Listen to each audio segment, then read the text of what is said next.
was blind, but now I can see.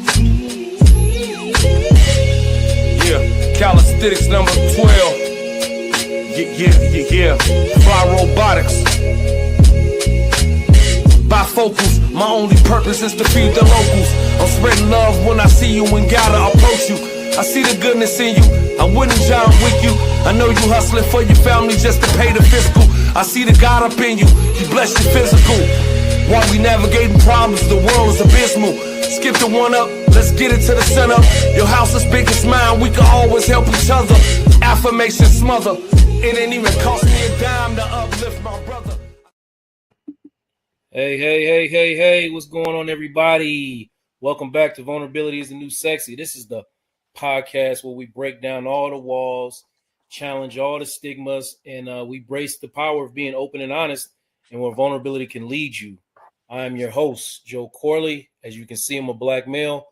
And if you know me by now, you know I'm also a therapist. So I'm a black male therapist dedicated to guiding our community towards healing and growth. And that's totally what the conversation is about tonight. And we're going to do that by introducing my panel here. We got my good sis, Erica, and, Erica Lewis, author of Faith in Transition. My brother, Big Mac. Y'all recognize him from the streets and the gas station. I'm all over. All over. And my boy Khalil, man. How you doing tonight, man? How y'all doing? I'm blessed. Thank y'all for having me. I'm happy for y'all to be here, man. I really thought this was an important conversation.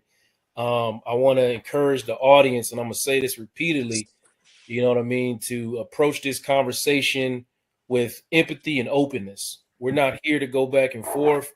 We're not here to contribute to the gender wars. We're not here to argue or debate about which gender is better or none of that. I think that we are all very intelligent people, and we are trying to figure out, what's the best way to gain some understanding for each other. We have to be real. We have to be honest. And we're trying to have a nuanced conversation, a respectful conversation about the gender wars in the black community, because, as the thumbnail says, divided we fall, and we are falling and we are divided, and it's not doing us any good.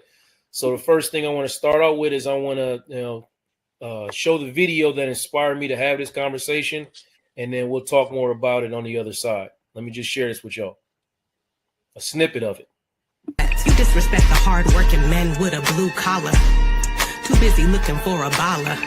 Cause you only date baller shot collars, but you don't qualify for the man that you desire.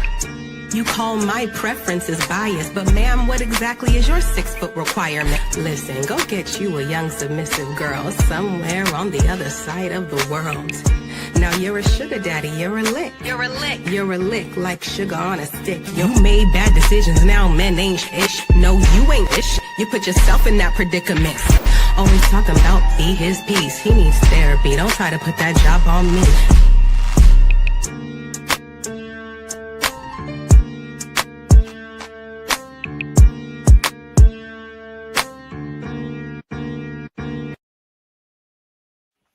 Listen, what I'm observing that to be is this young artist, and I want to give her credit. I encourage everybody to go watch the video in full on her YouTube page. Oh, my banner's in the way. You can't see her YouTube page.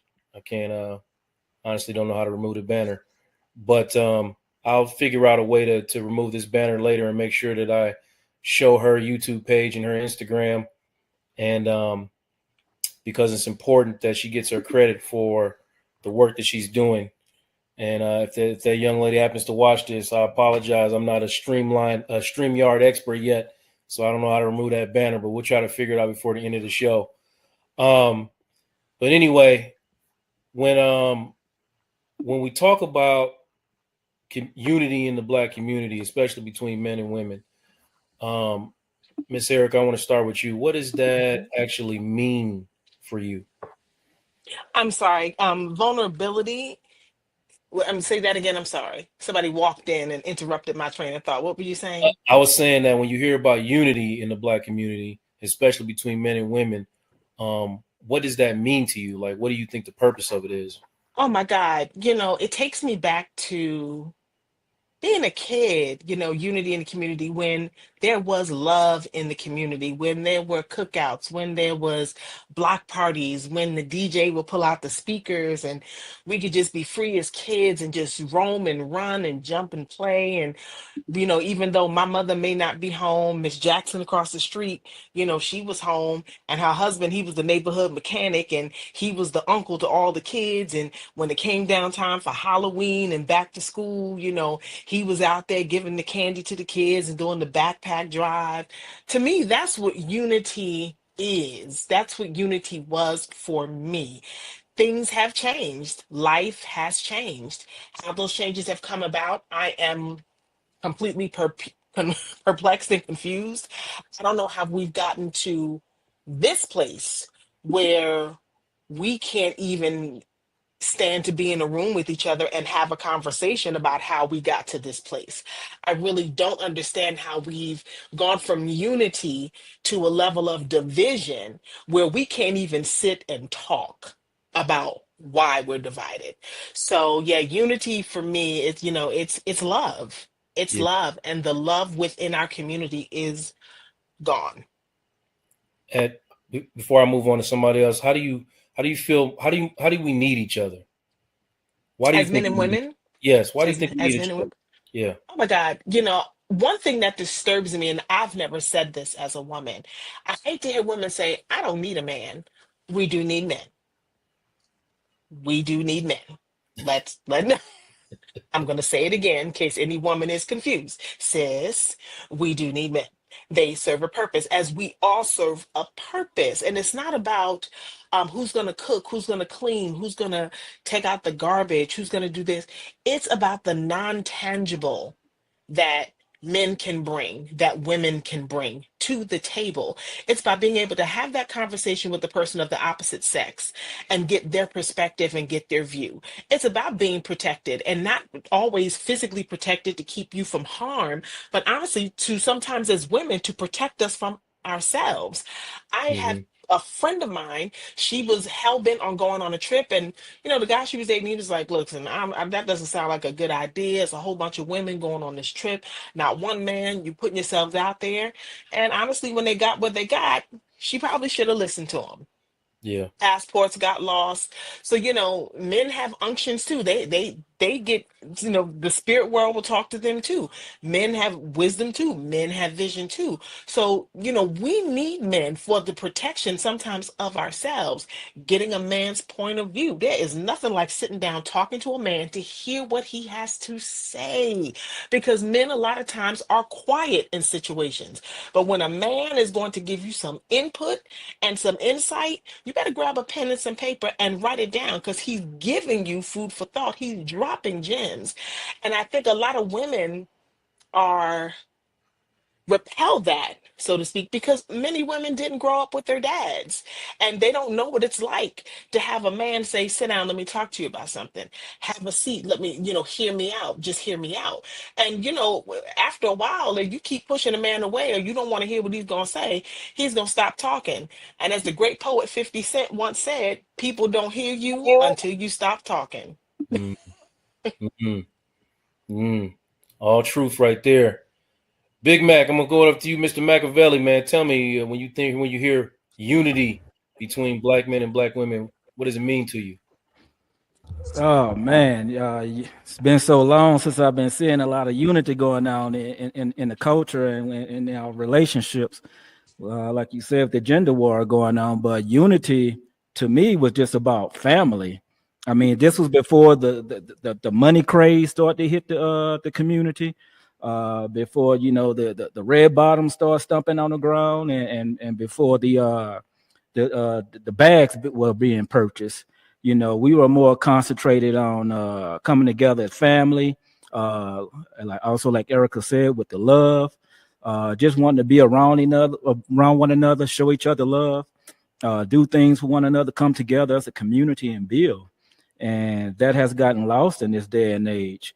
But and that's why it's one against the other right now, because it's like we scavengers out here, and everybody's trying to get a dollar or two and get one up on the other, and then you know, with the money, of course, sometimes comes the big ego. So, you know, everybody off in their own corners right now, and defending themselves and throwing shots at one another. But unity was the base foundation of our community, going back all the way to the 60s, to the slavery days, and so forth and so on. And we all was a big community. It wasn't just like my family; it was your family on the block, my family down the street, someone else's family down the street, Miss whoever in the church. I mean, everybody was coming together and building something and looking out for one another. But now, you know, it seems like, you know, we just standoffish in our mind and in reality, you know, physically. So, you know, hopefully we could get that back. But unity to me means, you know, coming together as family and looking out for one another. And, you know, that way, you know, we're stronger together than apart. Yeah. You know, I don't really remember when it started getting like this, honestly.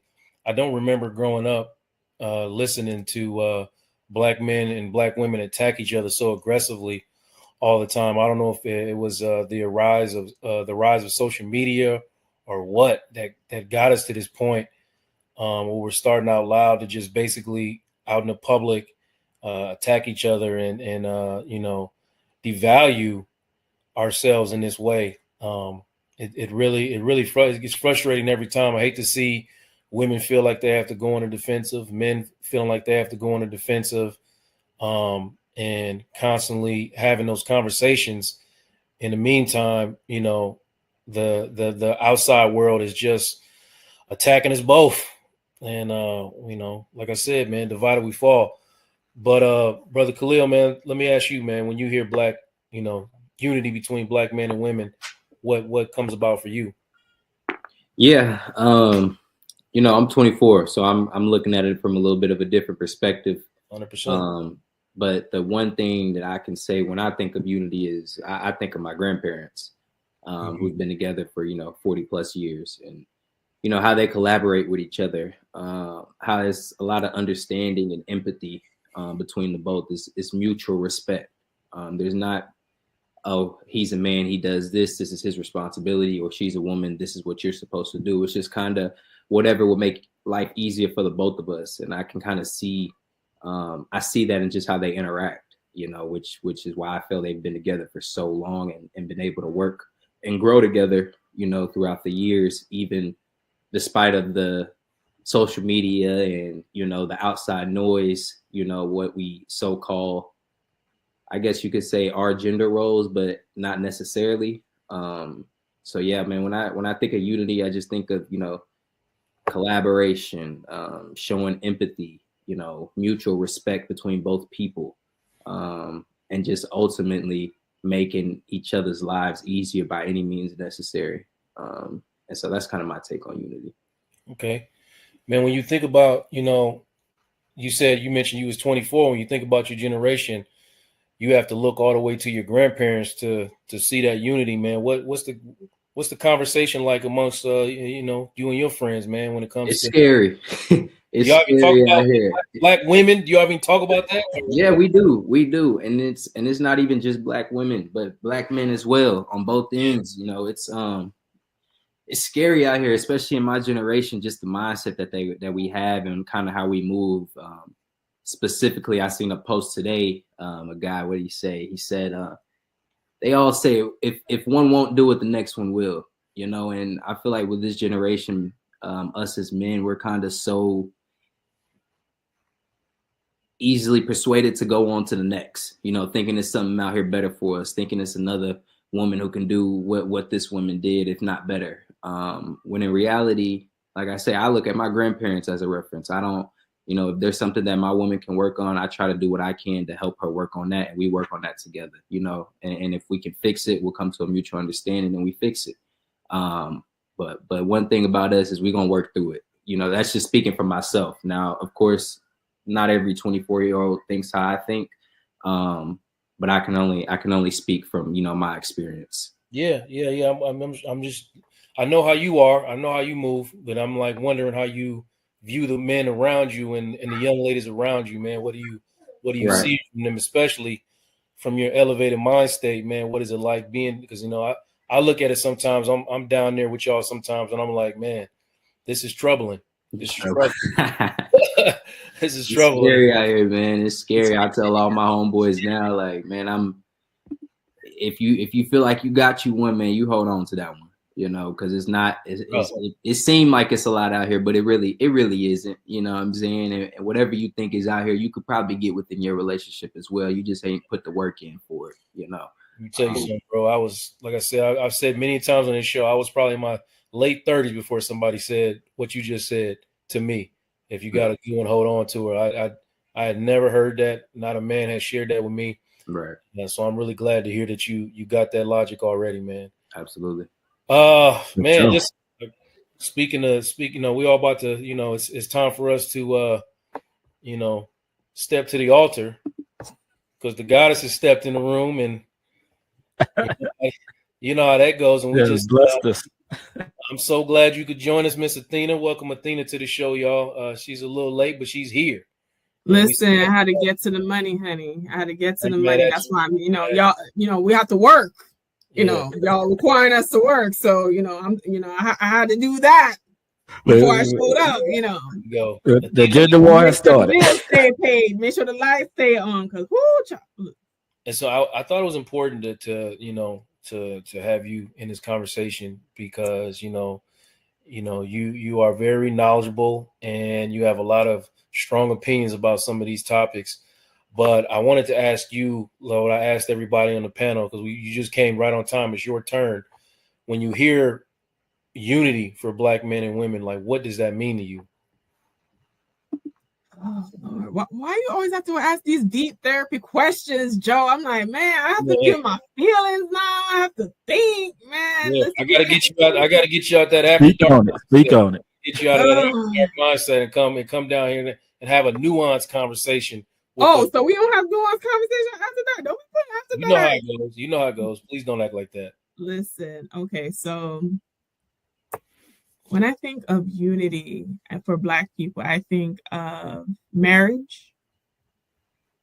I think of responsibility. I think of accountability. I think about all the things that we seem to be running away from. And when it comes to these relationships, it's just a lack of accountability across the board on both sides. And I think that we have reached hopefully a zenith, because I'm like, how much further can this go, right? How much further can this go? But I really want us to get us to a point where there can be unity. But what I see and what the data is trending to show, because, Dr. George Fraser said, I forgot what date it is, but in a decade or so, the marriage rate is going to drop from 34% to 16%. And what we know and understand with that is without marriage and unity and being able to stay together, the outcomes for children go down, the outcomes for generational wealth go down, the outcomes for mental health go down, because even from a scientific perspective, your partner, your spouse helps to regulate your mood, helps to regulate if you're in a peaceful situation. I think of when you leave and go out to the world it's like a zoo. It's like, Walking Dead out there. It's like, you leave in the world, it could be like all kind of nonsense coming out. You should be able to have a place of peace. But also I think that we forget in the midst of capitalism that at the end of the day, we are all human beings. And that doesn't mean that we are default or we have these emotional needs that need to be met regardless. And I feel like a lot of us aren't getting our emotional needs met because these relationships are failing. Now, it's a multi-layered issue, obviously, right? If Constance was up here, she'd scream white domination, right? But outside of that, I think there is a lack of life skills that we as a community, whatever the issue is, whether it was the white domination or your parents or your childhood or whatever,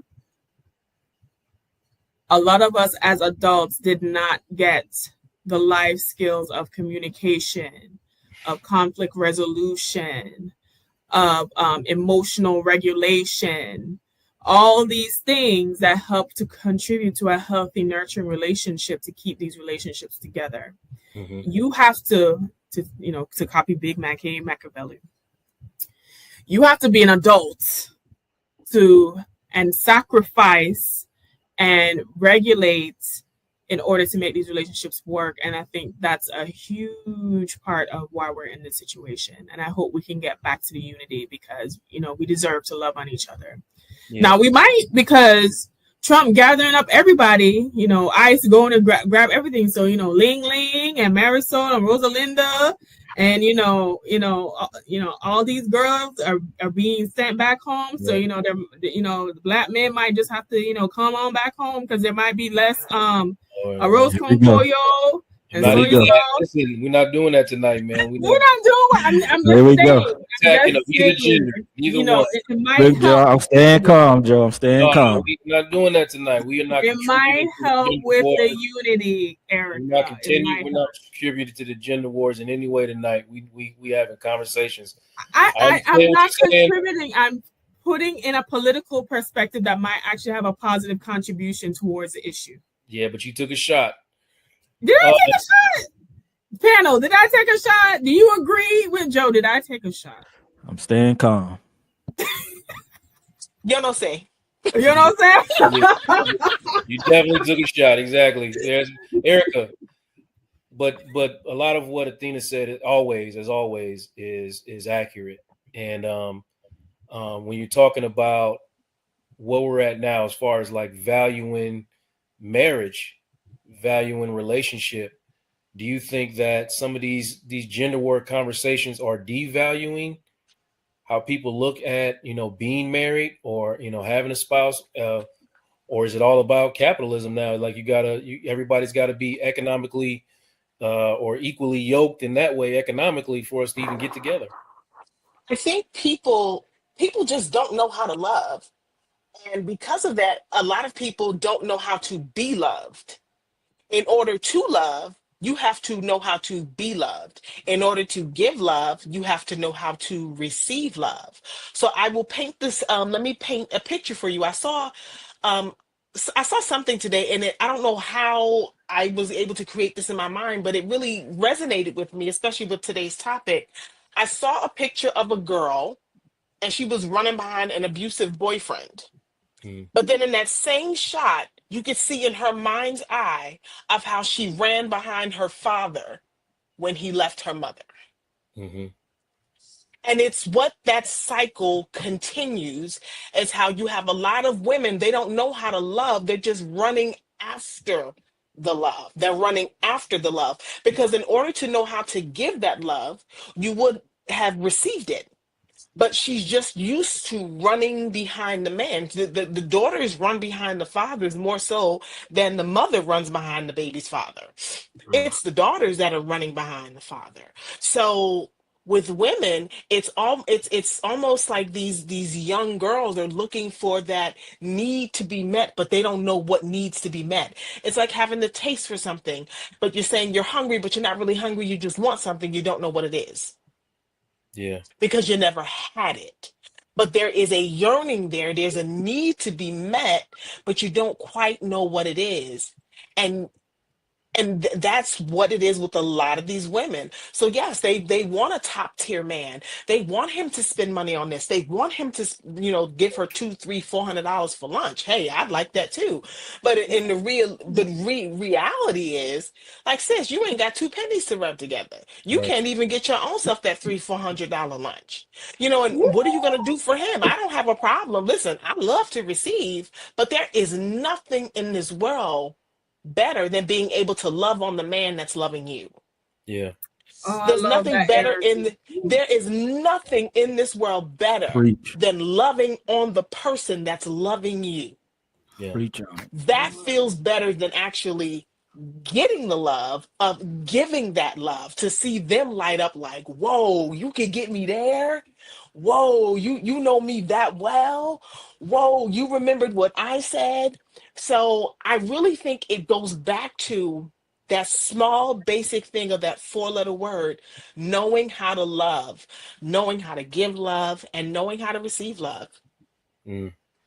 Yeah, you said a word for that right there, Erica. And Erica, my True. chest feel a little, I gotta, you know what I little mean? soft right now. I'm like, ooh, y'all trying to make me cry on this public stage right Where now. the violins at? Where the Leaning violins? on y'all Lord.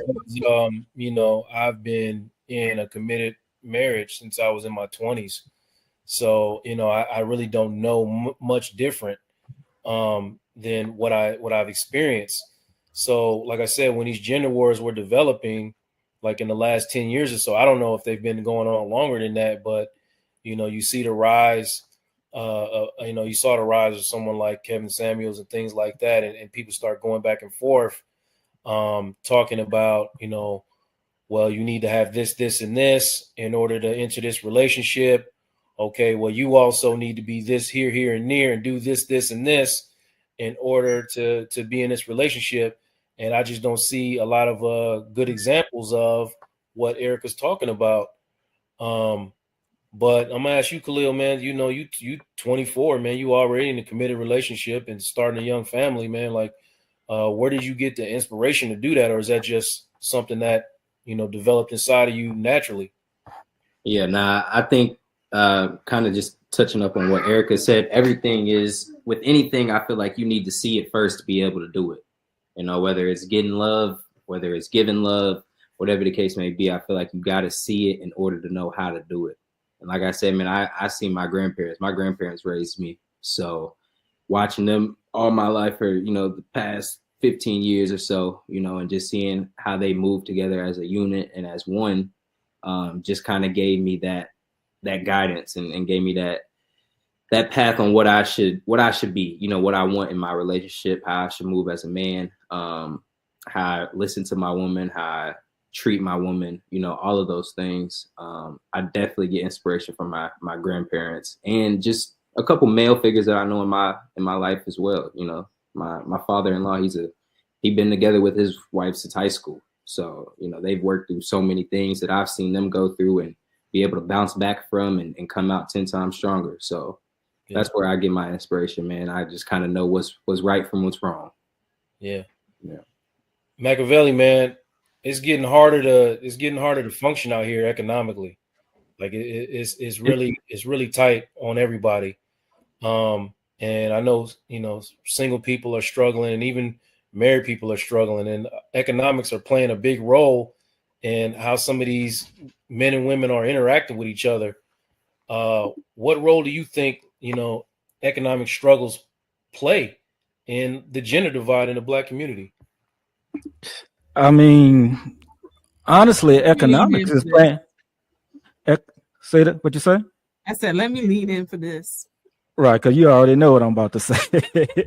But economics play a huge factor in the relationships that we have coming together. Because you know, I mean, you could go way back when you know they kicked the man out the home, and the woman decided to you know be in the Section 8 housing, you know, without the man. You know, the government played a major part in that by giving them money as an incentive to separate us and get us out the home. And as that trickled down, you know, as women became, you know, more independent down the way, and you know, the mindset changed. So the money changed the mindset. And when the money started changing the mindsets looked down, the mindset of the woman looked down upon the man, like, oh, I don't need you now to provide. I don't need no man. I don't need anything from you because hey, I got this government money over here.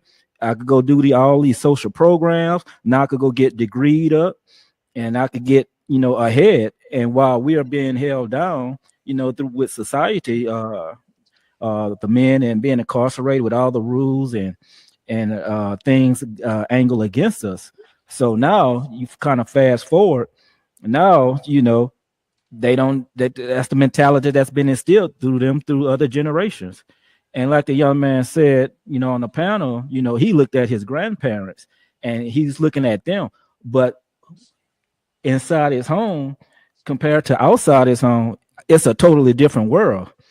So the money been driving that, and now a man got to have almost $1 million or at least 6 figures, to even be considered a decent guy, a decent provider. And where in other communities are they doing that so far as that goes? So the money is playing a major part now. A man got to come into a situation, pay 100% of the bills, pay 100% of for the kids, pay 100% for himself, and then he gets home, and that doesn't equate to what he gets when he lay his head down in his own home. And now the women, and they see one, and with social media, and I know we're probably getting into this, social media just amplifies that.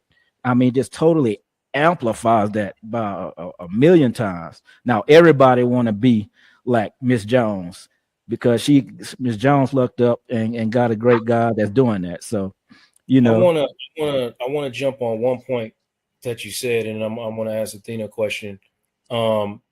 First, can we all agree that systematically, the man was removed from the home, historically removed from the home due to racism and because of racism? Is that something we are in disagreement about? Like, that happened, right? Anybody disagree with that? No or yes? I mean, that's well documented. So I'm just asking. I'm wondering because I really want to know, asking a real question, especially for you, Athena and Erica. Like, historically, first of all, tell me, do you agree? If that's accurate historically, and two, what does that do to the mind? Because I think we need to understand what that does over time to the mindset of a woman, especially a woman who is self-made, independent. And this, I mean, there's no question it had to happen. We don't want to blame a woman for having to do the things that she had to do in order to survive. I mean, these things happen. And because they happen, now we're in a divide. And instead of blaming the real culprit, which is systematic racism, we pointing a finger back and forth at each other. But it's important, I think, for men to understand what that does over time to the mindset of a woman. And if I'm off in any way, I want y'all to correct me, okay? But I'm gonna come to you in a second, Erica. But I'm gonna go to Athena first, and I'm gonna go to Erica. Is that cool? Okay.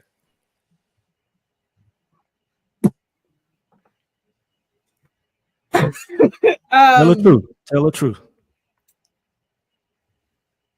I will acknowledge that there is some racial and systematic white domination in America that has contributed to the Black men not being able to stay in the homes with the women. I will say that. Okay. What does it do over time to the mindset of a woman, especially a woman like yourself who is self-made, educated, and well put together? See, and when I come on these shows, I always say that my experience, doesn't align with what has happened. So my upbringing, and you were talking about your grandparents, Khalil, and looking up to them. I come from a third world country where I had family members that had dirt floor and zinc roofs. Mm-hmm. Right. I grew up with a type of, not only did I immigrate with my family, starting from the bottom here, with no government help, because we did it legally, no government help. My parents were able to get into their professional careers and attain an upper middle class lifestyle in Palm Beach from the bottom, right? I came here, I only had 2 suitcases full of clothes. I can't relate to, even though I understand it, I can't relate to being complacent with poverty and not fulfilling duties and obligations. So when we're having conversations about, the men were being kicked out of the home because of welfare and they couldn't provide because the man couldn't stay while they're all collecting welfare. I grew up with a kind of father that did everything. That at one point he had, that Jamaican stereotype, 3 different jobs, all different kind of businesses, made ends meet, had a plan for our family. Even us as kids, we're very close in age. We were all told we had to get scholarships to go to school, and that's what we did. Okay.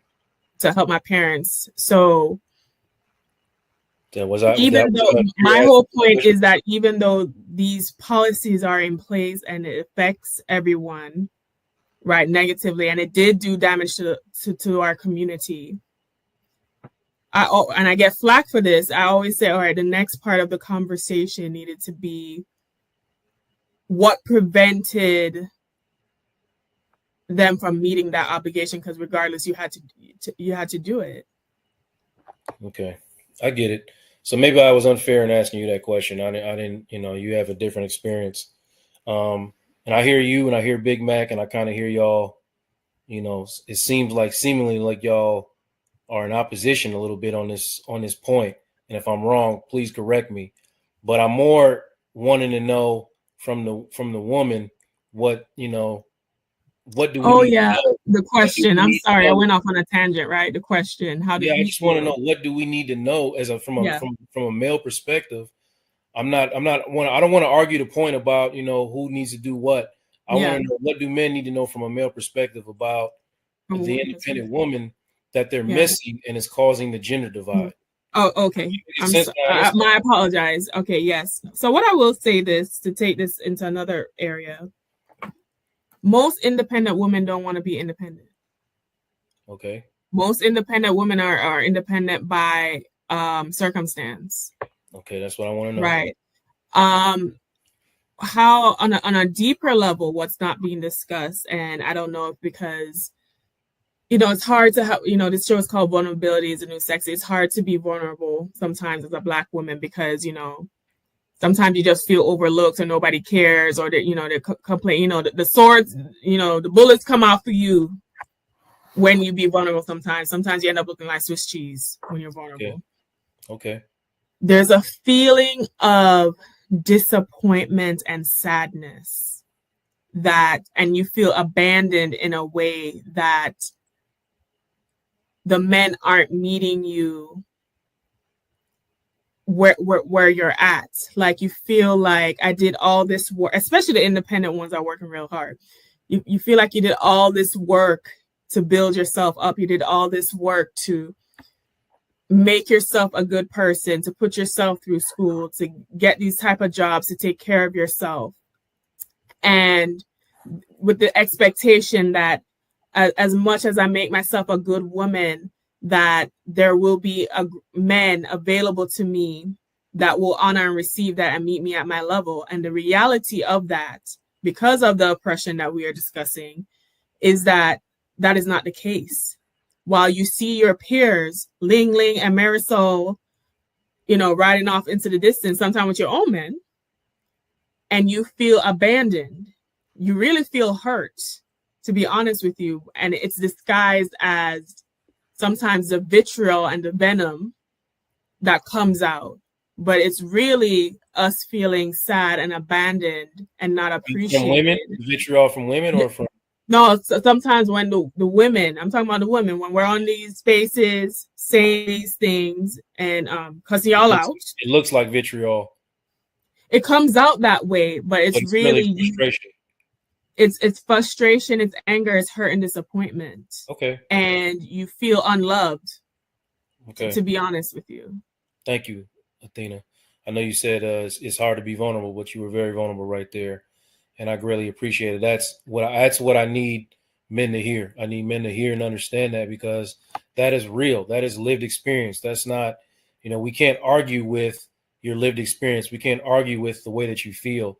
And anytime that we come into a situation where we are coming from different genders and different demographics, we like to try to argue it with someone's lived experience and someone's feelings. And if you address it in a way as this is my lived experience and I feel this way when this happens, and I'm saying that for even couples that are together, you can't argue with somebody's feelings. And it's very important for us to take in what Athena just said. And I hope that, a lot of brothers in the chat did. Erica, you wanted to add to that? I want to give you the opportunity to do that. I did. I did. Because there is a myth about the independent Black woman as if Mm-hmm. she's a superhero, Mm-hmm. when technically she's not really the independent Black woman. She's a functioning adult. She's paying rent. She's putting food in the refrigerator. She's putting gas in her car. She's got to make the car payment or they'll come and take it. The Mm-hmm. car, unfortunately, needs to be insured, and that usually costs more than the actual payment. She has to pay that. It's called functioning adult. And I don't know where this term, independent Black woman, strong, independent Black woman. Let's talk about it. No, she's a functioning adult. And many men, not all, don't get me wrong, many men see that as an opportunity to be taken care of when they're in a bad way. When they're in a bad way. Now, it comes off as, oh, I want to love you. I want to be with you. I want to build with you. No, he needs a home. He wants to be taken care of. He needs a home. This is usually the season when it's cold outside. And then he comes in, gets in that home, and mooches and leeches onto that Well, functioning before we go into adult. that, I want you to go back a couple steps and talk Okay. about how problematic it is, the term strong Black women. I really want you to dig down on that and talk It about is problematic. it's problematic because it's almost as if we've become not even a superhero but a villain in the in a superhero story. We've been become villainized because we're functioning adults. We've been left to rear children alone. We've been left to have to work 2, 3, and 4 jobs. We've been left to, oh, you want that promotion on the job, or you want to make more money, you want to go from 50,000 to 100,000, you're going to have to get that degree. So she has to make a decision. Well, I'm going to go back to school, get these student loans so I can make 6 figures. I'm tired of paying rent. I want a home. I'm tired of having to just take road trips to drive down south. I really want to take my kids on an airplane and take them on a trip, or take myself on a trip, or go international. I mean, I don't know why it is that Black women get labeled with strong and independent, and every other woman on planet Earth gets an applause, but we get labeled. Okay. All other women get applause. Oh, Yeah. look at her. Oh, she's the first woman to do so and so. She's the first woman to do XYZ. Black women, yeah, she's strong and independent. Yeah. It's like, well, why isn't she just a functioning adult? And where is her applause?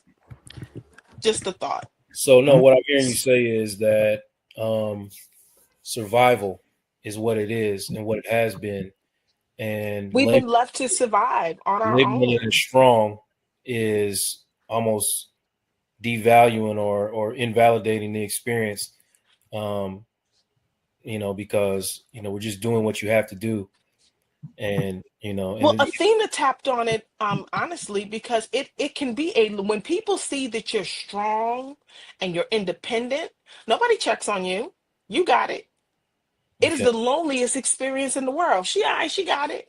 Oh, she makes 6 figures. She got it. Mm-hmm. Oh, she driving that brand new car. She got a Maserati. She got it. Yeah. Or you become you become so strong and independent that now you can actually pick up the burden of everybody else because you got it. Yeah. Okay, I need to interject. I'm squirming in my seat You do over that, Big here. Mac. I want to show something, and then I want to come back on the other side and talk about it. I'm gonna start with you and then Khalil, if that's all right. Yeah. This comment right here.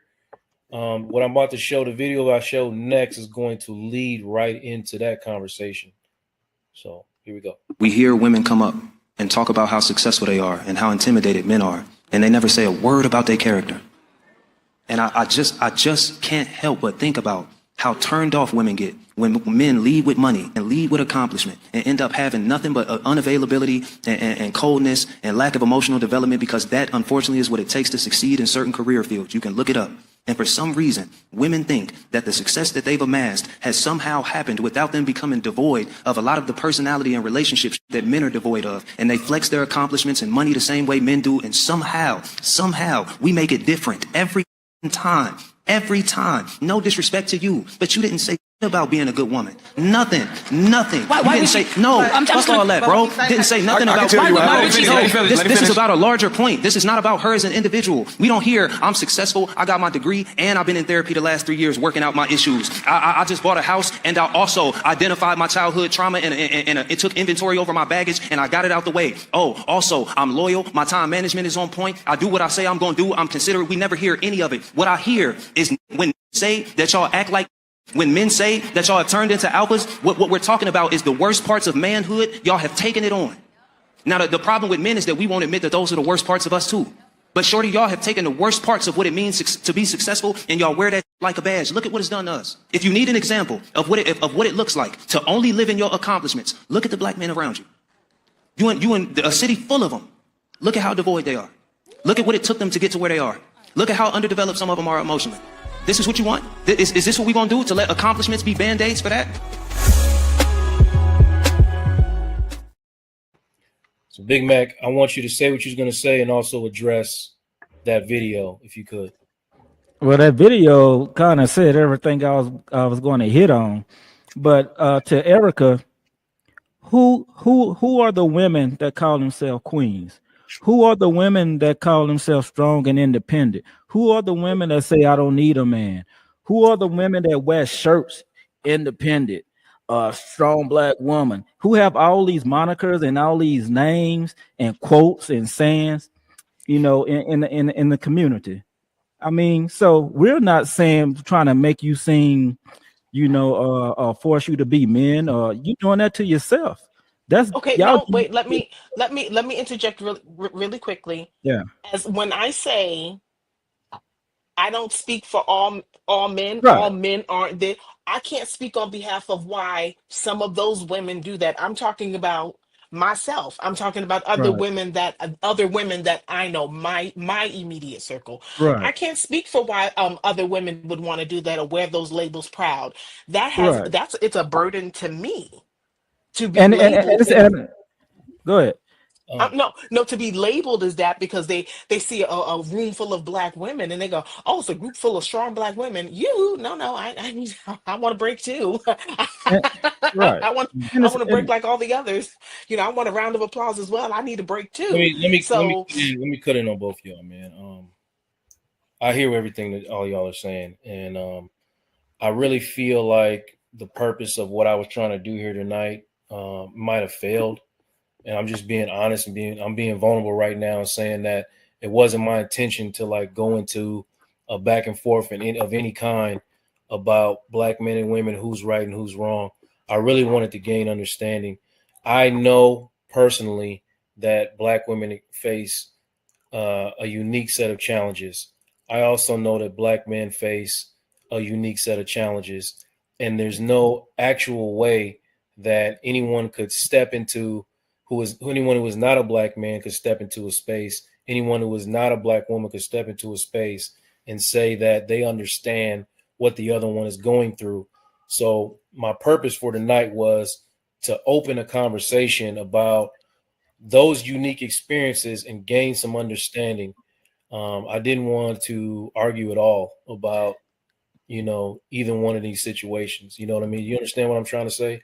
You know, it's not an argument, but we do have to shed some light on and have the open conversation so we can realize, you know, what each other points are and what are we pointing out and what are we looking at as me as a man and Erica as a woman.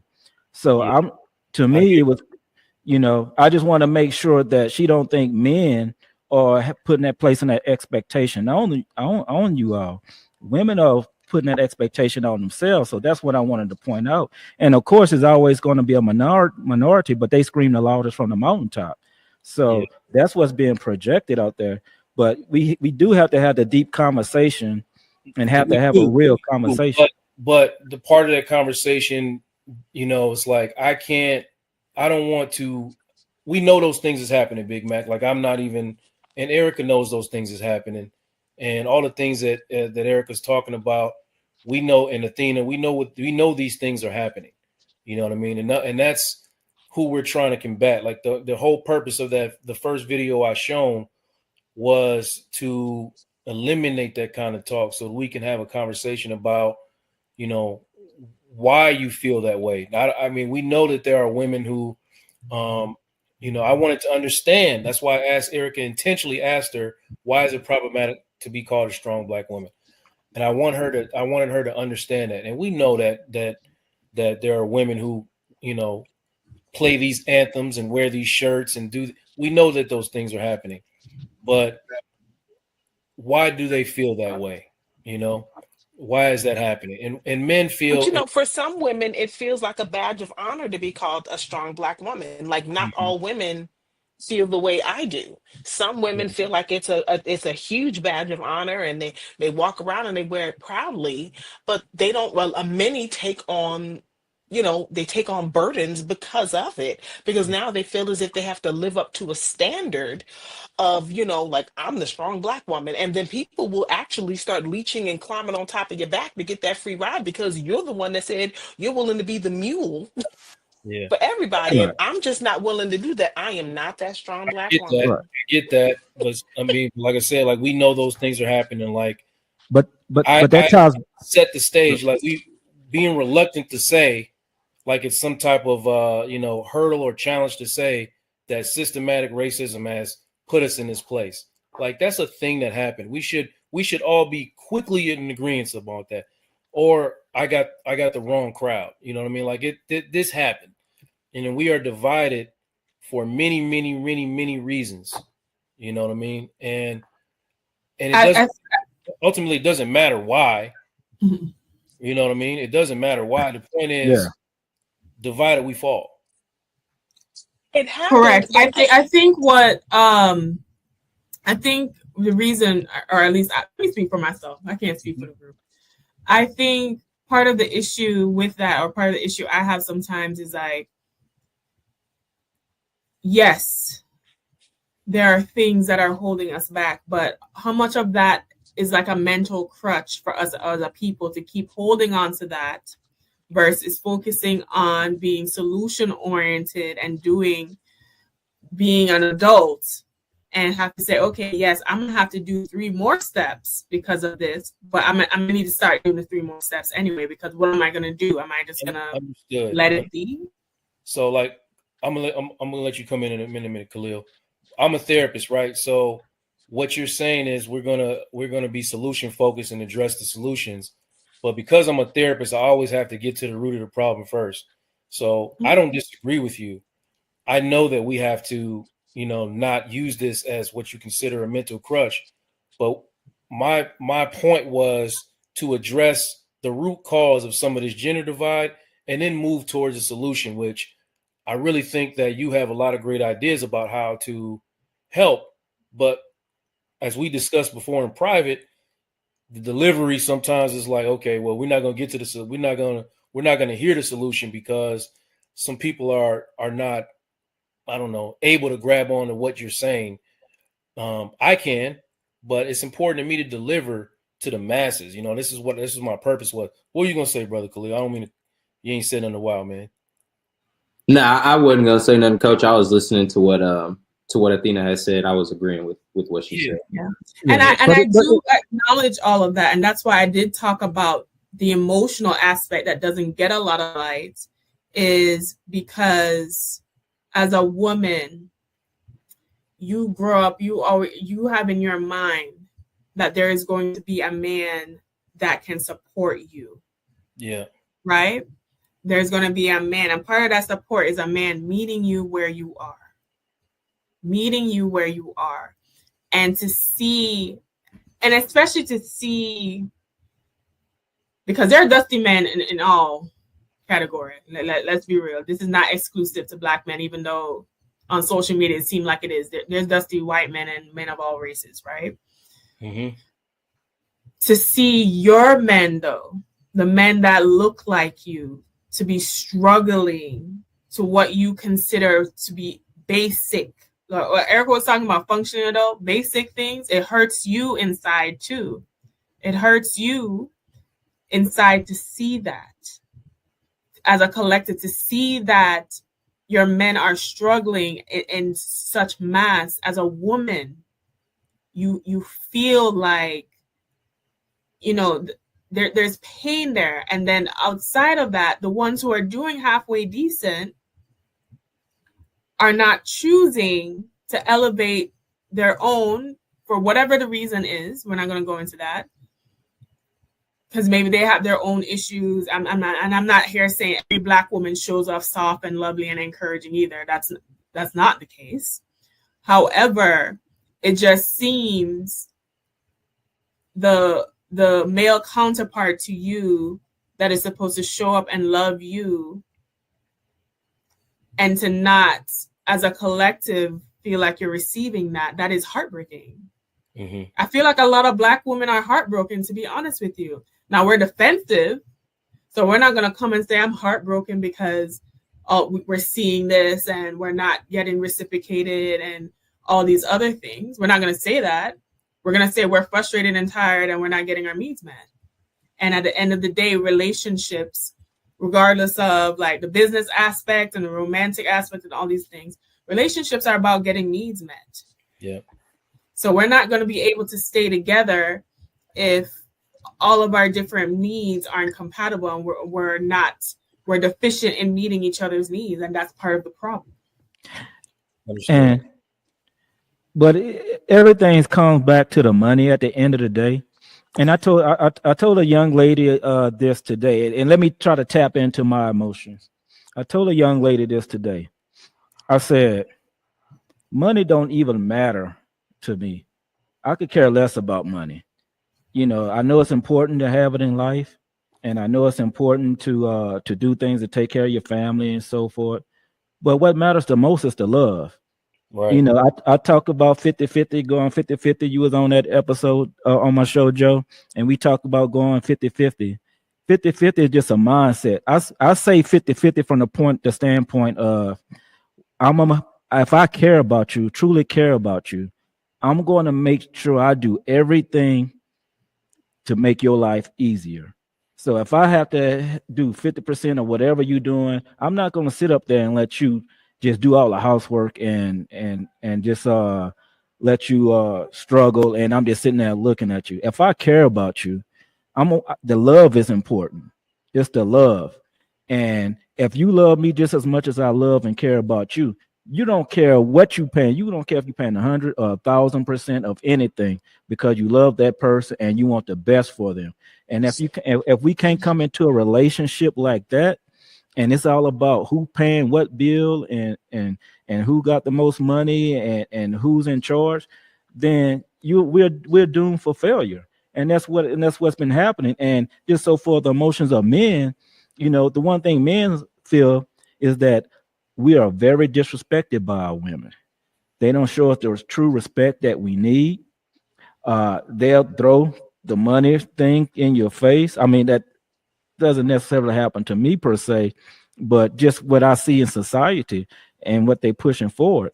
And then, you know, you work hard, you do your best. Let's say I'm not making $100,000. Let's say I'm making 45,000, but I'm busting my tail to take care of my family and provide. And that's not good enough. The women make the men feel like that is not good enough.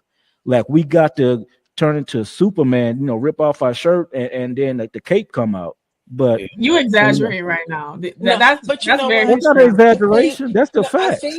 I think what it is earlier on I talked about not knowing how to love, not knowing how to give love, how to receive love when you don't know what it feels like. So again, You may have a woman that you want to be with, that you want to give her all of these things that you want her to have, all of these experiences of you with you. However, she doesn't know how to receive that because she never saw her grandmother get it. She never saw her aunties get it. She never saw her mother get it. She never saw her sisters get it. So now that it's sitting in front of her, the first thing that she feels is, the key word in this conversation is vulnerable. And sometimes when you are vulnerable, you are open to harm. And men feel the same way. I And mean, men feel the same yeah, way. you feel the But the same thing way. is, are we sitting down and having conversations when we meet? When you're getting into these romantic connections, or you're looking to date, you're looking to court, or you're vetting people, those conversations need to be had. We walk away from meeting people and going out knowing everything about them except for what matters. You start sleeping with a person before you know that there's trauma related to in a sexual encounter that they've had before you know anything else. So it's so important. We are not even connecting on a cellular level, on a mental level, on an emotional level, but we're so quick to climb in bed to get that need met and judge a relationship off of that experience, when there was just a whole other chapter that we never even got to, and nobody ever even thought about it because nobody ever even got it at home. Right. I agree.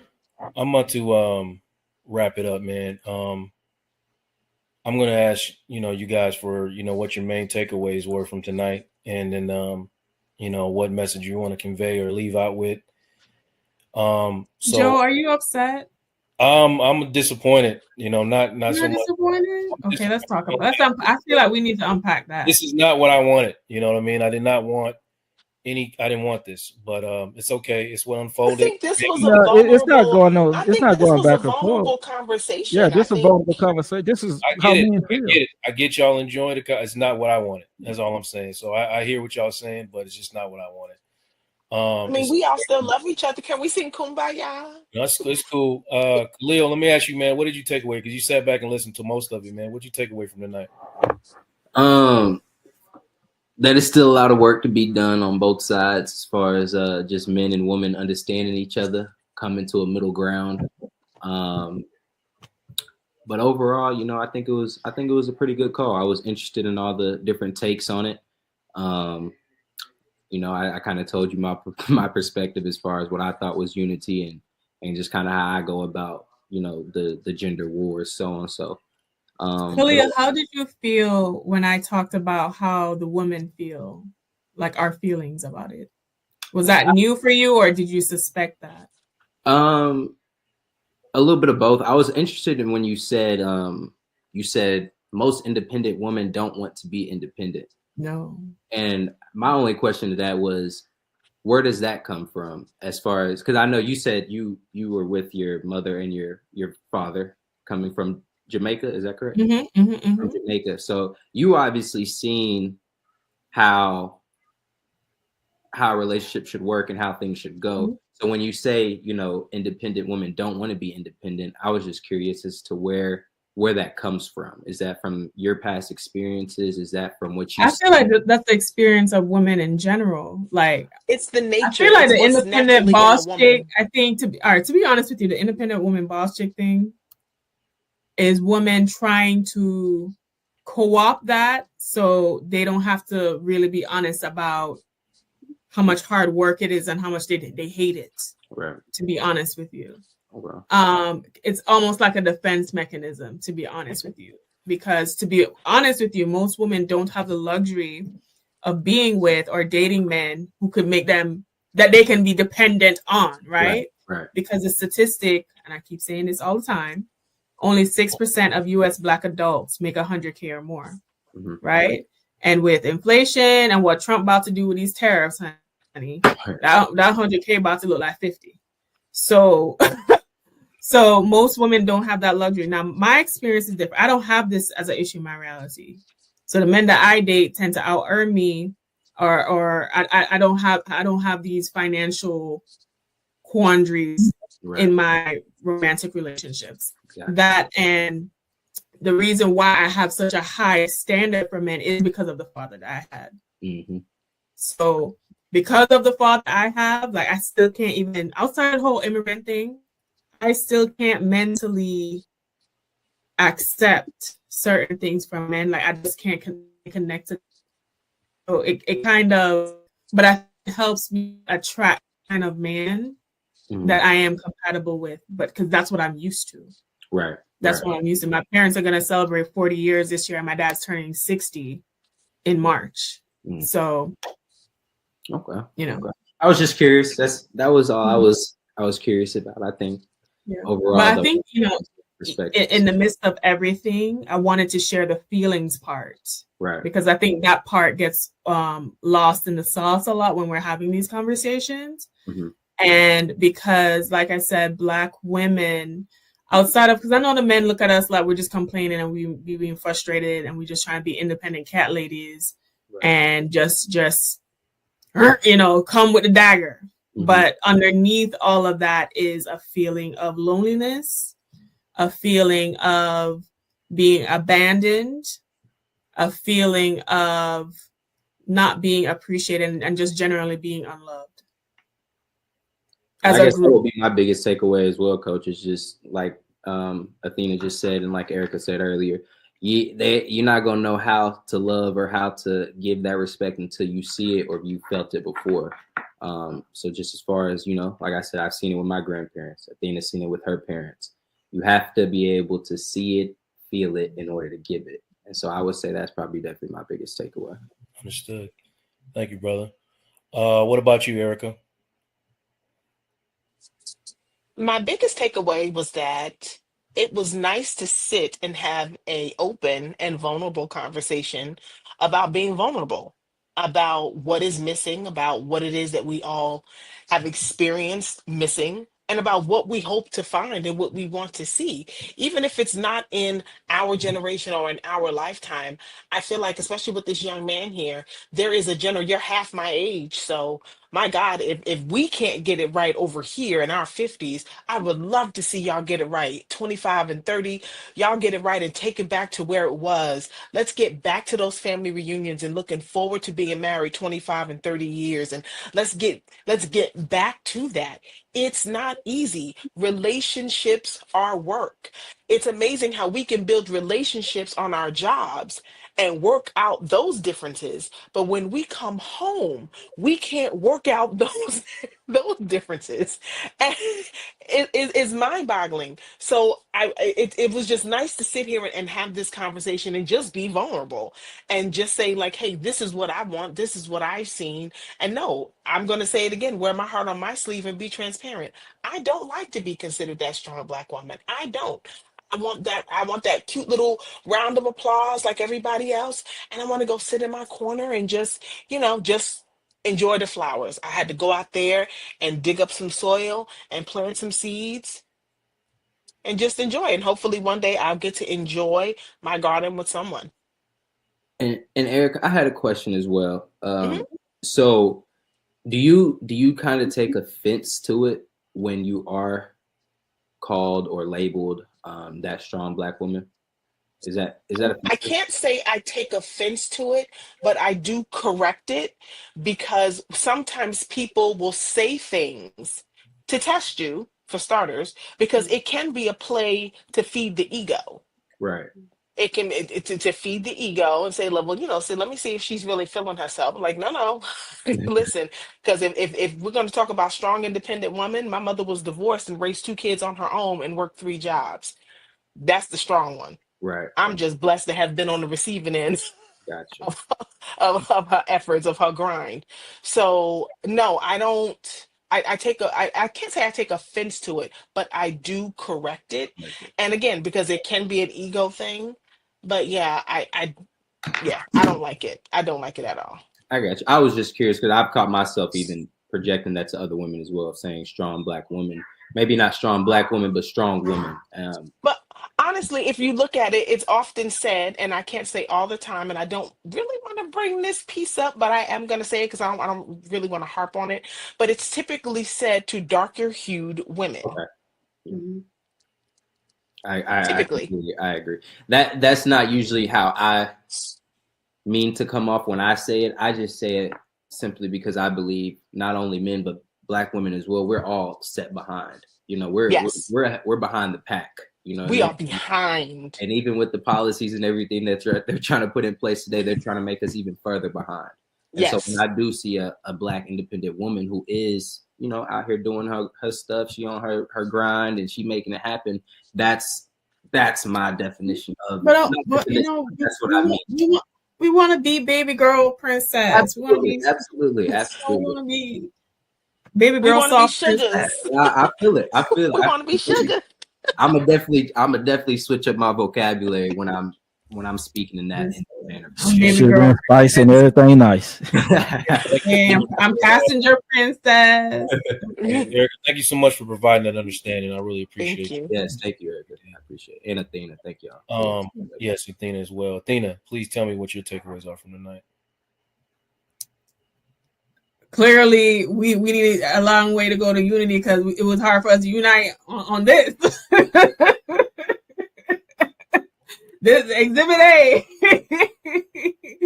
But I'm glad we were able to land a plane. I feel like when we get back to the realm of, you know, feeling and emotion, then everybody kind of calmed down, because I feel like it brought it back down to a human level, right? Brought it back down to a human level. But I think I think that what we also need to do, and we did in this conversation, even though you didn't really care for it too much, Joe, is that there's a level of accountability that we just can't overlook. That we just cannot, especially now.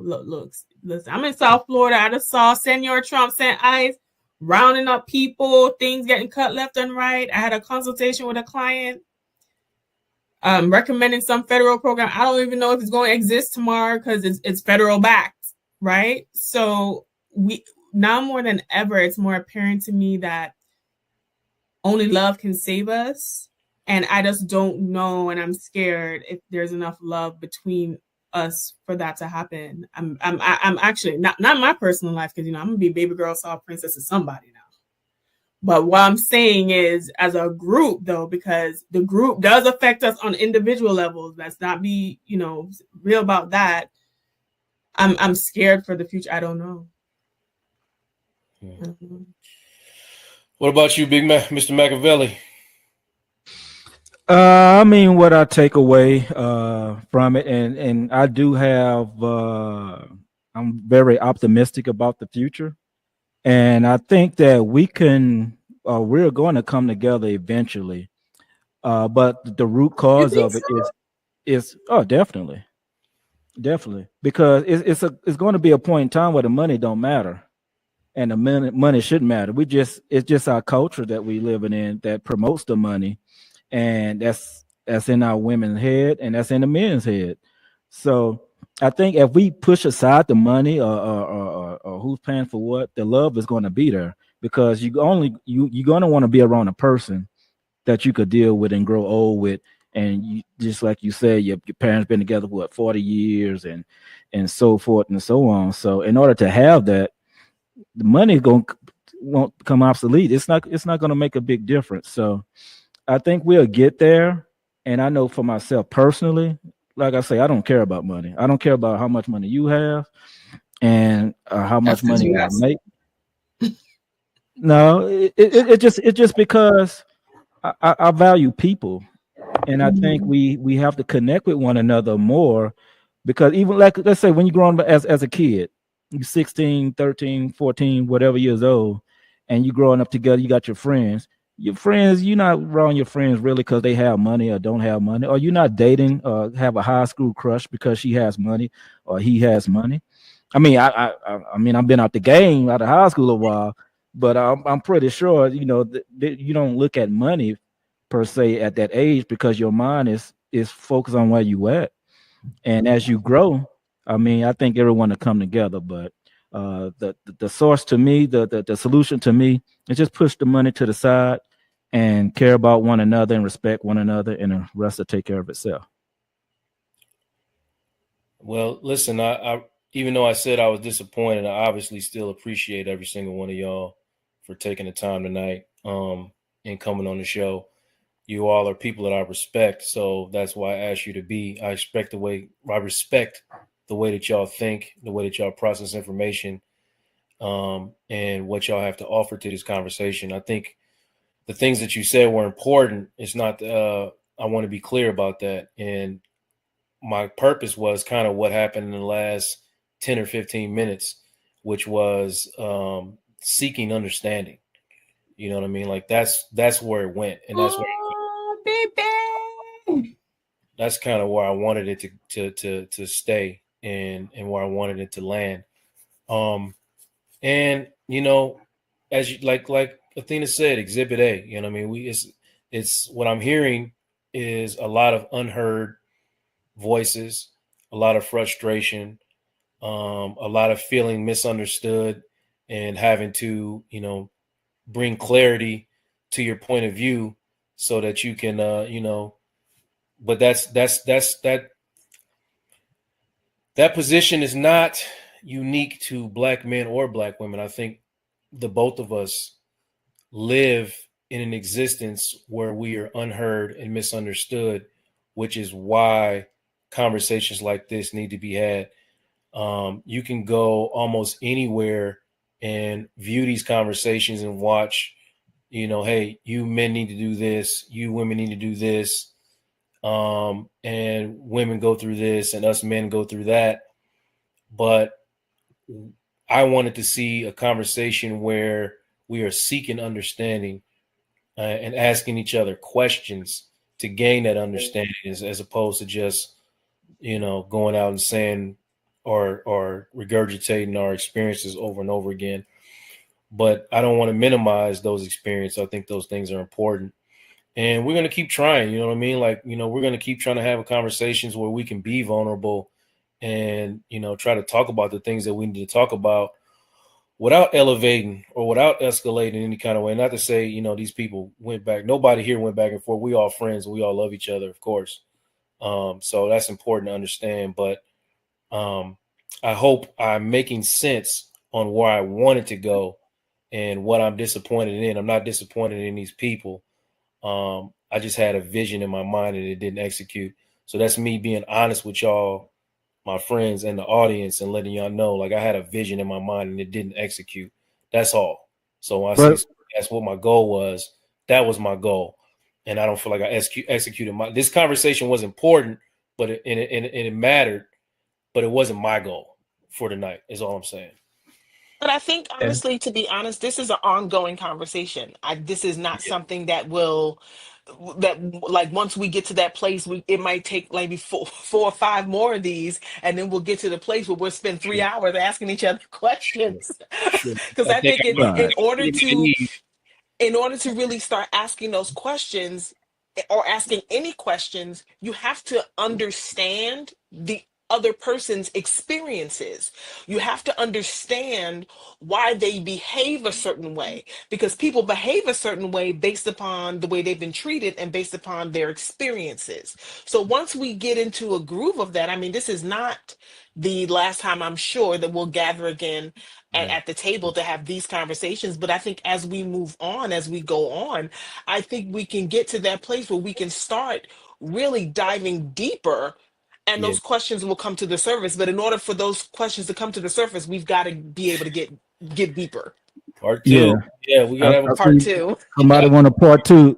But let me just say this though, but I think we're the perfect people to have the conversation because we have so much respect and love for one another. That's so the questions that we're asking, we're not really, I know I'm not really asking them for myself, but I'm just trying to get the woman's perspective, and so she could just, so, you know, Erica and Athena could kind of, you know, contribute to that conversation to the audience, and have the audience also participate in getting those answers. But we have the utmost respect, but we do know we have to have an honest conversation. And some of the things we might ask, and like you said about Kevin Samuels, you spoke on something. Kevin Samuels had the best intentions for black women, but he just was asking the tough questions and kind of holding people to the fire per se with their answers. But he meant really well and he gave great advice so forth. So we have to ask tough questions that's going to ruffle feathers. I mean, that's just how it is in order to get a solution. And you're a therapist, so I mean, I know you know that for sure. I'm a therapist, man. I'm not trying to have these back and forth. You know what I mean? Like, I'm really trying to gain understanding in a deeper way. Like, it's really important to me to unify black people so we can elevate and move forward. And I see that there's some groundwork that needs to be done. So that's a miss on my part. But I'm gonna let the audience go. I'm gonna let y'all go.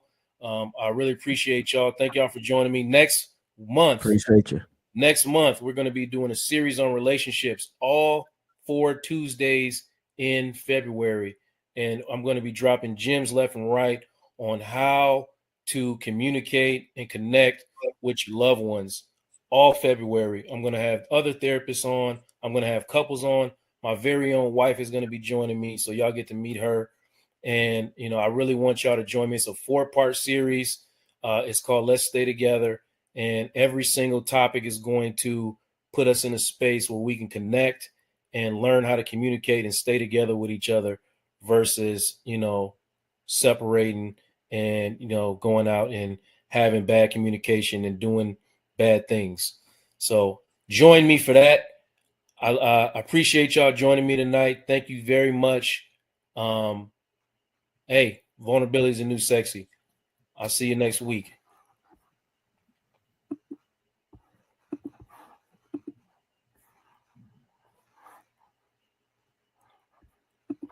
I need to pack my bag. I was blind, but now I can see. Yeah, calisthenics number 12. Yeah. Fly robotics.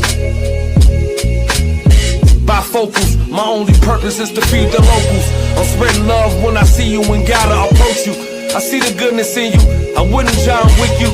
I know you hustling for your family just to pay the fiscal. I see the God up in you, He bless your physical. While we navigating problems, the world is abysmal. Skip the one up, let's get it to the center. Your house is big as mine, we can always help each other. Affirmation smother, it ain't even cost me a dime to uplift my brother. It cost me a dime to uplift my brother. That's right. Hello, everybody. Welcome to Vulnerability is the New Sexy. This is the podcast where we have real conversations. We are breaking down barriers when we're exploring the strength and vulnerability, right? I'm Joe Corley. I'm a licensed therapist, mental wellness coach, and I'm an advocate for authentic living. So this is where we talk about, we have tough conversations and we normalize seeking support for brothers, breaking down the stigmas, redefining what it means to be a man, a strong, self-aware man. And we're just showing how powerful vulnerability is. And we're going to do that today with a couple of brothers I got with me. I got my friend up north, the great Dr. Vibe. Welcome to the show, my brother. Glad to have you. Right back at you. Great to be here with great black men, brothers. What is up? My brother, you just heard in that intro, you know, my rapper friend, my friend, my big brother Q. How you doing, my brother? I'm good, man. How y'all doing? Blessed day. All right, new to the show, black male therapist. Like I always say, man, they saying ain't many of us, but less is more, so it's plenty of us. Another black male therapist we added to the situation. My good brother, Dr. Delaney. How you doing, my brother? Good evening. I'm doing great, and thanks for having me on this platform today. Oh man, of course. So look, I'm gonna start off with something that kind of sparked this for me. I saw the good brother Killer Mike say something, and I wanted to have a conversation with you guys about it. So let me show y'all that video, and then we'll talk about it on the other side. Nobody's coming to save us. And most of us are going to talk bad about each other behind each other's back. But I'm here to tell you tonight, every generational curse, or whatever they call that bullshit, is breakable.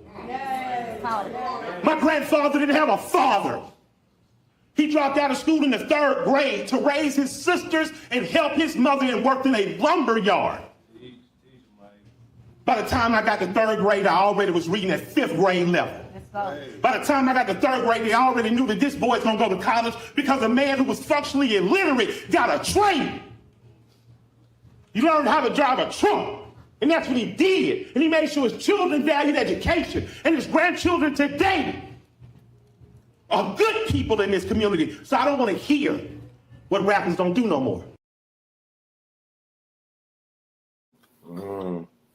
Powerful, powerful. Powerful. Let me start with you, Dr. Vi. Let me ask you something, man. When you hear the term generational curse, what comes to mind for you? Oh, moving backwards instead of forwards. Yeah. That's what comes to mind. That and another thing that comes to my mind, knowing better but not doing better. Yeah. That's what comes to my mind, you know, when I hear that generational curse. A lot of us were raised and there were a lot of negative things behind us. We need to shed them off, get lighter, and move forward. Absolutely. Absolutely. Brother Q, man, what do you say, man? What do you hear when you hear the word generational, the term generational curse? What comes up for you, bro? Man, for me, it gotta be presence, man. So like a lot of my family, you know, like my uncles, they're around and everything, but they're definitely not what they made the kids with. So it's like presence is a big thing. Yeah. Yeah. So that's how he shows up in your lived experience, you know, folks not showing up for their children. Yes, yes. And I know you personally, man, you breaking that generational curse consistently every day, man. So proud of you, brother. Dr. D, man, Dr. Lenny, what's up, man? Tell me what comes to mind for you when you hear the term generational curse, man. Yeah, I'm thinking about, you know, like this negative traits or, you know, characteristics that has been like passed down from one generation to the next, whether it is, you know, unresolved, you know, trauma, addictive, you know, behaviors. And, you know, at some point, you know, people start to, unfortunately, like start using it as a crutch, you know, because of this happened or I didn't have this, you know, I can't move forward. Yeah. Let me follow up with you, man. How do you feel like it shows up in Black families, you know, from your lived experience? I would say from my experience and also how I relate to other clients is the silence. Yeah. Not being able to talk about, you know, issues. Because like in my family, you know, with traumatic, you know, events, you know, happen, you know, we really didn't process them. It was just another thing that, you know, happened that you pretty much learned to move through or work through. But then you find out you really didn't, you know, work through it. You just kind of just kept going. And you carry that baggage, you know, with you.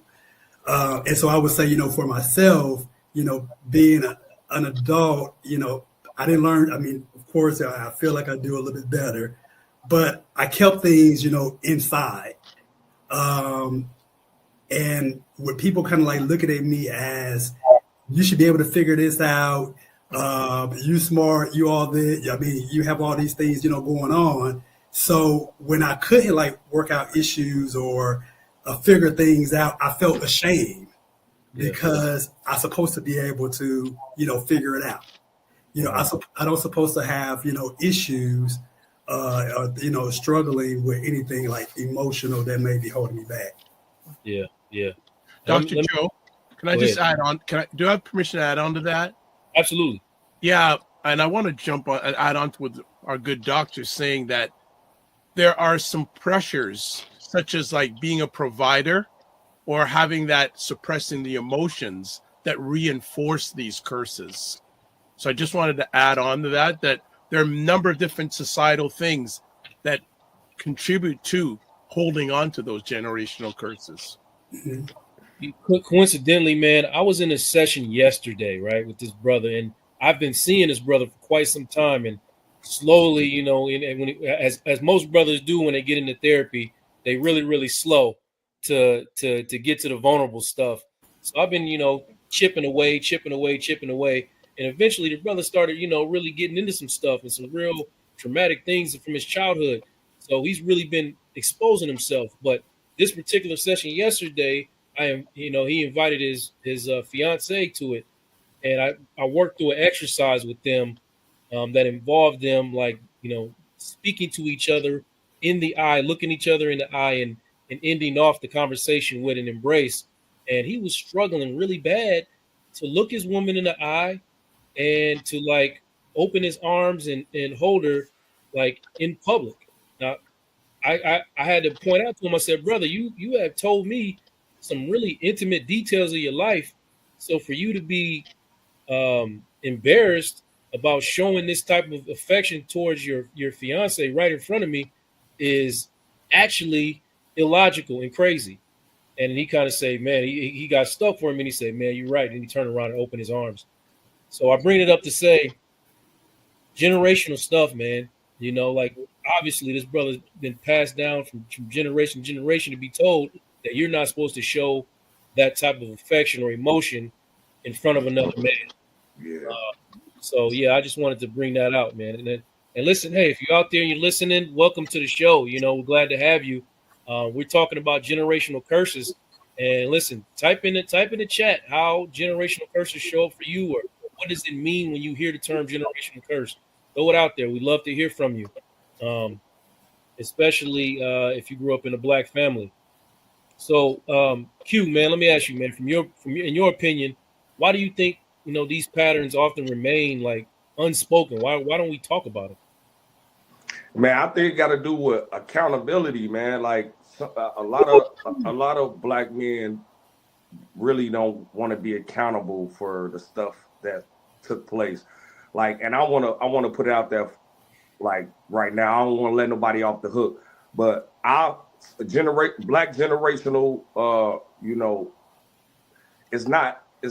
it has nothing to do with racism. So like we could throw that out the window. It's Black men accountability, like I was saying, presence and stuff like that. Like it's just being accountable. Like you made a kid, take care of your kids. You made a promise before God to, your vows and to get married. Yeah, honor that. You don't gotta have 80 women, 30 women. Like it's accountability. So that's what I feel like, man. Yeah, I'm gonna push back a little bit because that display of masculinity, man. Dr. Lane, you got something to see. Go ahead, man. I know you're gonna go into it too. Go ahead, brother. Well, I just, one, I want to agree. I agree with Quinn when he said about the accountability. That is, very, very important. I think like we can't like blame like other races for our own accountability, but we do have to, we can't ignore the systemic like racism that has, a lot to do with like generational, curses. Because you think about, some of the things with Black fathers, you're not being in a home. Then we have to look at the criminal justice system. How you have more African American men like going to jail, for the same crimes that white men do. Or you think about the inequities when it comes to unemployment. So all of those things you think about as we're talking about men. And let's think about the inequity and unemployment, not having like fair housing. Not that it's an excuse, but it does plays on a person like mental, like capacity. If you're not able to, provide from your family, how do you feel as a man when you can't support your family? When people don't know how to deal with those type of feelings or those type of emotions, sometimes they will avoid those, situations, and they run from those situations, abandon their families. And that kind of thinking or behavior, get passed down when it's not addressed. Yeah, absolutely.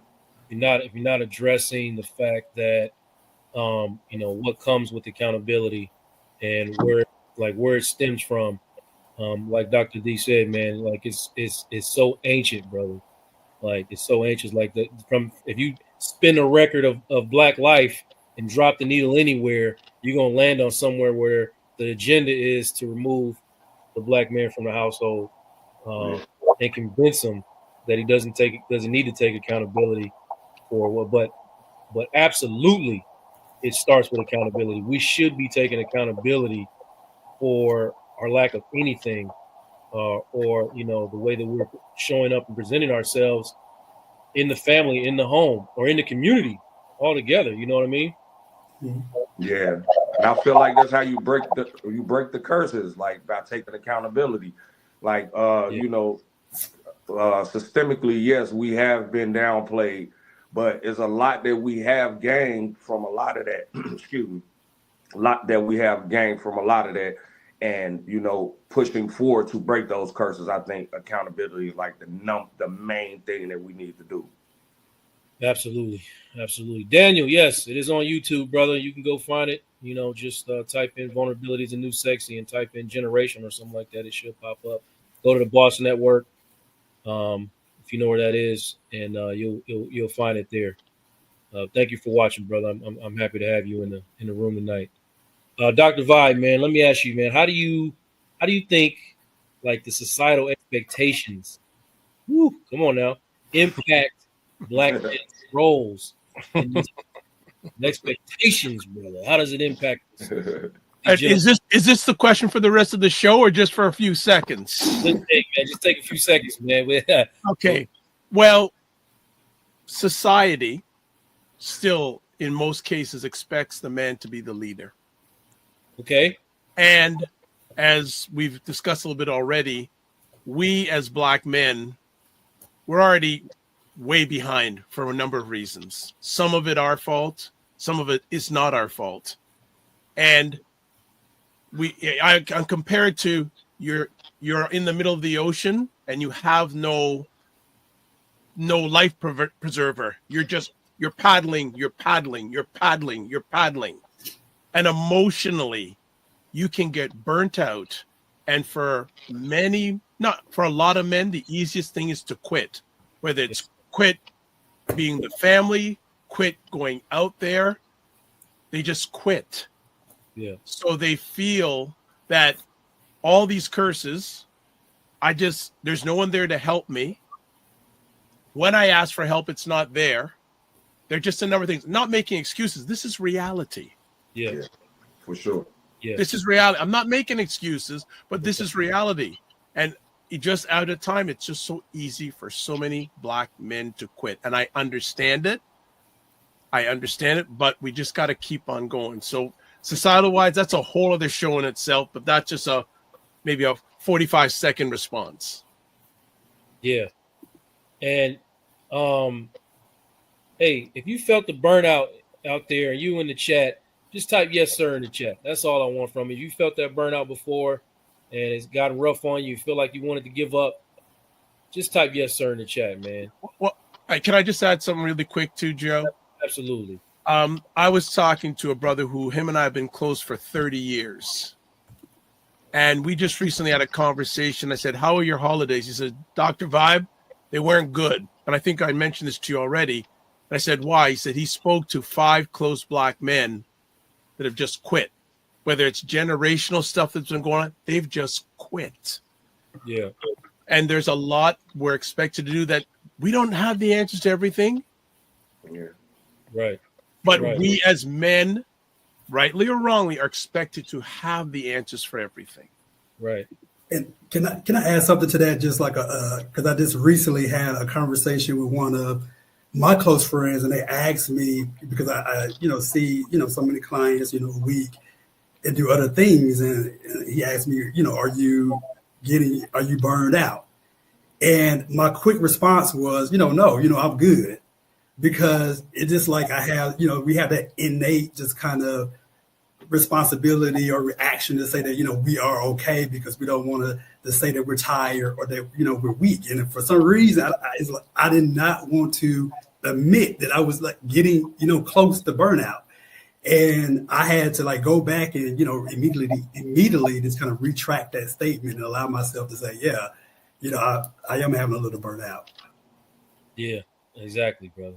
And I think like when we can't like acknowledge that, then you just keep going till you just kind of, I guess what the young folks say, like, crash out or, burn out, not being able to acknowledge just kind of like, where you are, mentally, physically, or if you need help. Yeah. And that's what we're working on, man. That's why honestly, why we're present right now. That's why I'm present right now to help brothers just open up and say, I need help. I'm not okay, and try to break some of these generational curses, because one of the big generational curses that we pass down is that ability is somehow a hit against your masculinity. Meanwhile, you crash it out, you burn it out, and you can't figure out why. And what does it manifest itself as? Anger. What do you become? You either, like Q say, abandon your responsibilities and you lack accountability, or you stay, you're present, but you become an abuser or abusive. And that's not everybody. Some brothers know how to manage themselves, and just it's a lot of brothers who don't. And those are the kind of brothers that I'm seeing on a regular that are happy and free to be unlocking something from themselves, man. It's a beautiful. It's at least once a week. I swear to you, once a week. I don't know how often it's happened for you, Dr. Delaney, but once a week, one of these brothers is like overcoming or coming out on the other side and like, man, I really been doing this wrong the whole time. Yeah. And I'm glad that you brought that up about the, anger or, being abusive, because, when you first start like sessions, especially like with, black males, and I would say males in general, but we're talking about black males today, is that you always hear that, I was told not to, show, emotion.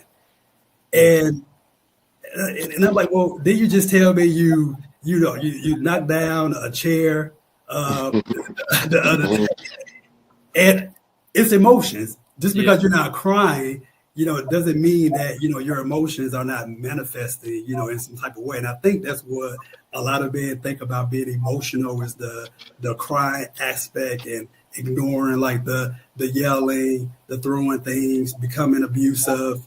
All that is, a negative way of expressing emotions. Oh man, you said so. I honestly, as much as I know that, I've never actually said it out loud, man, and really processed the fact that they say I can't show emotions, but ignore all the negative emotions that they're showing by throwing chairs and showing up angry. That's a good one, brother. I'm not gonna lie. I'm gonna be using that one, man. I see this right here. People smell vulnerability as a weakness and prey on it. And you know what, man? I hear you.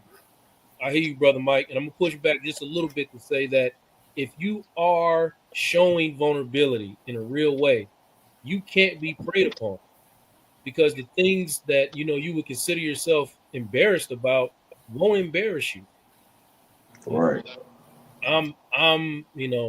I struggle with this, or I struggle with that, or I sometimes feel like I'm an inadequate father or an inadequate husband. I can't forgive myself for me stepping out or cheating. And these are all things that, man, if you really say out loud, you can't be preyed upon for it. You just can't be. What you think, Q? Man, I agree. I totally agree with you. Like good brother Dr. Vibe said, I was talking to one of my friends today, actually, and he was expressing to me how he felt burnt out with his marriage, and he was like, how do you do it? And I'm like, no, bro, I be having my days too. You know what I'm saying? Like, wife's probably mad at me at this moment. Like, so it's a choice that you have to, want to fix things and, want to be happy. Like, it's just a choice you make. And being vulnerable is a choice. Like, if you choose to be vulnerable, like you said, you cannot be preyed upon, because I chose that. And, I made that known. So to me, it's not a weakness, because I have already told you. So it's nothing you can't say to, back me down from that. Yeah. So you call me, you call me an ignorant bastard or whatever. Yeah, I already said that. What I did was ignorant. I'm already admitting to that. So how do we fix it? For sure, man. You want to add to that, Dr. D? Well, I wanted to say, I also, agree with what, Mike was saying about how, people prey on weakness. But we talked about being like vulnerable, like with that. I'm thinking about being vulnerable, like just kind of with people you are, close to, and your family, like your friends, they owe you that safe space to be vulnerable, to be vulnerable with. And if you're not getting that, they're not providing that from you, then you need to assess like your circle. Yes, 100%. If you can't be vulnerable with the people you're around, then you need to question with the circle that you're in. 100%, man. I mean, that goes without saying. I should say that though, because you're right, Dr. Ben. Say that because you can't be preyed upon by the people who love you. Right? Facts. That's Facts. it. You can, but you should be. Right. You should. Yeah, there you go. Listen, I want to spend some time talking about what our responsibility is to, the next generation, especially our own children, to show up well for our. When I show up, what I mean by show up well, I mean our responsibility to show our children or the next generation of children how well we should be treating the women or our partners that we're with. All right. So I want to show this video real quick, and then I'm gonna talk about it on the other side, man. Yeah, I need to talk to you about something. I used to grow up and want to be like you. That makes sense. And now I don't. What you mean you don't want to be like me? Who you want to be like? You're an awesome dad. You give me everything I want, but you don't know how to treat women. You're the only one in this family. You never want to hold your girlfriend's hand or walk with her or take her on a date. You're the only person in this family that don't know how to treat a girl. I don't want to, because I'm not sweet? Because I'm not sweet, you don't want to be like? You don't want to... That's the whole point of getting a girlfriend. Because if my mama, she was always rude to you, you wouldn't even want to be with her, would you? Would you? No. Exactly. So why do you think she would want to be with you if you was nice? Explain. People always trying to not hurt your feelings and tell you everything that's not what you really are.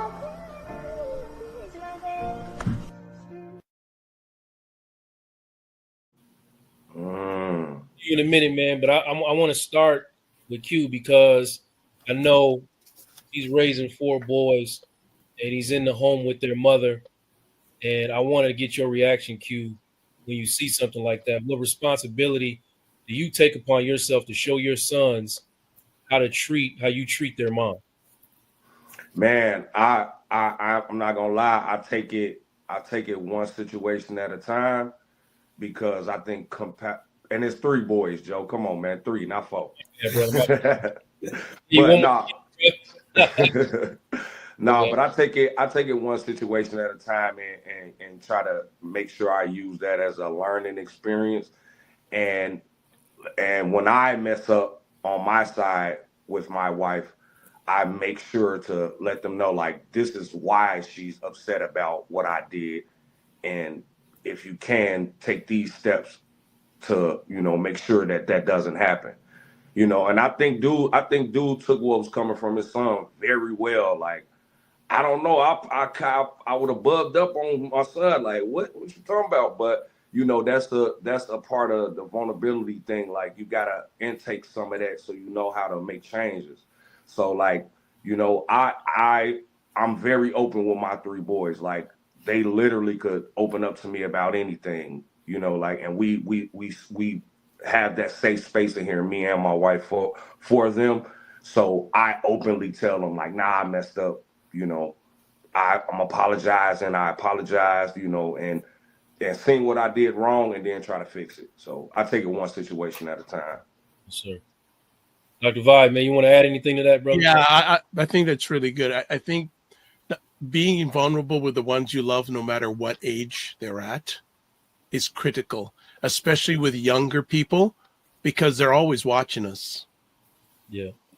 When we don't think they're watching us, they're watching us. And if you mess up, I'm going to say, for the future of your family, when you're gone, you want to show what you've done wrong and admit it to them. Yes. And say that was wrong. Because remember, every child that's in your house is probably going to outlive you. Yeah. So you want to set the foundation for them to be great human beings, great Black human beings going forward. And if you're with a partner, you want to show that, be open with them. You have to be open with them, because if they're getting the wrong message, they're already getting enough wrong messages out there. But if it's coming from the home first, there could be some real challenges there. So I think it's really, really important that, especially because a lot of times we weren't raised that way and things have changed. Yeah. So we have to adopt with the change and flow of the times. For sure. For sure. Oh yeah, my mom and my stepdad, just to interject real quick. My mom, my stepdad, they got into something, and anybody said something, it was, hey, stay out of grown folks' business. Like, Yeah. It wasn't no explaining. Yeah. Yeah. Exactly. Man, Mason, I watched, like I said, man, I'm very open about this, man. I watched my stepfather consistently beat my mother in her face, and sometimes bloody and black and blue, and never once, and he's still living today, has he ever explained any of that or try to have a conversation about any of it. Wow. No, So, I mean, I actually spent a lot of my time, and this is not, I don't think this is necessarily the healthiest way, but I just spent a lot of my time trying to be the opposite of that. There you go. And, but even still, I still don't understand. I still don't know if that's the healthiest way, but let me ask you, Dr. D, if that guy comes in your office, he sits down with you and says, my son says, I don't know how to treat women, he doesn't want to be like me, where do you start with him? Well, yeah, I first asked him, why do you think, he, felt that way, and asked him, how did he feel like he's showing up, to his son. One of the things I heard him say, he was like, what? Because, I'm not sweet. You don't want to be not like me because I'm not sweet. Right. And really, work with defining, that term to him, being sweet, being nice, to, his wife, doing romantic things. Like, what does that mean, to him? Yeah. And, working with him and maybe like changing, his perspective, regarding that. Because it's often, this could be him, the way that he, because like his son said, like, you provide, everything, for me. So his way to show love, could be, making sure like the bills are paid, making sure, they have like the material, things and stuff like that they want, but missing that other, piece. And that could have been another part of that generational curse of what he had been taught or saw or seen. Yeah. No, that I'm glad you caught that barb right there about why, because I'm not sweet, man. That is absolutely some stuff that's got passed down. And that makes me want to ask y'all a question, man. When you think about some of the things that you've had to unlearn, what is like one of the most ridiculous, illogical things that you grew up thinking and understanding that you had to unlearn in your adult life? I'm gonna start with you, Q. What do you? Man, I say this all the time. Like, my friends, they come to me for advice because we've probably been married longer than a lot of people.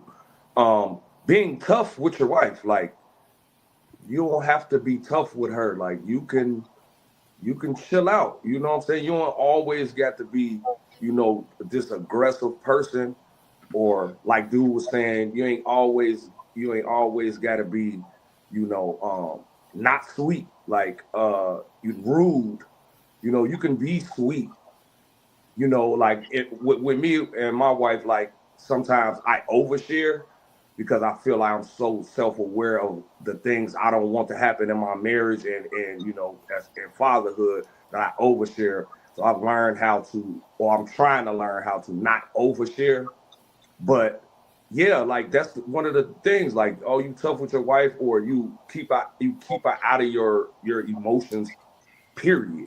So she don't even know how you feeling at all. Like, that's one of the most ridiculous things that I've learned, like, to put out of my marriage. Like, no, I'm not being tough with my wife at all. Yeah. No mind reading. That's one of my rules when I do couples, man. Ain't no such thing as mind reading. No, he should know.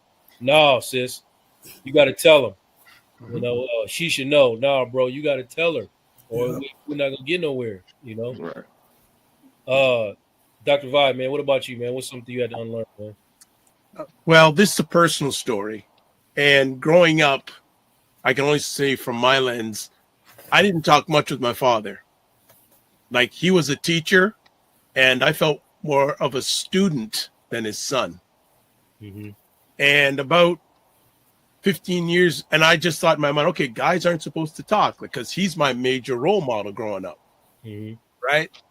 So he had suffered a heart attack. Need a moment. Yeah. Take your time, brother. Salute, bro. Take your time, bro.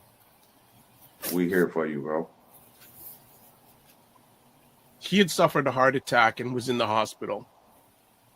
And the morning of his surgery, I wheeled him in.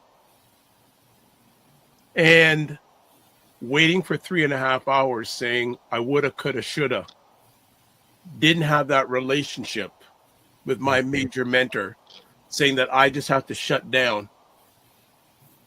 And then when the doctor came in the waiting room, because it was just myself and my mom there, nobody else, no one other family. And he said he's going to be okay. Mm-hmm. So I ran over to the doctor and I got on my knees and hugged the doctor's leg. Because by the grace of God, this gentleman and his team gave me a second chance. Mm-hmm. So I said, can I see him? He said, sure. Go in there and I said, Dad, how you doing? He says, I can feel my feet now.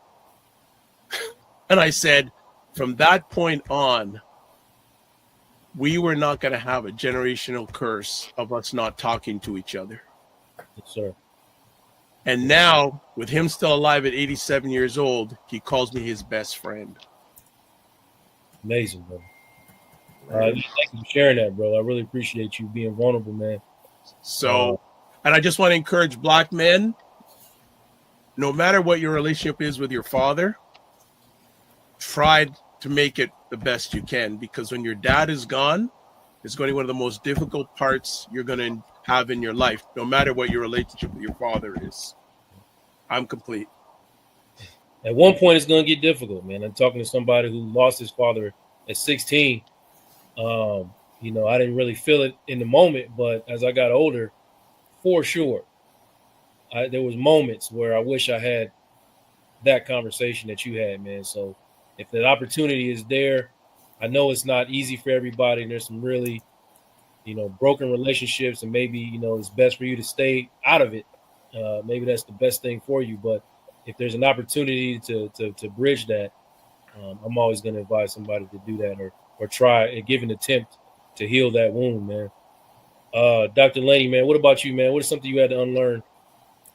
Well, I had to learn to be like more sensitive and like more respectful for like the space that, you know, some people are in, because of, you know, some of the things that, you know, I experienced, you know, growing up, just kind of, you know, like you, witnessed domestic, you know, violence, and, you know, suffer, you know, physical abuse. So when I hear, you know, when I heard other people complaining about other things that I felt was less than, you know, what I experienced, I would be like, okay, so that's what you're crying about.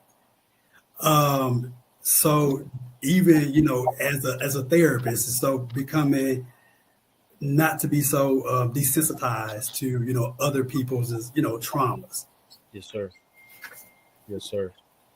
That's big. Yeah, man, it's huge, man. That's huge.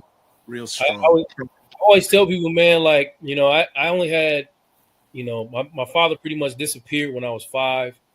And then when my mother died at 15, he reappeared in my life. And then he died like less than a year later when I was 16. So I only really got that year with my father. And there's a couple little things that he said at that time. And one of the things that he said to me that I remember is crazy. My memory's terrible, but these little gems that he leaves you, well, I thought it was a gem at the time. The brother said, man, it's a 10-to-1 ratio with these women out here. And I'm really mad because it's somebody out there with 3 of my hoses. I can only find 7 of them. That's what he gave me, bro. That's what he gave me. That's wow. I got to get to work.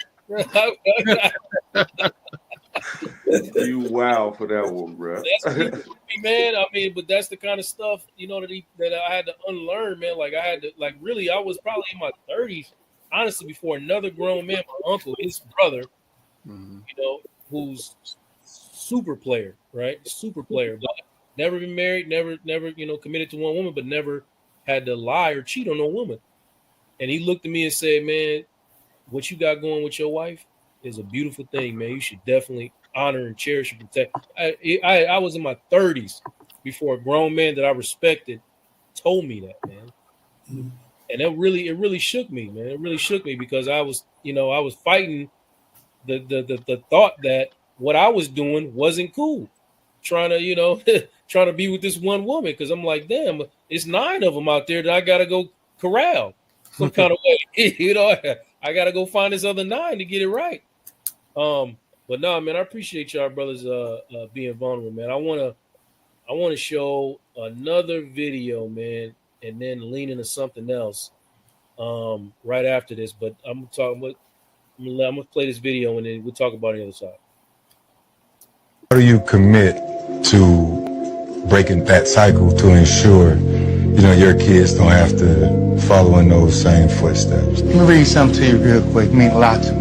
Man, I ain't trying to cry, but it say break generational curses. Quit yelling at your kids before they go to bed and expect them to sleep well. Quit yelling at your kids in the morning right after they wake up before school and expect them to have a good day. You set the tone for your children. You set the tone for your voice. They will always remember in their heads. You become their inner voice. Don't be their inner critic. Speak life, speak love, speak bravery, kindness and hope. Speak wisdom and truth. Most of all, listen to your children. I never had none of that. I get that to mine. And that's my number one priority. I follow that. That's how I break it. And I do it, I live it. I live it. That narrative shit. That's what they never wanted to pick up.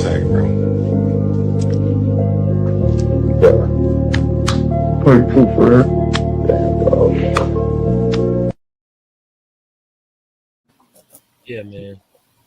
That brings me to this brother right here said, meet people where they are in their life. No, that's not what he said. That was his earlier comment about, it's easy to be vulnerable with your children. And I'm going to say, man, I'm going to throw this to you, Dr. Laney. By my experience, defensiveness in Black men shows up often when it comes to your children. Like when I get a client in my room and he starts talking about the way his kids talk to me, almost always leads with defensiveness. So, I mean, what's been your experience, Dr. Laney?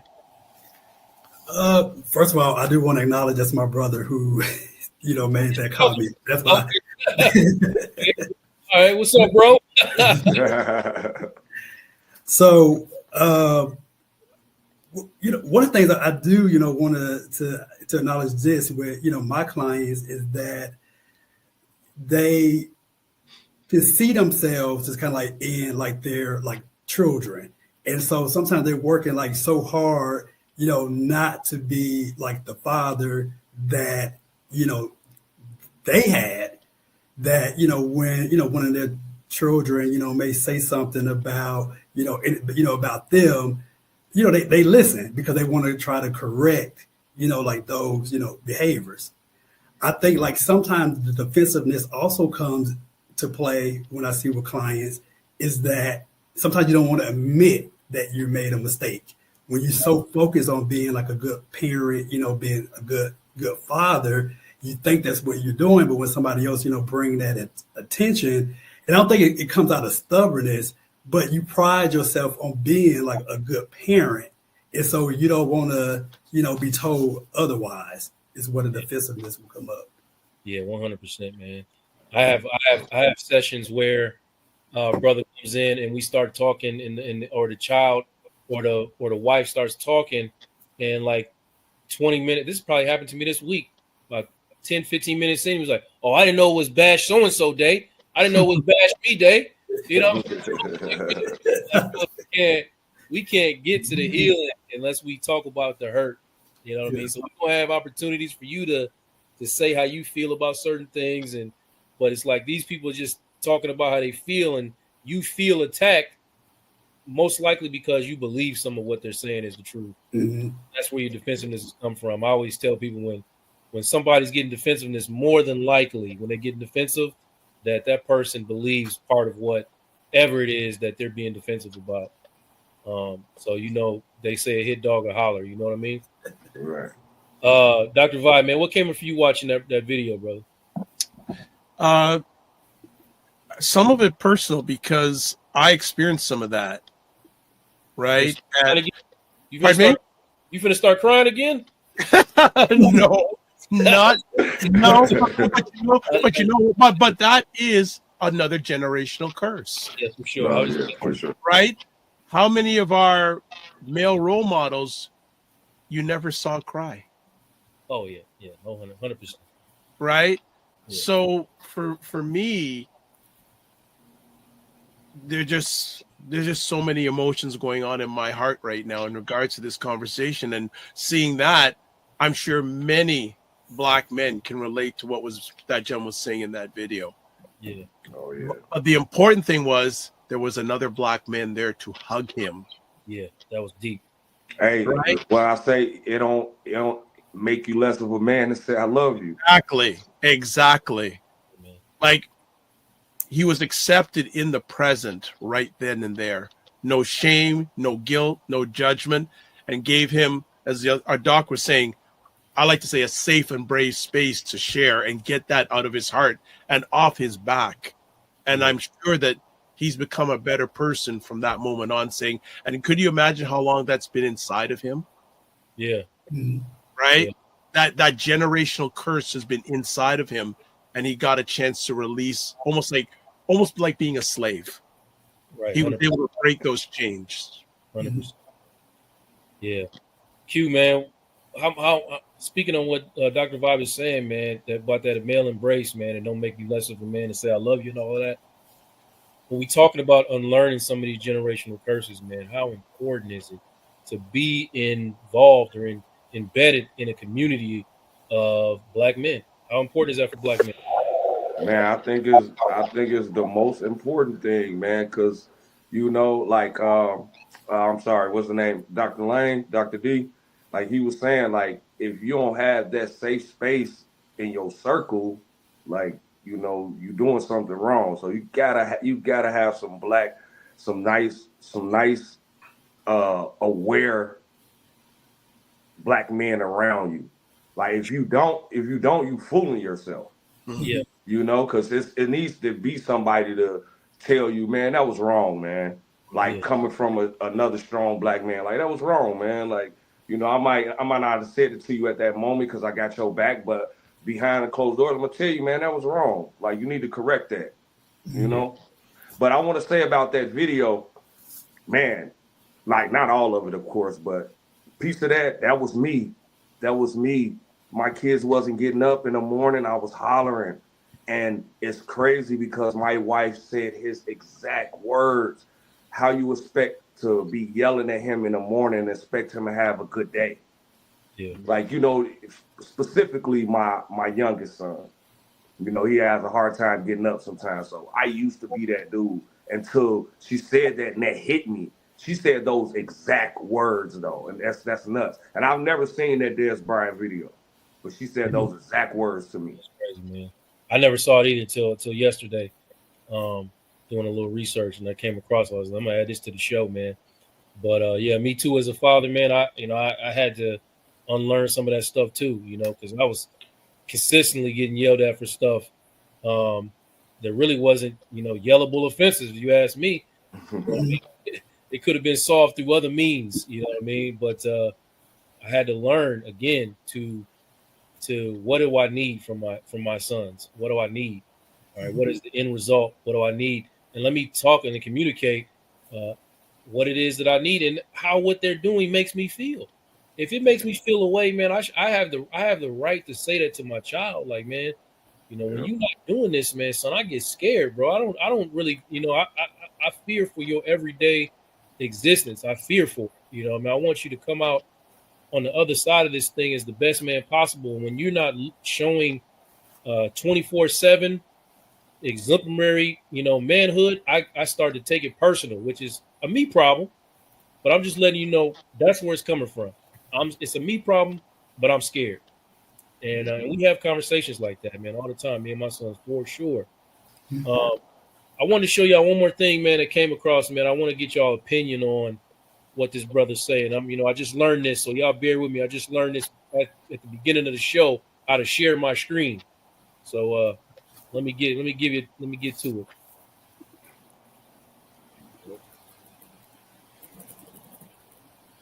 We get out of like trying to normalize childhood trauma as a shit. That shit bothers me, right? You gotta let me finish, please. But that shit bothers me, the childhood trauma as an excuse or like as a way to play victim, right? Because my thing is this, right? I'm a grown ass man in every capacity, and I say I'm grown because I own my house, I own my cars, I got all my own shit. You can't be grown without your own shit, right? I was a kid. I was a kid once. I watched my mom get shot in front of me. I was in a house full of crack addiction. I was child abused. I was all of that shit, right? But I became a man because life made me become a man quick. And I feel like we just like to give people this safe space with this childhood trauma shit because it's like, well, my dad didn't buy me the toy truck I wanted when I was 6, and that's why I cheat on women. Why doesn't childhood trauma ever affect you when it's shit that you want to do? Childhood trauma didn't stop you from getting a job. Childhood trauma didn't stop you from pursuing that woman that you wanted. Childhood trauma didn't stop you from pursuing those dreams you wanted. Childhood traumas didn't stop you from running the streets. So how the fuck would childhood trauma stop you from loving me right? I grew up in one of the brokest homes ever, but it's a conscious decision that we make as human beings, and we always give people a safe space. Oh, because when I was 17, when I was in college, the bull grabbed.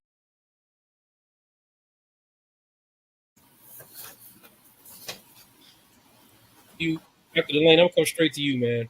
How did it make you feel, bro? When I saw that, just listen to it. One, it is a person who definitely don't know, what he's talking about. But I don't know why, but I can like kind of feel like he was just like angry. When he was, expressing that way, he was angry about, I don't know. But I think it was such a disrespect, to people's, trauma, that, saying that, people like use that, as an excuse, and him just not really understanding how, childhood trauma impacts like your, adulthood, or across lifespan. I'm sorry, I'm just a little, a little take it back. I wish you should have let me see that earlier. I could have responded better. Producer Tierra showed that to me like right before the show, and I said, "I'm gonna include this," and I thought it was important to talk about that. Yeah, but that made me feel away, man. So I went to you as a therapist at first to see how it made you feel, man. It definitely made me feel away. It offended me, bro. It offended me big time watching that. But Dr. Vibe, what'd you feel, man, watching it, bro? I piggyback what the doctor said, but I found it very interesting what he defined what made him a man. Yeah. Like usually when you ask someone that question, the first thing they say is usually the top of mind. It was material. Yeah. And I heard a whole bunch of material things and then a little bit of his backstory. I agree. I heard a lot of anger there, and everyone has a different story. His story is different than any of our stories. Yeah.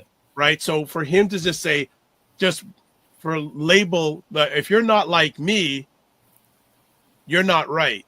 I'm sorry. I can't work with that. And I believe that if we knew some of his backstory and the way he even is carry on now, I'd love either one of the two doctors to have a session with him. That would be interesting. Yeah, for sure. He definitely needs one, man. Q, what'd you think, bro? Hold on, let me unmute you, bro. Go ahead, bro. Bro was toxic, man. Like, I mean, I deal with these. I see these kind of people every day in my life, man. Like, he trying to be too tough. He think that success is the reason, you know, that he didn't have those childhood traumas and that he was able to overcome what it is. But you could tell he's the one who has the childhood traumas. He actually named them. You know, he told us all his traumas, Sure. but still said, "Oh, well, I'm successful, and then it stopped me from doing this."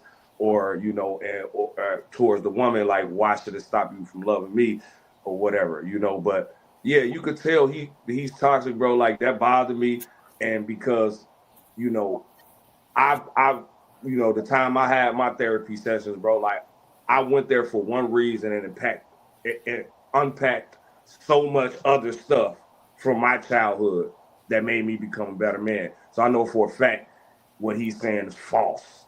Yeah. And he does what a lot of men, or black men especially, do: equate accomplishment to value. Like, okay, I've accomplished these things, so I have value. I must not have. I'm not making excuses for the things that have happened to me. So neither should you, right? Because I've accomplished this. You can. If I've done it, you can do it. And like Dr. Vibe said, man, everybody's story is different. Everybody's lived experience is different, and it's important to understand and break down, you know, kind of some of the stuff he's saying, because a lot of folks think like that, man. Especially when, and I hear it a lot as a therapist, that, oh man, this therapy stuff is going too far. You know, I'm not responsible for your childhood trauma. Let's stop using it as an excuse. Partly what he's saying is correct. I mean, if someone in your life has dealt with childhood trauma, and the result of that is showing up in you guys' relationship some kind of way, whether you're a friend or a wife or a child or whatever, then yes, it is not on you to accept their childhood trauma and then excuse their abuse. That's not a thing. You know what I mean? But you can acknowledge it and then make a decision after that. Just not acknowledging somebody's childhood trauma is not okay. It's not okay. But you don't have to accept any abuse behind it, for sure. You know? I want to answer this question, man, and Dr. D, I want you to answer it too, man. But my opinion on this, you know, what resources can a child, you know, do to value vulnerability and embrace vulnerability when they don't have anyone in their circle?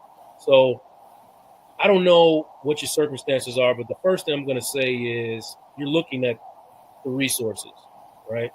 This is the resource when they don't have anybody in their circle. And vulnerability is not a talent, it's a skill. You know what I mean? It can be a talent, but when I say it's a skill, I'm meaning it can be learned.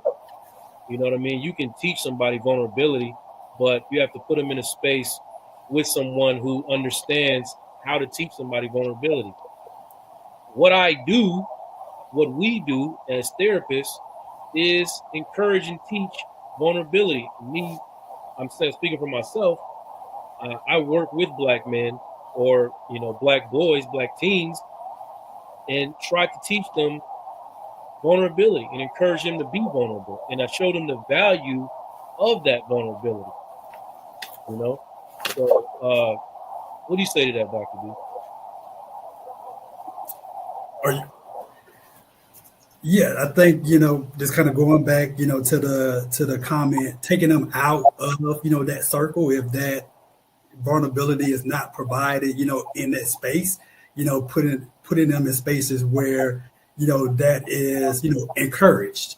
You know, with young boys, you know, sometimes I use the word, you know, vulnerability, but I also like to use, you know, emotional, you know, intelligence, you know, more so to, you know, create like more like self-awareness and being able to like identify, you know, how they feel and express, you know, how they feel. So, but back to the question is moving them, you know, out of that, you know, circle, finding other, you know, safe spaces that encourage vulnerability.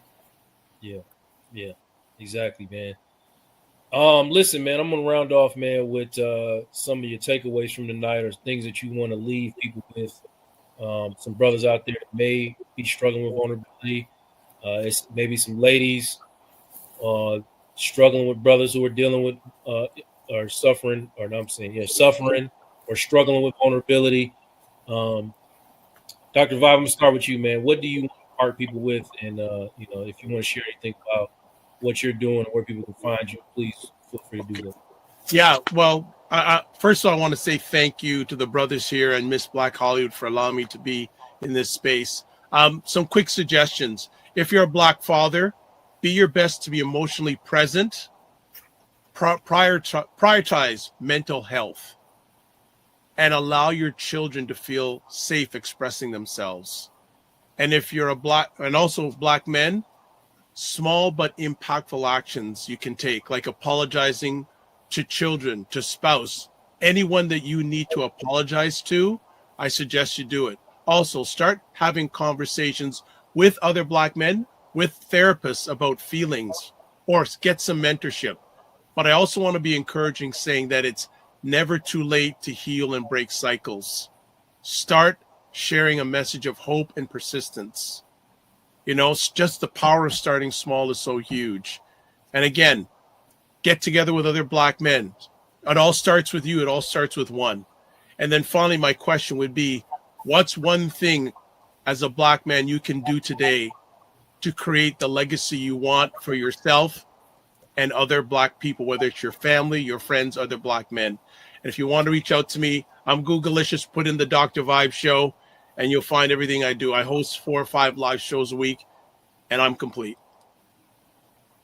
You say you what now? You Googleicious. What'd you say? I'm Blackalicious. Blackalicious. And Googleicious. Googleicious, Blackalicious.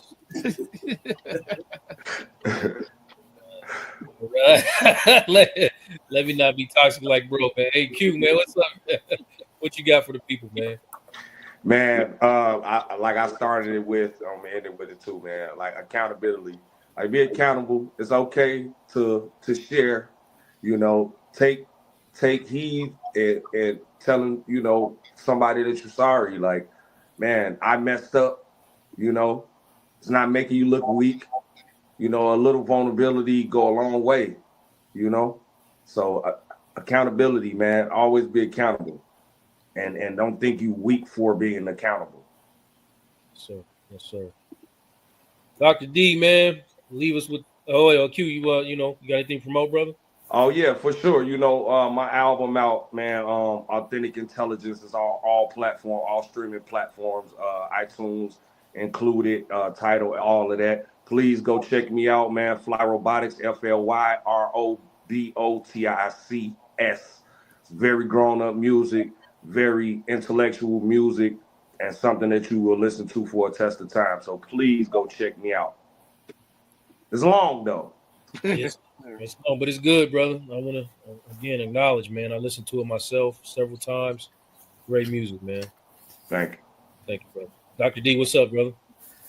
I would just say, learn to, listen to like your spouses, your partners, your children. Oftentimes, I have, clients who, struggle to, feel like they're making their families happy or feel like they're missing the mark, somewhere. And I always ask, what are they saying, to you?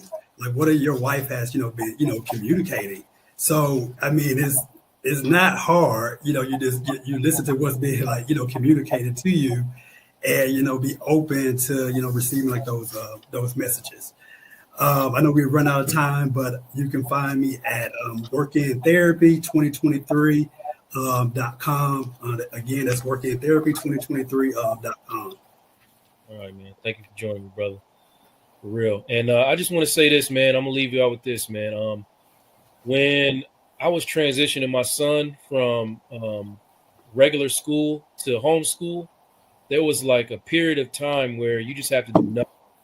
And, you're not doing any type of school. And that was really scary, by the way, because my whole life I've been in school and I thought, you got to attend school. You got to be learning something, doing some type of worksheet or taking some type of test all the time to get to meet the grade and all these other things. But that period of time where you do nothing, and they say it's like a couple months for every year that your kid was in school, is called unschooling, where you have to unlearn the system of school that you've been in and learn your entire life in order to prepare your son, your child, for homeschool, which is a completely different vibe, And I'm relating this to this conversation because there's years and years and years of things that we have learned as Black men that we must now start to unlearn in this next generation and understand that the things that our heroes or our ancestors had to do because of the circumstances that they were in are not necessarily some of the things that we have to do in order to show up today. And some of the things that they necessarily didn't have to do, but they were taught to do or passed on from generations before them, and now they pass these things on to us. We have to unlearn some of these things, bro. Like, having intimate moments with other men, that's okay. You can do that, and there's nothing wrong with being gay, but it doesn't make you gay. If that's what you're afraid of, and you shouldn't be afraid of being gay anyway. Like that's part of the unlearning that we have to do. So that's just a small little, caveat to what I'm saying. Like there's a lot of things that we have to understand about masculinity or unlearn about masculinity and what it looks like today so that we can show up as better friends, better brothers, better fathers, better husbands, whatever it is. We got to show up better. And it has nothing to do with violence or accomplishment or any of these things that we've learned over time. So I want to thank these brothers for joining me today. This is a very powerful conversation about breaking generational curses. I hope that you as an audience took away something today that you can go forward with. And just remember, vulnerability is not weakness. It's a strength.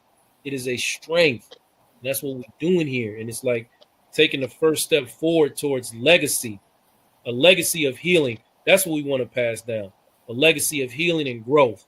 So big thank you to my guest, Dr. D, Dr. Vibe, and my brother Q. And I appreciate y'all sharing your insights and experiences and being vulnerable with me tonight.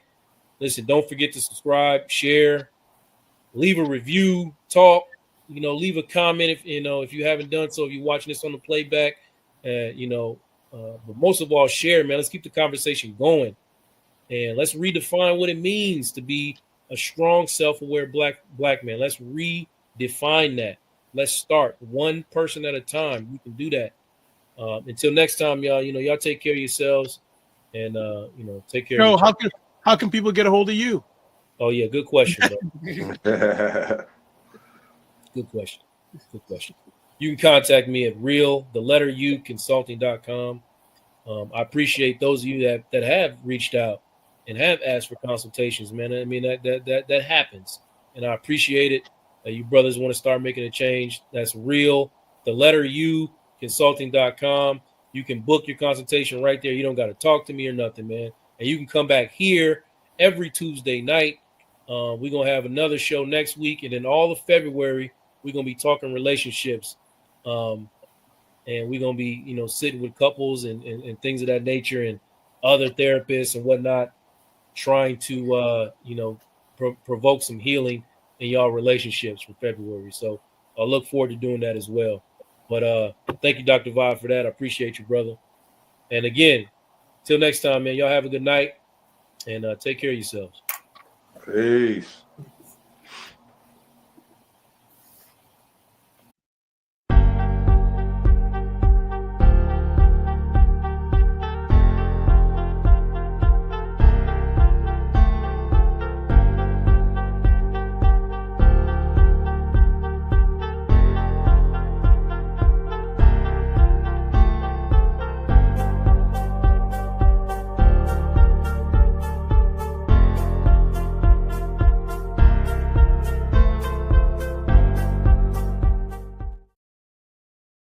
Good morning, good morning, good morning. Come on in, everybody. Everybody, come on in.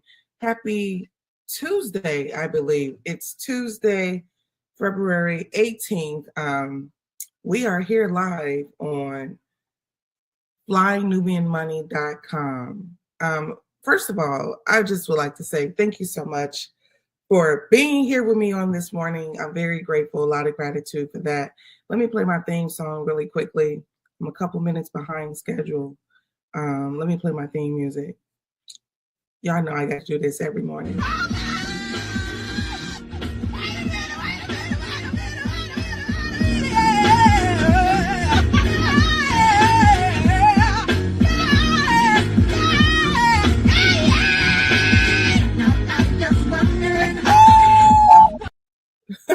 When she hit that woo, that's my cue. It's like, okay, we in there like swimwear.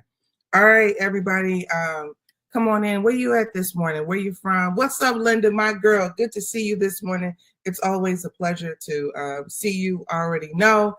If I see my girl Linda, I'm in the right place. She's been rocking with me every morning since I started this whole thing. I just would like to say, first of all, before we go any further, let me just say a quick prayer.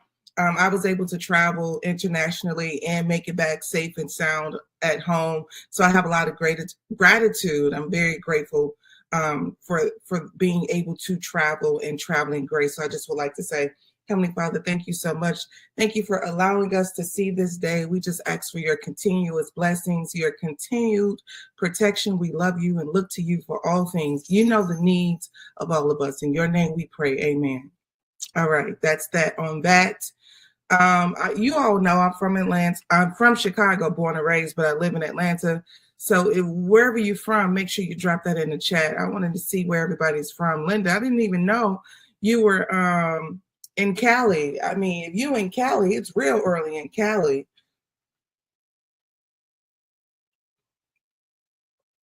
All right. I was looking for a lot of stuff that was going on online on the internet recently. All right, we got Alabama in the building. That's what I'm talking about. Also, we was looking for some stuff that's going on recently online. And all right, we got Alexis from Memphis. What's up, Alexis? Good to see you, my girl, Memphis. I hope all is well in Memphis. I told you, I see a lot of news happening in Memphis. Doesn't make me excited about some of the things. Fort Lauderdale. All right, Florida in the building. Okay. Charlotte, all right. Charlotte in the building. Good things about Charlotte. I hear a lot of good, positive things about Charlotte every single year about the progression, of Black folks in Charlotte. So that really makes me happy. I'm excited about Charlotte. And I don't know if the All Black National Convention was ever in Charlotte. I think he did have it in Charlotte at least one year. But you know the All Black National Convention will be in Atlanta this year, and I will be front and center on somebody's stage having some panel discussion at any given time in Atlanta. I believe August in Atlanta. You know, you can do hotel, you could do get your ticket, you could do what is it that is called the dinner? What is it the gala? You can do the gala as well. But I'm going to jump right into it this morning. I was traveling recently, and when you're traveling, you are always left to, you're just left to think, you know, and one of the things that came to mind is when people see you traveling, when people see you doing things, when people see you online, living your life, you have to remember that anytime a person is online, you are only seeing a snippet of the day. You're not seeing a person's complete 24 hours. You're not seeing when a person piss or shit. You're not seeing when a person pass gas, when a person is musty. You're not seeing when a person is angry. You're not seeing when a person is experiencing anxiety. All you see are pictures. You see pictures and videos, but you don't know what's behind any of that. So I was reading this article and I wanted to share it with people that think or have time to think, like my demographic. All right, checking in from Raleigh. The people that have time to think and the weight of social media. Social media is such a big part of our day-to-day life. But what you will find out in this article that there's the ultimate proof that looking happy on social media often masks real pain. Now, I want y'all to be real with me. This is when we're going to get real. I know you got time. You have time to really reflect on what social media does to you as people. You have social media have you removed away from your own reality, glancing into the image of others. Social media is dangerous. In fact, I heard a psychologist talk about the effects of mental health on social media. It is as equivalent to smoking cigarettes. Do you hear me? You looking on social media, gazing into the lives of other people is going to have you sick, because the mind and the spirit and the heart cannot fathom all that you are interpreting and processing through social media. Now, now I'm preaching more than you want to give me credit for, so I'm going to drop bombs on my own self, okay?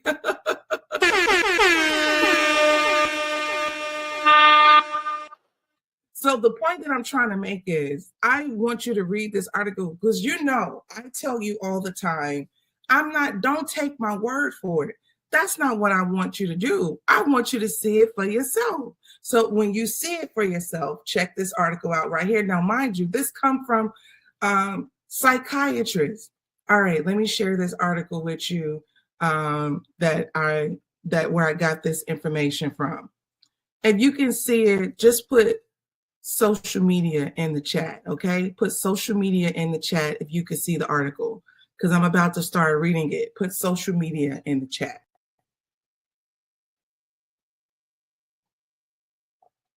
Social media, put it in the chat if you can see the article. I just want to make sure that you all can see it.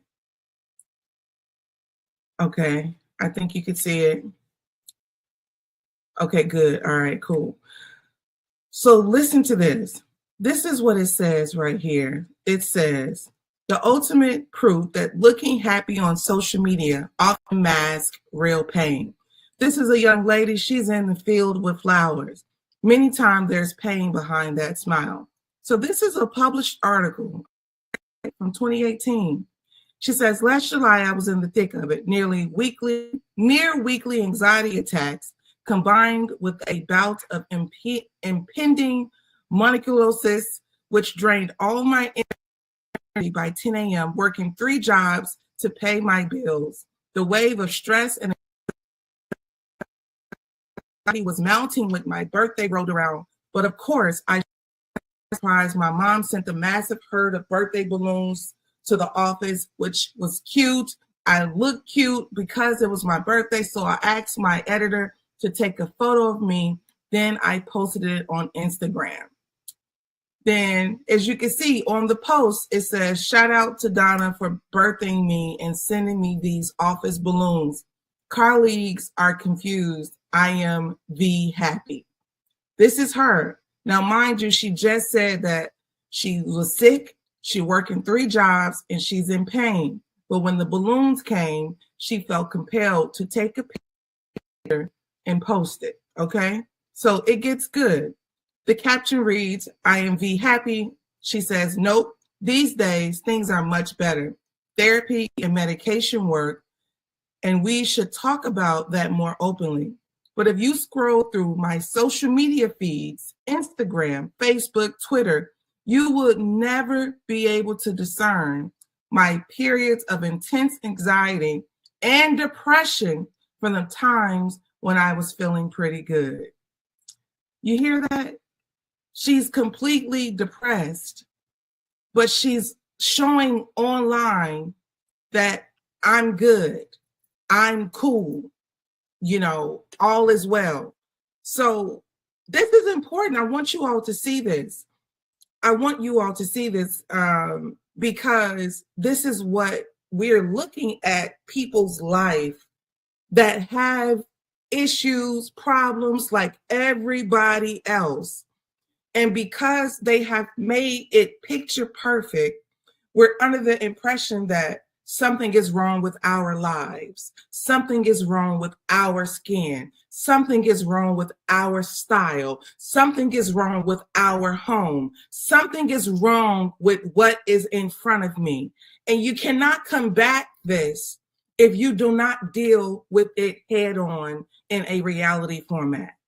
All right, I'm going to continue to read, because when you see the different stories, it's going to blow your mind. So she says, instead, you'll find posts that suggest that I'm in a constant state of joy and accomplishment. Think about this. How many times when you're online, everybody telling you when they got a new opportunity? Let me tell you something. I was out of a job for a year. I never went online and said, hey, I'm out of work. Anybody know anybody that could help me out? It does not happen that way. Proof. We are all in this bubble. You know, we're all in this bubble. So I'm proving to you, I want you to take full control over your mental and your reality, your mental well-being, your reality, your social well-being. I don't want you looking online, gazing at other people's lives and thinking that you're missing out on something. So this is one of the reasons I wanted to take the time and do this, because it's not just for you, it's for me too. This is important. All right, so she said, instead, you'll find posts that suggest that I am apparently constant state of joy and accomplishment. But of fall runs, beachside bachelorette parties, launching new projects, and making pasta with my mom. Much of this happiness was real, and much of it was totally manufactured. The truth is, what people post on social media often has very little to do with their inner state of mind. Wow. What people post has little to do with their inner state of mind. Can you all put inner state of mind in the chat? Inner state of mind. Inner state of mind. So me and my mom, you know, we growing up, you know, we got closer as I got older. But the reality is, you know, me and my mom, when I was a teenager, we was butting heads left and right. So if you see a relation, if you see me and my mom taking selfies, this was work. This was years of work.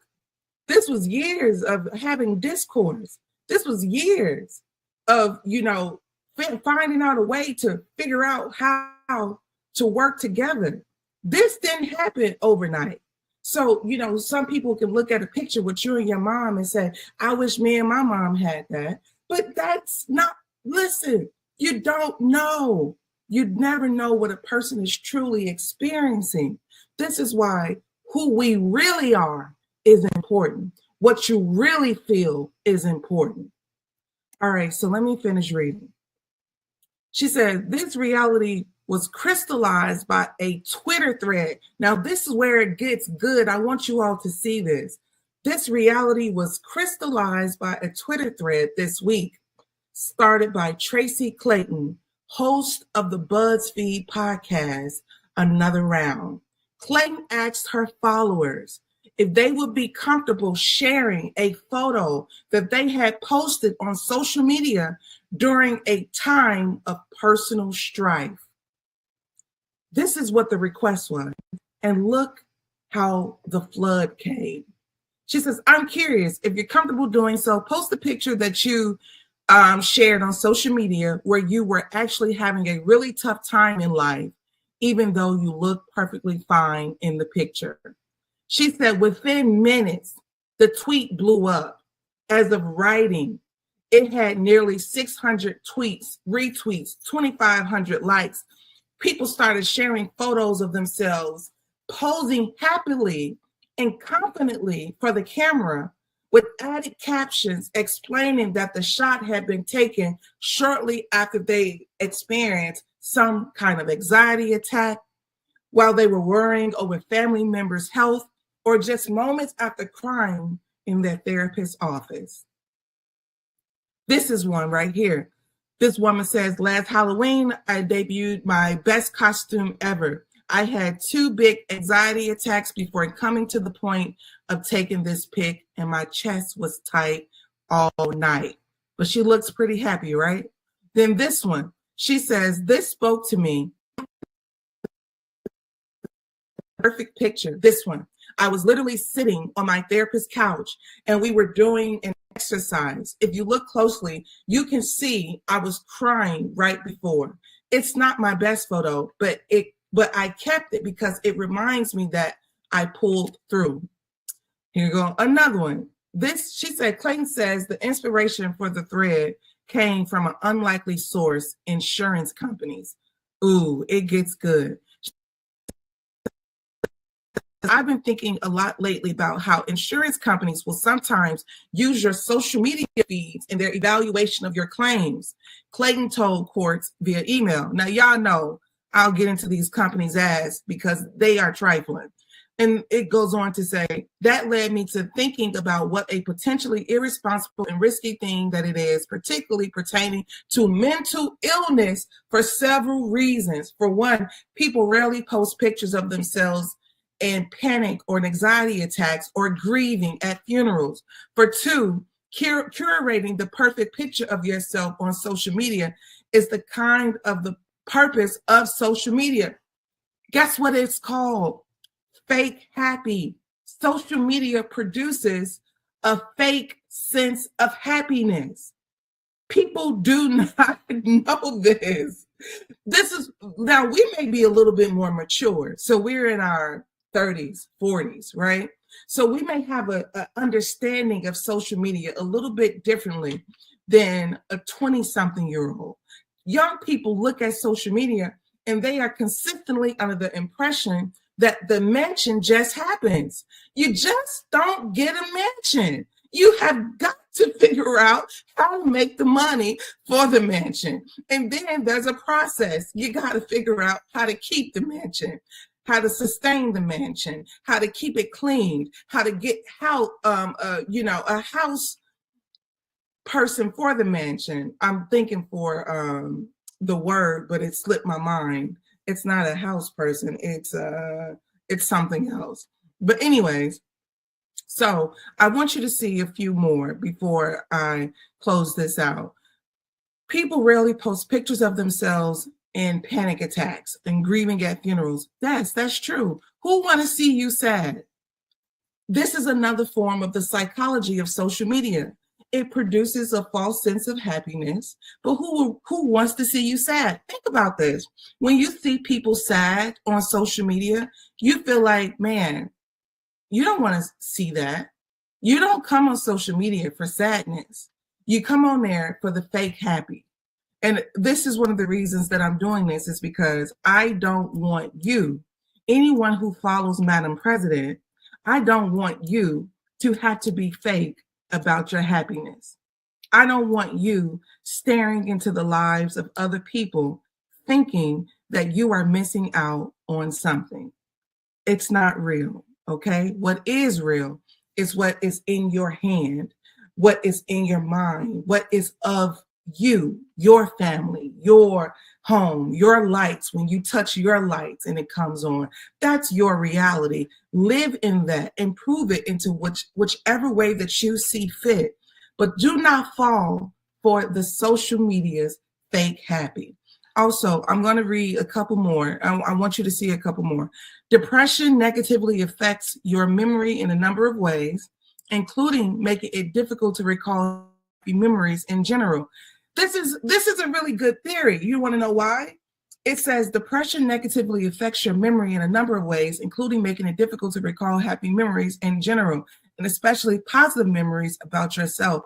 This is good to know because a lot of times when people are dealing with depression, what are they? They're always sad. And when they are always sad, what's happening? They can't even remember the good stuff. They are in a constant state of sadness. That's not good. So I wanted to just kind of fix this a little bit because I'm doing a lot of talking and I don't want you all to try to, hear me from a smaller picture point. So I kind of expanded it a little bit. So I'm going to read more. And she says, when we're at a personal low, there's nothing more important than mustering up the will to see ourselves in a kinder light. So as she goes on, I want you to see this picture where this woman says, took this photo on a solo road trip during one of the major depression episodes of my adult life. It was relatively a good trip, during which I spent a lot of time crying alone in my car motel room. Look at this picture. You see it? She looks happy.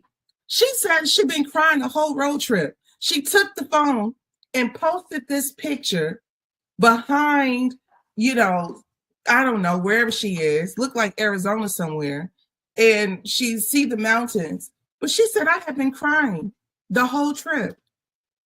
This is what's happening. But I don't want you all to see this and not understand that this has become a normalcy. If you find 500 people that have this experience, then there's 5 million that has had the experience globally. So this one right here, this woman, she says, hiking with my dad, the photo's gone. So some of these, images didn't load because it's old. She says, from my freshman year of college, after having lost 20 pounds while suffering from an eating disorder. Happy picture. Look at that. Happy.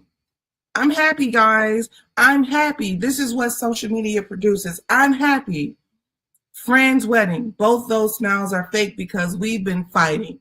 I still cringe seeing my body language in the photo. I remember feeling guilty that our other friends would know and that we'd be a distraction from a happy and important day. Are we not human?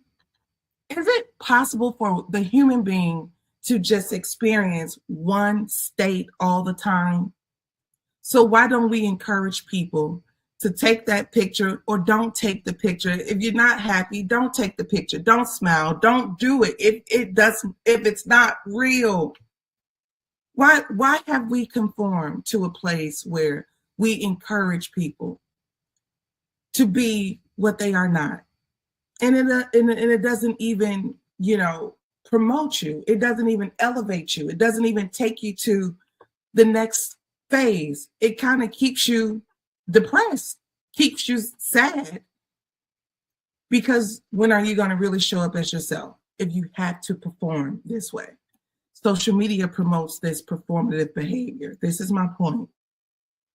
She says, my boyfriend broke up with me 30 minutes before this picture was taken. I cried all the way to the shoot, even had to pull over a few times. Even in grief, we take pictures, we smile. Here is my point.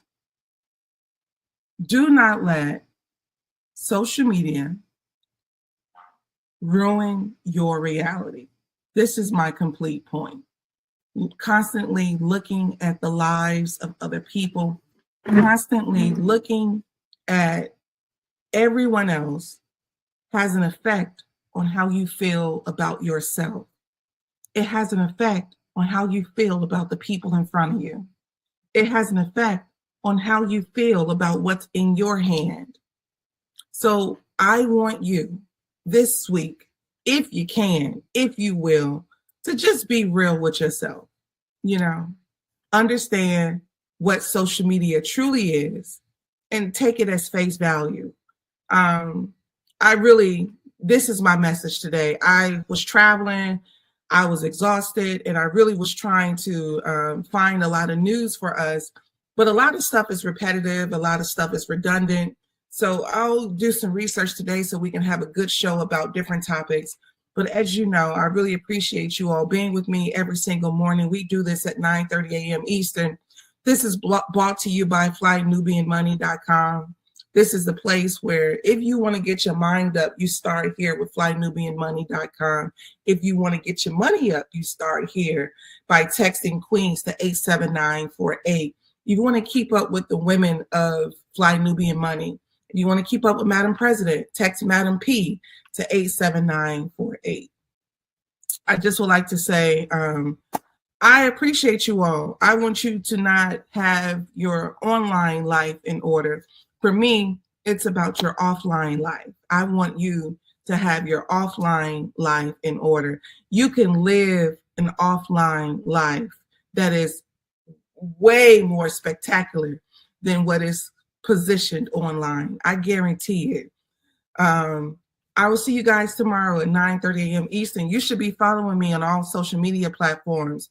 If you want to support me, some of you all say, Madam President, how can I support you? How can I show up for you? Well, my book, Matters of the Heart, and I'm going to figure out a way to do a reading or something with the book, but Matters of the Heart is now currently on Amazon. This is very exciting for me. It just happened over the weekend.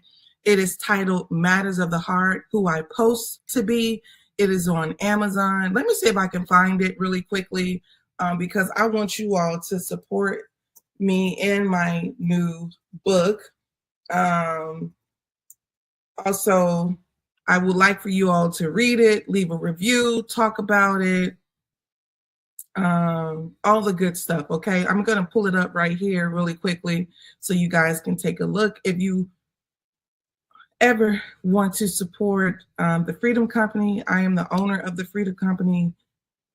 Here you go right here. I'm going to show you the screen for Matters of the Heart so you can know what it looks like. All right, this is my book, Matters of the Heart. So if you see it, yeah, buy it. I really appreciate it. I don't have any more hard copies, but I'm going to be ordering some more. So it's on Amazon for a downloadable. So check me out, baby. As my girls say, I'm an authoress, okay? And for the Freedom Company, if you ever want to shop with Madam President, all you have to do is go to www.thefreedom.company. Everything came from my own mind, my own heart. So yeah, feel free, check it out. I've enjoyed myself with you all today. Feel free to see me tomorrow, 9:30 a.m. Eastern. All right, have a good day. I'm out.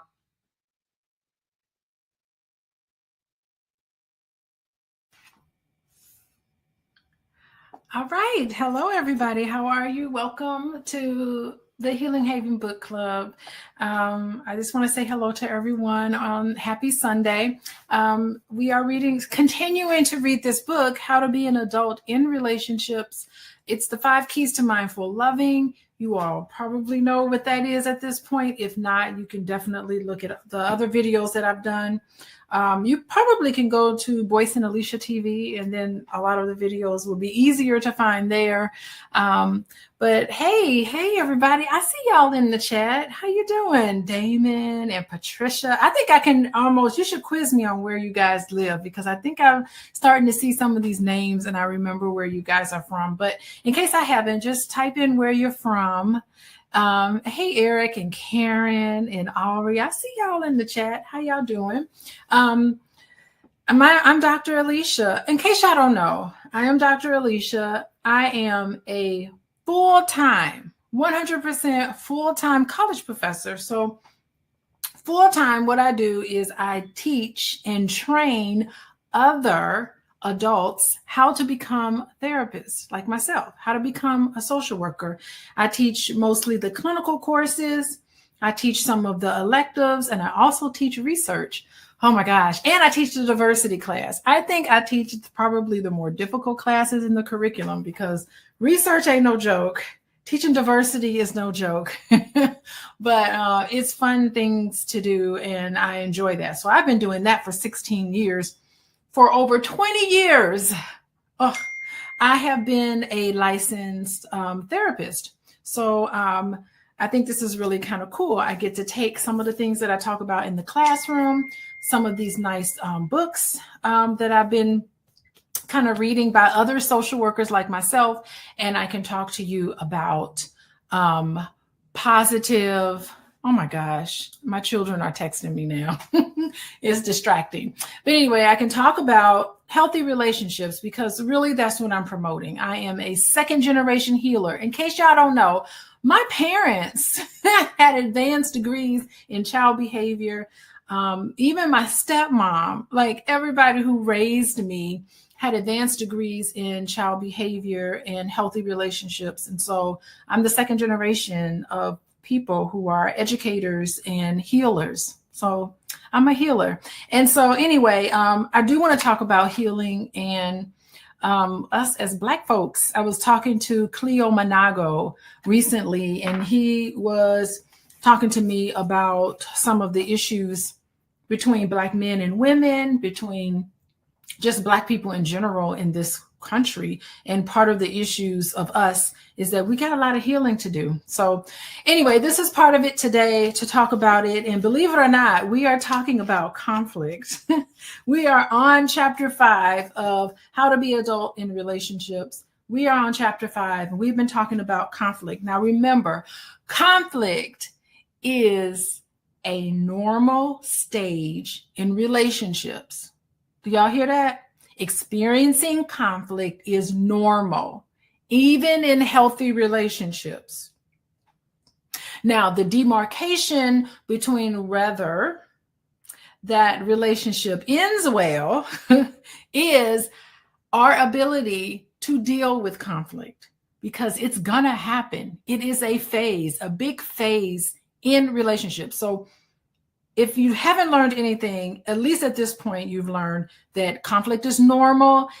It is to be expected. So conflict is normal and to be expected. And guess what? Today, we are continuing the conversation on what are the things you need to do so that you can address conflict in a way that's healthy, because it's going to happen. No matter how much you fall in love with somebody, you will experience conflict. So today is the day. In many other weeks in the past, we've been talking about how we can deal with conflict in a way that can not separate you and your partner, but bring you and your partner closer. So where are we from? Okay, Eric says he is from Tallahassee. That's right, Eric. We talked about Tallahassee, how I lived right off Mahan. I lived off Mahan in Buck Lake. That's where I lived in Tallahassee when I was a student there at Florida State University. So I lived in Tallahassee for about, 4 years. Yeah, 4 or 5 years. It was a really lovely place. I love that place. It was Tallahassee is a good place, y'all. It's a nice metropolitan city. It's a city with 3 people. There's like lawyers because it's the state capital. Then there's university folk because all of the universities around. FAMU is there, Florida State, and a couple of other community colleges. And then you also have like the local people and the rednecks. I love the rednecks. Actually, I got along with them really well. So it's like a really interesting place. Welcome, Eric. Hey, LaShawn. Welcome, LaShawn.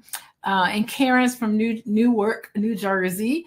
Yeah, so I see y'all. Oh, KJ from Charlotte, North Carolina. How you doing? Vegas, that's what's up. Taylor Thompson from Vegas. I've been talking to my sister-in-law about trying to go see Beyonce in Vegas. I don't know how y'all feel, but I like Beyonce, so I don't know. There's some mainstream people that I really like. Beyonce got it going on. And her music, by the way, Beyonce's music, she puts out songs that really make sense when it comes to relationships.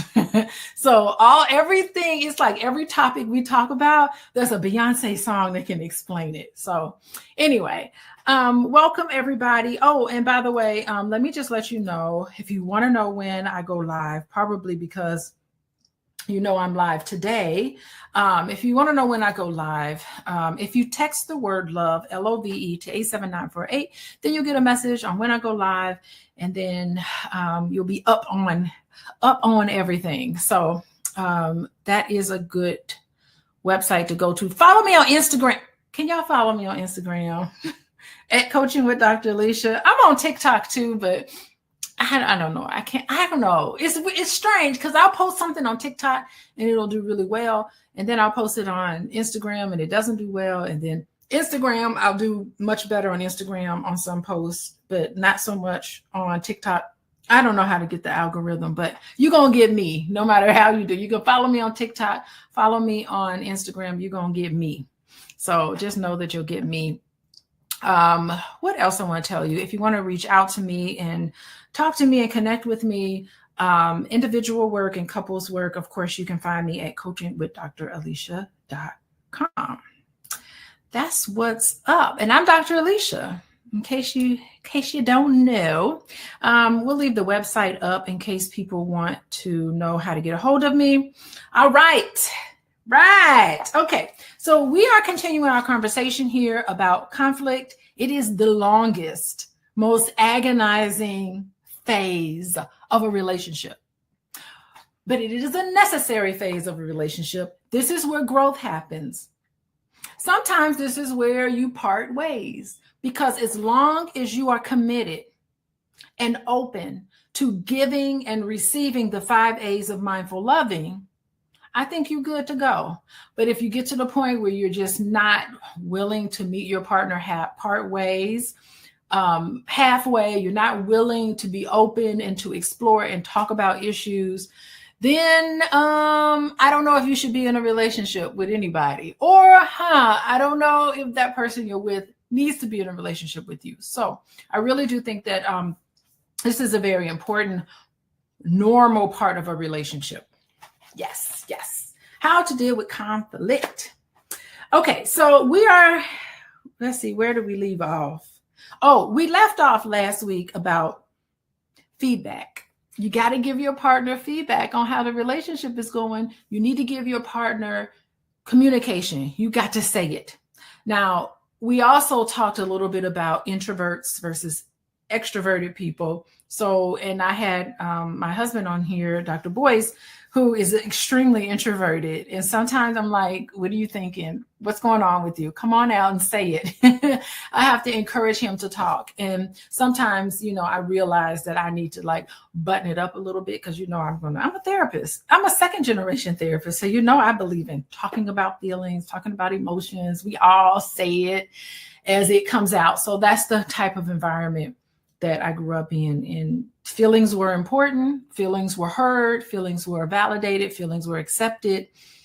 Thoughts, feelings, all these things were encouraged as I was growing up. And then it wasn't until I left house that I was like, this is not second nature to some people. So today we're going to talk a little bit about compromise. What do you do when you have differences in thoughts and differences in how to articulate yourself and how to talk about yourself and what to do in relationships? So when the inevitable conflict happens. So that's what we're going to talk about today, how to deal with conflict. And believe it or not, the next section with Just Say It is on page 158. I like the paper copy because I'm old school, but y'all can get this on the Kindle. You can get the audiobook. Actually, I do have the Kindle version and I have the audiobook version, but I prefer, personally, I just prefer reading it.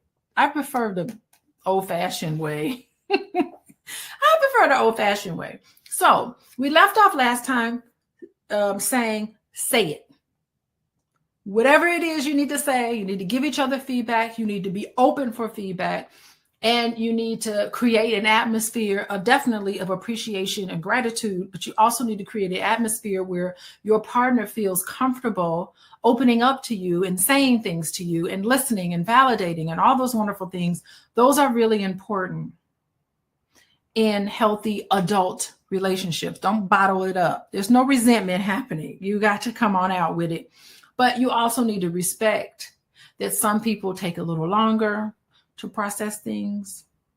Some people don't. They just gut right on out. So you have to be able to calibrate that. And what's interesting is that the next section on page 158 of the paper copy is all about finding a center.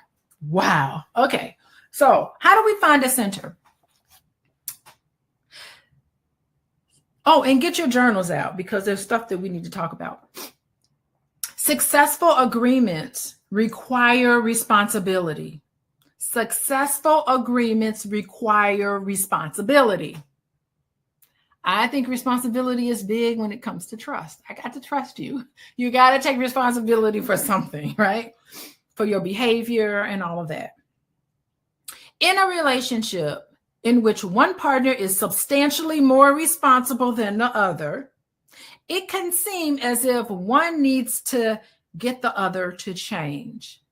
One person needs to get the other person to change because that person is more responsible. You need to be responsible 100%, right? For instance, one partner may always show up exactly on time and do exactly what he plans or promises to do, no matter what the circumstances. The other way, the other partner may be lackadaisical or irresponsible, not following through on commitments and not dependable. I ain't gonna text you back right away, where another partner texts you back immediately. The highly responsible partner may blame or try to fix the other with little success. What's wrong with you? Why can't you be on time for anything? One person errs by excess and the other by defeat. The virtue is in the middle, the mindful center, not on either side of the fault line. Whoa. It's funny how type A personality and type B personality, they'll get together. Who's a type B? Y'all let me know in the chat. How many of you guys are a stickler when it comes to like being on time?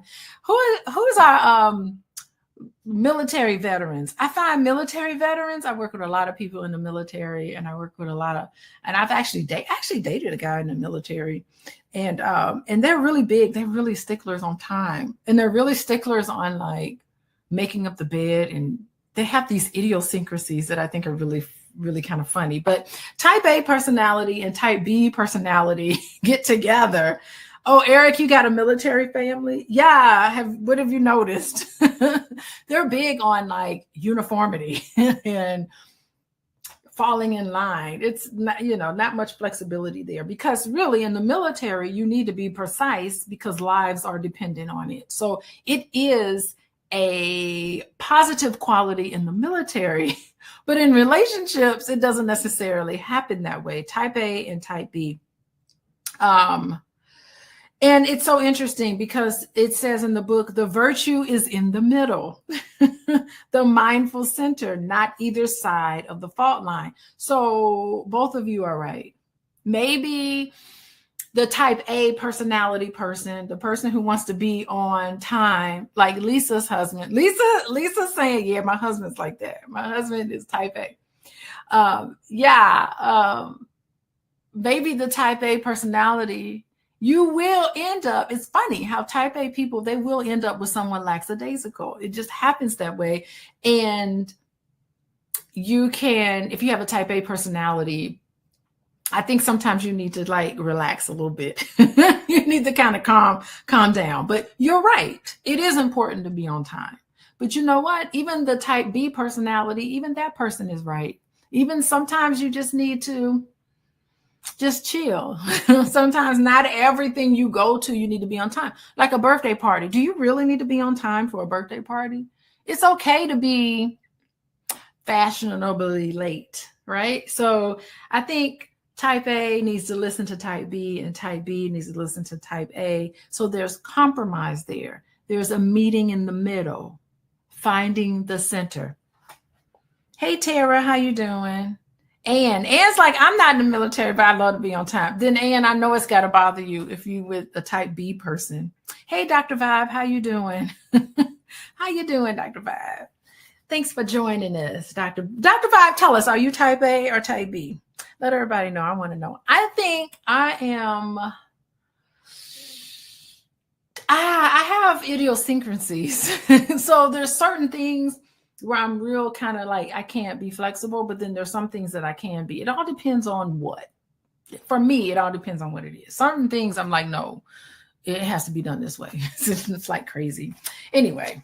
So they're saying that it's important if you're in a relationship like this, where there's vast differences in terms of timeliness, in terms of cleanliness, in terms of all of the things that couples tend to fight about, it's important to find the middle, the center. The goal for one partner is less compulsion. For the other, it's more reliability. So everybody's right. Yes, you need to work on showing up on time. And yes, you need to relax a little bit. How about that? Y'all need to listen to each other a little more. If one partner does the work and changes, bravo to that partner, by the way.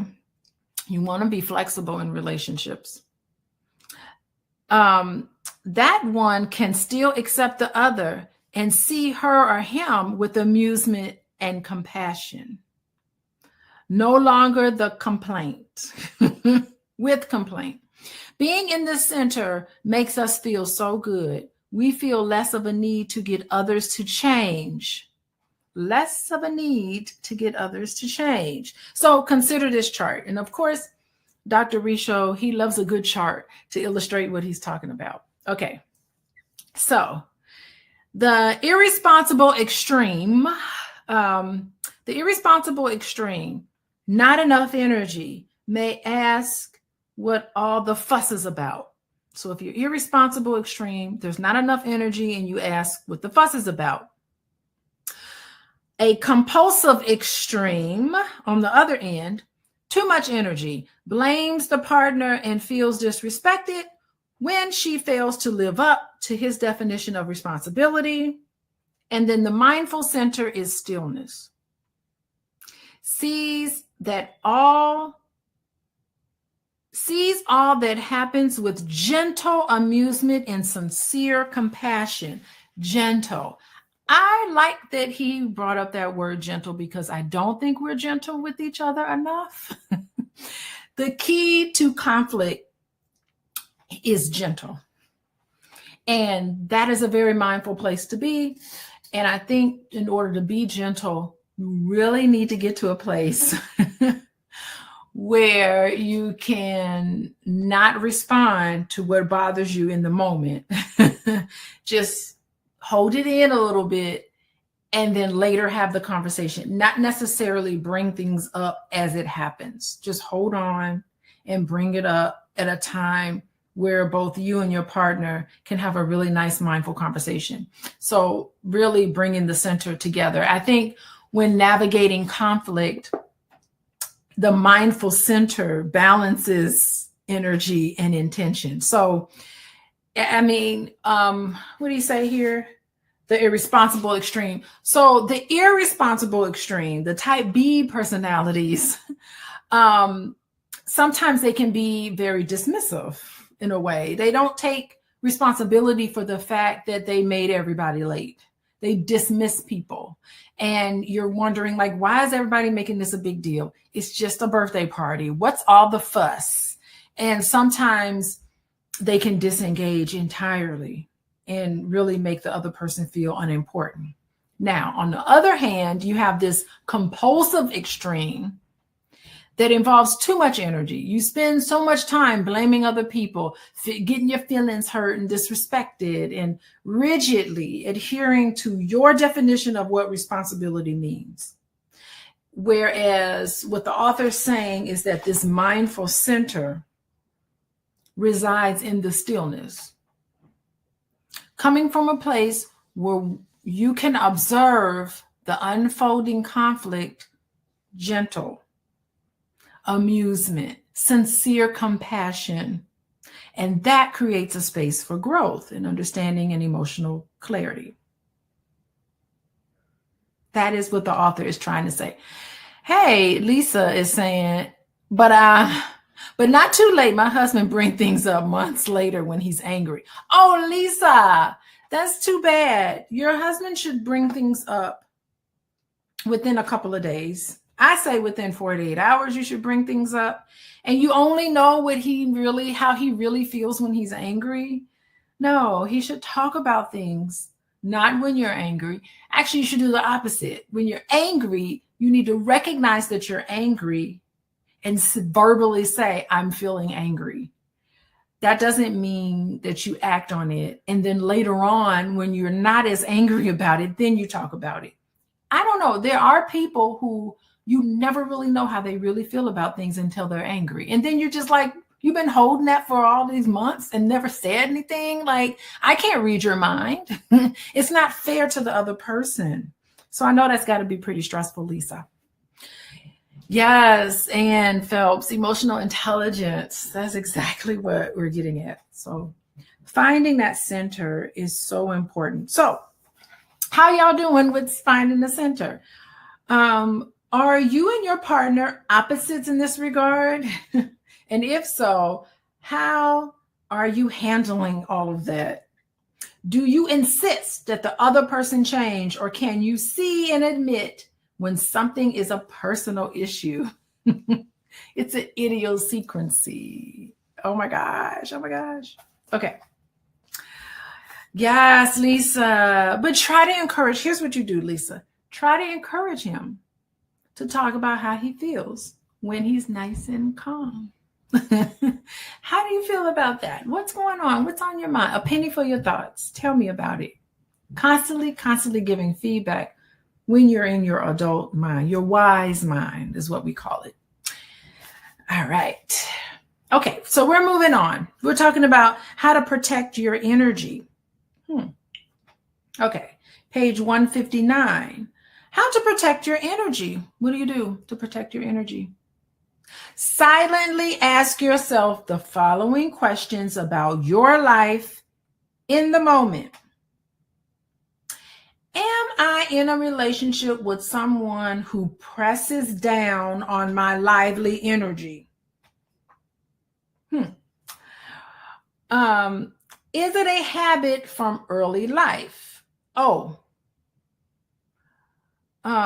am I in a relationship with someone who presses down on my lively energy? Our lively energy is the energy that wants to light us up from within and light the world through us. Why do I allow anyone to limit my energy? Why do I allow someone to limit my energy? Yeah, it doesn't matter who you're with. Nothing should stop your shine. Nothing should stop your light. Am I with someone who delights in my energy or who depletes my energy? And if they deplete your energy, why do you allow them to do that? Why? Here are some suggestions that may help reignite the light of your energy if it has failed. So what this book is saying is that, are you with somebody that dulls your energy? And if you are, what is it about that person that you, or about anybody, that you're allowing that person to dull your light? So we all have a light in us. Don't let nobody stop your light. No one dull your light. You're going to shine forever, right? So here are some things to consider to keep your light shining. Number one, the number one thing you need to do to keep your light shining, let go of control over others. Do you feel like you need to control somebody? If you do, then that is dulling your light. So allowing somebody to dull your light is the same thing as you wanting to control them. And you're unsuccessful doing it because it's unrealistic to even want or even expect to control another person. How about that? Let go of control over others. Let them do and be whatever they're going to do and be. Every unit of energy that we invest in changing others is subtracted doubly from our own lively energy. So you're wasting your time, dulling your light when you try to control another person. Let them be. We may be controlling not so much to prevent bad things from happening as to prevent ourselves from feeling grief, anger, or disappointment. So controlling other people ain't even about that person in the first place. Controlling other people is not necessarily a desire to prevent harm, but it is a deep-seated intention to shield yourself from uncomfortable emotions that you're not willing to deal with: grief, anger, and disappointment. So you want to manage circumstances, tightly manage them. And we construct an illusion of safety. When you feel like you control things, it's an illusion that you're safe. Believing we can sidestep these feelings altogether. But avoidance of these feelings disconnects us from the emotional world. And that's how you achieve self-actualization. A few weeks back, we spoke about self-actualization. And to achieve self-actualization means that you have to be comfortable with your pain. You have to be comfortable with your feelings in order to be comfortable with other people's feelings. This is called growth. So resilience lies in allowing you to feel fully and to sit with it and stop trying to control things so that you can stop the inevitable human process of feeling what you need to feel. So release that control. And when you release control of other people, it doesn't mean chaos is going to ensue. It just means you trust your ability to handle how you feel. That's deep. I like that. How y'all doing? You are tuned in to learning about how to be an adult in relationships. It's the 5 Keys of Mindful Loving by social worker David Rico. And oh my goodness, he's laying it on us. The issue with control. Controlling other people dulls your light because it's wasted time and energy. Isn't that something? Okay, we are moving on. We are on page 159. And so that's the first thing. If you find that you're with somebody and they're dulling your light, release control. All right, first thing to do. Second thing he asks us to do, ask yourself what you want 100% of the time. Say yes to yourself twice as often as you say no, but be willing to compromise. Oh, the word compromise, that's the big C word in relationships. Compromise, compromise, compromise. That is the key to healthy relationships. Talking about how to be an adult in relationships, it is the ability to compromise. I'm going to talk a little bit about that on Fly Nubian Queen this week on Tuesday. Y'all tune in. My day is Tuesday. I think it's at noon or 1, maybe 1 o'clock Eastern Standard Time, noon, 12 o'clock, 12 o'clock Central Standard Time. I'm in Central Time, so I speak in Central Time. And yeah, I think that is very important to think about, being able to compromise. That's so key. And to be compromised and to be able to compromise, you need to be flexible. You need to have empathy. You need to see another person's perspective. And this week, I'm not certain, but a bunch of us have requested to talk about this whole meaning of what does it mean to submit to your husband?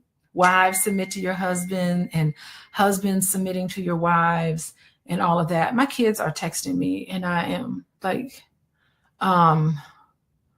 they are something else. They're asking me questions. Taylor, my daughter, has dance competition. Okay. Anyway, and they just keep reaching out to me. So how y'all doing? It's all about compromise. And I'm not certain that having the submission conversation, I'm not even going to bring it up here, but the submission conversation, hopefully I'll be able to talk about it. Lord, I got to let them know. Doing a video. My kids are something. All right. So being able to compromise is number 2. So number 1 is letting go of control. Number 2 is being able to compromise. Number 3 is choose reconciliation over ongoing feuding. It is a choice. You have a choice. Either you fighting with your partner, you're not listening and you're fighting, or you're looking for reconciliation, whatever that looks like. So that's a choice. So choose reconciliation. Healthy adults do that. Never retaliate or use violence, no matter what the provocation. Correcting others' inappropriate action is best led to instruction and compassion. Compassion, not what's wrong with you? How come you don't know this? How come you don't understand? What's wrong with you? It's not putting other people down. It's not judging other people, but treating them with compassion. Compassion is so needed. Not punishment or retaliation. That's really terrible. People who are very vindictive, I think that's really awful. Okay, so that's the third thing. Number 4, y'all write this down. These are the things you need to work on. Number 4, to protect your energy, you need to confront or turn away from those who bring you down. So you could just either block them out, right?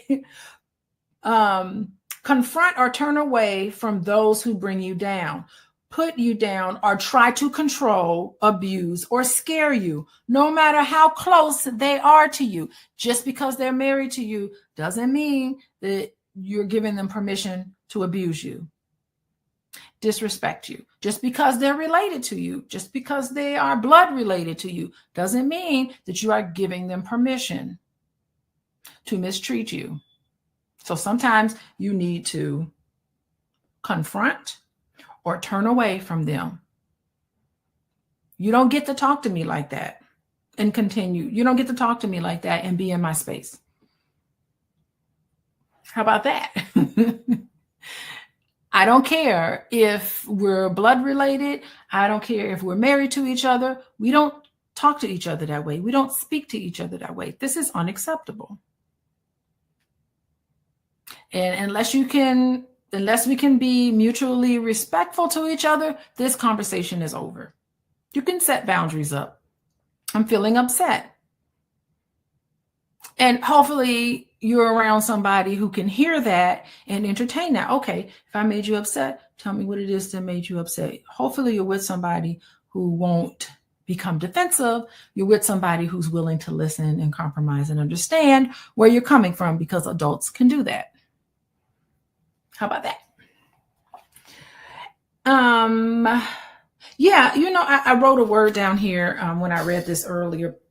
There are some people who can be really negative. And sometimes, I worry about their mental health. And so that's another thing to consider too. It's like, you can tell somebody, I worry about your mental health. You seem to see the glass half full instead of half empty. You tend to, I'd like for you to be more positive. I mean, you could say that, you seem sad. Talk to me about it.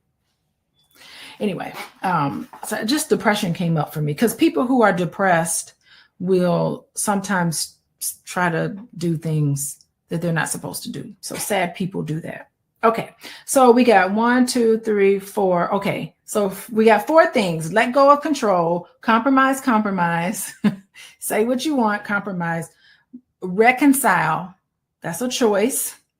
Number 4 is confront or turn away from them. Say, we don't do this. Okay. And then number 5, express your creativity. Begin a project you have only imagined.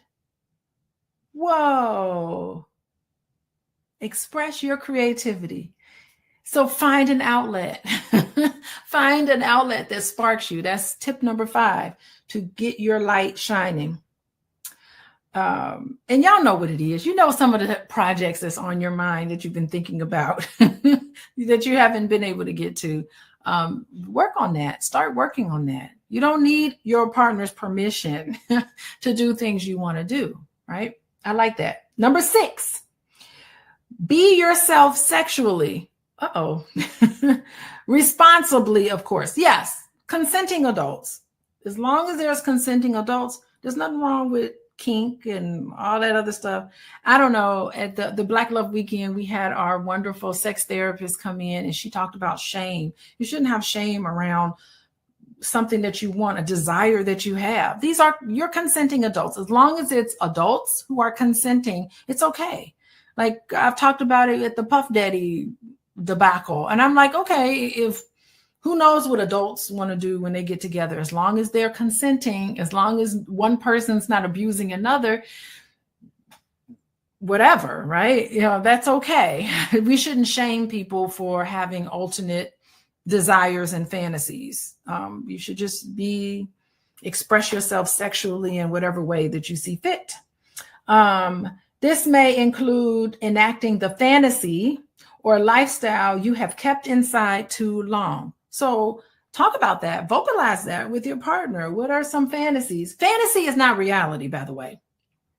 So you can have a fantasy. It doesn't mean that you want this in reality. And, actually, I read some articles on that.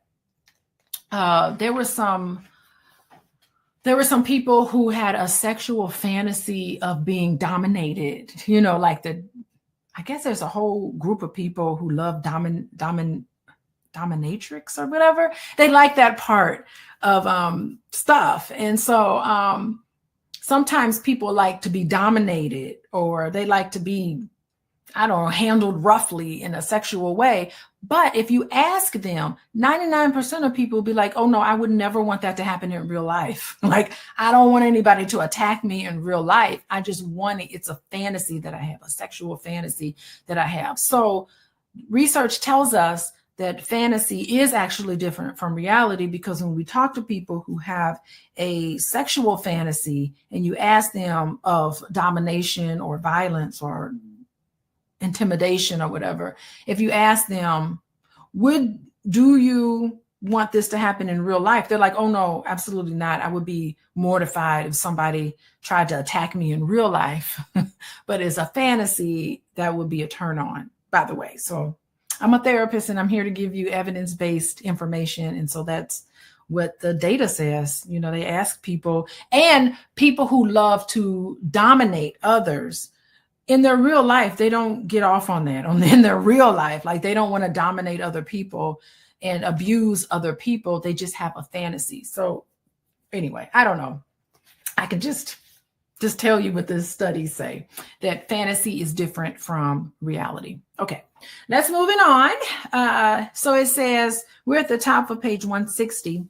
It says, cultivate a sense of humor, learning to play and see the humor in daily events, in others' behavior, and in your reactions. Yes, I love this one. Stop taking each other so seriously. Sometimes you just have to kind of laugh about how things are. I have to incorporate humor in my relationship, because if I didn't, I'd be mad all the time sometimes. So, oh gosh. Anyway, all right, moving on. Be bold in your self-presentation and decisions. Be bold in your self-presentation and decisions. Yeah, so like, don't be ashamed of who and what you are. You want to wear a certain outfit. You want to make your hair a certain way. You want to look a certain way. Feel good about that. Don't feel inhibited to be something different than what you really are. I like that one. The next one here, and this, by the way, let me recap. These are a way to ignite your light and increase your energy, the light of your energy. Okay. So the next one is make friends with nature. Y'all get that? All you got to do, it don't cost you nothing. If you want to ignite your light when you feel like it's been dulled from conflict in a relationship, connect with nature. Make friends with nature, not connect with nature, make friends with nature. Make friends with nature to protect your energy. I like that one. I don't know. I feel like getting out in nature where spring is upon us. I think getting out in nature is a grounding activity. And sometimes I think it's best to put the phone down, to get away from television, to unplug from technology and connect with nature.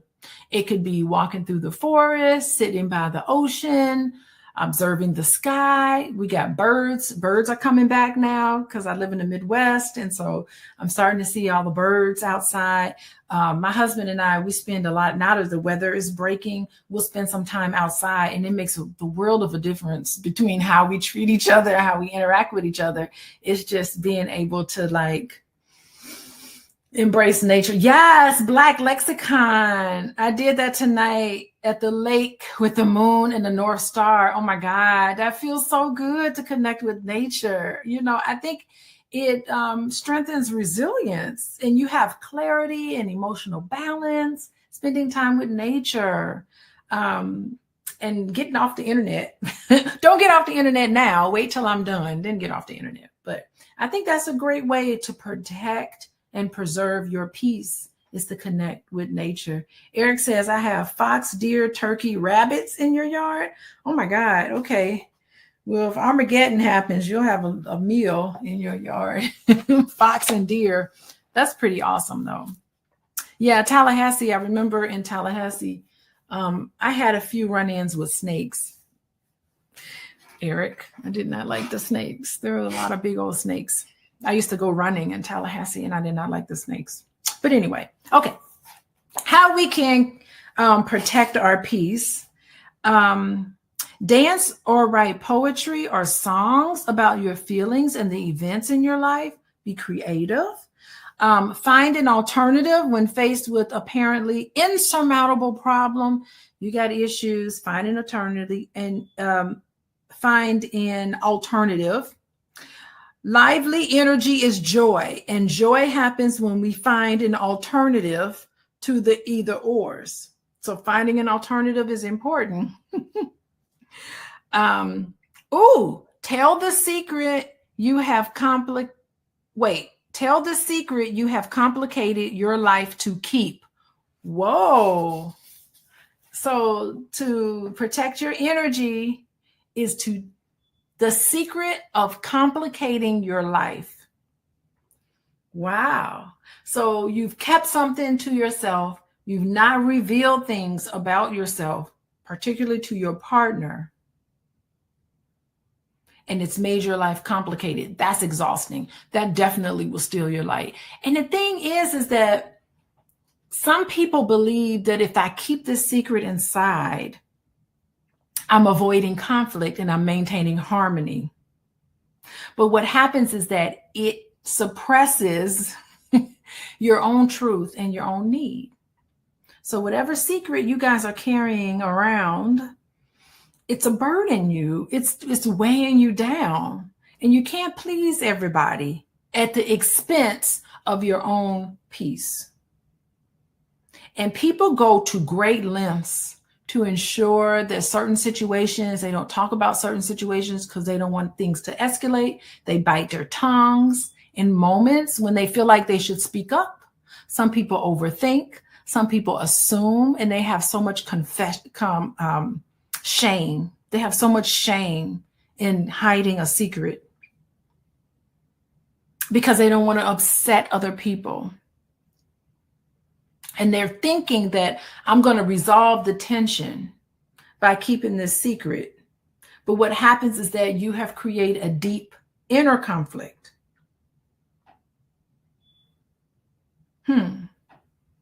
So you're complicating your life by prioritizing an illusion of peace and calm for your own honesty.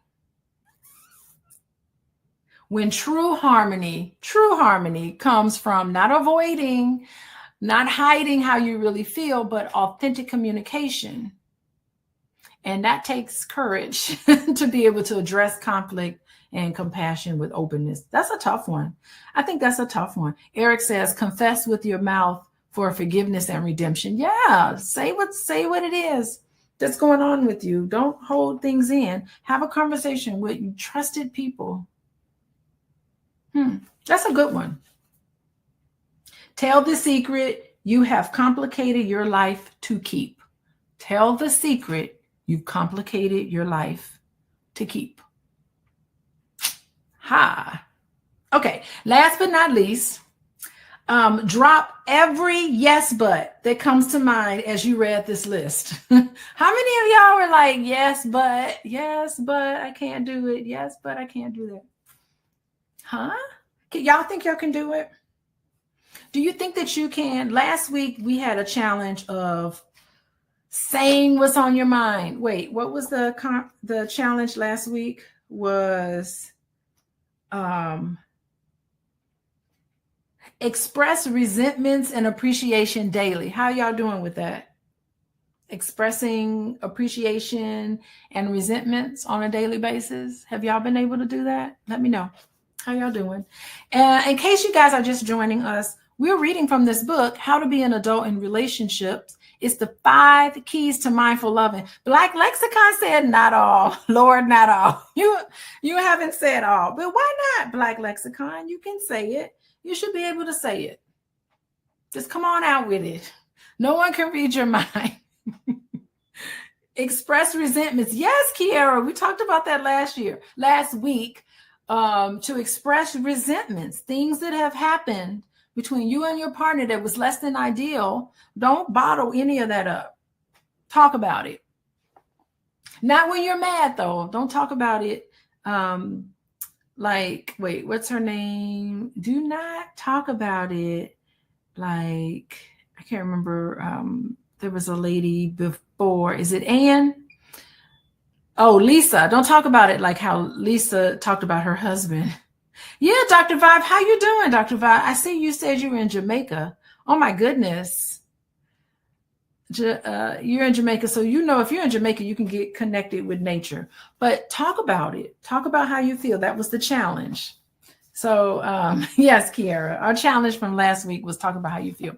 And by the way, if you guys want to know, I'm going to go live again next week. I don't know what time, but to find out what time, I know y'all already know this. Text the word love, LOVE, to 87948, and you'll be able to go live when I can talk more about conflict, how to be an adult in relationships. It's the 5 keys of mindful loving by David Rico. And right now we're talking about conflict. I think conflict is the biggest stage of a relationship.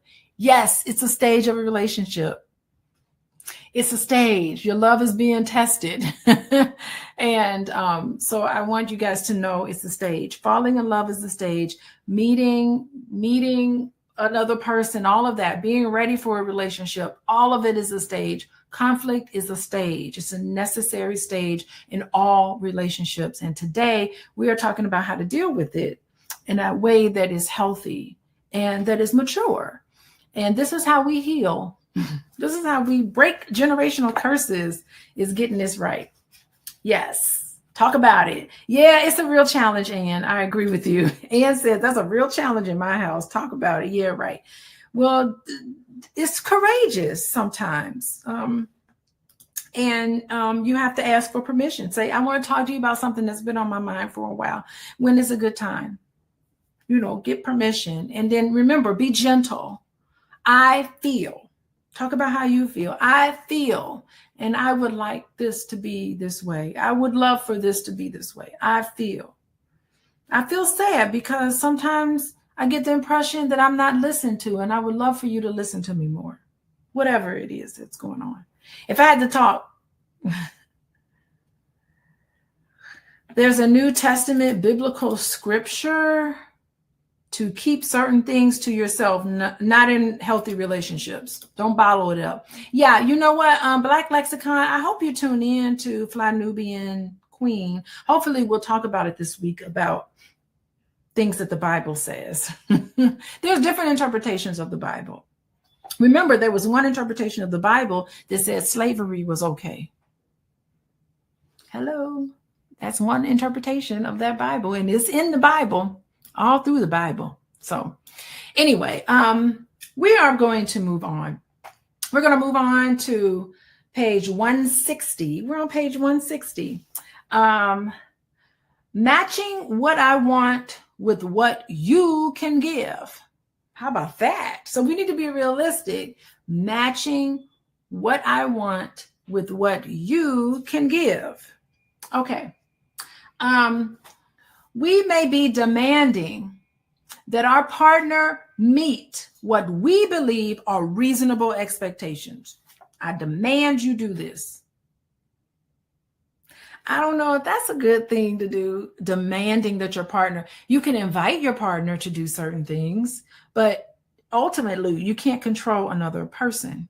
You can invite that person to do something. So if I have an issue with my husband, well, just this week I was asking him, hey, I'd like for you to, for instance, hang your coat up when you come in, or put your shoes away because I'm tripping over them. I'm inviting you to do that. And he can either say yes, no, or whatever. I can't control what he does, but I can definitely invite him to do certain things.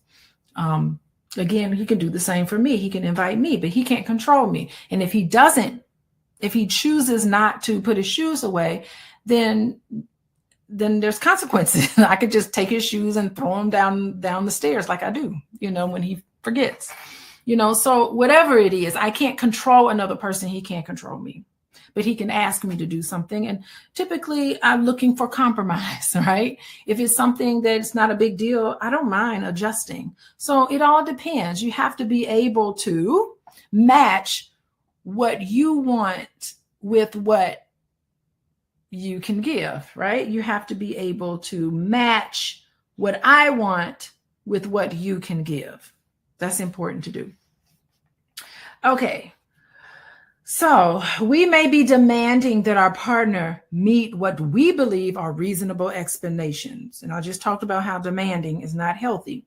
For instance, Jennifer rushes in the last minute for an outside engagement rather than being ready early. So Jennifer is late, as Roger always is. So Roger's early. Roger's ready to go, but Jennifer is late. Yet Jennifer has shown over the years that it is not in her character for her to be like Roger in this respect. So we got two different people. They're two different individuals. In fact, her lifelong style is to put things off till the last minute. So she's a type B and Roger's type A. Oh gosh.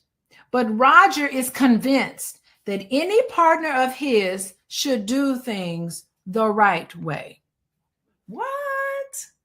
So Roger's like, you either be on time or else, but it's not in her nature to do that. So what do? Indeed, his sense of entitlement requires that others reduce his stress level by changing any style that annoys him. So what do you think? Should she submit to him and say, yes, Roger, I'll change what I am just so that you can be happy as the head of the household? And let me just stop. Let me stop. I'm being petty. Let me stop being petty. Okay. Anyway. Okay. Let's move on. All this leads to upbraiding and criticizing Jennifer. All of this leads to criticizing Jennifer. That's not healthy either. Roger's reaction has become a form of distancing from her. So he distances himself. As is any expectation not based on an agreement. He is peeved, and he might even believe Jennifer is sometimes dauntingly, purposely to anger or disrespect him. So not only is he upset with her, but he thinks she's doing it on purpose to upset him. He keeps bringing all this up in more and more heated ways. Jennifer takes this understandably as nagging. Leave me alone. Stop nagging. The healthy alternative might be for Roger to accept the given of Jennifer's unique timing and to join it in an affirmation of intimacy. Hello. The healthy alternative might be for Roger to accept the given of Jennifer's unique timing and join it to an affirmation of intimacy. That's Jennifer, and I love her. That is being flexible, right? We act in favor of closeness rather than against it when we say yes to someone who is.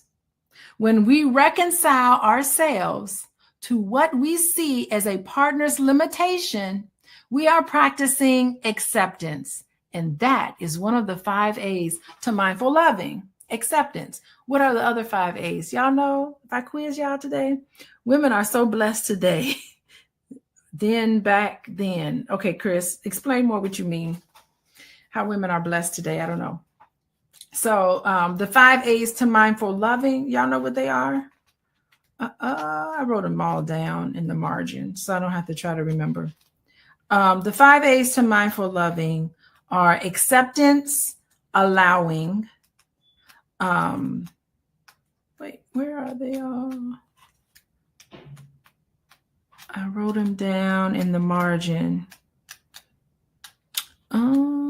Do y'all have it? Acceptance. Okay, the 5 A's to mindful loving is acceptance, allowance, appreciation, affection, and attention.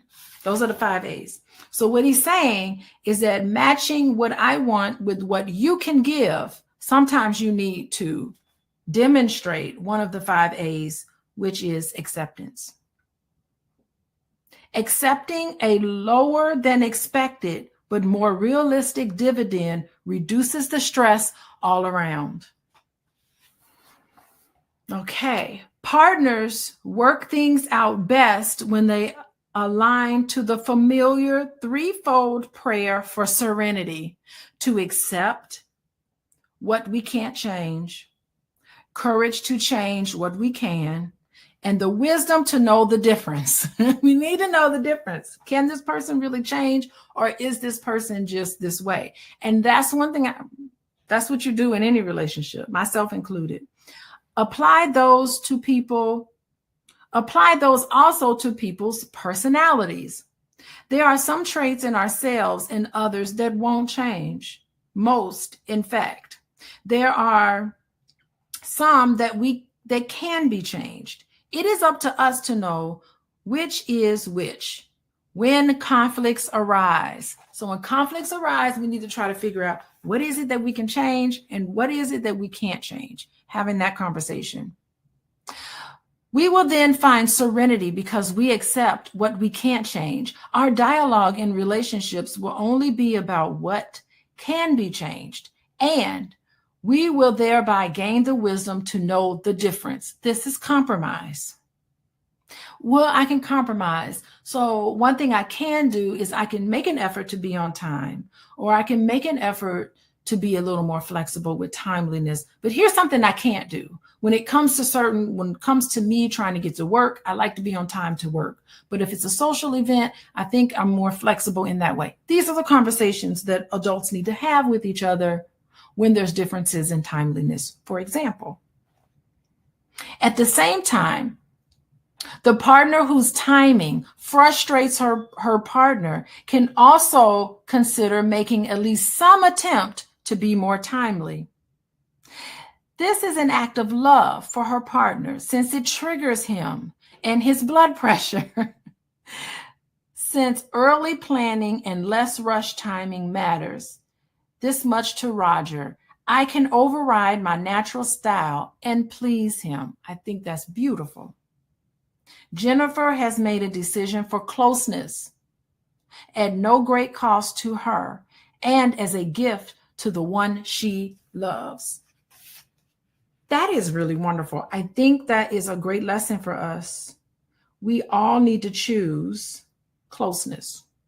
So when we see that there's a difference, we need to choose closeness.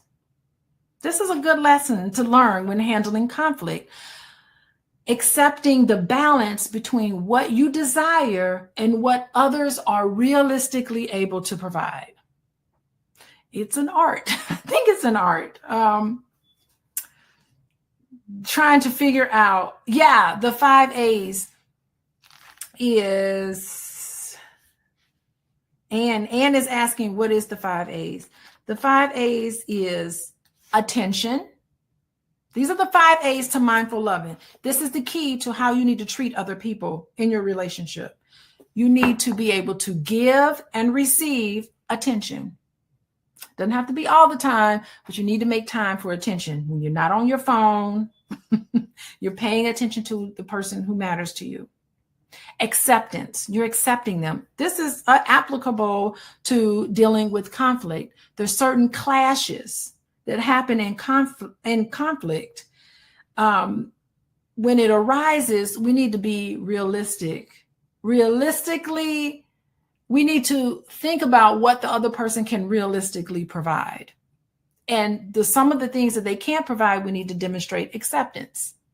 We need to allow people without judging them, allow them to be who and what they are, encourage them to be who and what they are. You need to have affection, physical touch. It could be words, affectionate words. You need to have affection. And last but not least is appreciation. So not focusing on the negative, but demonstrating being grateful for your partner and appreciating. And those are the 5 A's. If we all treated each other that way and accepted treatment no less than that, then that's how we deal with conflict. That's how we deal with life in general. That's how we break generational curses of trauma. That's how we heal. So, what did I want to say about matching what I want with what you can give? I don't think I have anything else to say. I think it's a growth. We got to find peace and compromise, clarity and acceptance. Sometimes we have to honor the gap between what we expect our partners to be and with the reality of how they are able to fit. So it's that gap that we need to be mindful of, and to learn how to accept each other and to approach differences and timeliness or differences in the relationship, approach it with connection. Well, you know what? That's my wife. Sometimes she's late, but I love her anyway. That's my husband. I better try to be on time because I don't want to stress my husband out. I'm going to try to work on this and be on time. That's how you deal with conflict with each other. You try to come up with some compromise, realistically accepting each other. And where you draw the line, it's all the way you manage things. Got it? We gonna get this, y'all. We gonna get this. Oh my God, it's the top of the hour. How y'all doing? We're gonna continue our conversation. I think next week, I'll be back next week. My daughter has a dance competition, but I think she'll be done by March 9th. She'll be, daylight saving time, but I'll still be ready. I'll be ready to meet with y'all next week. We're going to finish up conflict. Yikes. I think we'll finish it. Let's see. We just have a couple of pages. Whew. It's a big chapter on conflict, but maybe we'll finish it, but I'm not certain. Thank you guys for joining me. I appreciate it. Thank you, Chris. Thank you, Jessica. Thank you, Lori. Chris Reed. Oh my God. Wait, what did Chris Reed say? I heard back in the pimp days, women will get told what to do by a man. So that's the reason why I said women are so blessed today. Thank you, Chris. We've come a long way. Chris is a sweetheart. I can tell. I can tell you are a sweetheart. And what else did he say? They don't have to worry about a man, Ike turning them, or Chris Brown in them. Oh, yes. Thank you. Thank you, Chris. Those are some good words. Believe it or not, I know what he means. We've come a long way with women's rights. I was having a conversation. We talk about extremes. I was having a conversation with my husband today, and he was blaming everything on feminism. And I was like, hold on a second. You are a feminist. I had to educate my husband. You are a feminist. I'm like, don't you believe that I deserve the same pay as a man in my same position with the same qualities, with the same attributes? He's like, yeah, I do believe. Then that makes you a feminist. What he was referring to was extremes. And so I'm like, those extremes are toxic. But in reality, there's some part of you that's feminist, right? You are a feminist. So I think we get into these extremes, and we need to be able to pull things in a little bit and stop being extreme with stuff. So anyway, I thank you all for joining. Come back next week. and we will chop away at conflict, how to handle conflict as an adult and not childish. And we've seen plenty of examples of childish behavior. So if you want to get a hold of me, definitely reach out to me. Where's my website? My website is here, coachingwithdralicia.com. Y'all follow me on Instagram, Coaching with Dr. Alicia. I am so close to 10,000 followers. I'm like super close. So make sure you follow me so I can get 10,000 subscribers, and you can get some valuable content on my Instagram page. Again, Coaching with Dr. Alicia. That's how you can contact me if you want to work with me individually, as a couple. And y'all, we're going to learn all about compromise, all about how to be gentle, all about connecting with each other in spite of differences. We can do it. We can do it. I know we can. I believe in us. And I'll see y'all next week. Bye-bye.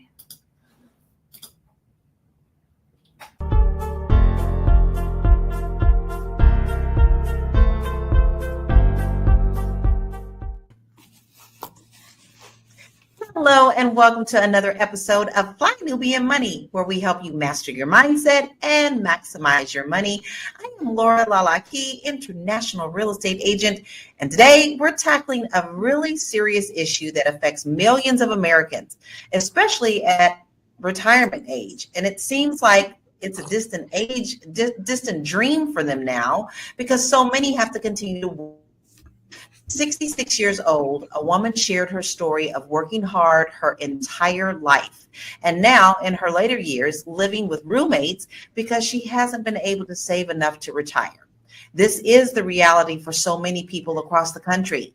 And today we're talking about the retirement crisis in America, why so many are forced to work until the day they die, the financial struggles that keep people from retiring, and what can be done about it. So let's get into it. Here is my royal panel.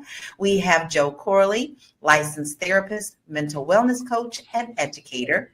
We have Constance Carter, our wealth activist, Dr. Alicia Watkins, couples coach and social work professor, and Dr. Lene, brand your brilliance coach. Hello, my royal court. So glad to see you today. This is going to be a really interesting conversation. So let's start this off with a video that we need to see, where this lady is talking about her circumstances. To be retired. And what are you doing at 66? I'm working my butt off. No savings, no 401k, not even enough to cover an emergency. She sold her home and with two other women bought a smaller one, living together to save money. Thank you very much. And how has that been? Well, it's been a matter of life and death. Roughly half of all Americans ages 55 to 66 have nothing saved for retirement. That is a lot. And we all know that there is a large portion of Americans who are moving into retirement age. So this question I'm going to pose to everyone, also our viewership. We would love to hear your comments. We don't talk at you, we talk with you. So we would love to have your comments as well. So Constance, I'm going to start with you. Why do you think so many people are not able to retire comfortably? It's sad. It's really because they're not making investments. They're not diversifying their portfolios. They're not participating in their 401ks. They're not participating in their retirement. And now you have companies that are just not participating. They're not offering these types of retirements. People aren't staying on jobs for a lifetime. You think about this. You work your whole life until you are 65 years old, right? The average age is 77. The average life expectancy is 77. So you got about 12 years. 12 years for retirement. So you got 12 years to live your best life. And you want to live your best life and live it on your own terms. And so when you have Social Security that averages about $1,800, and you have the average rent at about $16 to $1,700 for a 1-bedroom apartment, what do you do? And it's really sad. It's disheartening, but we, especially Black people, we definitely have to prepare. You know, when America gets a cold, Black people get the flu. And so you think those stats are for the average American. What do you think it's like for African Americans? Right. You're so on point with that. Dr. Alicia, I'm posing the same question to you. Why do you think so many people are not able to retire comfortably? No, I mean, I agree with everything that Constance is saying. Like, you know, some of it is a lack of discipline. I think that's what Constance was talking about. Like, we're spending money on immediate gratificating things now, and we're not thinking about planning for the future. When you start your job, assuming people start their jobs in their early 20s, are you contributing to your 401k? You know, are you contributing the maximum 15% of your salary to 401k? But at the same time, are we making enough money to even think about that? If I'm worried about how I'm going to eat today and paying the mortgage or the rent, I can't think about 15 years from now, and I may think about retirement. So yeah, some of it is lack of discipline, but also some of it is the fact that people just aren't making enough money because they're living paycheck to paycheck, and they just don't have it in their budget to put large amounts of money aside so that they can think about retirement. Agree. You know, even when you're putting away some, maybe you didn't have the good advice for someone and you didn't put away enough. And with the cost of inflation, that money just doesn't go as far as it used to. So Dr. Lene, why do you think so many people are not able to retire comfortably? Pensions aren't what they use. Pensions, we don't have pensions anymore. I don't think people are really thinking about what it takes to retire. I think the key word is comfortably, right? People are retiring, but I would say people who had jobs that had pension, they're doing fairly okay. But people who did not, they did not prepare. So they, I'm trying not to call anybody out. I'm looking at people in my life who are at the retirement age, who are struggling. They didn't have jobs that had a high income, kind of like what Dr. Alicia was saying. So they didn't have the ability to save 401k or otherwise. They were sold a hope and a dream of retirement being there and that was going to be the thing that took care of them, and it's not. They didn't have side businesses or investments or stock or real estate or anything outside of their 9 to 5, kind of like what Constance was talking about. And then also, a lot of people thought that family was going to be there to take care of them. And as people are getting older and aging, they're realizing that there isn't really anybody there to take care of you.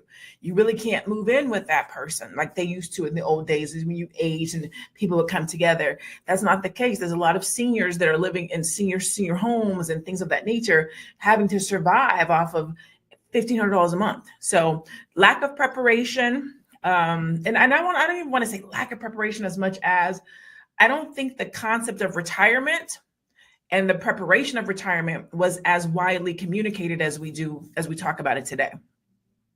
Agree. I agree with everyone's points today. These are just all things that go toward this situation. So the question goes to you now, Joe. Why do you think so many people are not able to retire comfortably? No, I agree with what all the ladies are saying. I feel like that, you know, right now, today, what it requires you to, what kind of money you need to retire is not what it used to be. You know, you could probably get away with, you know, $500,000 to 1.5 million, like in the early 2000s. And today, like, that's no money. It's way too expensive to live, to be out here on a fixed income. I think about my grandmother and how she worked for the Postal Service her entire life. And then when she retired, her lifestyle drastically changed. I mean, when she was working, you know, her house was nice or things were nice. She was driving a Cadillac. And then when she retired, all of that went away, like almost overnight. So I just think that the understanding of, you know, realistically what kind of lifestyle you can live in retirement on a fixed income is not going to be the same lifestyle like you're currently living unless you're doing something drastically different than just like depending on your retirement. You know, you have investments and things like that. And then you don't have the education necessarily for out there. People aren't going to go look for it you know, from what I'm learning that just being on this show, like, you know, there's so much more information than even I knew was out there. And you know, I'm not looking for it because I don't know it exists. Well, you know, everyone hit something so important, and I was going to say some of the things that what I see in real estate. A lot of the times, what you saw, Joe, is like, you know, they worked for the post office, all that worked fine, they did good, and then their lifestyle had to change after retirement. And I know a lot of seniors who did put away and really thought they enough, and now they've had to get little jobs like at Walmart or something that's on the side just to supplement anything that they brought in. And most of the teachers that I know have a good understanding of, and some of them still have pensions during this age. But we are definitely seeing that the cost of living and everything is going up, yet what you're bringing in is just not enough. It's not enough. So we're going to go to commercial and we will be back. Hey, if you're just tuning in, you are watching Fly Nubian Money, where we help you master your mindset and maximize your money. I am Tiara Williams. I'm also known as Miss Black Hollywood, and I am the proud producer of this show. So I hope that every day when you join us, you leave a little smarter than you came, because that's the point. Otherwise, why are you watching? So if you want to receive notices for when we go live, Fly Nubian Money goes live every single day. That's Monday through Friday at 1 p.m. to 2 p.m. Eastern Standard Time. So if you don't know, now you know. All you have to do is text the word Queens, that's Queens, that's Queens, to 87948. That's 87948. That's Queens to 87948. Yes? If you want. Yes, so simple. Make sure that you pull out your little assistant here. This thing does everything. This thing absolutely does everything. All you need to do is text the word Queens, Queens, to 87948. And you will get a notification of us going live every day. I get mine every day. I'm on the show, and I know when we're going live. So, you know, you don't want to miss out, because we definitely are talking about good topics, and especially today when we're tackling something that touches everyone. You may not be thinking about it now, but I can guarantee you that it's touching someone in your life today. Now, I want us to look at a couple of slides that we have, because I found them very interesting. Cost of retirement. 59% of Americans have less than $1,000 saved for retirement, according to a 2020 survey by Go Banking Rates. 40% of Americans are not confident that they will ever be able to retire, according to a 2022 survey by Employee Benefit Research Institute. The average retirement saving for people aged 65 to 74 is just under $300,000. But studies show that most retirees will at least $1 million to retire. Wow, that's hard to swallow. The cost of retirement. 1 in 4 retirees reports working in retirement because they don't have enough money saved up, according to the Bureau of Statistics. And 47% of workers in the U.S. have no retirement savings, and many rely on Social Security. Only replaces about 40% of pre-retirement income. That is saying quite a bit. This is what we are facing in our world. This is what we are facing in America. So I'm going to pose a question to the panel again, and it's going to be a question across the board, but also for you, viewership. I would actually love to know what you are doing to prepare for retirement. Are you doing anything at all? I'm going to start with you, Joe. Have you started preparing for retirement? This is a tough question for me. So, you know, obviously, you know, not to rehash, but I had to fight a legal battle. So most of my retirement money went to that, you know, a good chunk of it, you know. So I'm having to start over at 44 years old, basically trying to figure out how to get back what I lost. And I'm looking for the education. I'm trying to learn and understand. But prior to that, yeah, sure, we had, you know, all types of retirement accounts and things of that nature, getting ready. Me and my wife preparing for the day we can sit down. But now that looks different for us. So. And it can change. That's the thing. You may have prepared earlier, and then like you had something come up, and then there you go. You have to start all over again. So it's not that people are being lackadaisical or are not planning. You can't plan for life sometimes. I mean, you just can't. You never know when life is going to come back and smack you upside the head. Constance, what are you doing for retirement? Are you planning? Yeah, my kids is my retirement. Them Negroes gonna take care of they mom. No, I'm just kidding. But looking at those statistics, wow. I didn't get the chance to see because I was doing something else before we got on, but wow, people are just drastically underprepared, and America we're going down the toilet. This was supposed to be the greatest nation on earth, and you have those types of statistics. Anyway, sorry, I was just processing all of this because this is just it's sad. And think about that. And that wasn't even for Black people, right? That was for everybody. So just to think what those statistics are for Black people. But I have several things. I own real estate. I invest my portfolio. It's, I try to diversify. I have money in different things. I invest in different businesses. I invest in, I have a cannabis dispensary. I have money going into, I took a good chunk of my money out the bank and I have it into a vehicle that generates compound interest because Einstein said compound interest is the eighth wonder of the world. Those who know about it, they earn from it. Those who don't, they pay it, right? So your credit cards, that's compound interest. But if you can put your money in vehicles that generate compounded interest, which accelerates in growth, then you're going to get a greater return on your investment, and it'll help you during your retirement. So, but having a diverse portfolio is extremely important, and that's the reason. That's one of the reasons why the wealth gap is so wide, is because Black people, when we do invest, we're not investing in anything other than our primary homes, which could or could not be an investment, right? We got to start getting in stock and, get on Boyce's stuff and do all the other things to make sure you don't want to have all your eggs in one basket. Mm-hmm, mm-hmm.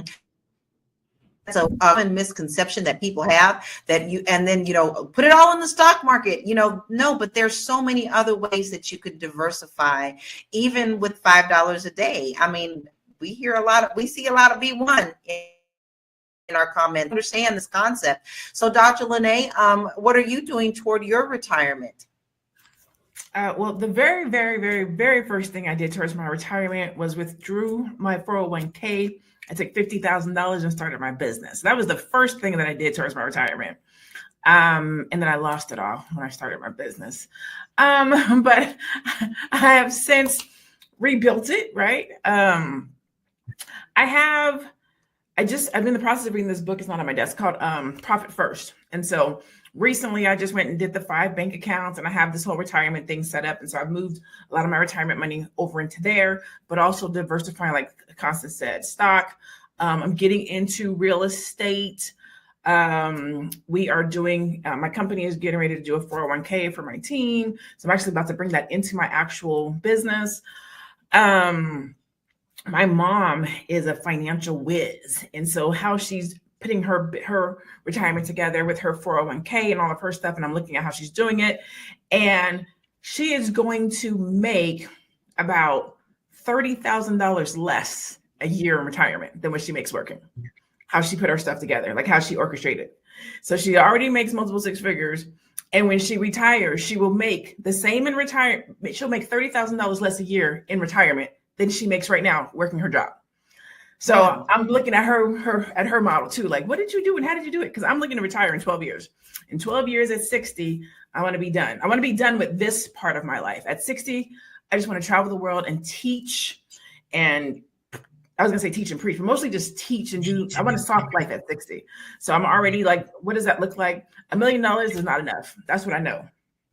Yeah. So and that's what they're saying. Like, yeah, they're saying like that's the average. No, I don't want to sit on my hands. I want money to still be being made. So I'm creating businesses that will operate for themselves when I retire. Yeah, yeah. And like they're just saying 1 million today, but it's going to account for 12 years from now, right? So the things you always constantly have to look at your portfolio to make sure that it's still going to be an overage for when you do retire, something that you're going to be able to live comfortably with. How about you, Dr. Alicia? How are you preparing for retirement? Let me tell you, I'm very fortunate that have always lived below my means. And that's a fortunate thing to say. I live well below my means. Even when my whole life, I was told, I was given messages that a vehicle is just something that you buy to get you from point A to point B, so it's not like I never felt like I needed to spend a lot of money on material things, and that money, you just spend enough money to take care of your necessary expenses, and then the rest of that you save. So I maxed out my 401k always. And I struggled, especially early on, starting off living in Chicago, working. I really knew, maybe it was just the culture of which I was raised. I don't really know why I was just so big on investing so much money in my retirement.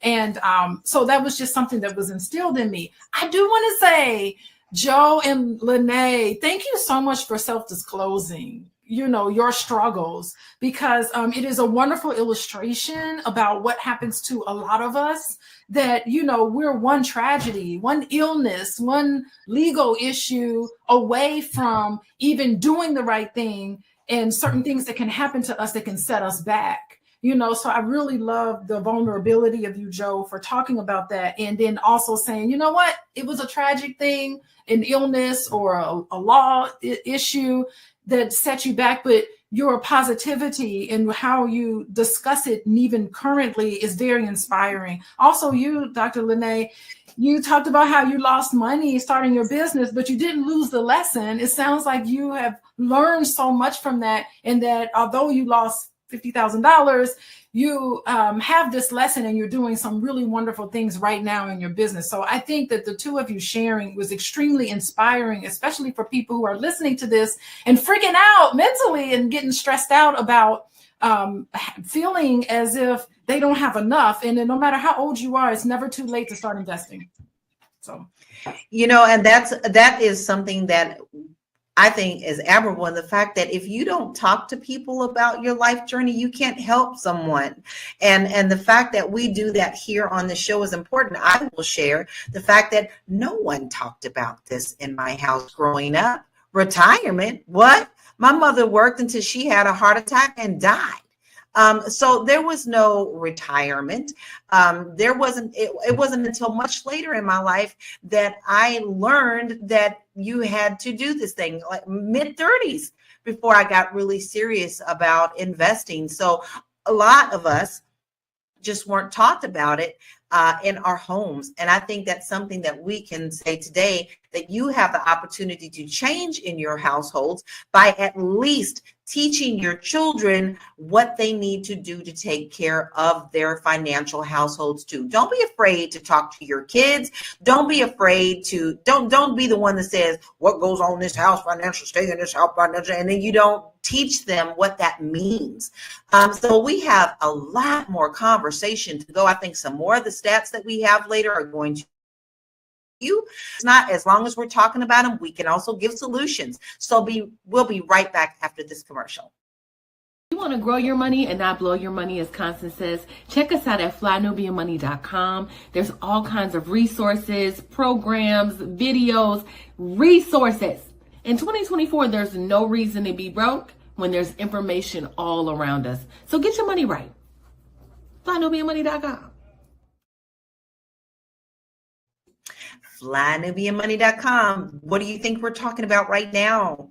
This is where you can get the ABCs 1, 2, 3s. All you have to do is go to nubianmoney.com. We have plenty of resources there. If you confused, this topic scares you, but because money scares people, but we are talking about how you can secure and have an easier time of it if you start now. So if you get your understanding now, you can plan better. So make sure that you go to flynubianmoney.com to get your initial set of instructions and start learning what you need to do to protect your financial house. Now, there are many different ways that we can see things changing for retirement. We've got the housing crisis. We have student loan debts.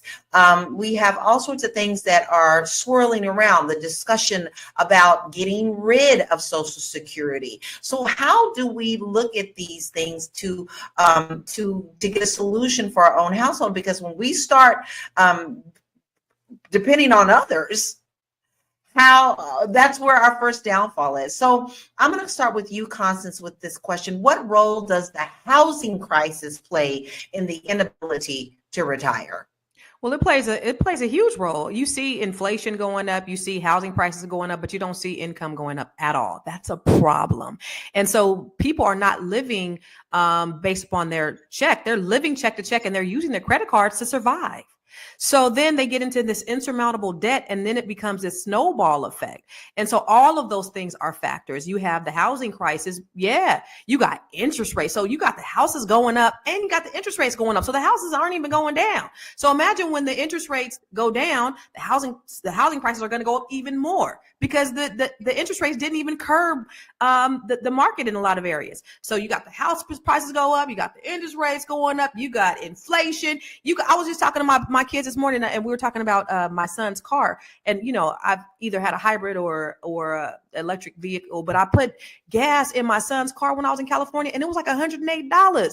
I haven't really had to worry about gas in a very, very long time. $108 to put gas in a car, to fill up a tank, is crazy. So it's all of these things that we got to do on a daily basis. When they talk about the cost of eggs, the cost of groceries, I got 3 big head grown ass boys that eat me out of a house and home. I'm going to the grocery store 2 to 3 times a week. I'm not spending no less than $150, $200 every time I go. And then they come up in there talking about ain't no food up in the house because y'all Negroes eat it up. So it's a lot, and a lot of people are suffering. A lot of people are struggling, and it's unfortunate. But that's where we are in America. I don't know what they're gonna do to help, though. The government, I don't know. Yeah, because it's all up in the air. And then currently we have people being put into places in the administration, not to get political, but you have to. You've got people who are being put into positions who they don't know anything about. Ben Carson knew jack shit about the housing market, and the person who's going in now knows jack shit about the housing market. So when you have this mentality of let other people help us out, no, baby, they don't even know what they're doing neither. All they're doing is making sure they take it care of in their wallet. But Dr. Lene, there was a comment that said, what's wrong with working into old age? And I want to bring that in. You said your mother is doing very well about her planning, but is working something that she still wants to do in her retirement? No. So she's going to take a break. She'll be, I think, 66, 67. She's going to take a break. This is her second retirement. So she retired once, and then she wanted to do some different things. Some different life stuff happened. So she went back, she went back. She's like, I want another check. So she's in public work. So she went back to work to get another retirement check. So she just had to work for, I think, like 7 years. And then that gave her another check. And so that's how she's been able to go into retirement and almost get paid the same as her working. But she'll be retiring at the end of this year, I believe. And I think she'll be 66, 67, something like that. But there's nothing wrong with working into your old age if you're doing something that you love, right? I look at Dr. George Fraser. That man will hop on a plane and travel to speak, to teach. He loves what he does. If you love what you do, why not do it to the day you die? Cicely Tyson, right? She did it to the day she died. There's work that needs to get done that people love that you can do until the day that you die. It's the labor of work that frustrates people, that people don't want to do, right? You don't want to have to work to pay your bills to the day you die. That's different than finding a profession that you enjoy, setting yourself up financially, and doing a work that you love. The work that I do is not a job. The work that I do is not even work. I enjoy what I do. I show up and I do it every day, and I do it with a smile on my face. It's pleasant. When I say I'm going to retire at 60, I'm going to retire from the hustle of the work that I do. But that is because I have planned to be financially set up. I plan to have X amount of $1 million in retirement. Like, the world and the life that I plan for myself in retirement says I can be done at 60 so that I can go and enjoy different fruits of my labor. I can go and volunteer. I can go and sponsor. I can go and be a philanthropist. I can go and do these other things, but I'm enjoying my life until I die. So I think we don't have to be afraid of working until the day we die. I think it's what type of work we're doing, how we're financially set up, how we've thought about retirement and what that looks like for us. And if you are in your 40s, like I'm 48, you still have time to prepare. You can get a side hustle, you can start a business, you can do real estate, you can invest. There's still ways to retire decently well right now so that you don't have to work until your 80s or 90s or whenever you plan on, going to meet your maker. I agree. And you hit it right, because you know what? I have aunties that are retired, and baby, they're happy that they're retired, but they also don't want to sit home twiddling their thumbs. So they go out and they do extra things. They have little extra jobs just because they want to be around people. They want to feel like they're active. They still enjoy that. But the difference is they do not have to if they don't want to. And there is a huge difference for that. So we have a couple more slides I do want to discuss, because we're diving in deep. And I think it's really important for us to understand these numbers because they are mind blowing. The median retirement savings for Black families is $23,000 compared to, get ready to hold your seats, $150,000 for white families, according to the Economic Policy Institute. Retirement account access. Only 36% of Black workers have access to employer-sponsored retirement plans, compared to 54% of white workers. And Social Security dependency, this is a hot topic, y'all, and it's already been thrown out back and forth.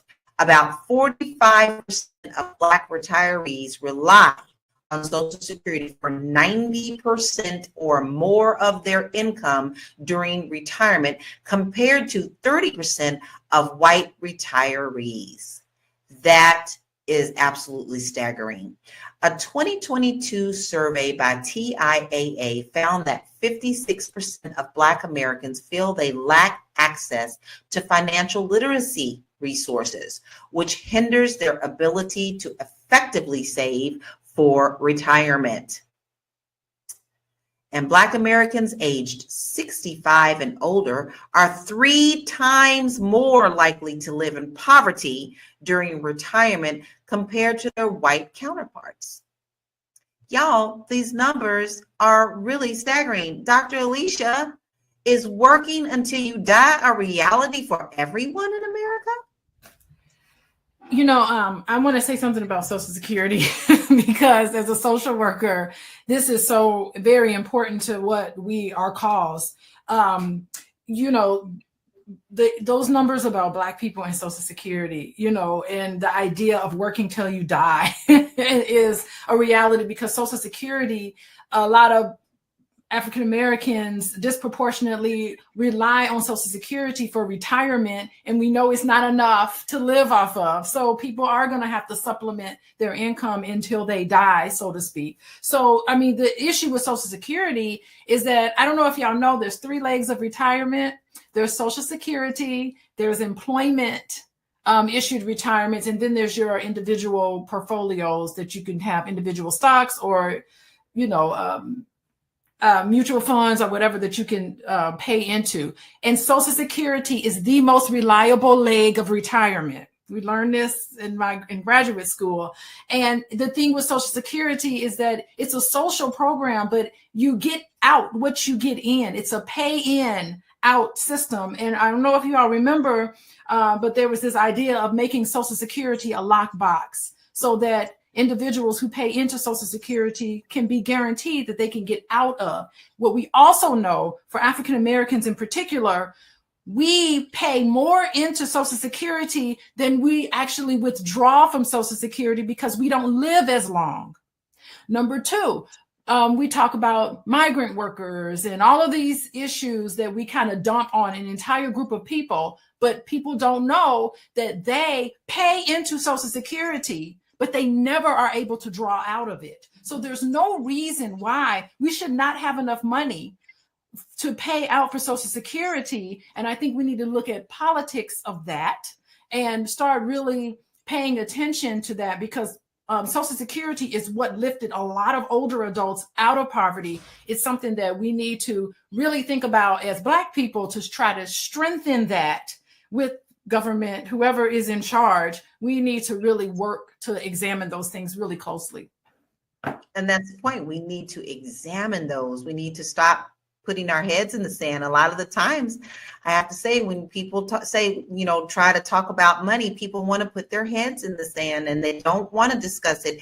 It's one of those, 5 or 6, what they call sin things you don't talk about with other people, money and sex and all this other things they don't want to talk about, want to hear it. They do the 3 monkey thing, they hear, see no evil. So Lawrence Lamar said, I really think America only has 2 more years before everything in the system changes. BlackRock and the robots will take over.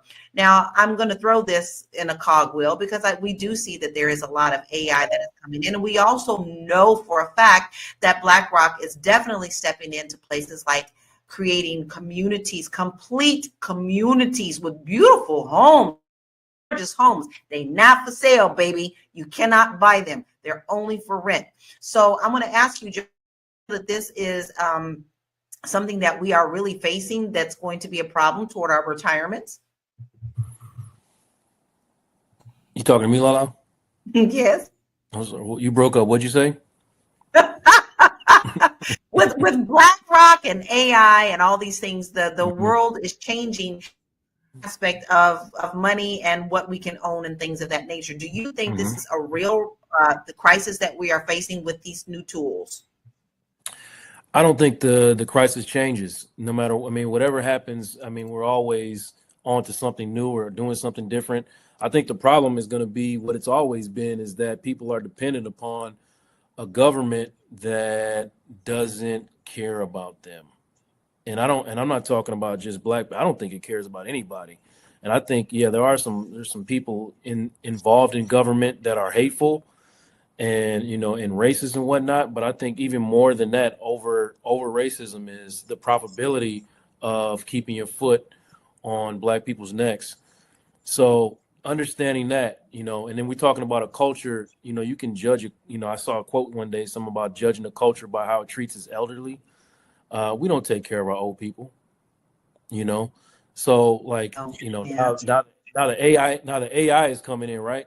Before that, it was something else, it's always going to be something new. The technological advances are always going to occur, but we still have the same age-old problem from the 1600s. We just don't have a government that gives a shit about us, and if we're dependent upon that. Going back to some of the stuff Lene was saying, you working a job until you're old, but you're at the mercy of that job. You're always going to be at the mercy of that job. And I'm not criticizing anybody for doing something they love until the day that they die. And like you said earlier, Lala, you're one tragedy away from that being taken away from you at any moment. So are you prepared? Do you know what exactly you want? Because that is going to determine how prepared you are for the future, not any changes in society or changes in government or any technology advances. None of that is going to matter if you have no idea how you want to spend the rest of your life and what it is that you are going to need in order to do that, or how you're going to support yourself for the rest of your life. That's what you need to be focused on, not what's happening outside. Right. I agree. You do have to pay attention to you. You got to start with yourself. That I often say that on this show. Everything that we do, it starts with yourself. You can't depend on others to do any changes or anything. You have to change yourself. Why do you think many people underestimate how much they need to retire comfortably? Because you just don't know what's going to happen. This economy is so dynamic, and it goes up and down and up and down. Who knows? But I'm sitting here listening, and I'm looking at those slides. And if you can run them slides real quick. So the median savings for Black families is $23,000 compared to $150,000 for white families, which still is not enough for either. But $23,000, I mean, that's just less than. And so when I look at that, only 36% of Black workers have access to employee-sponsored retirement plans, and then we still don't participate when we do because we just don't know the importance of it. And about 45% of Black retirees rely on Social Security for 90% or more of their income during retirement. That's huge. So, as I'm sitting here listening to this, I'm staring off into space because this is disheartening. Information is disheartening, especially for Black people, especially for somebody who loves Black people, right? And so then I automatically go into solution mode. Okay, what do we do? And this is the reason why how we have these discussions is so important. It's important that we have people like Dr. Joe and Dr. Alicia because we need therapy. Black folks need therapy. It's important that we have people like you, Lala, in real estate because we need to be investing in real estate. It's important that we have you, Dr. Lene, because we need to learn how to be brilliant and build our brilliant businesses. Like, this is all extremely necessary. Everybody on here is necessary. So my hopes is that you're not just listening to this. We're going to talk about solutions, and hopefully, Black people, you actually take action to change the narrative because these statistics are very grim, and I don't know if you really understand the gravity of what we're seeing here, and it's only getting worse if we don't take advantage. When you talked about AI, instead of being afraid of AI, we definitely got to take advantage of it and utilize it for our wealth. That's right. Tap in. Tap in. There's ways to tap into everything. They can do it. So can we. So you just have to tap in where you know that there is a point, there's a lull that you can fill. Your excellence can fill. Don't be afraid of technology. Learn to embrace it and make it work for you. But we still are continuing this very important conversation, but we're going to take a short break. We'll be right back. Fly Nubian Money is now on Spotify. Yes. We are on Spotify. So if you can't watch us, you can listen to us. All you have to do is search Fly Nubian Money and we will appear. All of our episodes. Make sure that you leave a 5-star rating and review so other people that come along and are looking for a good show to watch, they'll follow us too. If you are interested in being on Fly Nubian Money, sorry, I don't have any spaces. I'm just playing. If you are interested in being a queen or a king on Fly Nubian Money for the day, please reach out to me. I'm at info@realvirtual.net. That's info@realvirtual.net.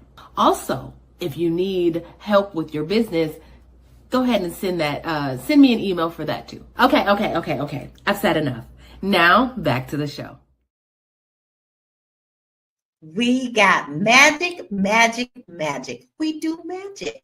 We help you up yourself in your financial house, and we also can help you with your business. Sometimes you spread yourself too thin. You can't do it all. You're working 24/7. Sometimes if you just learn to delegate or you take something off of your plate, it can help you grow when you focus on what's more important for you, the tasks that you need to be doing. So in order to do that, all you have to do is email us at info@realvirtual.net. Let me spell it, info@realvirtual.net. Let us help you. Let us help you up your game. Now, listen, we have another video that I want us to watch because this conversation is really, really good. So let's watch that video. Hey, guys. So I was hearing, of course, on TikTok, because that's where we get our news from anyway, right? Somebody was saying how they heard that Congress wants to raise retirement up to 75. 75, y'all. Let me tell you, there's no way. They already told us that they're going to cut Social Security. So what are we working for? I will be retiring in 10 years, if not sooner. I will not be working to pay their salary because that's pretty much what we would be doing if we worked until 75. They need to down the retirement age back to 55. But yeah, they must think that American people are crazy, because what would make them think that we're going to work until we're 75 years old? Yeah, granted, there are people that are doing that now, but we all don't want to do that. Yeah, we all don't want to do that. So we see that our older generation, and I don't say that lightly, because I'm telling you, the new 50 is you could be 70 and you in the 50s. Like we have changed a lot of things in our lifestyles, but they are facing this. So what do you think is a good retirement age to aim for, Dr. Lene?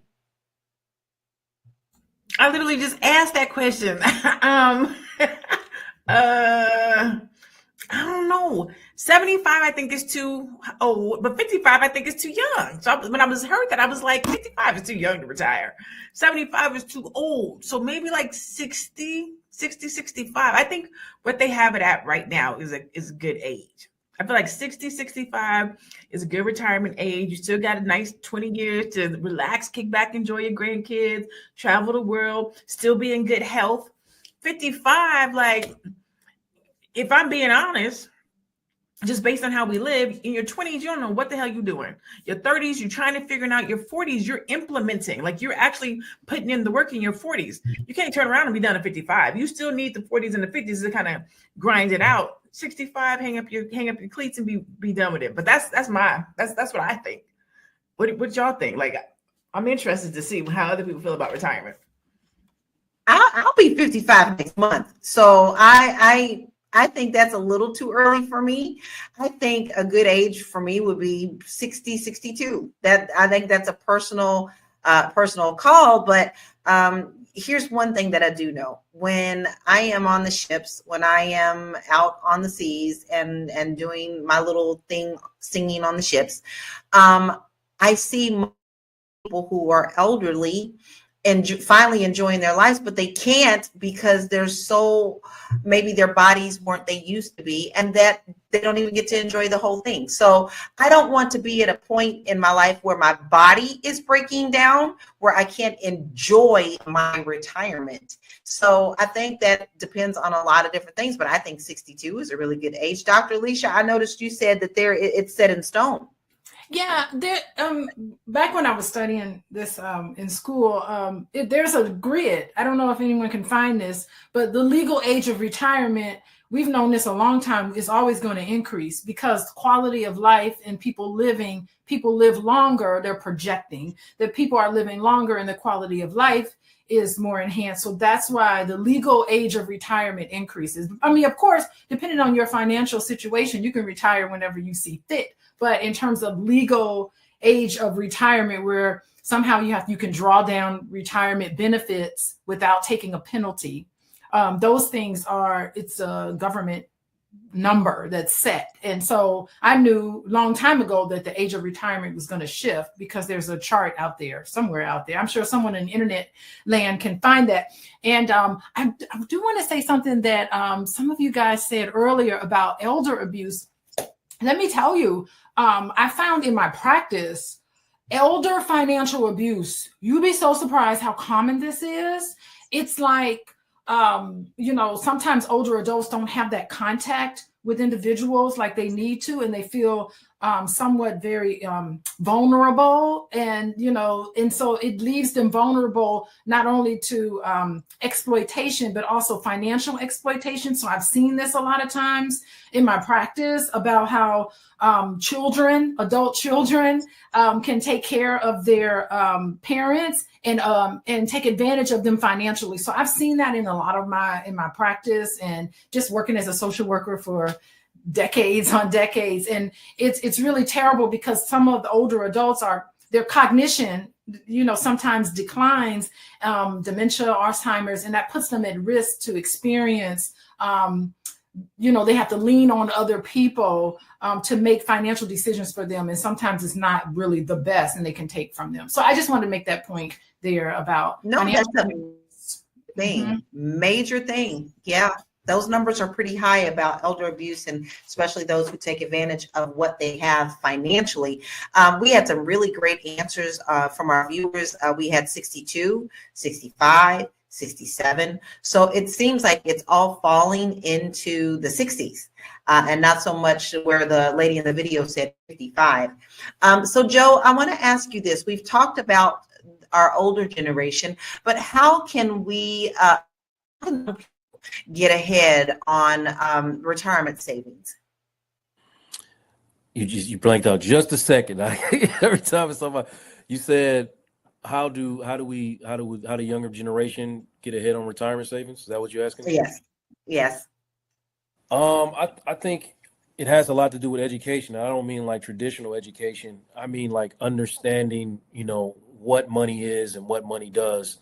Like I said, I'm 44 and I've learned more about finances and money in the past 2 years than I've learned my entire life. So like this education system that we have right now is not designed for us to take care of ourselves. It's designed for us to take care of this country. And the country in return does not take care of us. So what we need to do is take care of ourselves. You know what I mean? Like we need to encourage the younger generation to understand real, true economics and not the falsehoods that's been jammed into us over generations and generations about what it looks like. You work a job and if you work a job until you're 65 and you hang it up, you give you a watch, and if you don't do that, you're lazy or you're not a good person. You know what I mean? So like that, it's just insanity. So we have to do better about getting young people into community programs that teach them about financial literacy. I really think that's a huge step towards getting the next generation not to repeat the same mistakes that we did. Now, it's not about having a fancy car. It's not about having a house you can't afford with a bunch of furniture you don't need and all the other things that, you've been taught that matter. It's just about what is your destination? How do you want to finish this thing out? And this is how you're going to get there. So. Well, that brings us to a really good slide that we have prepared for you that talks about wealth gap.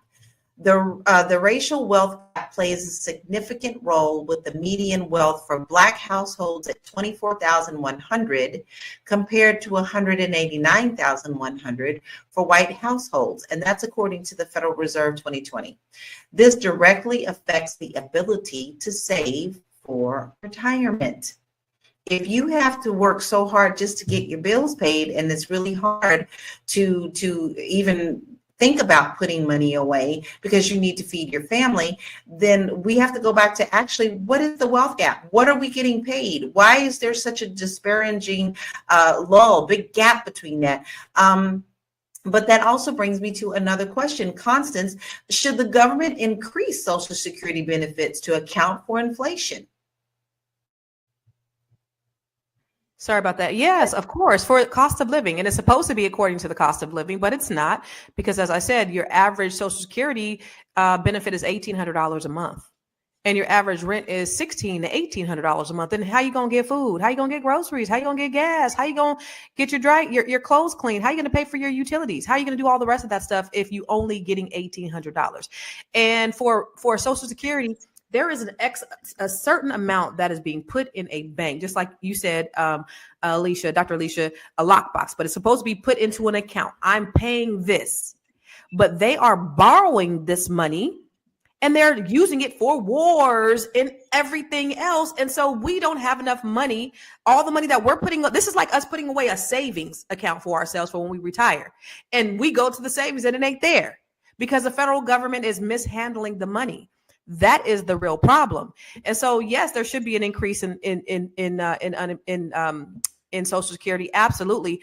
But going back is about what we have to do, because those statistics that you put on that slide were very drab. It was depressing, almost $24,000. Like, who living on $24,000 where? And how is that the average across the nation? I just can't even fathom that.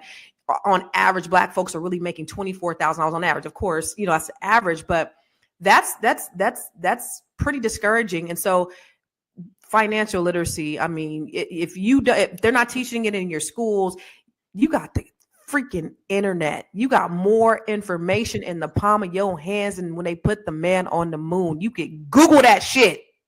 GTS it. Anything that you want to know is out there. And if not, get a mentor or get a coach, get somebody.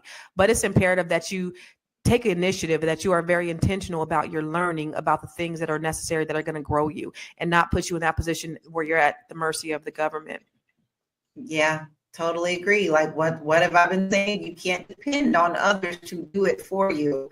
Every time you do that, you're going to be disappointed. You need to start with yourself. And that is a great point for us to take this commercial break, and we'll be right back. Hey, what's up? It's your girl, Constance Carter. Where am I? I am on a yacht in the Baltimore Harbor, and I am doing my 7-figure strategic planning solo, baby. I plan on having a 7-figure year. I partnered with the Fly Nubian Money, and we are putting together a training that's going to help you to put together your 6- and 7-figure ecosystem. Yes, there are things that you need to do, strategies you need to put in place so that you can implement and have a 6 to 7-figure year if you don't already have one. If you got a 6-figure year, let's go ahead and get you a 7-figure one. If you got a 5-figure year, let's get you a 6-figure. Let's get you there. Join me, the Fly Nubian Money Club, and let's grow your money in 2025.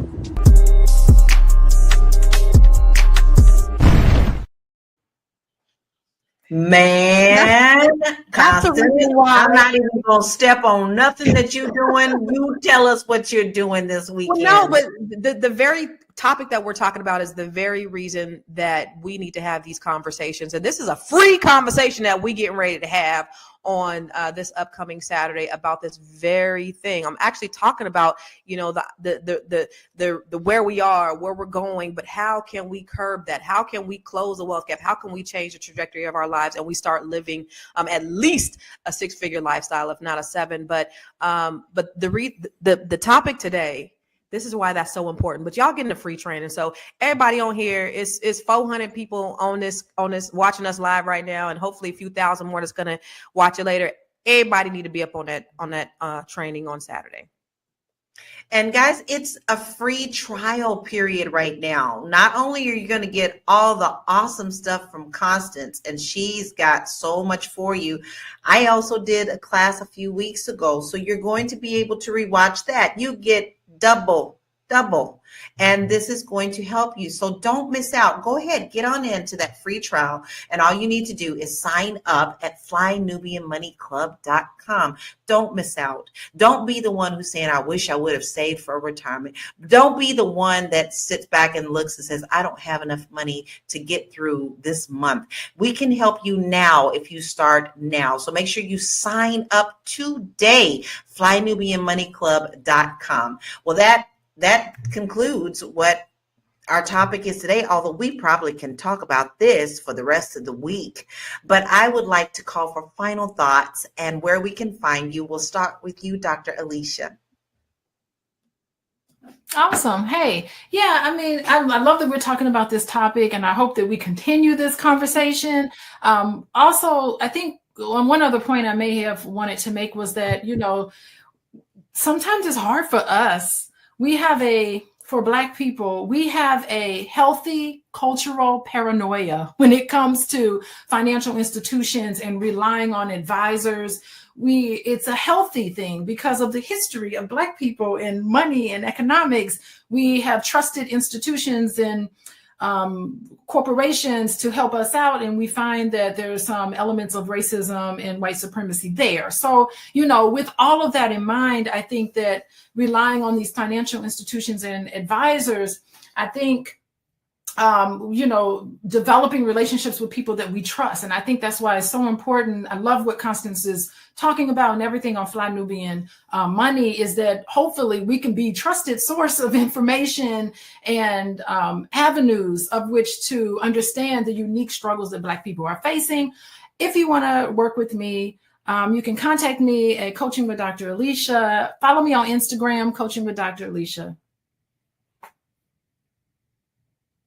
You got your homework assignment. She made it very easy. You want to make sure that you go to her website, check out all of her resources, because I always tell everybody you got to stock and chicken talk, every last one of us. We got some good stuff for you. Joe, what is your final thoughts and where can we find you? Cool. Listen, in the words of Tony, it's whatever you want. That's what you got to go. You got to judge every move you make based on whatever you want. As a therapist, I constantly deal in reality. I'm always having to push reality in people's faces. How old are you? Okay. What is the destination that you want to get to when you finally get a chance to sit down? Do you want to sit down? Are you able to sit down? Do you want to work for somebody for the rest of your life and accept the risk of that? And that's a cool thing too. Or do you want to step off the porch and try to conduct your own business and, take things into your own hands a little bit? All of those things come into play. Whatever you want, then you can determine how much sacrifice is going to take for you to get whatever you want. And then you can make changes, the necessary changes in order to improve your life or secure your life for the future. And hear me say it over and over again. If you're not changing it, you are choosing it. You can't look for anybody to come help. And if they do help, that's a great thing. That's a bonus. That's a plus. But typically nobody's coming to help. So you're going to have to make decisions that advance your life and secure your life and secure your future. And to start talking about making those things happen for yourself, you can reach me at realuconsulting.com or follow me on all socials. My name is Joe Corley, and I am here for you. All you got to do is just say, hey, Joe. And go ahead and get your appointment with him at realuconsulting.com. Make sure that you also follow him on social media. Constance, what are your final thoughts? And where can hold on, Lala. I'm sorry. Tierra gonna kill me. We're going on tonight. Again, Tuesday night. Vulnerability is a new sexy. Please join me tonight, 7 p.m. Central Time. We're just gonna be talking about things to adjust for the new year, understanding resolutions and what it's looking like for people out there. So come join me tonight. Sorry to interrupt. Mark your calendars. Go ahead, get your dinner, get your popcorn if that's what your dinner time is, and sit down and watch. Okay, that's your assignment. Okay, Constance, now it's your turn, ma'am. I just want to say that this conversation really got me in my feelings. Just looking at those statistics and seeing where we are. I mean, of course, this is my life's work, right? But as a person who is in the field and a person that loves Black people and I want to see us do better and always thinking of ways that, that we can combat what's been put in front of us. We know the reasons why. We know about all of the systemic issues and the trauma that we faced as Black people. But at this point, we could either be part of the problem or be a part of the solution. And so what is the solution? We have to start having conversations with our families about finances.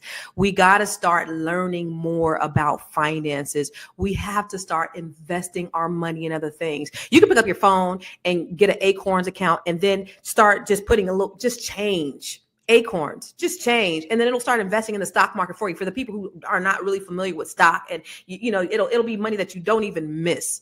I save $30,000 a year just in Acorns, just in investing my change. Like there's things that you can really do to just put away something, to do something to move the needle. It's not about making a huge change. How do you eat an elephant? One bite at a time. And so it's those little things, the little wins that we can do, the little things that we can do to create a snowball effect, to create a change and transformation in our lives. That's what I want, but we have to be intentional about the change. And this is the reason why these conversations are so uberly important for us Black people, because we got to change the dynamic of where we're going. The $24,000 yearly net worth for Black people is crazy. I don't know who's living on that. You spending that on gas a year, let alone what can you really buy with $24,000 a year? So I just want us just to be intentional about talking about financial literacy, getting on our devices and learning about financial literacy, and then coming together and taking whatever training that's free, Google University, everything. There's so much information out there that there's no reason why we should still be in the same situation that we've been in the past. There's no reason. They didn't fucked around and gave us the internet, y'all. There's no reason. But Where can you find me? Everywhere. I am Constance Carter. I work with Black women to help them to build wealth. I have a new book coming out with the Net 7 Collective. It's called Unbreakable, and it's a collection of stories of survival, success, and sisterhood, where we are talking about our stories and how we've been able to stand on our stories to create power and generational wealth for ourselves and our families. And the new Net 7 Collective is coming up at the end of the month. So if you are a Black woman or you know a Black woman, have them hit me up. Go to bookwithconstance.com. She gave you all the assignments. I hope you wrote them all down, because she is one busy lady, okay? She is one busy queen. But here's the thing. She is willing to share this information with you. So you don't have to say you don't have someone to help you get the resources that you need to get yourself leveled up. Dr. Lene, now what are your final thoughts and where can we find you? I'm going to be quick and simple. And I'm going to say, if you're struggling in your life today, you're going to be struggling in your retirement tomorrow. That's the simple truth of the matter. If you are not living the quality of life that you want to right now, where you are capable and able to work, it is going to be twice as hard, twice as rough for you, maybe 3 times when you retire. So right now is the time to get your ducks in a row. The statistics on having access to financial literacy, that is it's a farce, because the financial literacy is out there. As a community, we spend our money bad. We spend our money wrong.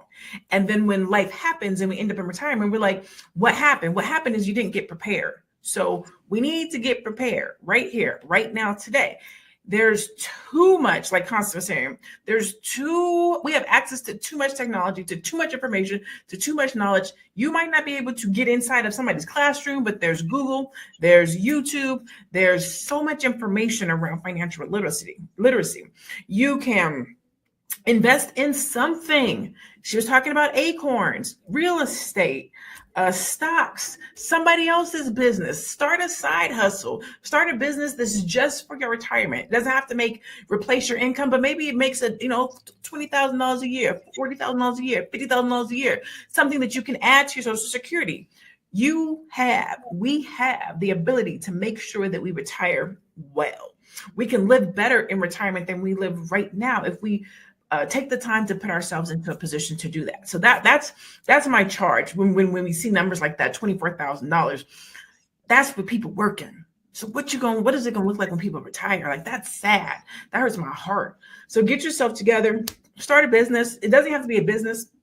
It could be anything. It could be real estate. It could be acorns. It could be stocks. It could be just do something. Do something. Okay. I'm Dr. Lene Javette. You can find me at I am Dr. Lene Javette right there. Boop, boop, boop. That's it. That's all I got for today. Do something. That's right. But she even got a little point hand. So you don't really need to know anything other than that point hand is going to direct you to where you need to be. All right. So here's my thing. You're always going to hear me say this. You need to start somewhere, and that somewhere is with you. If we have said something today that has struck a chord with you, maybe it made you feel uncomfortable. Maybe you were like, this is not something we want to talk about. Then we have hit the right chord for you to play. That means that is something that you have to look at in your life. We've hit that pain point. Let us help you get to the right place. And you do have to look at things, whether they look pretty or not. So face them. Face the monster in the mirror, because you can conquer that.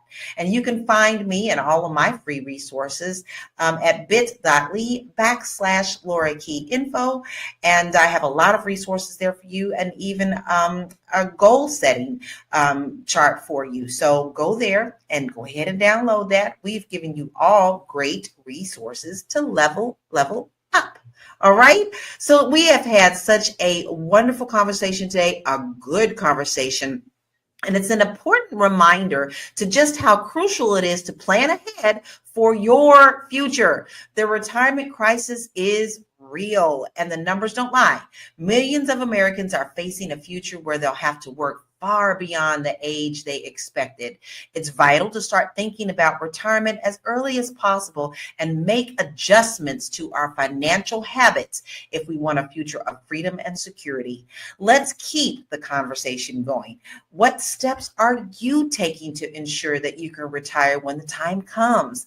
Thank you so much for tuning in. We appreciate all of you, all of you. We know that some of you are here every single day, and we love you. We know that you could be doing something else. You could be somewhere else, but you chose to take the time to spend with us today and to level up your thinking. So until tomorrow, 1 p.m. Eastern Standard Time, thanks for tuning in to Fly Nubian Money, and we'll see you tomorrow. Peace out.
All right. Good morning. Good morning. Good morning, everybody. We are moving through the week like nobody's business. It's Thursday. I'm very happy to be here with you all. You could be anywhere in the world, but you're right here with me, and I appreciate that. That's just number one. But let me play my theme song.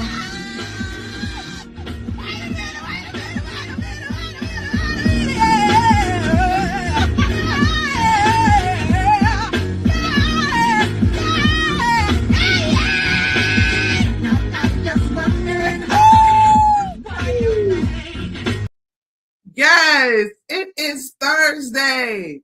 Let's get it popping. All right. Let's just first and foremost, you are tuned to the Madam President Morning Show. I am Madam President. Okay. And I would just like to say that I am very, very, very, very, very, very happy to be here with you all this morning. Good to see my girl, Linda. What's up, Linda? I think a couple days ago I was looking for you. I didn't see you, but I'm glad to see you this morning. Happy Thursday. Also, we're moving along. I think we are the last couple days of Black History Month. If you have been celebrating Black History Month, power to you. I appreciate that. Also, too, do not forget to patronize Black businesses during Black History Month and all year if you can. We had the sister who came on the show who talked about how sometimes Black businesses may have prices that are a little bit more inflated due to, just basically paying higher, paying a greater amount for things than our other business counterparts. Of course, we want to deal, but hey, if we can also support a Black business, I think that's a good idea as well. What's up, Deborah? Good to see you this morning. I love my ladies who are always in the building. Don't forget to let me know where you're from. I'm Madam President. I am born and raised from Chicago, Illinois, inner city. I'm a Chi-Town gal. You hear me? But of course, I live in Atlanta. So it's a pleasure to be with you this morning. Also, I just want to get right into what's happening this morning. Of course, I go and I find the news. I go and I see what is happening.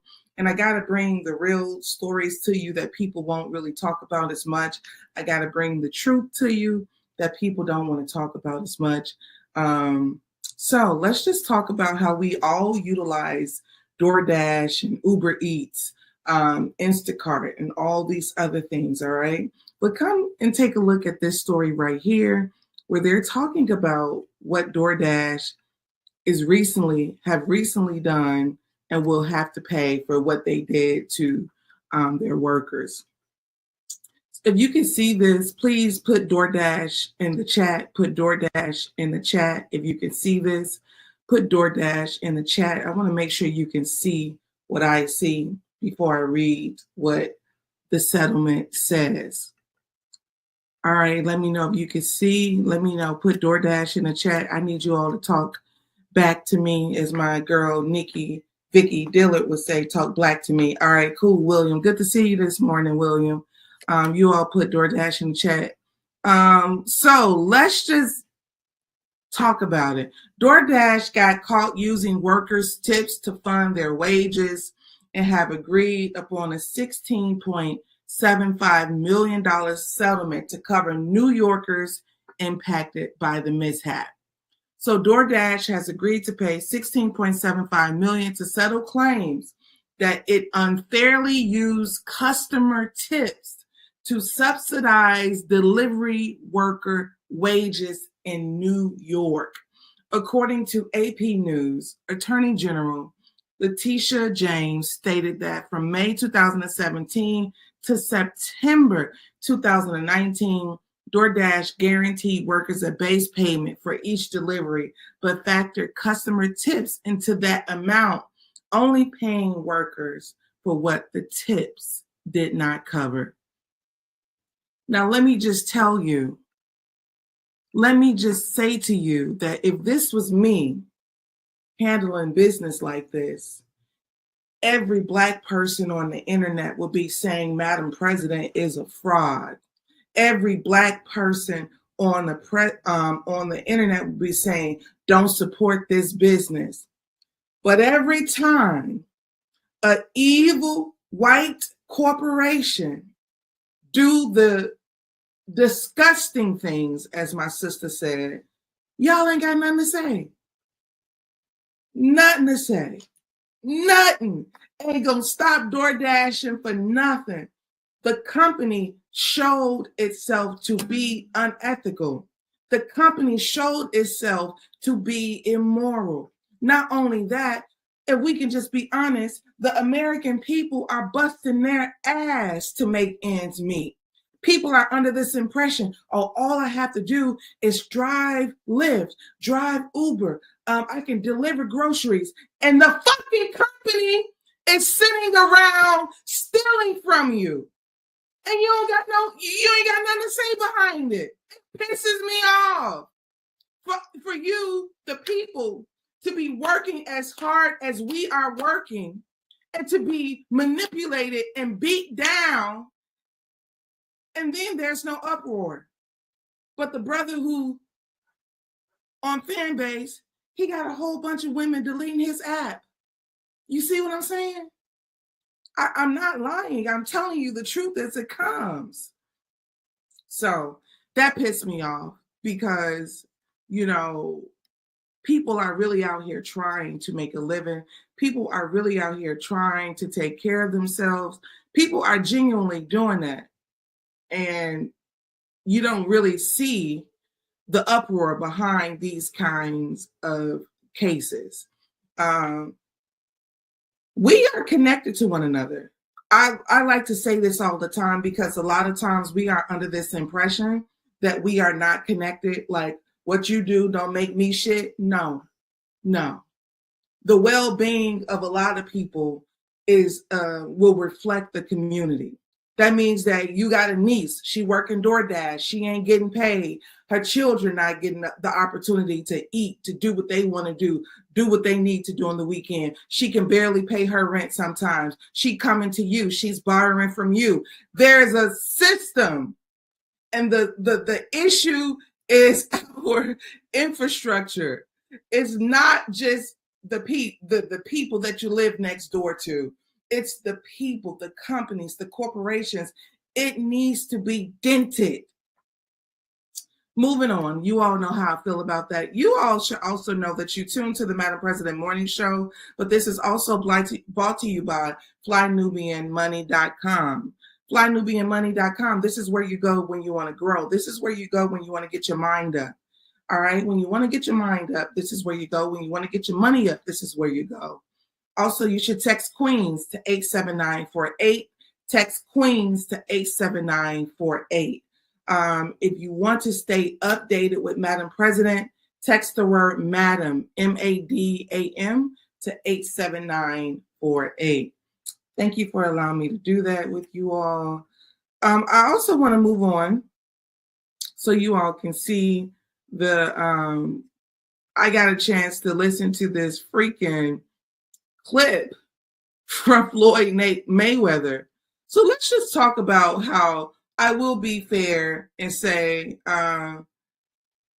Floyd Mayweather is a New Yorker. He done business in New York, and I believe that, you know, he wants to stay in Trump's good graces and, you know, keep playing nice with Trump and all the other folks. But he was caught on Fox News singing Trump's praise, you know, and I thought this was very funny. I also wish Black celebrities would get mentorship.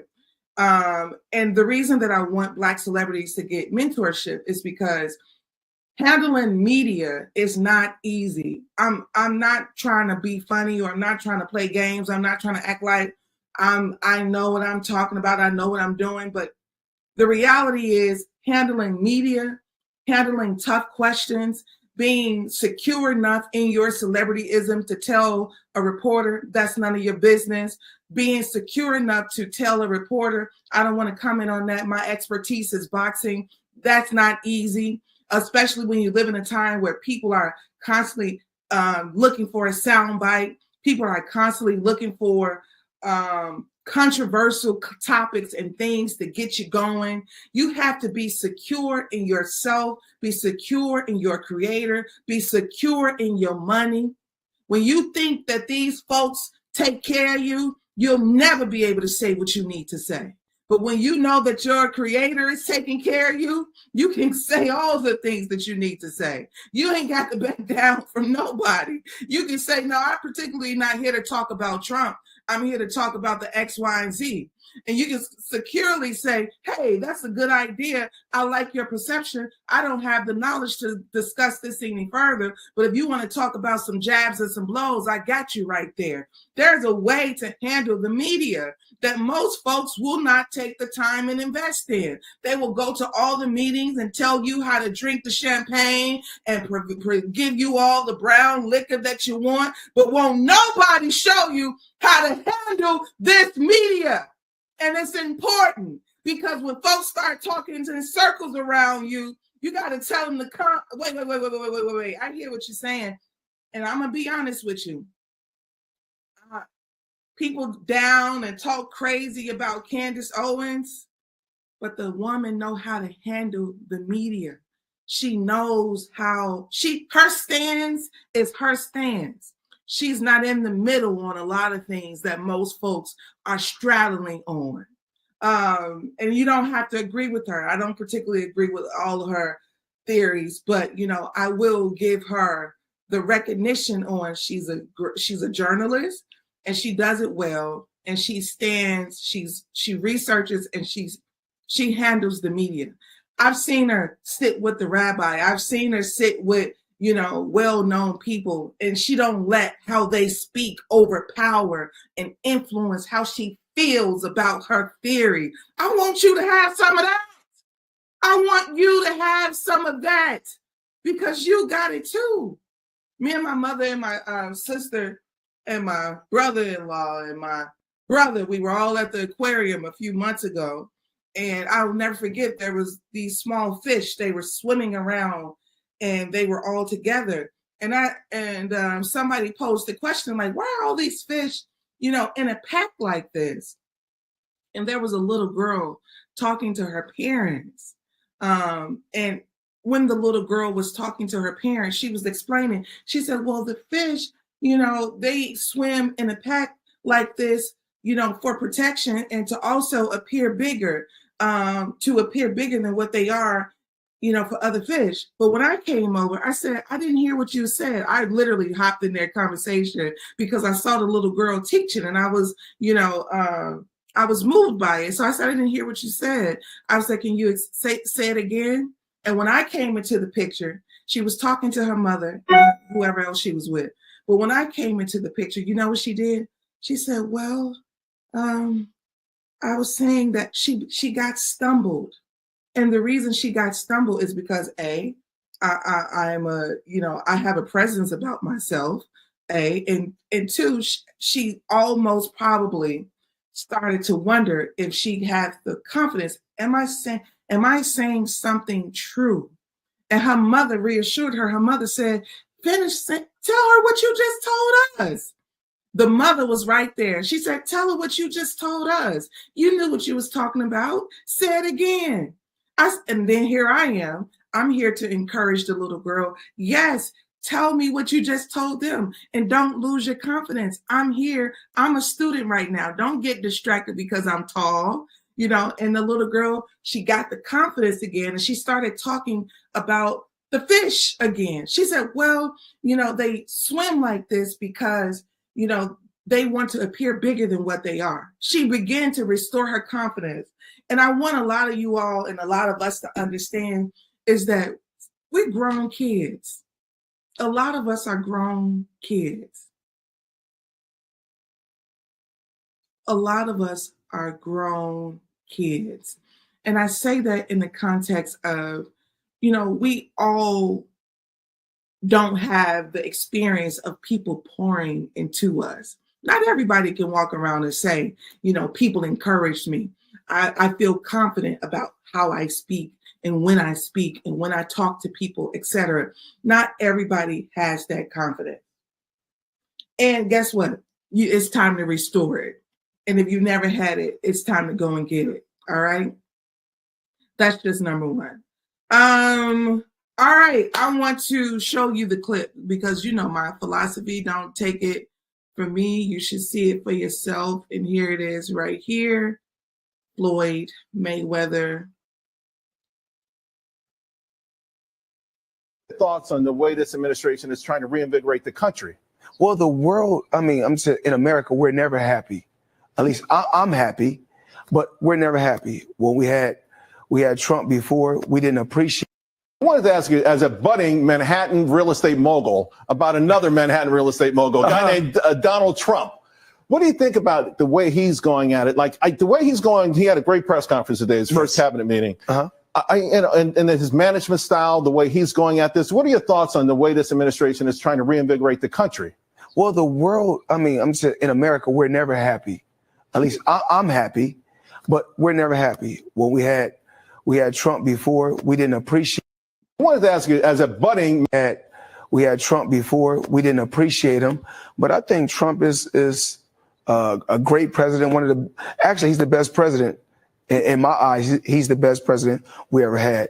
Great businessman, and that's what it's about. Yeah, and the way the day's cabinet thing, you probably went around here. It was really phenomenal. To the point you talked about team, putting together a great team. Yes, put together a fantastic. The thing that bothers me sometimes about this is you do not have to believe that this man is great at anything in order for you to suppress your thought process. You can be very neutral.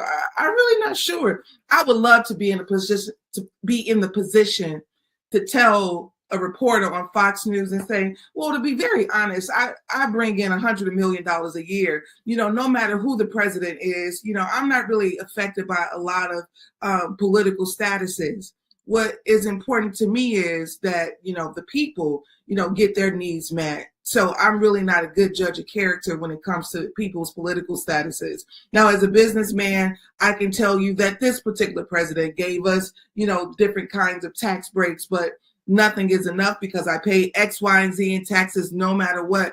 It's like, figure out how to communicate with these folks about their shit, because let me tell you something. The constant, oh yeah, he good to me, it's not going to work. It's BS. And the same thing for Kamala. People don't automatically have to believe that she was perfect or she was the deal. You could have been completely like, I'm unsatisfied with America and her political stance in general.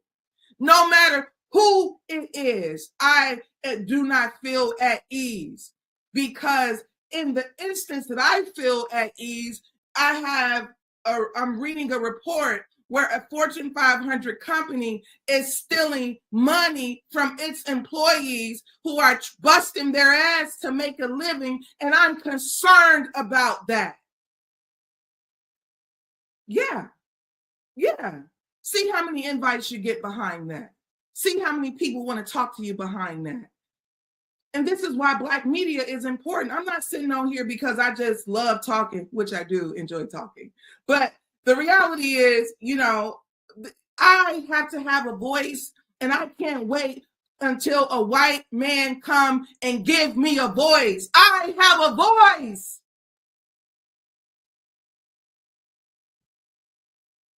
I'm not asking for permission to have a voice. I'm not asking for permission. I see people all the time on the internet who, let me tell you something. If you don't follow me on Instagram, you should be, because I do a lot of quick videos on Instagram on a consistent basis. But here's what I hear all the time. Who gave you the right to have an opinion about, let me tell you something about opinion. They pay women to sit around a table at The View, $1 million an episode, $1 million a year, to express their opinion. Because it's me by myself. You believe that I'm not validated by white supremacy? White supremacy ain't never gonna validate me. And you'll get better in your life when you come to that understanding. Looking for somebody who slapped the shit out of your grandmother? How you looking for somebody who sexually assaulted your lineage to give you a stamp and a hand clap and a pat on the back? How you looking for somebody who's been calling you ugly for 400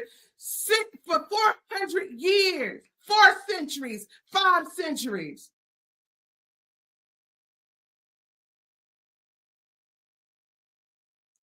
Like, come on now. That's not a reality. So anyways, that's how I feel about that. Floyd Mayweather, also I came to the realization years ago that the Black celebrity is not Jesus Christ. The Black celebrity is not the savior. A lot of people have this misconception is that, well, all we need is the Black celebrity to do. No, all you need is the mamas and the daddies, the mother and the father of the children. That's the impact. That's the community. The family is the community. The family is the community. The Black family is the community. The Black family is the answer to so many problems and issues within the community. So, as long as the family is deconstructed,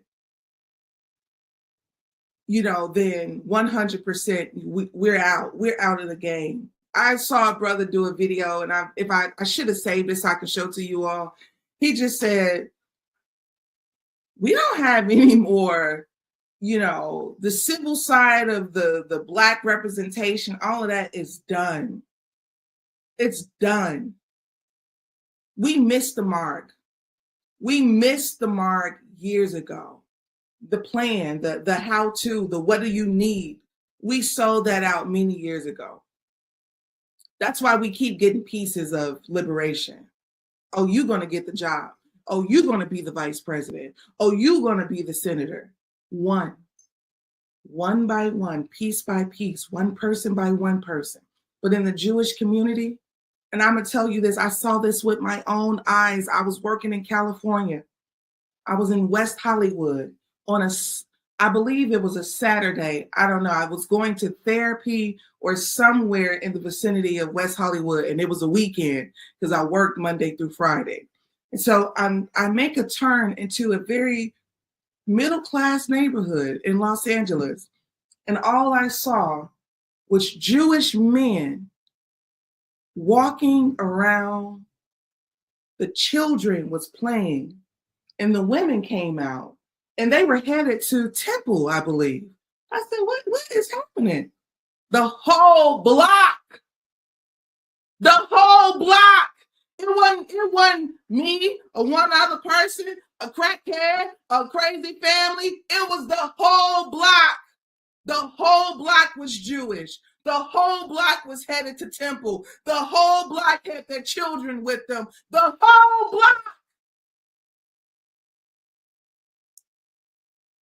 And Black folks sitting at home talking about, yeah, he at the Super Bowl. He at the Super Bowl. Yeah, he's at the Super Bowl. You got your children are rotting right in front of you. And you don't even have the stamina to deal with it. Because you don't have community. You don't have the principles and the value system that's going to take you to 100+ years. You're giving your kids nothing.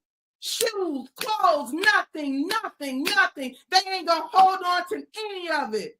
You got to give them some confidence. You got to give them a value system. You got to give them something that's going to be with them when you are dead and gone. And you ain't giving them enough of that.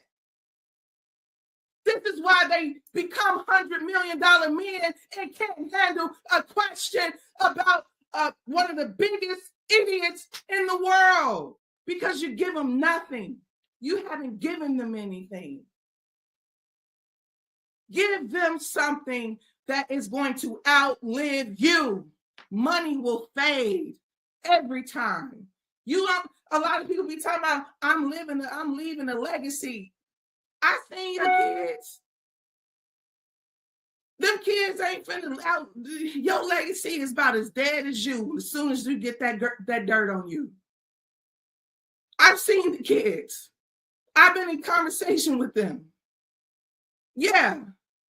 You ain't pouring into them. You ain't giving them nothing that's going to outlive you. And I ain't saying it's easy, but that Jewish community, they got a real community. In fact, I went to a funeral with a friend of mine, her husband. He passed away. They're Jewish. And this was the first time I went to a Jewish funeral. And let me just tell you, there's a moment in the burial service where all the men and women come and put the dirt over the body because it's a community. They live in community. Live in it. Live in it. All right. I don't like to get too preachy, especially in the morning, because I got tons of things that I will be doing post, having these conversations. But I want to move on to the next story that I saw, which goes back to what we were talking about. This particular story right here is, let me read this to you. Houston, Atlanta, and Jacksonville ranked as top 3 cities with the most people in financial distress, according to a new study. I want to tell you something about the Houston, ATL, I don't know much about Jacksonville, but I'm going to read the story to you. Hold on one second. If you can see this, put Houston in the chat. Oh yeah, Jacksonville. I'm imagining that's Florida. So anyways, it says Houston, Atlanta, and Jacksonville have emerged as the top 3 cities with the highest rates of financial distress, according to Wallet Hub's latest report. Houston leads the pack with over 9% of its population facing accounts in distress in notable Google search interest and debt-related terms. Atlanta follows closely, experiencing a 36% increase in financial strain between Q4 2023 and Q4 2024.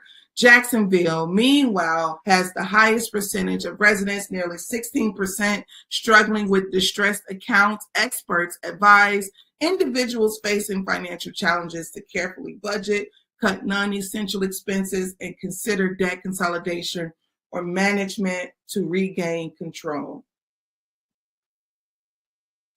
Did you all see that? Did you all hear that? I think you did. I think you saw it. I think you heard it. But this is something that I want to say.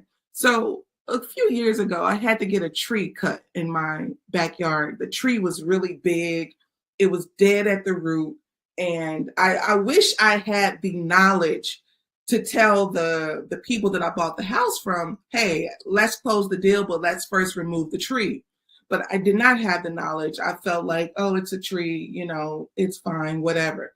So anyways, I had the responsibility of getting this tree removed. Once I got this tree, this big old tree, had to go through all the different channels, calling companies. Some companies I reached out to, they followed up with me, and I literally had no awareness how expensive tree removing was. So there was a couple companies that came by and gave me a quote. And of course, you know, I don't want just the least expensive. I want affordable, yet also good. That's going to get the job done safely. All right. So all this to say that this particular company came by and I saw the machine that they had, like the tractors and things like that to move it. They use a crane. The crane came by. A tractor comes by. So let me just say that when the tractor came by, I asked the man, I said, how much is this? He said, oh, you know, this, you know, maybe 65K, that's the tractor. It cost me over $12,000 to get the tree down, okay? So I had to pay over $12,000 to get this tree down. It was just that big. But I had a BMW sitting in the driveway that brought me no money, none whatsoever. So my point to the story is I kept thinking to myself, now why the hell I got the BMW out here in the driveway, don't bring no money in the house, but they got the car that's the same cost as a BMW X3, you know, about $50-some thousand. And I'm thinking to myself, I need a damn tractor. That's the problem. You know, we don't, the ugly businesses, that's the money. You know, the parts that people don't like to do, that's the money. It has to be done. And somebody is doing it. You know, I know that Earn Your Leisure and so many others, Dr. Boyce Watkins, have the conversation about assets over liabilities, but people don't even understand as a people, as a culture. This is why community is so important, because I don't know the reports. What I read is one thing, but I don't know the reports of who is single and who is unmarried. But something that my partner has shared with me on multiple occasions, sometimes distress is lack of partnership. I was out of work. I work in TV and film, and I was out of work for a whole year. And I talked to one of my colleagues who works in the industry, and I was speaking to him. I said, tell me this, what's going on? How are you surviving this? He said, man, if I ain't had no wife, he said, I'd be under a bridge. He said, my wife been holding us down, you know, these few months. He said, I owe her big time. So my point is, you know, if I was to dig deeper in this report and look into the stress, I can guarantee you our sense of what is an asset, liability is a problem, number one. If you look at social media, if you look at TV, like the Housewives and all of that, which I do not watch, but I know some people get into that, it is a push to consumerism. And I'm not here to say that, I told you, I like nice things. That's just hands down, I won't defend that. But the push to consumerism is also a push to keeping up with the Joneses. So you'll find so many people that are 100%, you know, trying to maybe save money. And then you'll be sitting around women who's telling you, well, you ain't got the latest bag. Oh, girl, that car old. yeah, that's not going to help you get to the financial goals that you have for yourself. And then let me just be honest. Businesses that have an actual cash flow, the level of the back end of business, the ugly side, that tech side, that, accounting side, we need more of that in our community.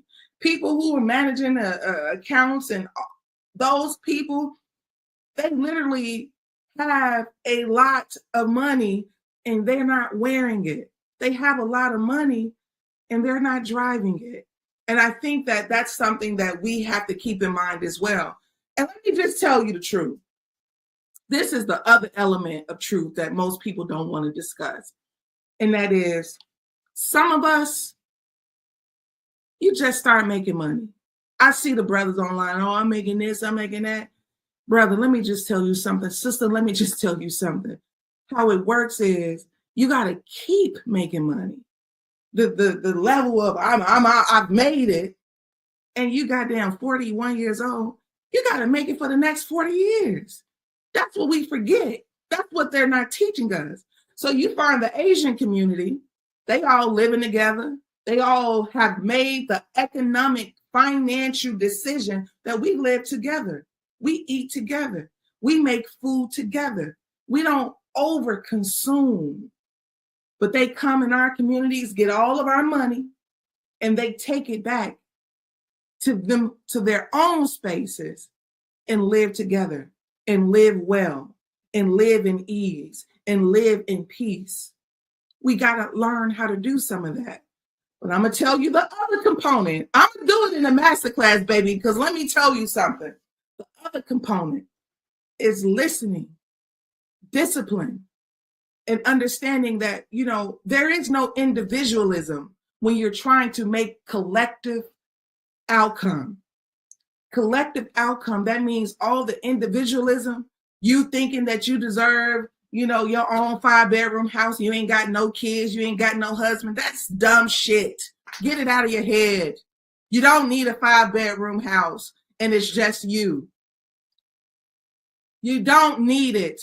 And nobody have the gall to tell that to you, because when they tell it to you, you're going to go around saying that they're hating on you. You're going to go around saying that they don't care about you and they don't want the best for you. When people are trying to tell you that I've lived it, don't do the dumb stuff.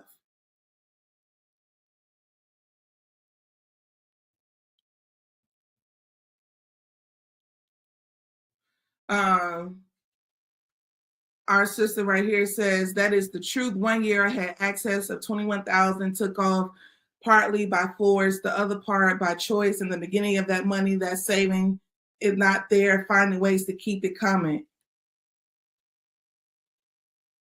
So yeah, I mean, that's the truth, just the cash flow.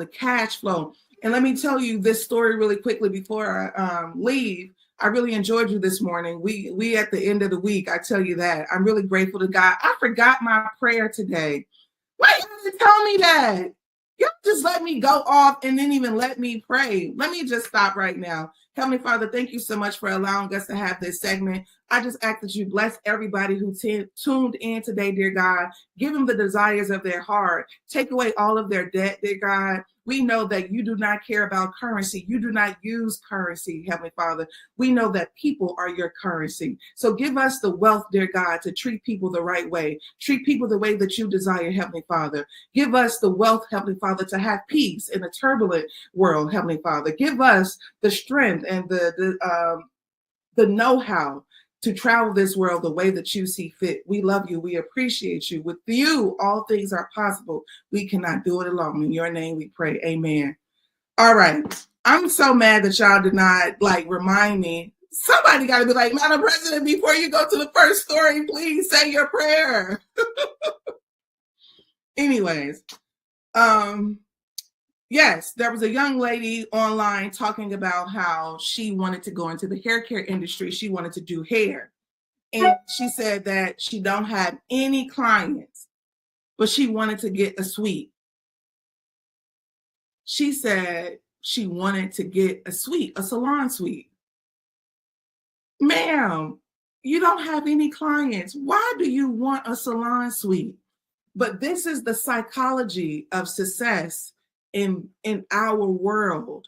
Our world is to look like you have clients. But in reality, you have to make sure that you have clients. You start with the clients first. Then you get the suite second, third, fourth. But we have to learn that we don't have to add on more bills than we can afford if we don't have to. Now, you have people that have children that have to pay for daycare, that have to pay for things as it relates to, their lives. But then for those who do not, we gotta ask ourselves, how essential is this? And this is what I want in my community. So the Madam President community, I want us to get together and start saving. I want us to get together and make sure that we have the credit that's necessary, and also get together and start really building community within ourselves, getting our friend to live next door to us, getting our, nieces and nephews to do what we need them to do, to have community elevation, family elevation. So that's my segment today, guys. You already know, if you want to support Madam President, feel free to go to the Freedom Company. This is my site. Everything comes from my mind, my heart on this site. Also, if you want to support Madam President, feel free to go to Amazon and get Matters of the Heart. That is my new book. I appreciate you. I love you. I wish you well today, and I hope to see you tomorrow. All right. Have a good day. Bye-bye.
Good morning. Good morning. Happy Friday. Happy Friday. It's Friday. I'm excited about it. Let me play my theme song.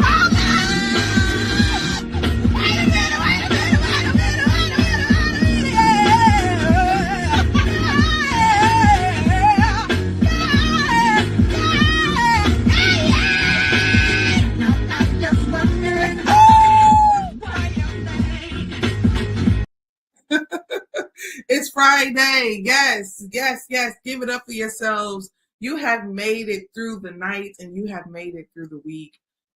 Give yourself a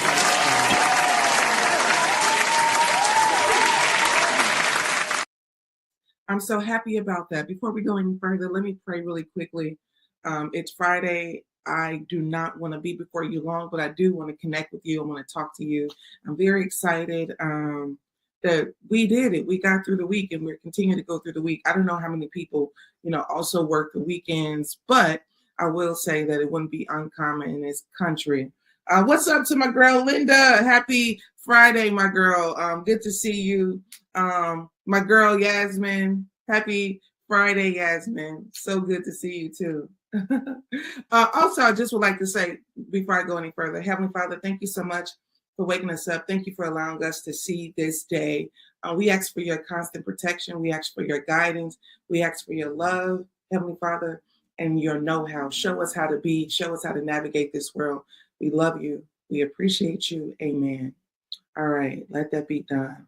All right, my girl C Stone, happy Friday. I'm just so happy that I can't play the song. Just got paid Friday night.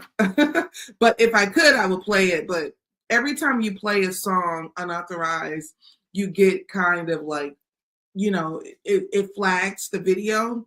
So in some capacity, what will end up happening is they will flag it and take the video down.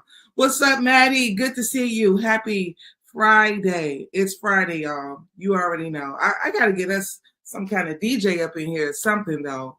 I'll figure that out because I, of course, enjoy Fridays. I wanted to keep it light today, believe it or not. Madam President wants to travel the world lightly if she could at times. So I saw this therapist. She goes by the Raquel, the capacity expert on Instagram, and she could be on TikTok as well, but I'm just not a really big TikToker. But I saw this therapist. She went viral. I felt like she was preaching to the choir. And how she went viral was she basically was saying how we've weaponized therapy in some kind of way. And I remember feeling very much that this was the case a couple years ago. I will never forget. I kept hearing people say things like, this person's toxic and this is toxic. And then I would hear, oh, this person a narcissist. This is a narcissist. You got people who ain't read a book since they were in 6th grade going around giving people traits of narcissism, like being a narcissist, whoever these people are, it's not just like, what, this person got some habits that I believe that, I can psychologically deem as narcissism. That's what's so problematic is that these things that we've just kind of casually stated, they're serious. They're not like to be taken lightly, right? Mental health is serious. We go around, I got to protect my peace. I got to protect my peace. But are you peaceful? Are you the peaceful person? Are you the peace? Or, are you the person that causing the chaos, but then going around saying things like, I want to protect my peace? So this woman, she's an expert at this, not me, considering that she is the professional. I wanted to take the time and share these clips with you all and dissect it so that we can talk about this. So number one, we can be improved because that's what's most important about the Madam President show. God bless you, my dog sneezed. He's been sneezing all week. Anyways, so what's important is that we are improved. We never want to, get to a place where, number one, we're making money. Number two, we're taking care of ourselves. The weight of the world in general is already a consistent headache. But then we don't want to go around not really truly having self-awareness. We want to be self-aware and we want to be informed and we want to, properly assess what's happening within us. That's just number one. So let me play the video for you. You know my motto. I don't want you to take my word for it. I want you to see it for yourself. This is Raquel. Hold on one second. Yeah, it's like we weaponize mental health. Hold on, I'm presenting it now. It's a really good clip, and if you are on social media, I think you would enjoy following her. Hold on. cutting people off, setting boundaries, avoiding negativity, or controlling your environment, in essence, you don't have peace. Wait, this is not the one. So I want to share the first one first, which is, I want you to also, if you could see the video, I want you to say, I can see it. Say, I can see it. Oh, here you go, right here. Trait. We didn't just encourage self-awareness. We turned every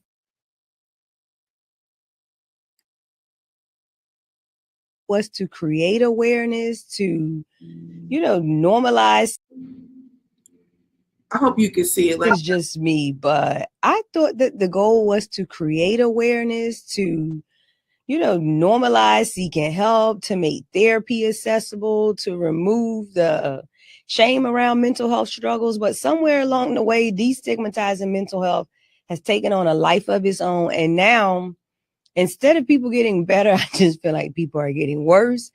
We didn't just normalize therapy. We turned it into a personality trait. We didn't just encourage self-awareness. We turned every feeling into a diagnosis. And instead of using mental health language as a tool, we've started using it as a shield, justifying avoidance, self-sabotage, and emotional fragility in the name of protection. Now everything is a trigger. Everything is trauma. People say, I can't do this. It's bad for my mental health. When what they really mean is, this is hard and I don't want to deal with it.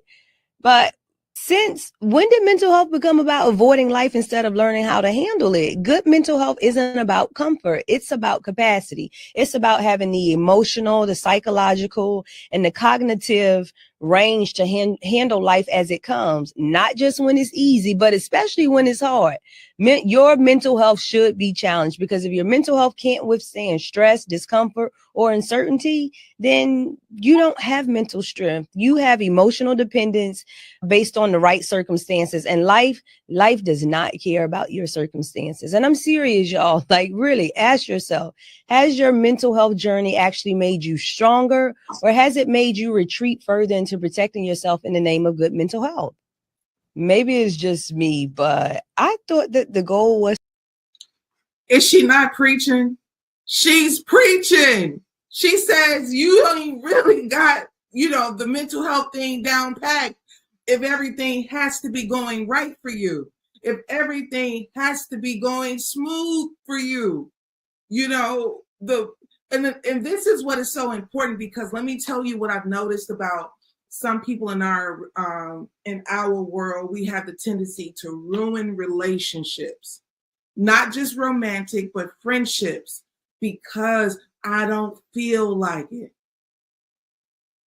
Because I don't feel like it. That's the thing. Oh, I don't want to show up. I don't feel like being supportive. Oh, I don't feel like dealing with this. I don't feel like it.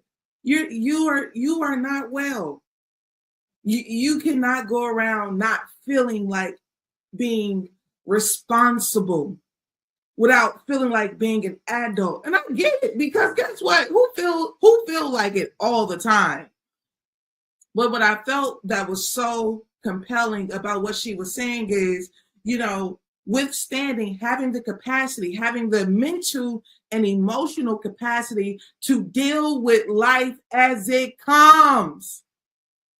Yes, this is important, because we all know there are certain things that has happened to us in our lives that we had absolutely no control over. In fact, give yourself a round of applause, because this is something that you don't get a chance to do very often, which is pat yourself on the back.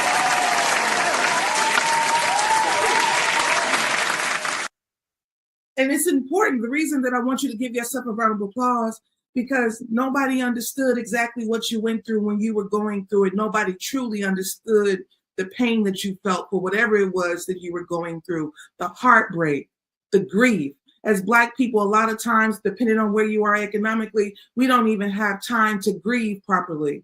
We have to grieve the dead, and sometimes we have to grieve the living. You just grieve. You keep going. You keep going. You got to show up. You got to do work. You got to do all these things. And of course, if you're a part of the Madam President community, I know for a fact that our mental health is important. And you know, we want to do things. We want to not just do things well, we want to truly be well. So I want you to understand what she said. You know, you can't hide behind the fragility of your emotions.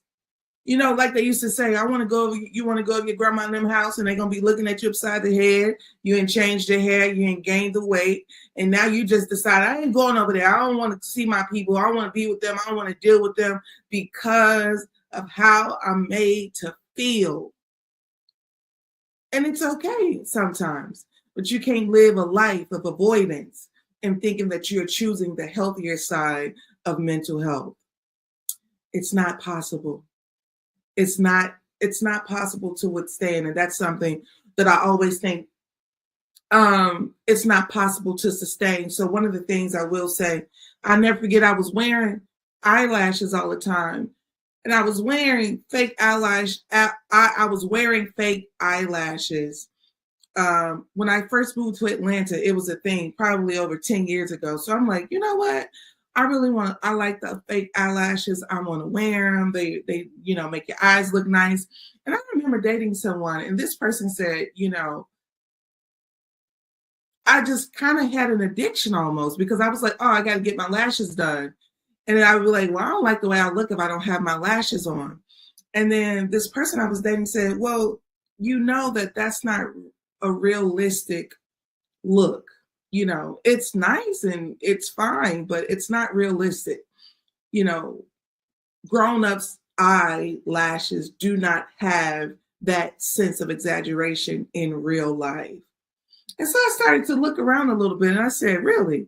I was like, well, I get what you're saying, but you know, and then it just dawned on me, like, I don't want to have an addiction to what's not real. I don't want to have an addiction to what's not sustainable. So hence, you know, I'd stop wearing lashes, of course, but if it was a special occasion or a birthday or, you know, photo shoot or something like that, I possibly would do it. But it really allowed me to reevaluate what I had become accustomed to. This was a very important moment for me. Now, I don't know what it would be for you. You know, it may not be lashes. It may be something else that we hold on to in the emotional sense that's not real. And we got to do better than that. So don't forget, I know that I'm talking, but I want you all to keep in mind that this is brought to you by FlyNubianMoney.com. This is where you go when you want to grow. This is where you go when you want to get your money up and you want to get your mind up. Do not be alarmed. Text Queens to 87948 if you want to keep up with the Fly Nubian Money family. This is where you get courses. This is where you get freebies. You know, you want to get certain things that cost you nothing at all. Text that number. If you want to keep up with Madam President, text Madam, MADAM, to 87948 just to keep up with me when I'm doing something, dropping something, going live. I want to keep you informed on that. Here's another thing that the sister said that made complete sense. I want to share. Because like she said, we want to create awareness. We're not just trying to, you know, give people the ability to see that, oh, you're wrong. But it's like, once you know, then you can go and fix it. Hold on. You embody it. You think if you figure out the piece, but I just feel like nobody really has an idea of what it really takes, because if your peace depends on cutting people off, setting boundaries, avoiding negativity, or controlling your environment, in essence, you don't have peace. You have a fragile setup that only works as long as life goes your way. And the reason peace feels so hard is because you're obsessed with how to get it instead of who you need to become to embody it. You think if you figure out the right routine, the right mindset, the right boundaries, you'll finally feel at ease. But real peace has absolutely nothing to do with the how or how you strategize. It's about who you are when everything around you is uncertain, chaotic, and even uncomfortable. Most people don't trust themselves enough for that. They rely on strategies to keep them calm instead of becoming the kind of person who stays grounded no matter what. And that's why peace always feels out of reach, because you've made it something you manage instead of something that you are. Here's a question for you, okay? Am I actually at peace, or am I just micromanaging my life so that I don't have to face what disrupts it? Do you hear what the sister is saying? She is dropping gems. Am I really at peace? But I wanted to do this because I love realists. I wanted to bring her into our platform because I love what is real. I love the realness associated to what she's doing. You always talking about you want to be peace. You want peace, but you the most chaotic thing walking around. You rude, you mean, you nasty. You are not peace. That's why peace can't find you.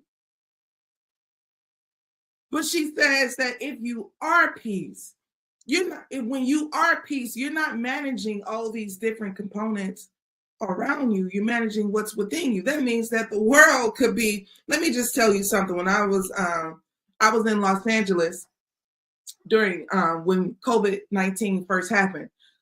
So I remember, number one, I'm in Los Angeles and COVID-19 started to happen, and then things started to get progressive, and there was like this gradual, going from there's an outbreak to, stay home, you're going to work from home, we don't know what this is, we probably get back home shortly, to, the grocery stores, people having to come into the grocery store, 4 people at a time. People were waiting out of the line. So I remember this being a very chaotic time.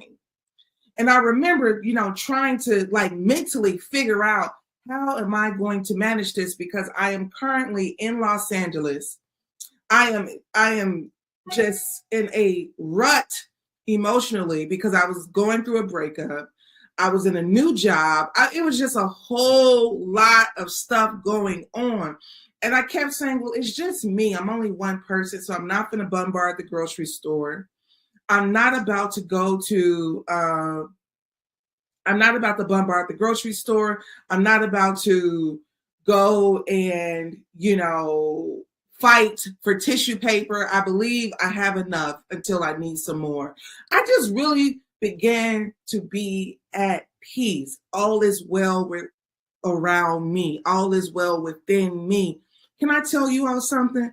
I never had to deal with any of the chaos that people were dealing with. When I went to the store, it was peaceful. When I went to the store, I grabbed what I needed. I didn't have to fight nobody for it. It was none of that when I got to the store.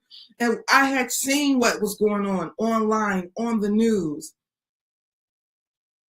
Flew from Los Angeles to Atlanta in the middle of the crisis, talking to my, at the time, boss. I said, hey, I would like to, return to Atlanta and work. My supervisor, absolutely sure, go ahead.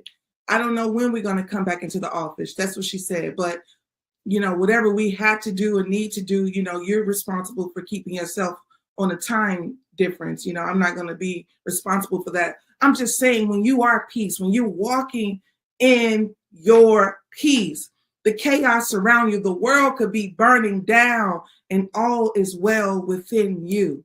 That's what I want for us. That's what I want for us all.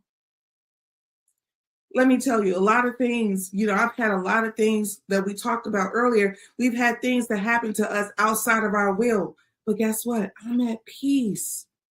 I'm at peace. And I'm going to tell you something. One of the things that I realized that will take you out of your peace is when you want to control the narrative, when you want to control other people's perspective, when you want to control other people's perception. I will never forget when I was in college, I was being suspended from school because I've always been a badass.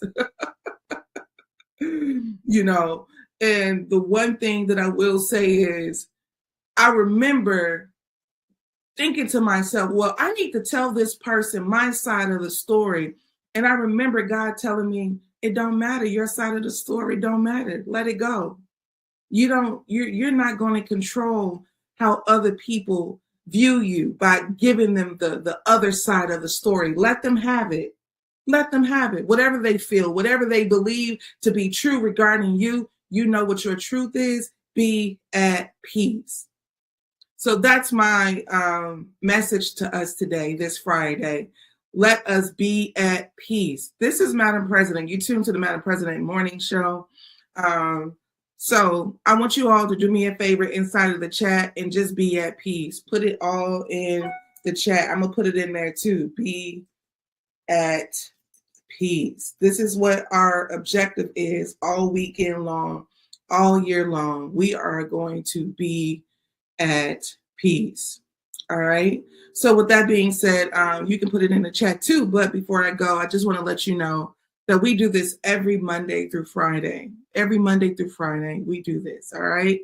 We are here. Real news, bold truth, 100% politically incorrect. Also, this is brought to you by FlyNubianMoney.com. This is where you go to get your money up. This is where you go to get your mind up. FlyNubianMoney.com. Text Queens to 87948. Also, I want you to know Madam President has her own shop. If you ever want to shop with Madam President, go to thefreedom.company, www.thefreedom.company. This is everything that comes from my mind, everything that comes from my heart starts right there. I really appreciate you. I've enjoyed you this week. We did it. We got through another week. I want to continue to grow the Madam President platform. And I thank you for joining me as I continue to grow. What I believe in my heart is what I want to do most mornings. All right, guys, I will see you on Monday, but I got some things that you should be following me on social media, on Instagram. I am one Madam President. Yes, that's where a lot of my content will kind of rest, Instagram and YouTube. But other than that, I don't have any other place that I, do a lot of content. But I'm also going to be teaching a class with my sister, Chris Iman. She has a course on artificial intelligence. If you have a business that you want to learn how to use AI to amplify, elevate your business, you're going to want to be a part of this. This isn't something that you're going to just want to sit out and watch. This is something that I would like to say really quickly before I go as it relates to artificial intelligence. That is, the robots are the new slaves. Every company, every organization is getting some kind of artificial intelligence program to utilize and amplify their company. And most of all, they're getting rid of, if your job, I don't know what you do for a living, but I want you to ask yourself, can a robot do my job?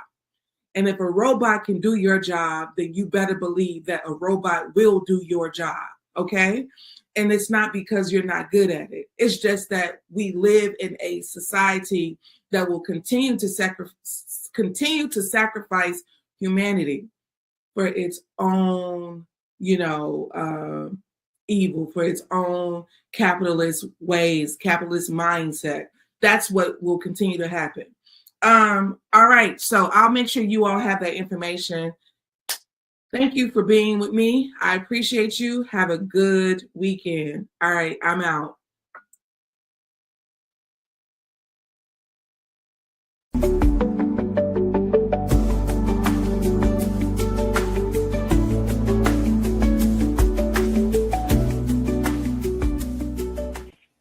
Happy Friday, everyone. Hello, hello, hello.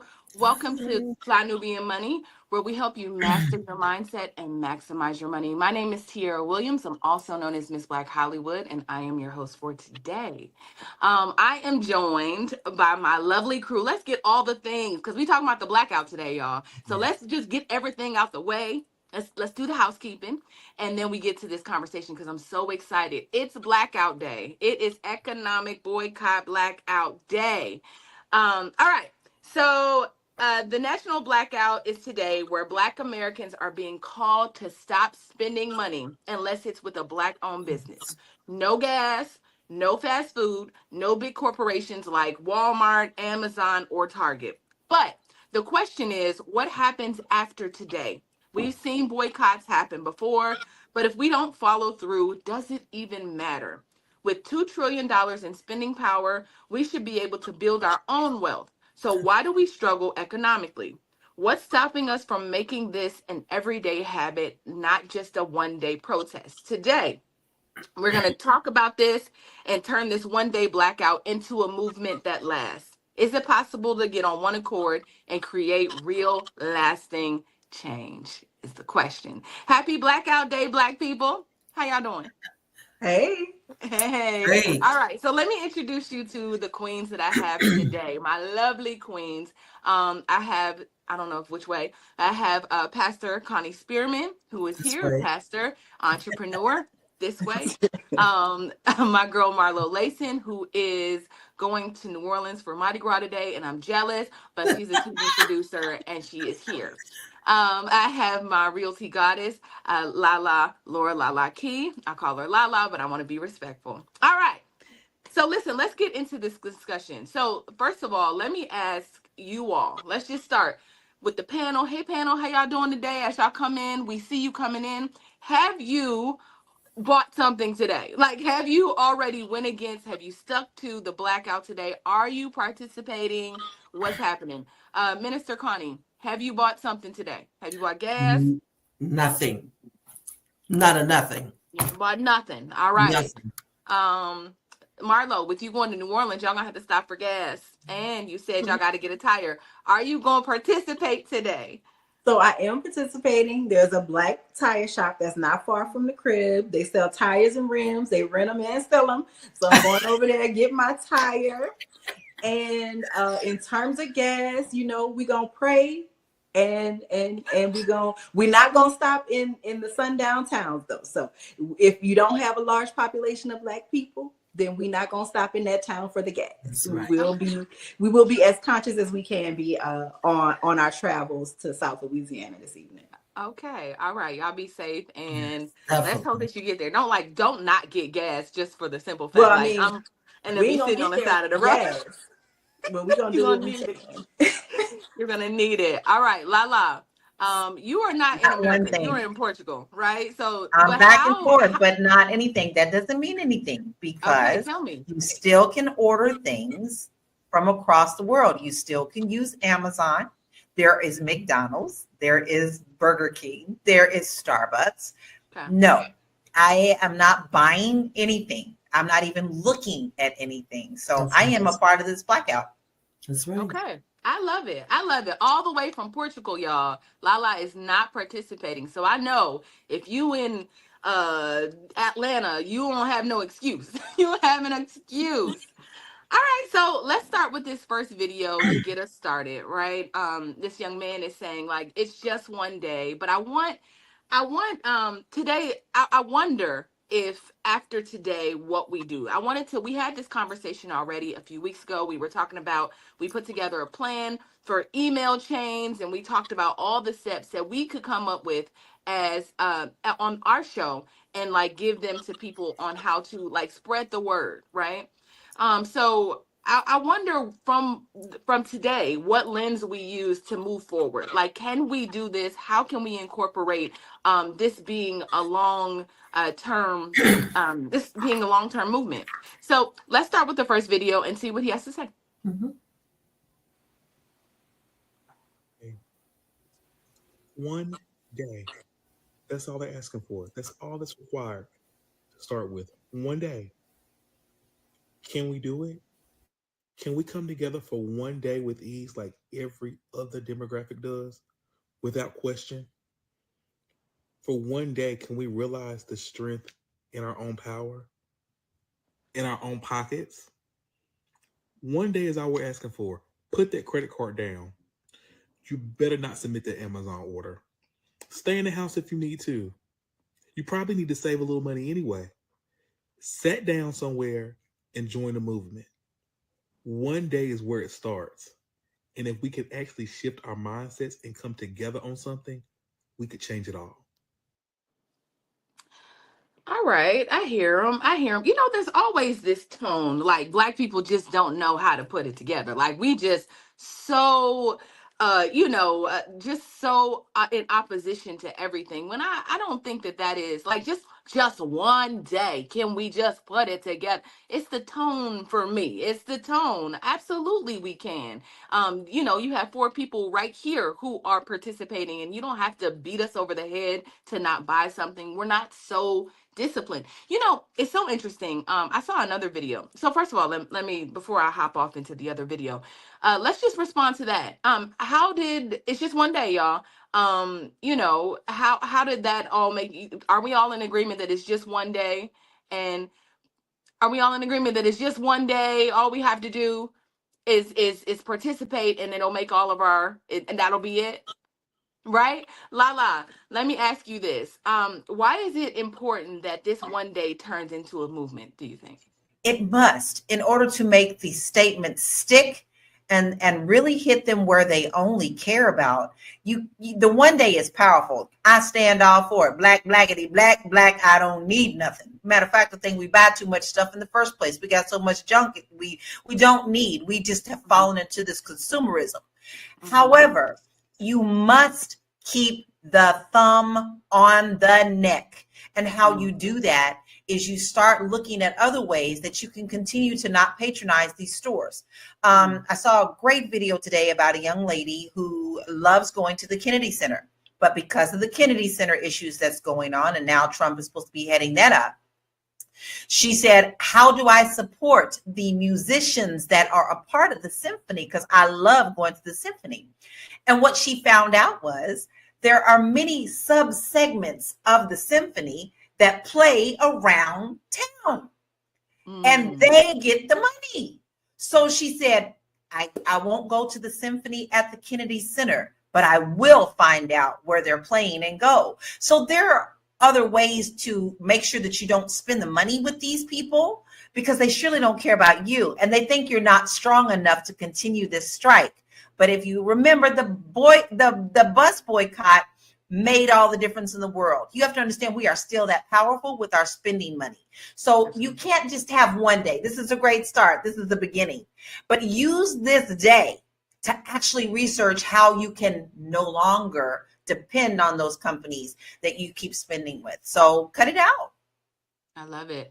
Marlo, so everybody is boycotting today, not just Black people. Everybody is boycotting. They have, we got some, I don't know if they're allies or not. I'm not really sure of their intention, because their narrative feels very different from ours. Theirs is like this anti-Trump this anti-Trump economy narrative that we really, that's not what we're talking about, right? We're for very different reasons we're boycotting. So my question to you is, do we need these allies who are going out and boycotting? Do we need white people or others to be part of this movement in order for it to be effective? Today, will it be much more powerful because we're all doing it, or does it matter? I think that in the best intentions, it's helpful if other people are not spending, because it forces them to look at a whole picture, right? It forces these corporations to look at it as a whole and see how they can change their decision making if they're affected at all, right? But I also think that sometimes the messaging gets watered down. I came home yesterday, and my honey was on the phone with his cousins, and he got off the phone. He was like, what you know about this blackout? Because I told him, if you didn't tell me nothing about it, then it ain't. I was like, well, I didn't tell you nothing about it, because we're already intentionally spending money with Black people. That's already how we've been moving for the last year, is spend money Black first, if possible, then seek out others, right? And I was like, so I didn't tell you because we already on our own boycott. But that's what it is. And I explained it to him. And so I think that it's so many messages, it's so many mixed messages, but I think that's why we get those voices of dissent, right? But also, you know, among my own family, we had a cousin group chat, and they were like, one of my cousins was like, I ain't doing it, I ain't going along with the group, I ain't into the group think, you know, like everybody's gonna have their own opinion. And I always say everybody can't go. And people in the cousin chat were arguing back. I was like, I'm not responding, because you do get to have that opinion. That's your choice. You spend your dollars how you want to spend your dollars, right? But the other message that they sent was, y'all call me when they ready to tear some shit up. So you would rather tear some shit, like the fact that you don't understand that removing your dollars is a quicker way to tear some shit up than actually going and busting down people's property is just a mindset shift that we really need to have. Allies, you're welcome, but this is not your party. Okay, you want to throw a party, throw your own party, but don't come to our party dictating the rules. That's always my rule for allyship. Okay. You can be my friend, but this ain't your house. You can be my friend, but you ain't started. We've been on this. Minister Connie, I'm going to ask you the question before we go to break, right? I want you to think about it while we go to break. But what I know about Minister Connie, because she's my auntie, is that she is the one in our family that's in the chat like, this is happening, and we're going to do this. And what I notice is no one responds. Like, nobody is on the wave. People aren't, it's like, there's a few woke people in each family that's trying to get everybody on board, and everybody isn't participating in that way. And so I wonder, I wanted to get your feelings of how you felt about that. And I noticed that it hasn't stopped you from sharing things in the chat, but we're going to talk a bit about that when we come back. Okay. We're going to go to break. Woo! This is a good show right here. But I'm biased. If you are just tuning in, you are watching Fly Nubian Money, where we help you master your mindset and maximize your money. My name is Tiara Williams. I'm also known as Miss Black Hollywood, and I'm the proud producer of this show because it is lit. If you want to receive notifications for when we go live Monday through Friday, 1 to 2 p.m. Eastern Standard Time. All you have to do is text the word Queens to 87948. That's Queens to 87948. That's QUEENS to 87948.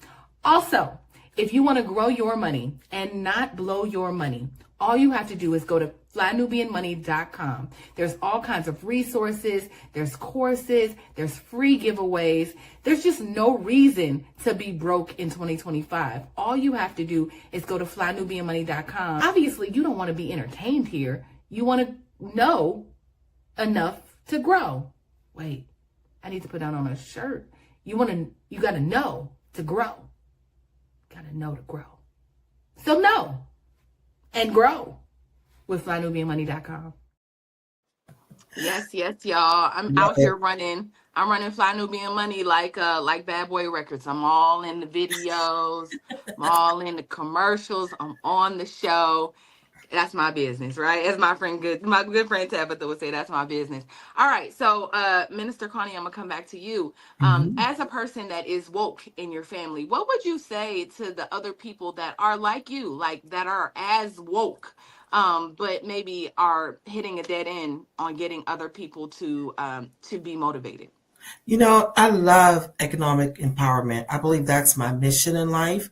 One of the things, I went to an art show and they had the Black Wall Street and how it looked. And I bought the painting and I have it here at my business right on the wall. So what I do, I'll call my family members and tell them, look, just get involved. Remember not to buy anything. So I will make the phone call. But I love economic empowerment among Black people. When I see that Black people are doing great, I'm like, wow, I could do it. It just encourages me. So the thing is that I do invest in Black companies. I do buy from Black companies. I also became partners in Black companies because that is a part of what I love. I love doing that. I'm part of the Blessing Foundation, and we are now building a clinic in Jesus, this went up my mind. We're building a clinic in Africa. And the thing is that we've been like doing things to get money and things like that. And then they have like widow women that needs, funding for businesses. So they make things. So when we have our yearly banquet, they bring all kind of beautiful things from Africa, send it over, and we sell it. And the stuff is so beautiful, and it helps them provide for their families and to take care of themselves. So it doesn't have to be here in the United States. It could be abroad also. So that's my thing. I love it. I just love it. All right. So, so interesting. And I'm gonna go to you, Lala, because I remember when, we've come a long way from our Montgomery boycott, right? Where we were able to withstand 381 days. We were able to get jitneys, as we call them in Pittsburgh. Yeah. Like we were able to do all of these things and support one another for that 381 days. Listen, when we boycotted for the NFL, I think I'm the only one on earth that's still like taking a knee for Kaepernick, right? It just feels like we just forget. It's like that Men in Black pin that just be like, you forget. And then we forget, and now we're watching it all over again. So what do you say about us just unifying in a way where we don't forget? We stand on business. How do we stand on business when everybody is like, that ain't gonna work? No, we need to educate ourselves. And that's the thing. We don't want to take the time to educate ourselves. You talk about the NFL. Let's not forget that the NFL decided that they weren't going to pay the black players the same amount of money that they were paying white players for concussions, when they were noticing that concussions were most people don't think about those type of things, or they don't know. So it is up to everyone. And you have to do this with your own mind shift. Marlo said this so eloquently. You're the one who's got to change your mind. You've got to go and figure out and see what these companies are doing. And you have to say, is this really okay with me? Because, and then share it with someone who may not have known. Like this month, I always, for the past 10 years, I've been putting Black History Facts, little known Black History Facts on my Facebook page. Facebook decided to take half of them down. Okay, so the oppressor is always going to oppress, but that does not take away your voice to teach those in your community of why you really shouldn't be shopping. Now, don't come at people like, you should never be bound, how dare you? No, but the more you come at them with love and say, hey, sis, did you know that the black football players didn't get the same amount as the whites when it came to concussions? Is that something that is okay with you? Then they can start thinking in their mind if that's something that they're going to agree with or not. So it all is about the mind shift and education. So people who's not going to participate are just not going to participate. You can't worry about them. You only can worry about those who are really interested in making a change. And you never know whose mind you're going to change with that education. I love it. What do you say, Marlo, to the people that say this will never work? Because we're about to go to a video of a gentleman saying, this ain't going to work. It don't work. What do you say about that? Everybody ain't going to come. Everybody don't want to come. Everybody don't want to be part of the movement, right? And the movement only works, the collective only works if the people that are involved are invested. So I say, you don't want to be involved? Cool, baby, do your thing. But the same way that I tell people all the time, you don't want to pay attention to the laws that are getting passed when your child goes to jail behind one of these new laws because you didn't vote, please don't call me. Because my compassion at that point is lowered, right? I need Joe Corley to tell me how to be a nice person at that point, because I feel like the writing was on the wall and you chose not to read it because it was not in line with what you wanted to do. And sometimes I feel like because Black people have had a foot on their neck, right? Because that oppressor's hand is always kind of guiding our heads, I feel like people want to rebel, right? They want to say, I ain't doing, and you can, right? But then don't come to the collective when you need help. Don't come to the collective when you weren't paying attention and now you feel like you're wronged. That's the part of me. Like I said, I need Joe to help me release that, because I don't want to help you after you said that it won't work because it really is about your desire to not change. It's not that it's not going to work, because we have evidence that it did work.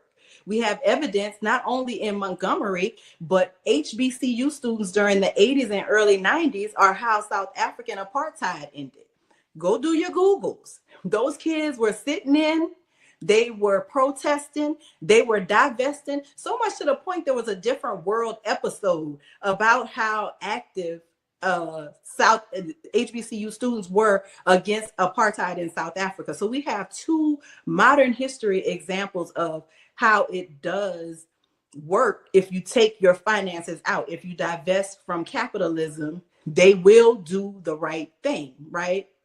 So I just say, you're allowed to do you, but don't come to us when you're wronged, because you could have been over here already moving with the move. Now, what I hope is if they see it and they see it's working and they see Black businesses are thriving and their friends and family, the hustle has turned into a full-time gig, maybe they'll come on board then. But, to each his own. And if you don't want to come, I don't want nobody on my team by force. That is a for sure thing.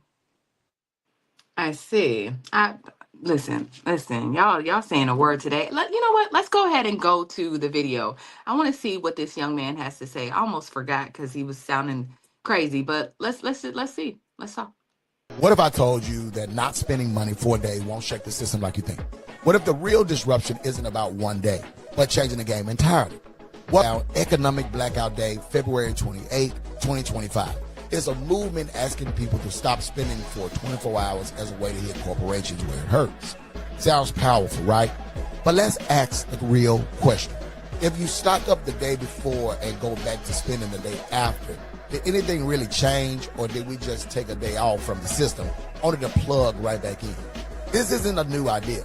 Boycotts have been a strategy for decades. The Montgomery bus boycott, that lasted 381 days. That was real economic disruption. But a single day pause, that's not the same. So let's break this all the way down. If you know you're not spending on February 28th, what do? You go get your gas, grocery, and essentials the day before. If you were planning to go out, you just wait until March 1st. So instead of hurting corporations, we just shift our spending. Businesses don't track losses by the day. They track quarterly revenue. A 24-hour dip means nothing when they're looking at long-term trends. Okay. All right. That's something to consider. Minister Connie, what do you think about that video and what he said? Some of it's true and some of it I don't agree with, because he said that businesses notice a loss in a quarter, but you could notice it in one day, because I know I'm in business. In 1 week, our billing went down $12,000. So that made a great impact. It didn't have to wait to the end of the quarter to see that. I seen that in the first week. So I don't agree with that. The other thing, the Bible says little makes much. So if the little of us will attend for this day to make an impact, they're going to feel it. They're going to see it. So therefore, I'm not in agreement with what he said. But I think that what we could do, we see how this day turned out, and then we could go and make decisions on what we're going to do after this. So let's just do this one day here without all these opinions. Let's just get on board and just do it. Yeah. Lala, what do you think about people that say that blackouts and economic boycotts are for people who are privileged? It's a privileged movement because, there's people that absolutely have to buy certain things or just have to participate in the world and in the economy every single day. What do you say to those people?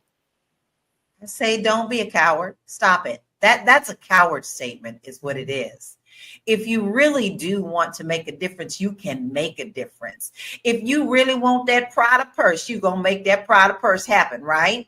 So if you want this just as much as that Prada or just as much as that Gucci, then you're going to make the mind shift. It's not just for the privileged. Listen, look in your communities. There's a lot of stores that don't look like us, but want your dollars. Okay. Yeah. So if that means that you may have to walk 2 blocks down to the Black mini mart to get what you need, then go and take them extra steps. You're going to need it anyway, because we need to be more healthy. It's not just for the privileged. In fact, it's more for us than anything, because we, the ones who are the underlings, are the ones that are being the most affected. The rich gonna always be rich. They always gonna spend what they gonna spend. They gonna do what they do. They gonna have their parties. But let me tell you, it's the ones who are considered the underdogs that actually have the most power. You must rise up and change this before you can make any kind of change. So change that mind shift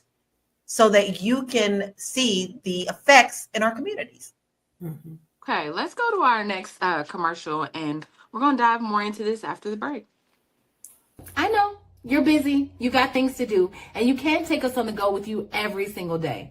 Good news for you. We are now on Spotify. So if you can't watch us, now you can listen to us on Spotify.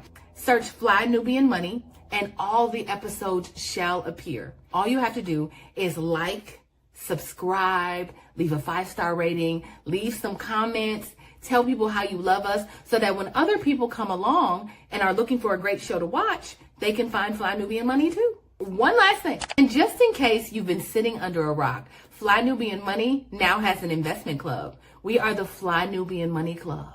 It's easy. All you have to do is go to flynubianmoneyclub.com, and I am committed to bringing in top experts from all industries to help you level up. They're teaching us the skills that we need to compete in this market. We often say that nobody is coming to save us, not the government, but guess what? We're coming to save us. I'm coming to save you with the Fly Nubian Money Club. So listen, all you have to do again is go to flynubianmoneyclub.com. We have a 30-day free trial set up just for you, just for those people that are struggling. Even if you ain't struggling, you ain't got to struggle. I'm coming. Okay, let me stop playing. I'll see you soon. Come on, Fly Nubian Money Club. Next up, we have Marlo Layson, who is here. Later on, she's going to tell us what she's teaching y'all, but it's going to be lit. So make sure that you go to flynubianmoneyclub.com. We can't wait to see you in class and wait for you to join. All right, so let's go to some of these stats, y'all, because I'm trying to wrap my mind around, before the end of this show, what I want to do is come up with a strategy moving forward, because we can say like, oh, this is not going to work.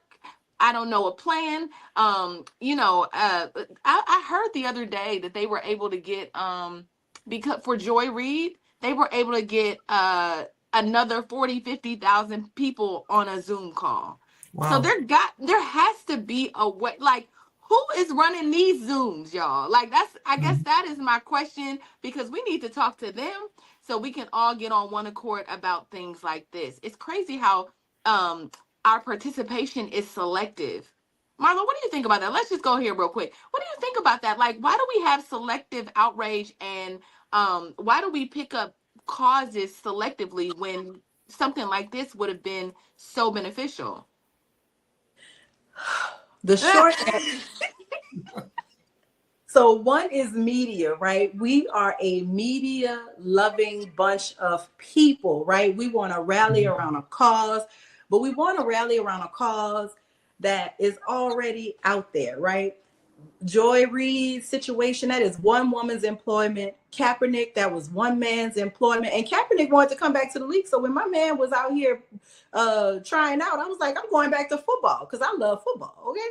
But that's neither here nor there. The point is, we love to be part of something that's big and lit, right? This economic boycott feels small and isolated because there isn't a celebrity, right? Maybe if Killer Mike would have went on Instagram Live, or Willie D would have went on Instagram Live and said, don't spend no money, join me, be part of my movement, make somebody that the people could rally around. But we are the modern day Romans, and celebrities are our gladiators, right? So we go all the way up for anything that is celebrity involved. And even though Joanne Reid is a journalist, right, and she follows journalistic integrity, very smart woman, In media, she's a national journalist, right? If I lose my job because I get on the Fly Nubian Money Club and I be popping my shit, and the people find out and they like, girl, you got to do Fly Nubian Money Club or just traditional journalism,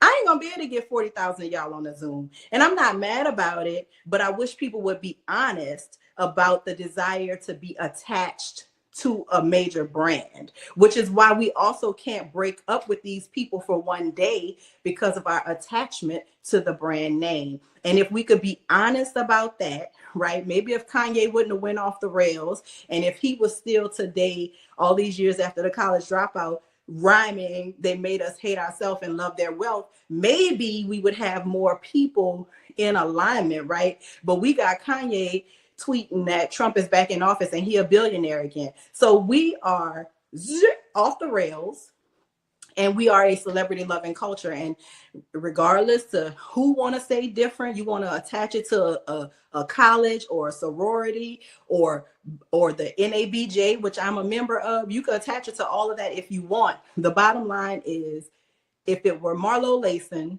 who was removed from her News Now post, y'all wouldn't be on that damn Zoom. And I'm not mad about it, but I just want to put up a mirror like Ice Cube and show you who you are. And we are a celebrity loving culture. We love it. If Beyonce would have said it, y'all, that did it. That's what she's trying to say. If Beyonce would have said, I'm not participating, y'all wouldn't have participated. Would not have participated. Let's go to some of these stats, y'all. All right, let's see. Black spending power is in the U.S. reached $2 trillion as of 2025, yet only 2% of that is reinvested into the Black businesses. Black America spends $1.8 trillion annually. Oh, we updated this. It's $2 trillion. All right. If Black Americans stop spending for just one day, the U.S. economy could lose billions of dollars in revenue. Many Black people work for major corporations like Walmart, Amazon, and Target. A long-term employment could hurt Black employees in these industries. Actually, I want to take that down. Let's go ahead and take it down. Lala, this is what I meant by privilege. There was somebody that came out and said, listen, I work at these big corporations, and this is going to influence me as an employee. So tell me, what do you say to those people? I say find another job because likely they ain't paying you enough anyway. But what do you say? I have to agree with you. Now, listen, you're going to work for a company that undermines absolutely everything that you do. And there's also there's power in silence. So you can be making these moves quietly, looking for another position on something that will support you. Now, do I think that everybody should just go out and quit their job? No, that wouldn't be smart. But you can start looking for other things with companies that do support what you are aligned with. Listen, I remember my pastor always said, if you don't like snakes, you don't go to the snake garden. It's as simple as that. You don't go lie with snakes if you don't want to be a part of them. So everything that I do, I always try to look to see if it aligns with what I agree with. And here's a perfect example. I was working for a live streaming company. They asked me to come in and to be the community manager, make sure that these young people wasn't coming on, shaking their butts and being naked. Okay. So I thought, hey, that's good. I want to make sure that these airwaves are something that I really want to keep clear for these kids and blah, blah, blah. What did they really mean? Well, we have to put somebody in this role. But now, if they kind of shake just one cheek, kind of look the other way. No, I became the villain when I became the enforcer. And I saw immediately this was stressing me out. This didn't align with my what I believed to be for me. And so I quickly let go of it because there's no way I'm going to work and be stressed out over something where people don't even, I'm replaceable, baby. And you are too. And you should see your value and your talent and your worth and try your best. I know it may not always be practical to find something else that aligns with what your spirit is telling you to do. Now that's your choice. But you can't sit up there and work for companies that don't care a damn about you. You are replaceable. Yeah, go to Costco.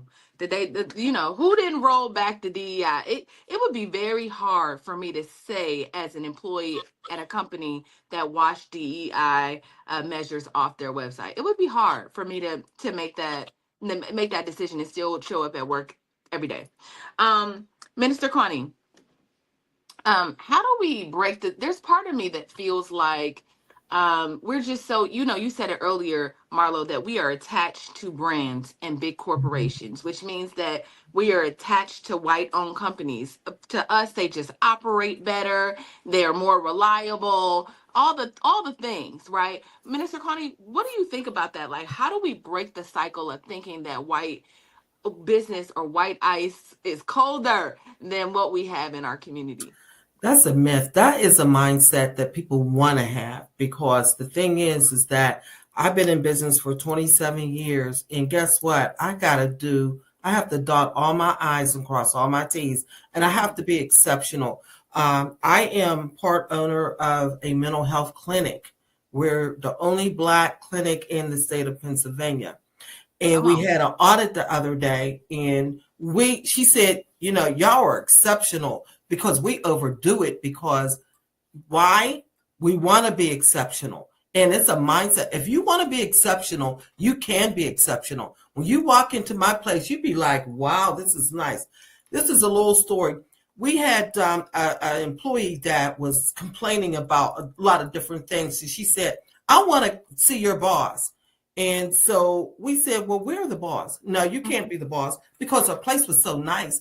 They didn't think that we could run a establishment with policies and procedures that was great.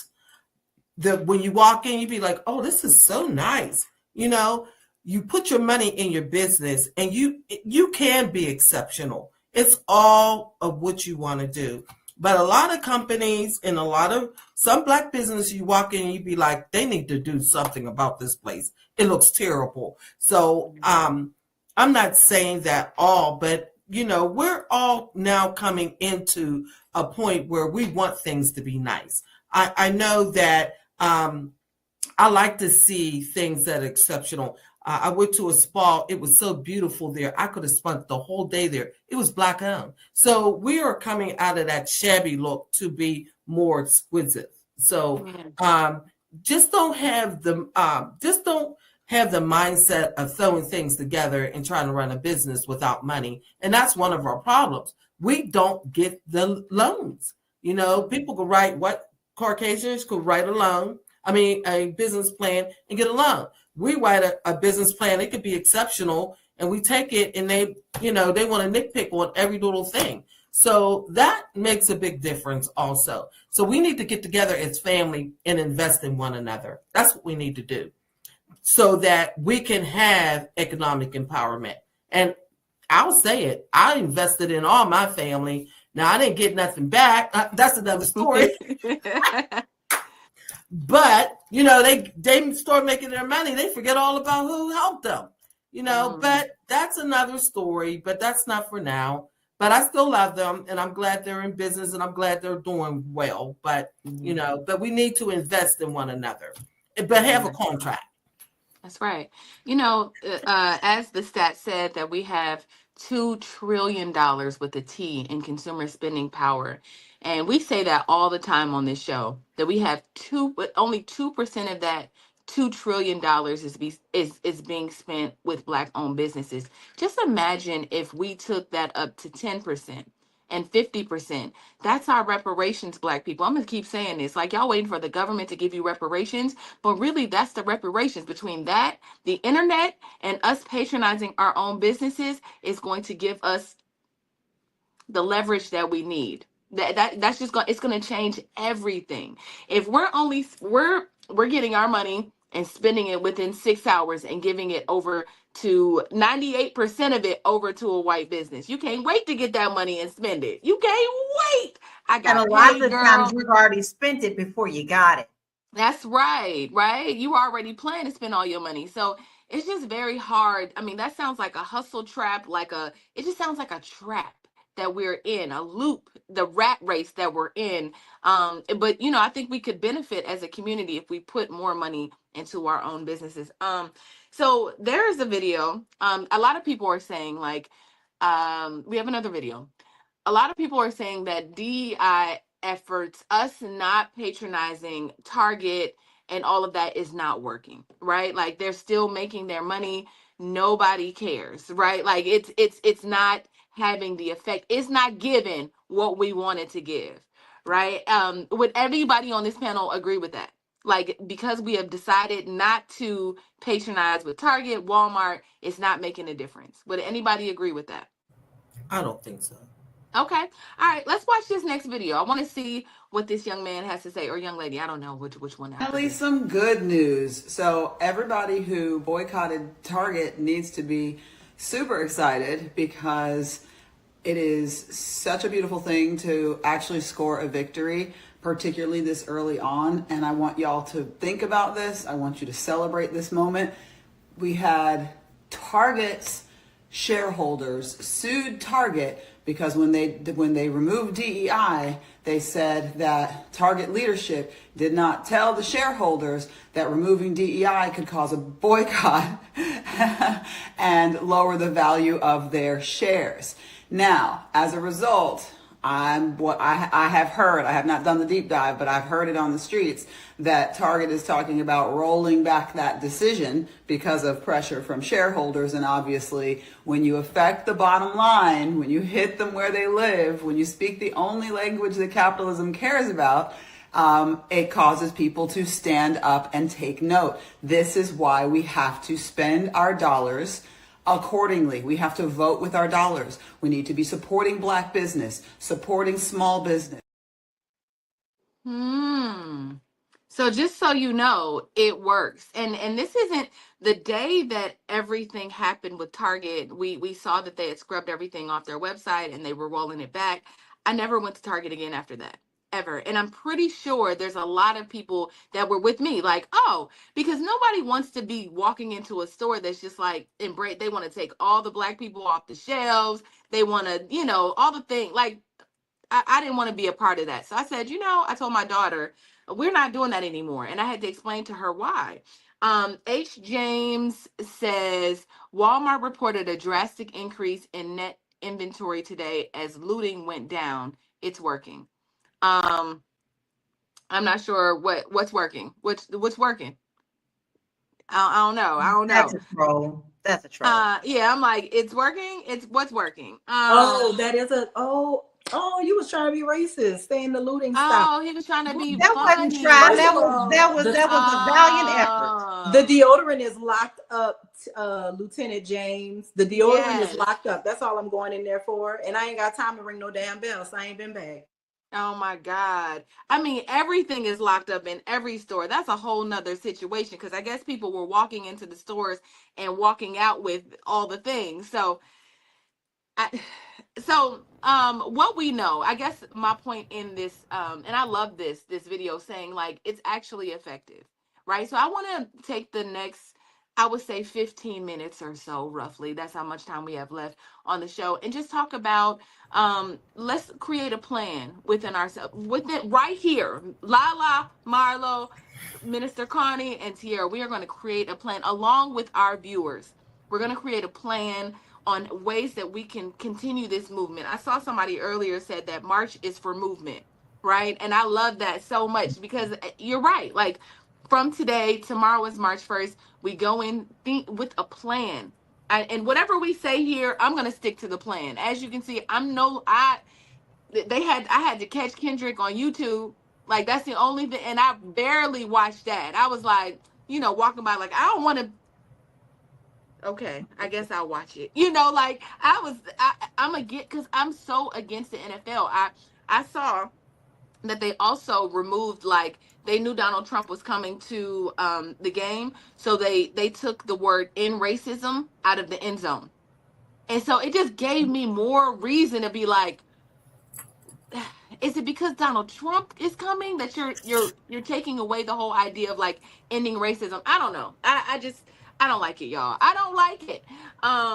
Lala, so what do you have to say about, like, what is it? Is it messaging? Is it marketing that we need to like we need to shift, because it is working, but according to everyone else or mass media, it's not working. So what would you say needs to be the shift? We what do we need to do to get the real numbers in real time and knowing? Because I think that's another thing too. If we can't measure the progress, we're going to assume it's not working. Marlo works out all the time, right? And if she was just running and wasn't seeing her metrics or the weight loss, I think she would be unmotivated to keep going. So is that a part of it? How can we measure our progress? Well, for one, we need to learn to look at the correct news.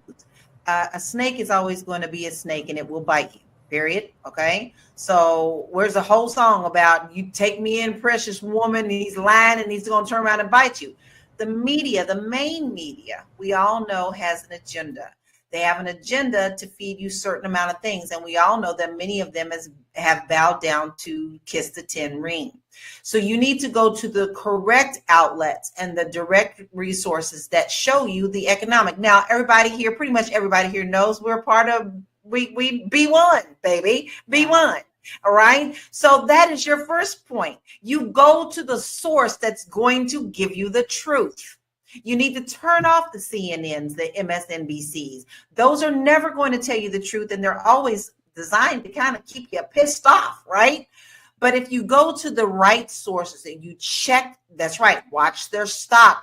My main thing is this, y'all. There are apps out here that will tell you what the Congress people are spending and investing in and when they pull out. When you start seeing them pull out of certain places, you're going to understand why they're pulling out. So then for you do the same thing. And that makes a difference. But the first thing is to educate yourself on where you can go for the right information. Listen, what does our lovely Constance say? Google that shit. Mm-hmm. You will find the right information if you stop looking on that first Google page and you go down to the third page. You're going to find the real sources that's going to give you the better information. So the first assignment, find where you're going to get the truth. Where are you going to get the truth? Look at Dr. Boyce's network. Look at what we give you. We're giving you good resources. We have Marlo. Okay, so you're going to go to the places that are going to give you the truth, because always polls can be skewed. We know that, to make you think a certain way, but truth is in numbers. If you look at their stocks, then you're going to see the difference, and that is your proof. Okay, so, okay, all right, so let's build this fire, right? We got fire. Everybody has logs. Everybody in the chat, all 369 of y'all, we are here and we are going to build a movement right now. So Lala just said, make sure that you educate yourself. Look for the right outlets to tell you the truth. That's not always easy to find because of the agendas and who's being paid. You just have to know, right? You have to do enough research to know who's gonna tell you the truth, who's always, and sometimes, y'all, I'll be honest, I'll watch Fox News for a little bit just to see what the narrative is. It'll make me mad, but I gotta know all the sides. Before the election, I would hop into troll, that's the right word, I would hop into Trump chat rooms just to see what they was talking about. Ooh, you talk about somebody's, you listen, like my soul wanted to jump out of my body every time, because I was like, oh my God, there's people that think this way. It's insane. But I guess they come into our rooms and they think the same exact thing. So it's a matter of perspective. Mm-hmm. And it's so interesting that our perspectives are so divided. It's like we are on opposite ends of the spectrum, right? So let's build this fire, y'all. So the question is, what do we need to do to secure a movement? What are you going to do today? From now, let's commit for the rest of the year. What is maybe one thing, maybe two things that you are going to do that will make a difference and to contribute to our community? Marlo, and I'm gonna come back around to you, Lala, because that wasn't the question I asked you, but I'm gonna ask you. So let's build it out. Marlo. I would say, for me, disciplined spending, right? If we are talking about empowering our community and getting the money out of the places that, you know, help oppress us or underemploy or underpay us. I think that disciplining yourself financially is going to be very important. Do you need the table or do you want it? Do you need the shirt or do you want it? Right? Making real decisions about how you spend your money. And then if you say, I really need this, is there a black seller on Facebook Marketplace? Is somebody in your community having a garage sale or estate sale where they're trying to get off some things that they need to let go of, right? I think that we have to get back to being, you know, my grandparents were very smart spenders and we rolled into very frivolous spending. And I think we have to get back into smart spending. I think we have to get back into repurposing things that we thought we were going to throw away because there is something on Amazon that's $29.99. So I would say my log is a disciplined spending log. Do you need it? Do you want it? Can you live without it? Black people, do you need it? Do you want it? Okay. So every time before I buy something, I'm going to say, do I need it? Do I want it? Will it help or harm me? Because sometimes we buy things. Like yesterday, I had some Dairy Queen with my daughter. It's going to harm me. It harmed my stomach. Right? I ain't been eating sugar or salt. I was like, right, it's going to harm me. But does it help? Does it harm? Do you need it? Do you want it? Okay. All right. Minister Connie, what do you say? I like that one of the attendees on the podcast said that maybe we should do it every Friday. That is a great idea. So for the whole year, you stop doing it on Fridays. That's a Blackout Friday for the rest of the year. That would be awesome. You know, that is going to make a big impact on the bottom line. You know what? I don't need nothing. I really don't. I just be buying stuff. I was like, oh, that's cute. I'm going to get it. You know, I'm going to start thinking about that. I am really good on investing, saving my money, but I don't have things. My kids is grown and, you know, my mortgage is paid off. So I'm buying stuff. I'm just buying stuff because I have the money. So I'm going to start thinking about not buying this because I really don't need it. I really don't. And I can do it without going to Target for the whole year. I could do that. Y'all, can we do every Friday? I think somebody also, it was Armando who said that maybe we take every Friday I love every Friday, but he said the last Friday of the month and just either discuss it on here or take it out to Blackout. But every Friday sounds even more aggressive. For the rest of the year. Every Friday I for could the do rest. it. I think every Friday is definitely doable. Can everybody on at least this thread do every Friday for the remainder of the year? Listen, we can start small. And if we start small, on our other show, we put together a plan too. But it was more so how to spread the word. We said that, Marlo, you got to help me. We said you got to text and email your people. Text and email, send out an email chain, just letting them know, hey, this is the deal. At least like once a week. This is the cause. This is what we're working towards. Remember to do this. Getting people's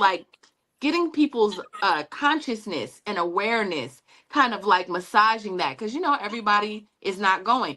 You know, I told you earlier that Minister Connie sends out text messages on our family thread and nobody responds. I think everybody just kind of looks at it and goes, whatever. But to keep doing it either way, like even if they respond or not, I think it's massaging, you know, even some subconscious, right? So like it was emailing, getting on an email, get on a newsletter or some sort. Do you remember what else was, Marlo?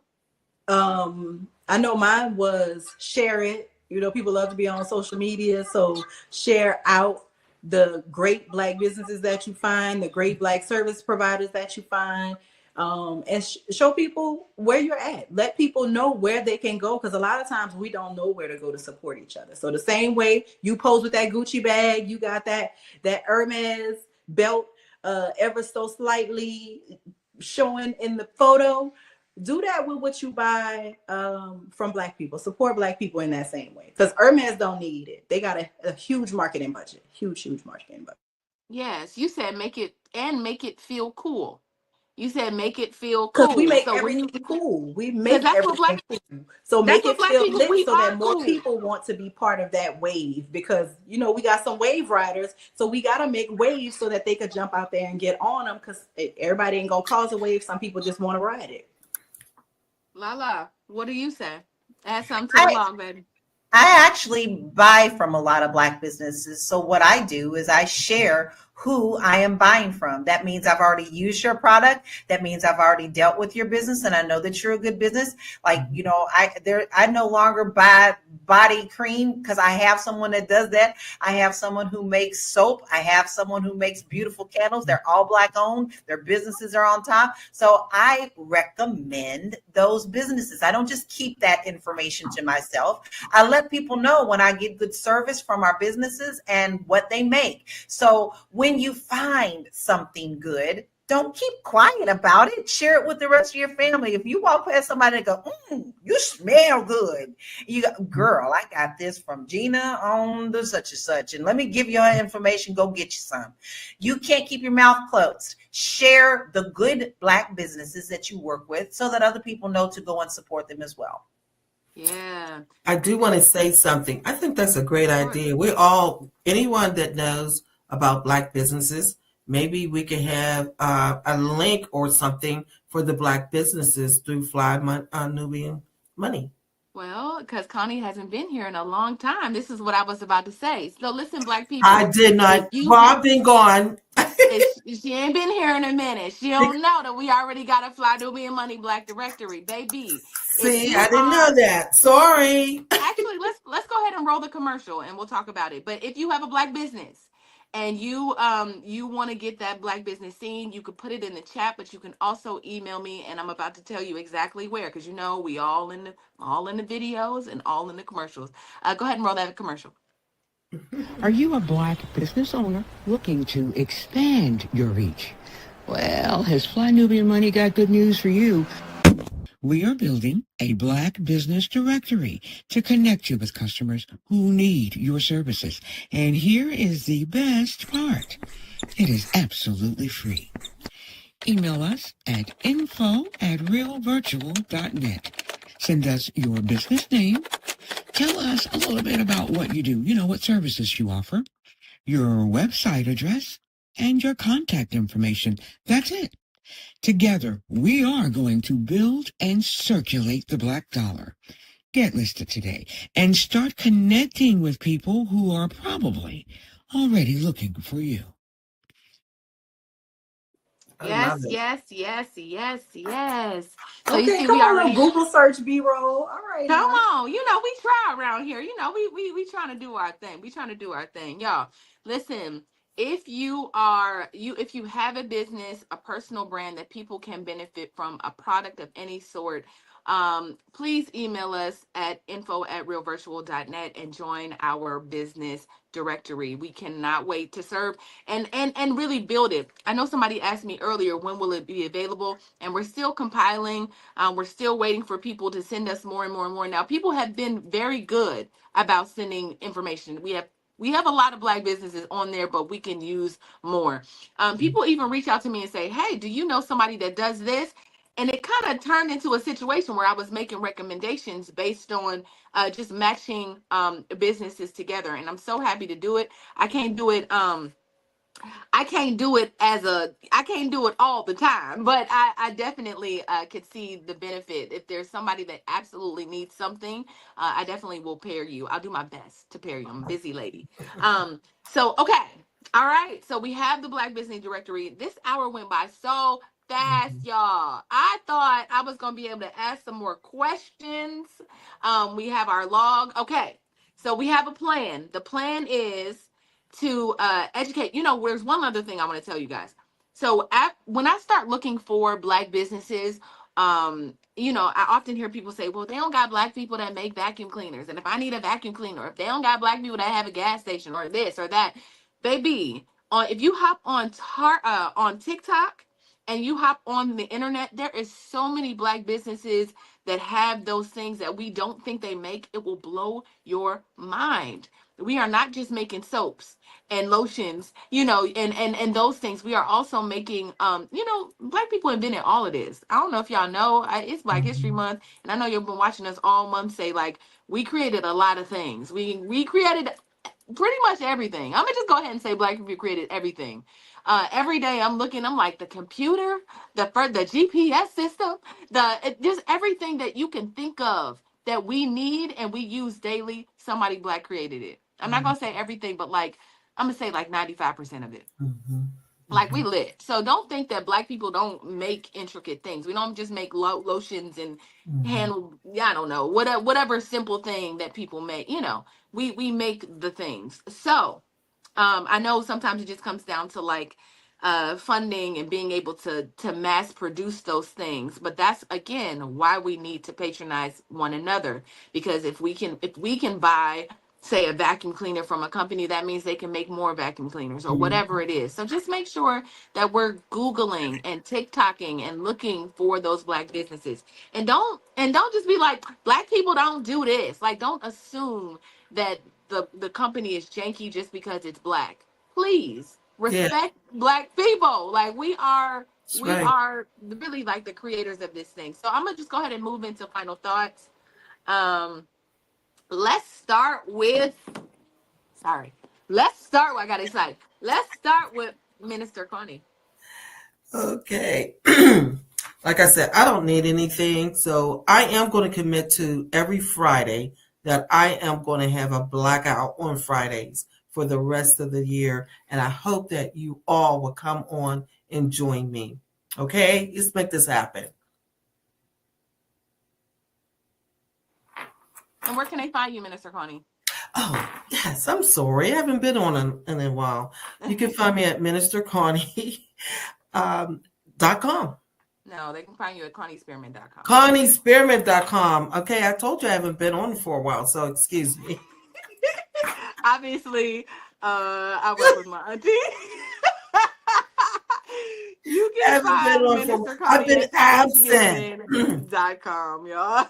She has a book called Lord. Yes, Lord, I Hear You. Lord, I Hear You. Connie Spearman. It's a great book. Get it. It's a great read. There's a company journal. There's a company journal.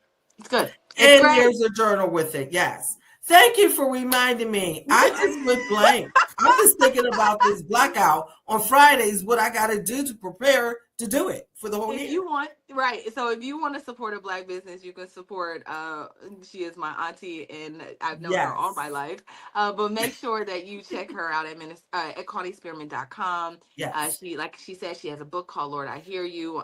It's a beautiful book. It's a collection of stories of how God, she is listened and heard from God, and he's guided her through all kinds of things, even getting $1 million out of debt. So listen. There's something there. There's something there, y'all. So make sure you support Minister Connie. I keep tapping this table. Let's go to you. I love you. You've got to be the change that you want. You can't just talk about it. You got to be about it.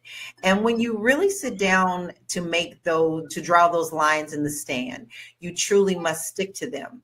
Know why you're doing it and how it can affect the whole community just by doing your simple research. Listen, we all have some things that we don't feel like we can give up, but at some point you have to give up for your best, right? I gave up cake. I gave up sweets for a long time. And guess what? I lost the 135 pounds. It doesn't happen overnight, but as time goes on, you see the changes. So you must be the change that you want to see. It starts with you. And you can find me at www.laurakey.net. And I have a lot of great free resources there for you. Budget worksheet. I also have a quiz that if you're thinking about moving abroad and becoming a world citizen, you have some things to think about. So that quiz will help you put you in the right frame of mind on if you're ready or willing or really do want to move out of the country. So visit me at www.laurakey.net. Make sure that you check Laura Lala. I keep wanting to say Lala. Check Lala out because she does. She has all of these amazing resources. There is a budget that I use often. I printed it out. I wish I had it in front of me. I run and go get it and show y'all. And I'm just going through all the things. Like I support all of my queens. Like there is no. I got budget sheets. I got wealth accelerator books. Like we got all the things, right? So make sure that you support Lala. She has given me a lot of insight about moving abroad and really just expanded my mind about being a world citizen. And I love her so much. So I'm telling you, all that fire and smoke that she is giving, she is equally just a beautiful human being that will give you all the information that you need to really make a decision about buying a home, domestically or abroad. So make sure you check Lala out. All right, Marlo, what's up? What's up? So listen, one bite at a time. That's how you eat an elephant. If you think about eating that whole elephant at once, you're going to get overwhelmed. Your stomach going to get upset, right? So one single bite at a time. If everybody's biting their own little section, eventually that elephant going to be gone. And that's how we have to move forward. One Friday a month could turn into an entire month, could turn into an entire year of you abstaining from buying things that you don't need. But equally, right? Investing in Black business is important. And if you have a Black business that you want to grow, and if, as we are talking about alternative spending on Fridays for 52 Fridays, or I don't know how many Fridays left, right? 40 something Fridays that are left in this year, you're gonna have to get people to find your product.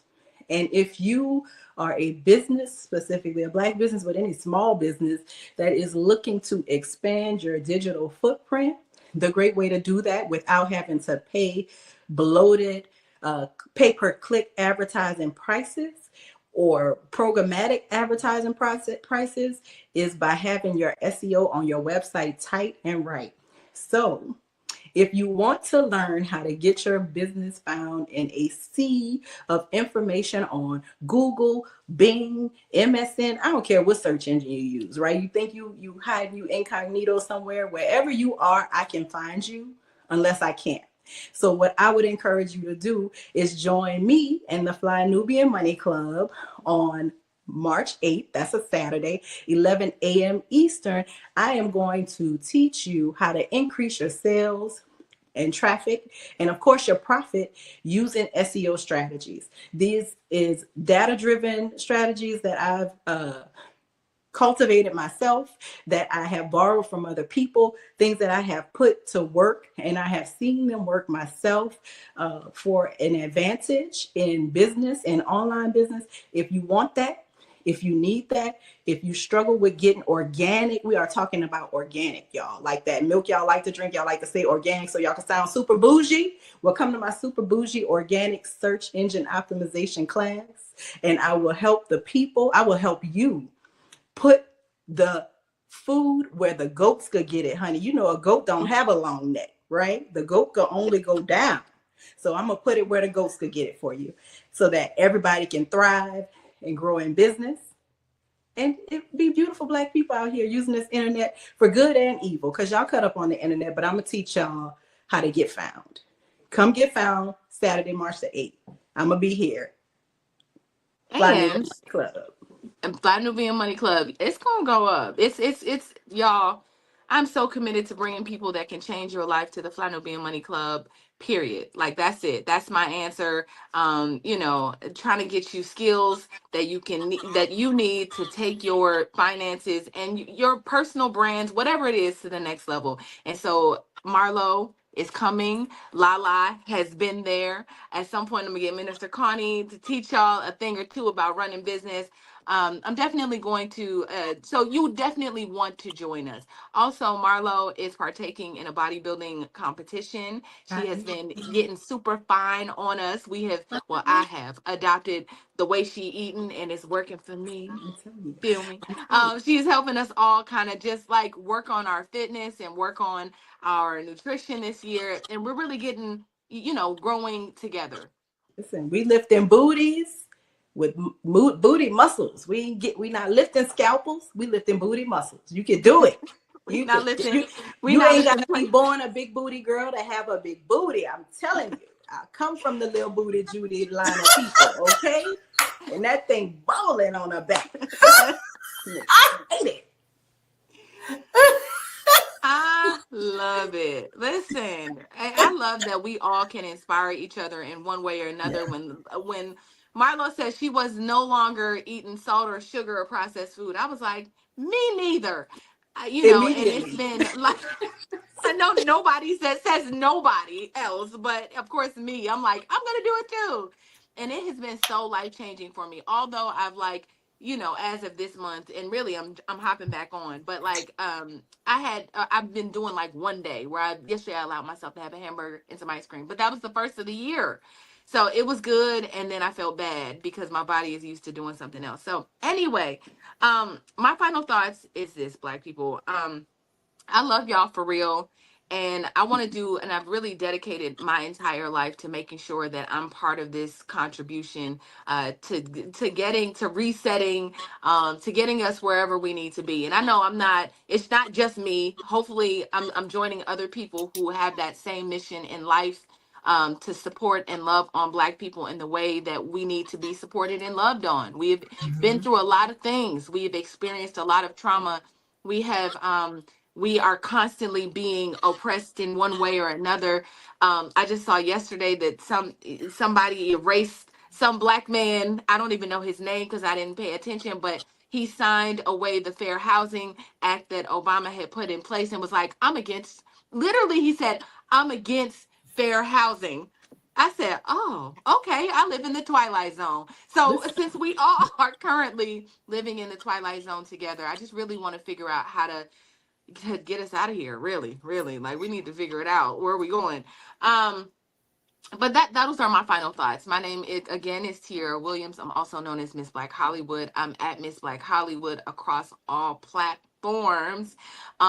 This is my first time really saying this out loud, but I got an album coming out soon. I will keep you. I've been working for the last 2 years on a recording music, trying to come back to and get out of just being a producer and behind the scenes and getting back on camera, y'all, and showing you these other talents that God gave me that he told me to use a long time ago. And I have just been like, okay, and then doing other things. So I'd have an album coming out. I'm going to tell you all the release dates and all the things. But for right now, I just want you to know that I have something coming out, and I don't think I'm going to use streaming services. And so I will need you to support my Black business and stream directly from my website. And I'm just saying that for the first time today. I'll probably mention it again and again and again. But just so you know, I'm going to build my own buzz and kind of have that kind of campaign, kind of like Nipsey did. And so that's all I got. She could sing too, y'all. She could sing, y'all. I appreciate it. So I thank you all for joining us today. All 373 people that are in here. We have a plan now. We have come up with a plan. Y'all told me in the comments, which I didn't get to go through the comments, what we're going to do starting next Friday. We are going to black out every single Friday for the rest of the year. Fly Nubian Money is going to be here, so we're going to mention it every single Friday, no matter what. Do you hear me? No matter what. Y'all said, I saw y'all. Like, yes, I'm gonna participate. So make sure that you participate. Make sure you're participating. If you want to get a notification for when we go live, you can text the word Queens to 87948. That's Queens, Queens, to 87948. Also, we have 8 apps. Okay, because Boyce told me to tell y'all this and I forgot. So we have a new listing that will give you 8 apps for families for investing. 8 apps, the top apps that families use for investing. So text 87948 to receive that free list of family investing apps. Yes. Okay. 87948 to receive your list of apps that families are using to invest. Any other things I got to tell y'all beautiful Black people this Friday? We want y'all to have a wonderful weekend. I don't know if we have a Black History situation, but I think we should just roll one of the old ones. Hopefully we have something to roll.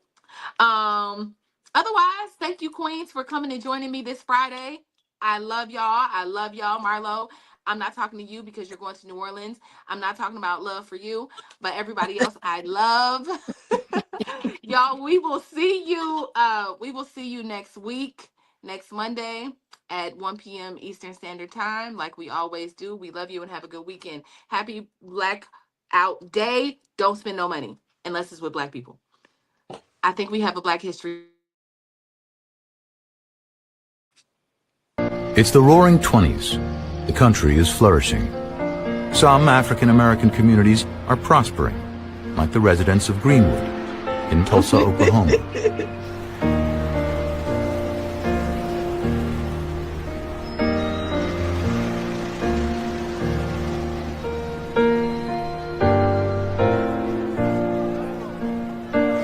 A remarkable Baptist pastor named Solomon Sir Jones is the pioneering filmmaker. His footage was lost for more than 50 years. Jones captures the bustling life of Greenwood, which could be any American small town.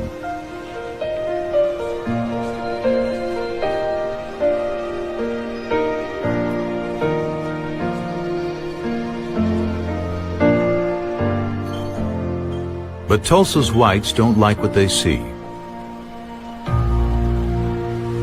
In May 1921, after a black man is accused of assaulting a white woman, a white mob rampages through the city. For a night and a day, they loot and burn Greenwood. The Fox News crew captures the only surviving footage. It is the bloodiest racial massacre in American history, leaving nearly 300 dead.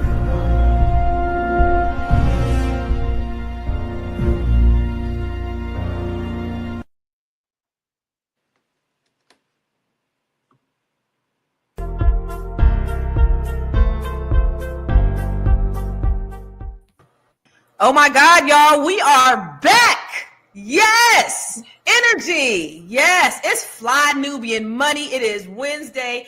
Welcome, everybody. This is where we help you master your mindset and maximize your money. It's your girl, Constance Carter. And listen, I'm your host for today. It's time to get hyped up, amped up. So we're going to talk about Ricky Smiley. Oh my God, did you guys hear? Did y'all hear? Did you guys hear? Oh my God. So Ricky Smiley has a shocking revelation, y'all.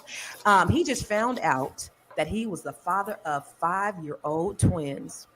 It sounds kind of scandalous, but I'll save my judgment until we hear all the facts. But what's even more complicated, you guys, is another man has been raising these girls, and both Ricky and the mother, he said, knew the truth. Can Ricky be held responsible, and can the man who was deceived sue the mother and Ricky for fraud? After all, this wasn't an immaculate conception. They were both involved. She was double dipping. So we're getting ready to dive into the legal and the emotional layers. And that's why we have the good doc here today, because we got to dig into the emotional layers of how all of this plays out. So I'm joined by the most beautifulest, amazingest, wonderfulest, outstandingest queens on the planet. Yes. So first, we got Miss Tiara. She is the producer of the show. What's up, Tiara? She puts all these things together, you guys. I love it. And then we have Shalea. She is a real estate broker. Where you hailing from, Shalea? Boston, Massachusetts, Beantown House. Yes. And then we got Dr. Felice, the b.big.coach.com. And then we have all things pop queen. That's why we had to have you on today's show, Athena, because we know that you are you up on everything. All things pop queen, the We Wealth warrior herself, Miss Athena Gardner. Welcome to Fly Nubian Money. And make yourself at home. We like for you to talk back to us and talk black to us. You know that, right? We want to hear what you got to say. What y'all think? Before we get into it, is this scandalous or nah? What do you think? Do you think Ricky knew? Do you think the mother knew? Do you think that the man was a deadbeat? There's a lot of questions that we're about to unpack. But first, before we get into the questions, I want you guys to talk back to us and put it in the comments. But let's go ahead into this video with Ricky. Out to me, man, because watching that video was so disgusting. It's wicked. And it triggered me, man. Like, I'll never get over that situation. For 5 years, man, they knew. For 5 years. The mama in on it. The grandma in on it. And the real victims are those twin girls and her oldest daughter. And he been calling her his daughter too. Man, it's so crazy, man. But they don't understand. Man, that situation killed me, man. It destroyed me. It destroyed everything I had going on.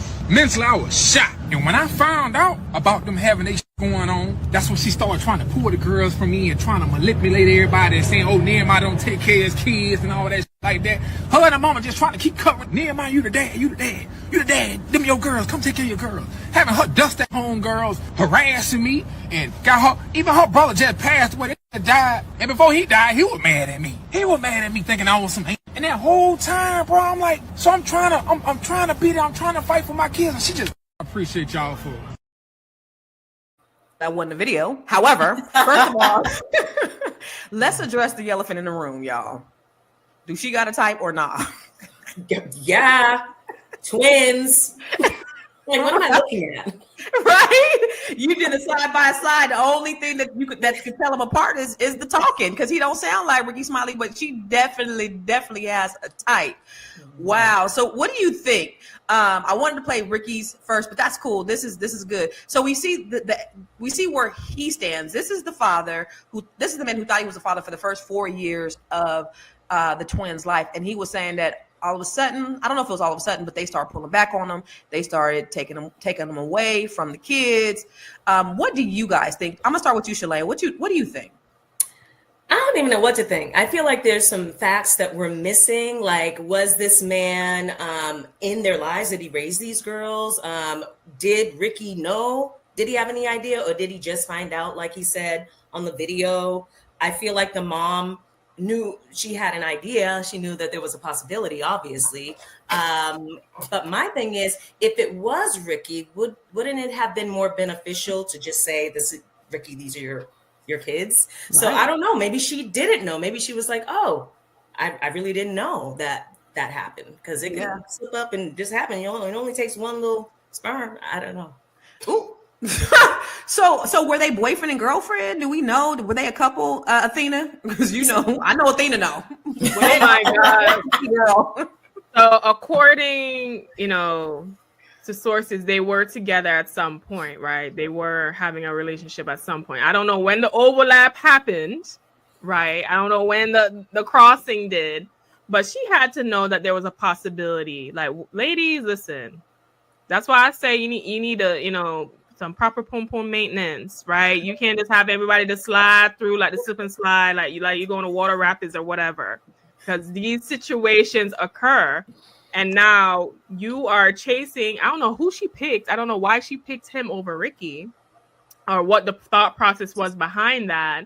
But now you wrongfully have a guy trying to, or hold him accountable for a child that is not his, right? And we have to hold that as women. We have to hold that bag. So first of all, what is proper poon maintenance? I need to know. Proper poon maintenance is when you get pregnant, you know who the father is. Oh, okay. That's bare minimum. Is there something I should be doing as a woman to have proper poon maintenance? I don't know. Tiara, did he know? What do you think? I don't know if Ricky knew, but I'm pretty sure she knew. Like, she knew. You, like, I'm pretty sure somebody has mentioned already. You knew who you was having sex with. You knew you was raw dogging. You knew that you were not using a condom with these men, and they both look alike. So I can see how she might have been confused about who the father was. But I think that she knew. She knew. What about you, Dr. Felice? Do you think she knew? What are your thoughts? Look, she's the most logical one. All the rest of y'all be gossiping. Go ahead. We want to hear somebody logical. I think that as women, we have to really be stewards over our body and what that looks like. And that's called some good self-love, right? You want to make sure that you're monitoring, because we're incubators, we take in. And so we got to be real careful about that. And, this just reminds me of the Maury Povich show, right? The Maury Povich show made money or for women claiming not to know who the real daddy was. And so it's really unfortunate that still years, like Maury Povich was what, years ago, and we still have women who are being really, and I'm not judging them, right? There's some reasons behind it, just really careless about how they monitor their body and who they allow to have entrance, and what that means, not for them, but who I'm worried about are the girls, right? What does this mean for her children to be subjected to this type of scrutiny, this kind of talk, this kind of gossip? Like, the babies are the ones who are going to really pay for this. And so whether she knew or not, I would hope that she takes better care of herself so that, she doesn't have this run, doesn't go again, and that she breaks the cycle, that her girls don't in turn have this kind of issue when they get of age. But did she know? I don't know. Like, if she's having it, it says, I think one of y'all put in the thing that she's been off and on with Ricky for so many years. And when you have a boo, somebody that you love and that you allow to come in and out of your life, you really don't think about what it means to sleep with them, right? Because they're so familiar. They're this friend, and you really don't. I've had friends, like, it happens. Like, they love their on and off agains, right? They love them. And so they allow there be that one. Right. And they allow relationship. Right. And they allow this free access, but then they're also involved with someone else. And there's no talking, there's no communication, there's no transparency about what your life really looks like. So she knew that she was engaging with multiple men, right? But I think without a condom. Yeah, that's it. And nasty. No, that's some lack of self-love, right? Nasty and so work. on a real basic level, but that she was sleeping with two men who look alike. So she knew she slept with two men. I think she knows that there was a possibility that either one of them could have been the father. And so I think that with that knowledge, she should have been upfront when she found out that she was pregnant. At that moment when she was pregnant, she should have told both men, hey, this is my reality. Like, you my on and off again boo, and you like right now. But because we don't know the whole story. With twins, you don't normally go full term, right? So she might not know when she conceived. There might be some variables in there where she might not have even known. That's a possibility. Let me ask you this, Athena. Why do you think she took so long? I mean, we're just speculating at this point, but what do you think? I don't know. I don't know why. I don't know. I think there's some gaps in the story. Obviously, both her and Ricky aren't saying the full story. And then this guy who was supposed to be the father but isn't is just expressing like his, being disrupted by it. I think they knew. The way this is being handled, to me, it screams, I knew, and maybe they were trying to protect his reputation or for her to not look as bad. If you're on and off with a man for 17 years, and ladies, y'all already know that how man I is feel a about, single man. Y'all know how I feel about 12 years a slave timeline. You should not be on and off with no man for 17 years, 1. 2, you need to know who to cuss out if your pH is off. Like, you should have your proper maintenance in place to know who is the father of your child, who is throwing your pH off, all of that situation. And that is why I am a proponent of we need to start doing these mandatory DNA tests once the child is born. Like, I feel like we have the technology. It shouldn't take too much time. Once a child is born, we need to do DNA tests before we sign birth certificates, because it's gotten to the point where it is so out of hand, because this man has now went through emotional, financial, all kind of things. Do we really know? A woman can just be like, oh, I didn't know, and boom. It would sound like he was a deadbeat dad but they're gonna make it seem like that. They're gonna make it seem that way. He made it seem like it, but we're gonna talk about it when we come back. Hey, if you're just tuning in, you are watching Fly Nubian Money, where we help you master your mindset and maximize your money. I am Tiara Williams. I'm also known as Miss Black Hollywood, and I am the proud producer of this show. So I hope that every day when you join us, you leave a little smarter than you came, because that's the point. Otherwise, why are you watching? So if you want to receive notices for when we go live, Fly Nubian Money goes live every single day. That's Monday through Friday at 1 p.m. to 2 p.m. Eastern Standard Time.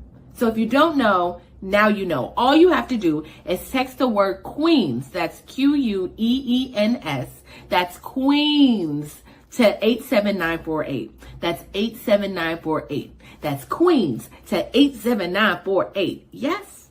If you want. All right, Miss Black Hollywood. Now I'm gonna let you finish your thought because you was real passionate before the break. Text Queens to 87948. Text Queens 87948. Y'all, I know there's some gaps in this story, but y'all ain't gonna make me believe in the whole 5 years this man didn't show up for his kids. As you can see in the video, he was saying like they was playing games with him because they could have known. Let me take my kids away. Let me bring them over, but not bring them over. I don't know. There's a part of me that feels some type of way for him. That's regardless. Like, he was probably there during the birth, all the things. These are people, I can imagine I can never find out my daughter's not my daughter because I had her, but I can only imagine what it feels like for someone to be ripped of that, like to lose their kids. Like, he's losing his children.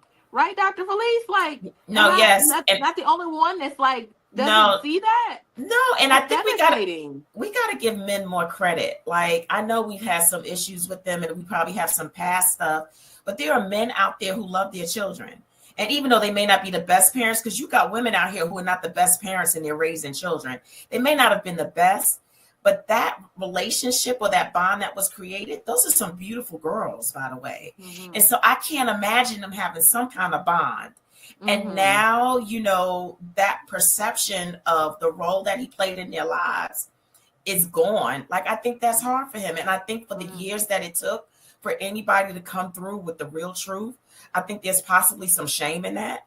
Yeah. Like, to really have to fess up to a lie or deception or not just coming forward, that's a lot.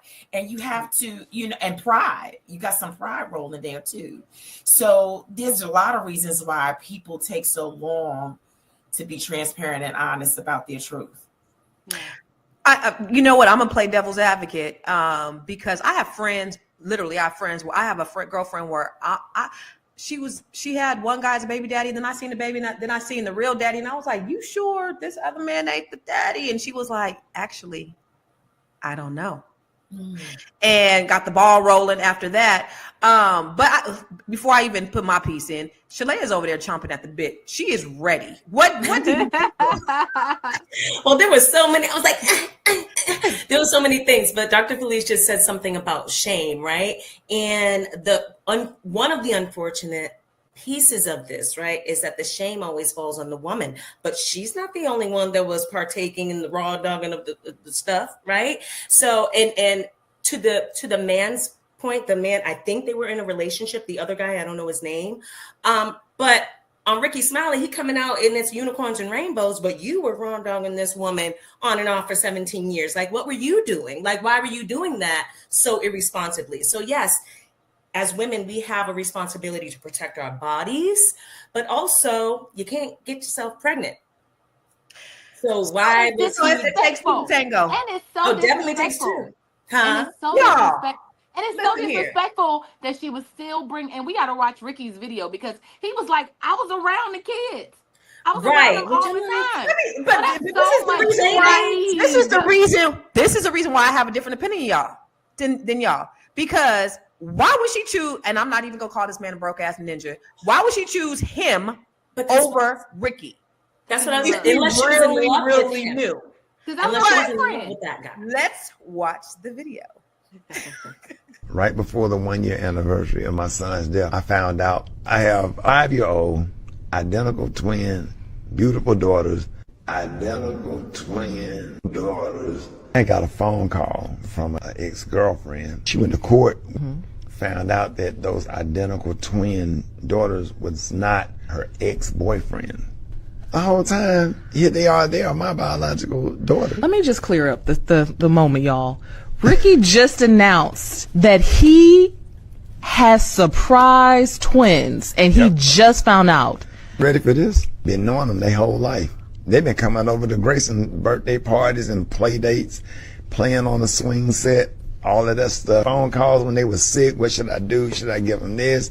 You did not feel any sort of connection. You did not see anything that's like, dang, that reminds me of me, or that reminds me of my son or my daughter. Yeah, I just thought, since I was, older, that I had no idea, because I haven't had no kids since Malik.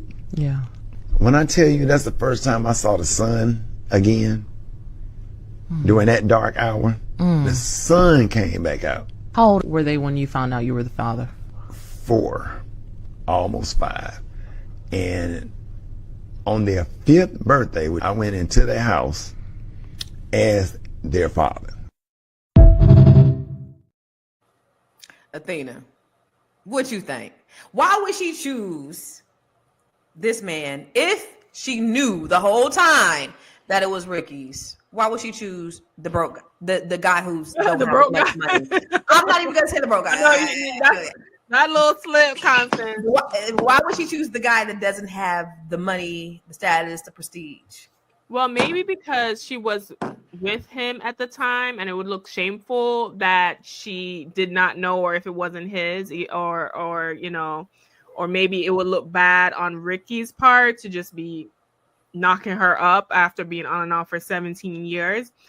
Honestly, there is some kind of obscurity and shame attached to it, because if there wasn't, right, and I think women would be embarrassed, even if Ricky's the wealthier one party in this situation, for you not to know who your children's father is it kind of puts like a scarlet letter on you as a woman, because now they're like, what you been doing with your poems, what you should know who your father, the child's father, is.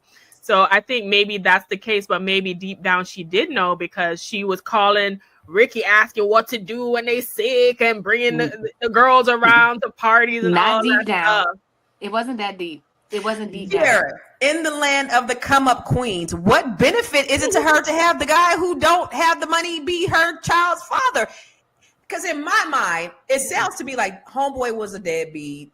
He wasn't around. And then now he want to get some fame now that he found out he wasn't the father, and that Ricky Smiley was really the father. I'm going to just say what Deborah's saying. Ricky probably didn't want a relationship and just kept fooling around with her. And she was like, this is my man. He got money. And I don't know, man. I think she knew that. I think she knew that. She was in a relationship with this other gentleman, because he's not a bad looking gentleman, right? I got They look like twins. They do. They look just alike. She's probably in a relationship. And I'm not gonna say they was affaring, because I don't know if they were married or not. But she was cheating. They was cheating. Everybody knew, you got a man. I'm Ricky Smiley. We gonna do what we do. And she got pregnant. I just think that there's some responsibility we have to get them both to take. Because if ever this young man wants to sue this lady, I would be the first one going, yes, do it for whatever, for emotional. No, because men step out all the time, have outside children, all of that same type of situation. Women, we just get stuck with the children. Why is it on her? Why would he be able to sue her? He laid down with her. It was a possibility. Because she was deceiving him. We don't know that. They could have been an on and off. They could have been on and off situation. Y'all, can we get her on the show? Because there's just so much we don't know. He thought they were the kids. He thought those 5-year-olds were his. And He so probably was a that's deadbeat. deception Dr. and Felice, love. being that he was a deadbeat, should we feel sorry? No. Let me rephrase How that. do we know that? You Let can't me rephrase that. Let me rephrase that. If he was a deadbeat and he wasn't taking care of those kids, and then all of a sudden he found out that he wasn't the father, should we feel sorry for him? I think, I don't know, but I do know that we should have some grace for the deception. And so a lie is a lie, and like him being a deadbeat doesn't subtract from the lie. And so, and my thing is, she allowed Ricky Smiley to come in and out of her life for almost 20 years. When you get the 5, you round it up. That was almost 20 years. She allowed a man not to commit to her, and she gave. And so that's what I have issue with her. If he was telling you, like, after year 3, it's a wrap. You should know he don't want you. And it's okay. But she made herself available because for whatever reason, she wanted to stay connected to Smiley. And so that's what I'm watching, that angle of it. For whatever reason, she wanted to keep a connection to him. And I mean, maybe she really did love Smiley and was in hopes, and is still in hopes, that somehow, some way, his affection for her will turn now that he knows. But I just, I think she should have let Ricky go a whole long time ago. Yeah. Dr. Fleece, I think you're giving them too much credit, because oftentimes women be playing the same games as men. We out there too. We making decisions whether we want to be with this person or that person. Ricky Smiley has always been very vocal about him being single. He don't feel like he's ever going to get married. He's out there and, enjoying who he is as a single man. She might have been doing the same thing. So we can't say she was just holding on, waiting for Ricky Smiley to be available. We don't know that, because she could have been doing it. These ladies out here be wilder than the men, but we're going to talk more about it when we come back from the commercial. You want to grow your money and not blow your money, as Constance says, check us out at flynubianmoney.com. There's all kinds of resources, programs, videos, resources. In 2024, there's no reason to be broke when there's information all around us. So get your money right. flynubianmoney.com. All right, y'all. So, Shalea. Mm-hmm. Athena mentioned having mandatory paternity tests at birth. Mm-hmm. I see everybody nodding. Even for married people too? Well, okay. So here's the thing. If it's mandatory, then, and if everybody's doing it, then I think that would take the pressure off of ruining some relationships. Because if it's not mandatory and then someone brings up, whether it's the woman or the man, hey, let's do a paternity test when this baby's born, a lot of relationships are going to be destroyed because of that. And let's just think about history, right? We have the scientific technology to do paternity tests, but we know that there are millions and millions, maybe billions of babies that was born, long before us. And a lot of times the daddies wasn't the daddies. Oh yeah. They just didn't have the test. You know what I'm saying? So should it be, I think it would be easier if it's mandatory, because then everyone's doing it across the board. It would be easier if it's just mandatory. Let's just take this test. Everybody's doing it across the board. And, maybe if people know that, they'll be a little more careful with their. I wonder, but it's like, hey, does gun laws really, harsher gun laws really reduce crime? We can always look at the different perspective. But I see, I see a lot of comments in there like shaming this woman, and I get it, right? She definitely was not loving herself and she wasn't responsible. But we can't forget, again, I'm going to say, about the men, you said it, Constance, that do this all the time. I don't know any women who have been in this situation. I'm sure I know someone who knows someone, right? But I don't know any women who have had babies and then the father that they thought was the father was not the father. But I know several men who have had women pregnant at the same time. Mm-hmm. So I just think like there's a bigger conversation that needs to be had about sexual responsibility on everyone's part, because like when it's the woman, she's shamed, and when it's the man, it's like, yo, dude, he's the man. No, and it's just, it's gross. It's right. They trifling. So, no. So, I mean, that's a great conversation, but then it starts real early. It starts with us, how we bring up our sons and the lessons that we teach our sons, right? Because it starts young. Like we have to monitor and have conversations with our sons on how they respect the opposite sex.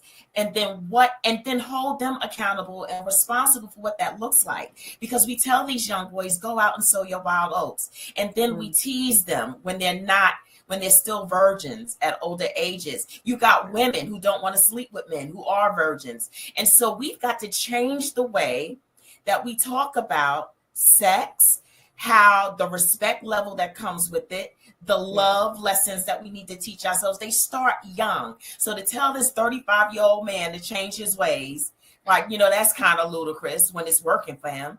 And so we got to start younger. And that's the responsibility of us on this panel and our significant others who help to bring these people into the world. So yes, it's a great conversation, but it starts young, right? And you got people who are into pornography, right? We think it's cool for our boys to be watching people being raped and having fun at it. And so then we got to have a Me Too movement, because now we don't know how to teach our boys that a no really means no. But when they watched all these tapes and she's saying no, but like, you know what I mean? And so that's confusing to They got rape porn?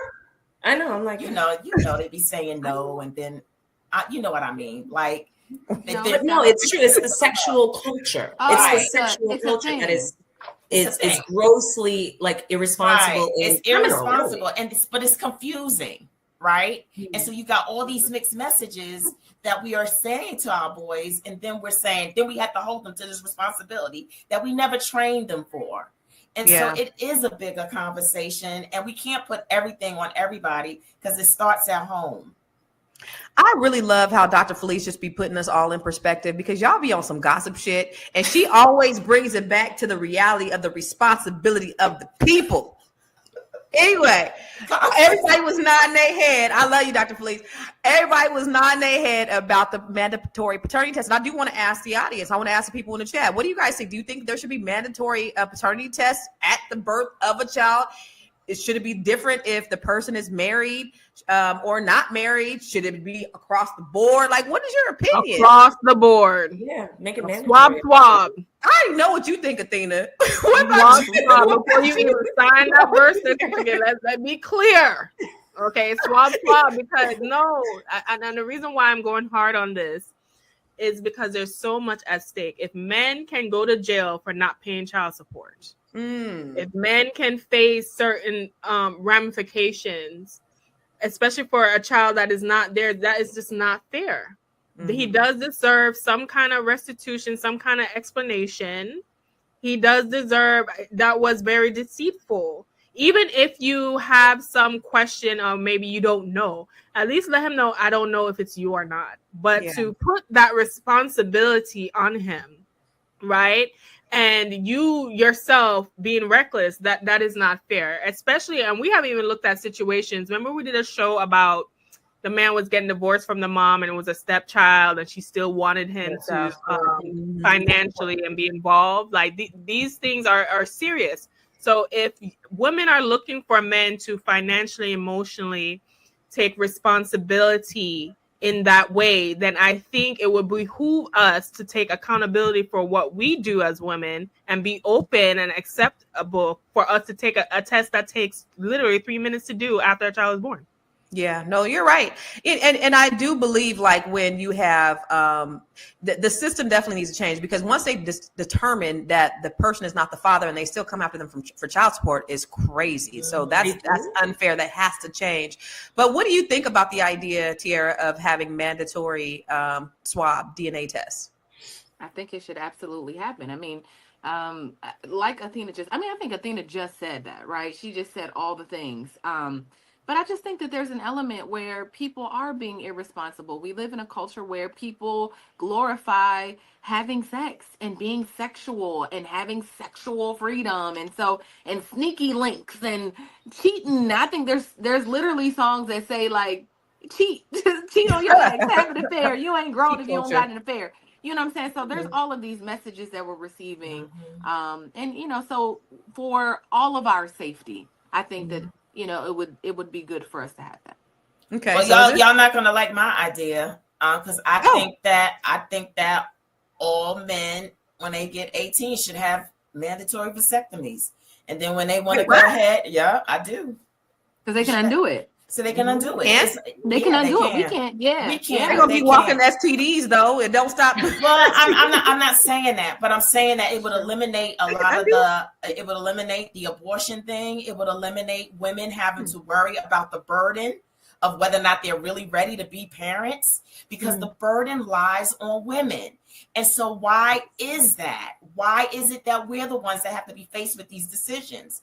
Why are men being able to get off the hook? But if they had a mandatory vasectomy, then we wouldn't have to worry about it. It's 10 minutes, I heard, and then it's very reversible. So when they want to be responsible individuals and they know that they want to have families, they're going to go about it the way, have it undone, and start creating families. You can definitely tell IUDs though too. I was just about to say that. IUD. Yeah. But think about it with IUDs, but there's certain things about, all of that too. It's still, I gain weight. It's still risk to the women for all of those things. It's a risk. And so, So it's less of a risk for men. And don't get me wrong, we could come up with all the ideas for women and how we have to have them carry the burden. But why are we not creating ideas about how the men can help us in that? Because it does take two. Well, no, I believe that you are right about birth control for men, because obviously we're in a patriarchal society where you have everything, all the burden on the women. We got to take the IUD, we got to take the birth control pills, we have to do all of this stuff, and the men are the ones who are getting the women pregnant. And some of these men be trying to trap women. Don't act like y'all the ones. You guys really determine whether we having a baby or not. You use the birth control pool, literally. But let me ask you this, Tiara, do you think this is unfortunate, this is scandalous, or is this illegal? All of the things. I feel like all of the things. I feel like it's scandalous, it's juicy, it's unfortunate, and it definitely is like it's devastating. My heart, when I first heard this story, it's like in the comments people were like, God bless him. New sunshine has come out for Ricky Smiley. I said, what about the man that was walking around thinking those was his babies for 5 years? Like, I would be devastated. Yeah. And I would love for you to play the video again, just so I can hear something that I didn't hear before. But, I just think that it's unfortunate, y'all. Like, regardless if he was a deadbeat or not, or if he was, I heard him say that they were playing games. And I wonder, and we have not talked about, y'all, his celebrity, Ricky Smiley's celebrity, them having to frame this narrative, like Ricky Smiley saying, I took some time to get to know the girls. I took some time to bond with the girls. In another video, he was like, I just didn't tell anybody. We just kind of like handle it as a family. They also came up with a story because this is scandalous. But what about the girls? Can you right? And we're gonna address the girls. We definitely will address the girls. We're gonna run the video. But I do want to say though, what profits her to choose him over him? And you're saying, oh, they was doing all this sticking around. What profits her to choose the guy who don't got the money? But let's watch the video of the before father, the BC father. Not to me, man. Cause watching that video was so disgusting. It's wicked, and it triggered me, man. Like, I'll never get over that situation. For 5 years, man, they knew. For 5 years, the mama in on it, the grandma in on it, and the real victims are those twin girls and her oldest daughter. And he been calling her his daughter too, man. It's so crazy, man. But they don't understand, man. That situation killed me, man. It destroyed me. It destroyed everything I had going on. Mentally, I was shot. And when I found out about them having their going on, that's when she started trying to pull the girls from me and trying to manipulate everybody and saying, oh, Nehemiah don't take care of his kids and all that like that. Her and her mama just trying to keep covering. Nehemiah, you the dad, you the dad, you the dad. Them your girls, come take care of your girls. Having her dust at home girls, harassing me, and got her, even her brother just passed away, they died. And before he died, he was mad at me. He was mad at me thinking I was some hate. And that whole time, bro, I'm like, so I'm trying to be there, I'm trying to fight for my kids, and she just, I appreciate y'all for it. Y'all ain't listening to the key words. Wait a minute. Y'all ain't listening to the key words. They telling him to come take care of his kids. They telling him these is your kids. They telling him all these things. He's putting that in there. You ain't picking up what he's putting down. What I hear is that this man was not taking care of his kids.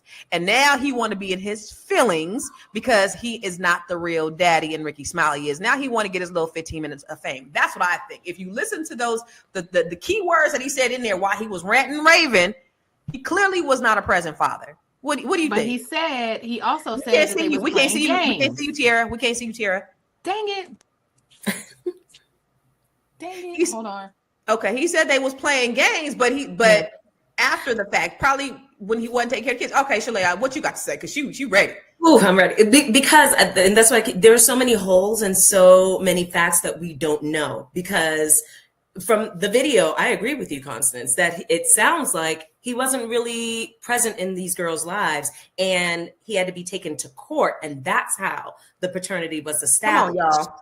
And so if that is the case, does he have a case? I mean, yes, still it's wrong that he just found out that he's not the girl's father. And I really feel for the twin girls. But one thing, I am happy that they are young. I don't know if they're still 5, but they're young enough to where they don't have to grow up with the lie, right? Things can kind of be mended, maybe, hopefully for them. Kids are really resilient.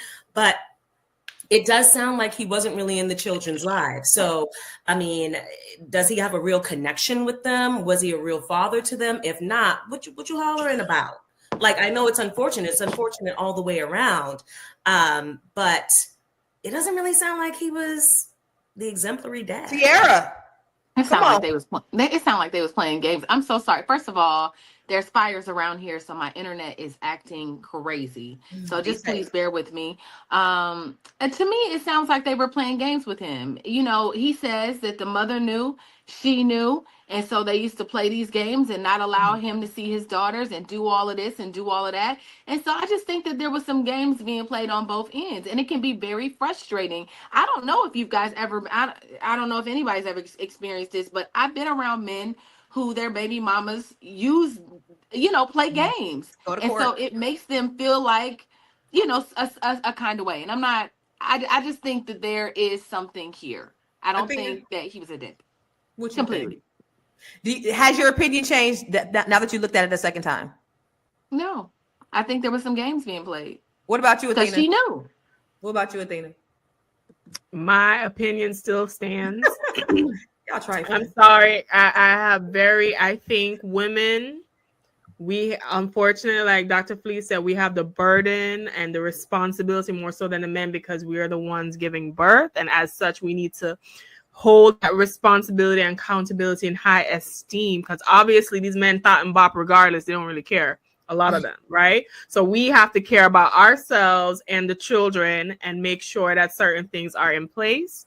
And if you are on a 12 years of slave timeline with a man and you still allow him to slip and slide, and then you got this other one all up in the Gouda cheese and everybody's spreading the cheese around, that is a problem. That doesn't sound good. It is because it ain't. That's because it ain't good. That's why you're not supposed to sound good because it ain't good. The only good thing that has come out of this situation are those two lovely girls. And thank God we now know because of a DNA test, which I still recommend should be mandatory, whether or not you are married or not.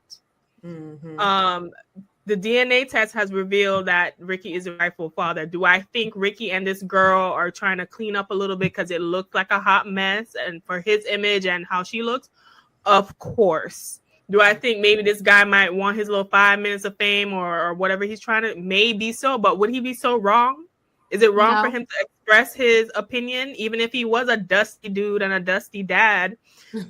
He was not their father. But he was right not to do anything.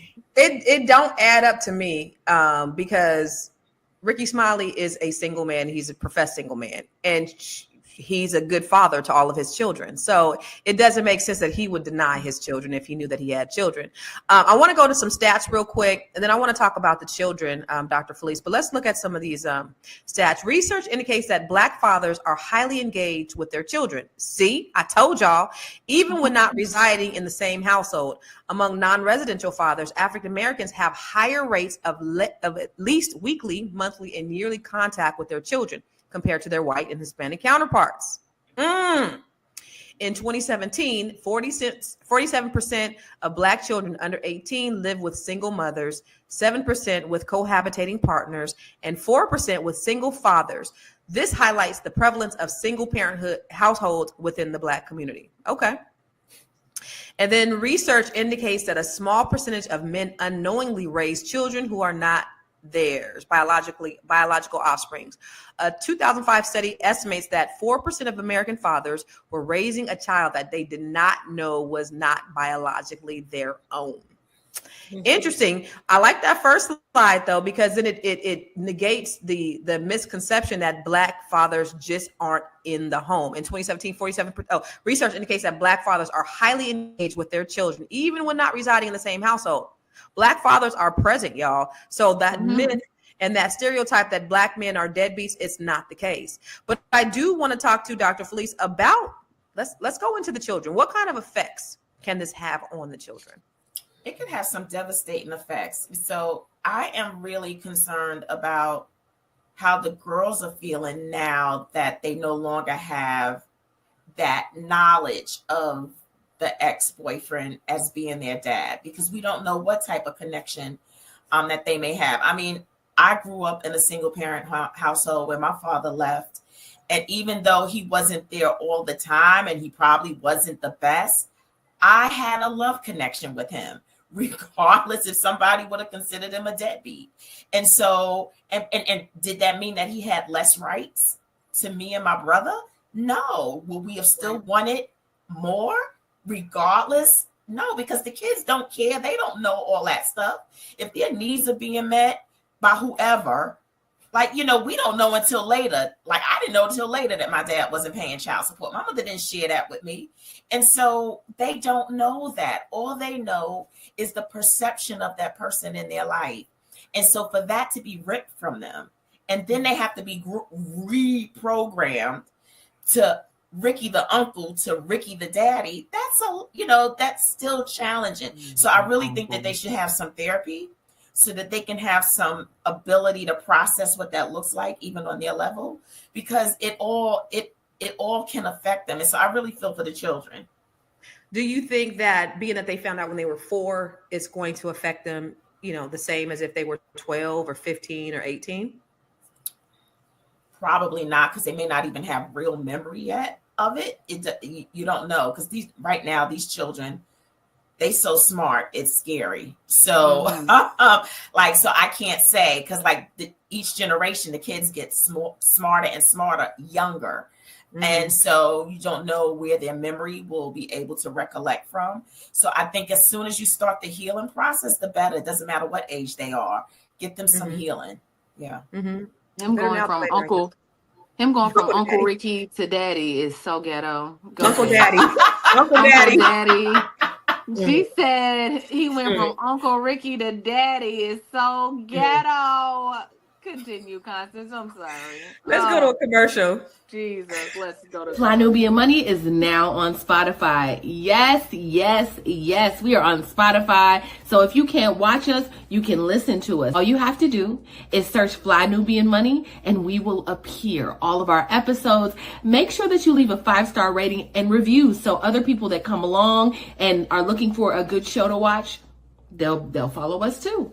If you are interested in being on Fly Nubian Money, sorry, I don't have any spaces. I'm just playing. If you are interested in being a queen or a king on Fly Nubian Money for the day, please reach out to me. I'm at info@realvirtual.net. That's info@realvirtual.net. Also, if you need help with your business, go ahead and send me an email for that too. Okay. I've said enough. Now back to the show. So Tiara, since you think Uncle Daddy knew, should he be compensated, no boy, for the time that he lost during the time? I don't think Uncle Daddy knew. I honestly don't believe that Ricky Smiley knew. I will say that. I think their mama knew, and I believe the baby daddy when she says her side of the family knew that. And so I think that she should be sued and she should have to cover whatever emotional damage or distress that he's feeling, because I think there is some there. I think, maybe he wasn't I don't know him. So I don't know how present he was, but I know that he thought that he was their dad. Meanwhile, Uncle Daddy was their dad. Uncle Ricky was their daddy. This girl was taking them kids around him. We was at the park. We was playing, and I took them to go-karts. But see, that's why, because she was building up. That's what she building up to the moment. That don't even make logical sense, though. That don't make sense. But what do you think, Athena? Do you think that she should have to pay? She should have to pay. She should have to compensate him for his time. Yes, Uncle Daddy needs a check. Uncle Daddy. Uncle Daddy. I'm No. running with the Uncle Daddy shirt. Uncle Daddy needs a check, and Ricky got it. So Ricky have all that back child support anyway. So here you go, Uncle Daddy. Here's a check for all the whatever you have paid, and be on your way. Sign a little NDA. Sign a little NDA so my brand can continue and be on his way. So you think Ricky should be responsible to pay him? Yeah, because he was supposed to make them payments anyway, no? Oh, so you think Ricky should pay him for the back child support for the time that the man was stepping in? Check to Uncle Daddy and then slide that little NDA in there while we doing it, so I can protect my brand at the same time. That's a smart thing to do, actually. But Shalea said he didn't know, but he knew he was laying down sleeping with her. Well, I said if he knew, I feel like if he knew, yeah, he should pony up the check. But if he didn't know, that's why we need to just we need more info. Y'all need to recognize when people playing games trying to protect their brand. Oh my God, the sun is shining on me now because the unicorn. I lost a child. He really, I believe him. He real life lost a child. He did lose a child. However, let's be real now. He is kind of, shining up the image a little bit, so it don't look like, oh, I was thought I'm bopping with this girl for 17 years. He's a single man. We know this Negro is outside. We know he's outside. Like, what is? Well, he trying to look like he ain't as outside as he is with that statement that he made. That's all I'm saying. What you think? I know you over there. Police agree. Tierra wanted to say something real quick. I don't have anything to say. Well, yes, I do. Shalea said that if you don't know, right? She said, if you don't know, then you shouldn't be held responsible. But if he didn't know, if Ricky didn't know, he shouldn't have to pay the guy. Correct. He should pay the guy just out of GP because just get rid of the problem if it becomes a problem. But if he didn't know that he was the dad, then why should he have to pay what the guy paid? I feel like the mom should have to pay that. So let me ask y'all this. Y'all don't think that he kind of wanted to kind of think that if he was having sex with her around the time that these babies, you don't think that he kind of was like, you sure they're not mine? How many women I feel like he had an inkling that they might have. Right, he might have been having sex with 2, 3, 4 women and may not have even been able to keep track of them. But everybody knows that he thought it wasn't a possibility because he was older. He said that in the video. Well, he wasn't really. He was eating. Oh, can we watch that video again? Because all right, let's watch the video. Wait a minute. He's saying because he's older, his sperm don't flow. No, let's watch it. Let's watch it. It don't. Right before the 1-year anniversary of my son's death, I found out I have 5-year-old, identical twin, beautiful daughters. I got a phone call from an ex-girlfriend. She went to court, found out that those identical twin daughters was not her ex-boyfriend. The whole time, here they are my biological daughters. Let me just clear up the moment, y'all. Ricky just announced that he has surprise twins, and he just found out. Ready for this? Been knowing them their whole life. They've been coming over to Grayson birthday parties and play dates, playing on the swing set, all of that stuff. Phone calls when they were sick. What should I do? Should I give them this? You did not feel any sort of connection. You did not see anything that's like, dang, that reminds me of me, or that reminds me of my son or my daughter. Yeah, I just thought, since I was, older, that I had no idea, because I haven't had no kids since Malik. Yeah. When I tell you that's the first time I saw the sun again, during that dark hour, the sun came back out. How old were they when you found out you were the father? 4, almost 5. And on their 5th birthday, I went into their house as their father. He did have an inkling. Ricky said, the way I've been skeeting and I ain't got nobody pregnant in 20 That's what years. it sounded like too. Like, I haven't had a baby since Malik. No, but he had an inkling. We can't see you, Tiara. We can't see you, Tiara.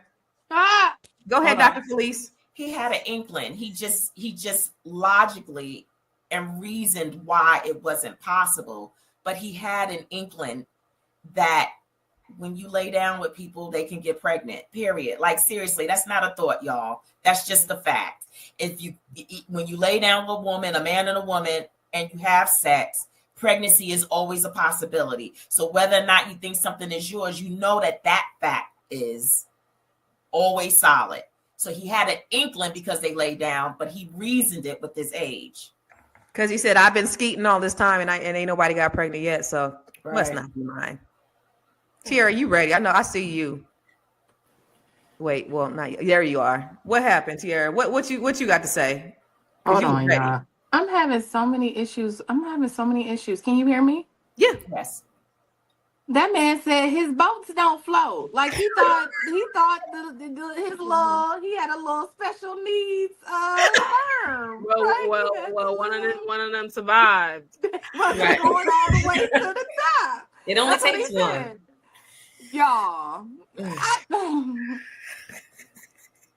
Y'all. Oh my God. I don't got nothing to say. I don't got nothing to say. I think she knew. If nothing else, I think she knew. And you I heard you, Constance, when you said he had other sexual partners, so maybe he was like, but I know if he was skeeting inside her, he had to think that there was some possibility. Right.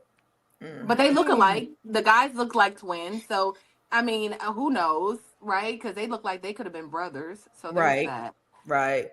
So let me ask you guys, because I can't ask you what would you do if something like this happened to you. But do you guys know anybody that this has happened to, where there's been some paternity issues? No? Shit, I know several. I know a couple people. I know a couple people taking care of kids that's not theirs. I only know ratchet people. I know women and men. Like Rachetta. Girl, let me tell you, my niece, well, my ex's niece, she was like young when she had a baby. She had this little baby that came out looking kind of Asian, but she had this dude in there looking like Lil Wayne up in there, like he was. Oh my God. Yeah, he wasn't a daddy. I know a lot of them situations. But what do you Shalea, had any of those? I don't know any. I don't. Well, okay. Well, maybe. So I don't know any personally, but my mom's dad, right, so my mom's dad was raised by his father, who he thought it was his father. On his grandmother's deathbed, she told him that no, the white man that used to come by and bring you peanuts, that's your father. See? Uncle Daddy. That's the only situation I know of. But that's what I'm saying. Like, before paternity test, this probably was rampant. I mean, come on. This was like, and you had no way of proving it. So people were just like, I mean, I watch Paternity Court every night. That's what puts me to sleep every night. It's a lot of cases like this. And you think it's rare, but it's very, very, very common. People going on there. And you could have a child that looks exactly like the person, and it turns out that they're not the person. So it's crazy. But we're gonna go through to our another commercial. And then we're gonna wrap it up. Hey, what's up? It's your girl Constance Carter. Where am I? I am on a yacht in the Baltimore Harbor, and I am doing my 7-figure strategic planning solo, baby. I plan on having a 7-figure year. I partnered with the Fly Nubian Money, and we are putting together a training that's going to help you to put together your 6- and 7-figure ecosystem. Yes, there are things that you need to do, strategies you need to put in place so that you can implement and have a 6 to 7-figure year if you don't already have one. If you got a 6-figure year, let's go ahead and get you a 7-figure one. If you got a 5-figure year, let's get you a 6-figure. Let's get you there. Join me, the Fly Nubian Money Club, and let's grow your money in 2025.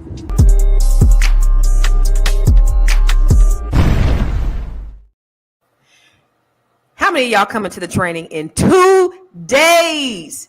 Fly Nubian Money Club, we putting it together. Listen, it's 2025, and if you want to just change the trajectory of your life and your future, you need to be on this training, because I'm going to give you some tips, some tools, some steps, some strategies so that you can really grow your money. Seriously, there's too much information out there, and you need somebody who's been there, who's done that, who's made the mistakes, who's bumped their head, who's lost money, who's been bankrupt, foreclosed, short sold, car repossessions, homelessness, to a seven-figure big business, to best-selling author, Come to on. multiple properties, to commercial Come real on. estate, to cannabis investor, all of that. You need to learn from me. But the reason why I was able to do all those things is because I had a coach. And you need a coach to help you to get to where you are. I bumped my head enough times by myself on my own, lost so many things. So I did that. I sacrificed so that you don't have to. So get on our training on Saturday. It's in 2 days. It's 3 right? days. It's 3 days. Today is What day? Wednesday. I don't Today know is what- Wednesday. We've been snowed in for a few days, so I don't know what day of the week it is. But in 3 days, we're gonna January 11th. build your 6 and 7 figure year. Yes. All right. So let's go ahead and wrap things up. What are your thoughts? I want to start with you, Miss Shalea. What do you think? What's your final thoughts, and where can they find you? My final thoughts on this situation, I am just hoping that at the end of the day that the girls have a great life, if whether or not that the man who's not their father wants to stay in their lives, or if Ricky's going to come into their lives. I hope that this doesn't disrupt them in their life and their lifestyle too much. And I hope that they are able to heal and move on and just grow into beautiful women from it. I am Shalay with Vital Source Realty, CEO of Vital Source Realty. You can find me at Shalay Camillo on IG. Visit our website, vitalsourcerealty.com. Amen. Amen. What about you, Miss Athena? What are your final thoughts, baby?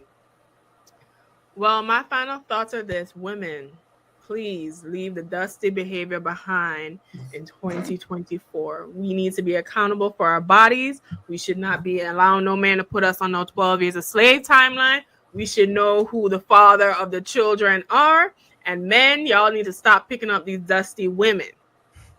Anyway, we're moving on from the dust. If you want to focus on elevating from the dust and the ratchicity that is going on around and focus on creating the life that you want, you can find everything that I'm doing from my podcast, my courses, and workshops at elevatewithathena.com, and follow me on all my social media platforms, especially YouTube, there as well. But we got to leave all dusty behavior behind in 2024. Ooh. All right, Miss Tiara, Miss Black Hollywood, what are your final thoughts? I think she knew, so I think he should sue. I hope that he gets healing. Regardless of who or what he's done in the past, like, again, he believed those children were his. Constance, you asked if we knew people. I know people that have personally been in these situations who have not been in their children's lives, and they've been robbed of a relationship because the mothers have been deceitful. They have not been forthcoming. So, in those situations, I feel some type of way for the men. I'm not shaming the woman, but sometimes I think the men need advocates too. And so I'm advocating for the men today. My name is Tiara Williams. I'm also known as Miss Black Hollywood. I am a serial creative entrepreneur. I help entrepreneurs take their creativity and tell their stories and change their lives and their business. I'm also creator of the Fly Nubian Money Club. Like Constance says, we'll have this young lady right here this Saturday. This way. Oh, you're on this side. You're on this side for me. Okay. So this young lady on this side, she'll be coming in and teaching us such powerful information. Personally, I'm looking forward to our training session. Constance is amazing. If you have not been here and you don't know her, like, she is going to give us honesty. She's going to give us transparency. She's going to give us all she has. And we are going to love it. And we're going to learn from it. And so please come to our training this Saturday. If you need to know where to go to Fly Nubian Money Club. FlyNubianMoneyClub.com. FlyNubianMoneyClub.com. FlyNubianMoneyClub.com. There it is at the bottom, at the banner. You see it. Go there. The training is usually $199, but for right now, you can sign up for our free training, free trial, and get the training for free. Listen, I charge $500 an hour to coach. Yes. Okay, I just want to let y'all know. Yes. Okay. But we can do a shirt. She knew, so he should sue. That should be on a t-shirt. She knew. So he should sue. I love it. Dr. Felice, what are your final thoughts and where can they find you, darling? So my final thoughts is that we got to take care of our bodies. We got to take care of the people who are going to be affected by our choices and our decisions. And we got to make sure and know that it's okay. Like, the truth hurts, but it frees you. And so I hope that this young lady is finally free from holding that secret for all these years. And I know that there's a reason for why she did that. And so I am Felice Hightower Britt, the Be Big coach. And I have a hybrid approach to how I help people. I get to your root and then I help you set goals. So if you can't do my 12-week program, then you can go out and you can get my book, Be Big, alongside with its companion journal, because I want to help you get through this and be able to avoid all of these things that, we're talking about today. Amen. And where can they find you? So I'm the Be Big coach on Instagram and on Facebook, but it's Be Big Coach on both. B.big. Coach. B.big coach. Hey, the B.big. What you say? B.big coach. What? The B. What? Break it down. Hey, all right. Thank you. Make sure y'all follow the B.big coach, baby. Yeah. So you know what? Listen, I hate to bring this back to my Net 7 Collective, but there is a lady in my cohort. Her name is Trina Dorsey. She has a story that went viral. She was on Tasha K, and her grandfather ended up being her father. Her grandfather raped her mother at the age of 14.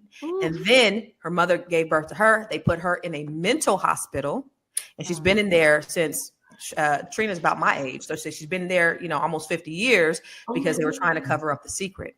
Well, guess what?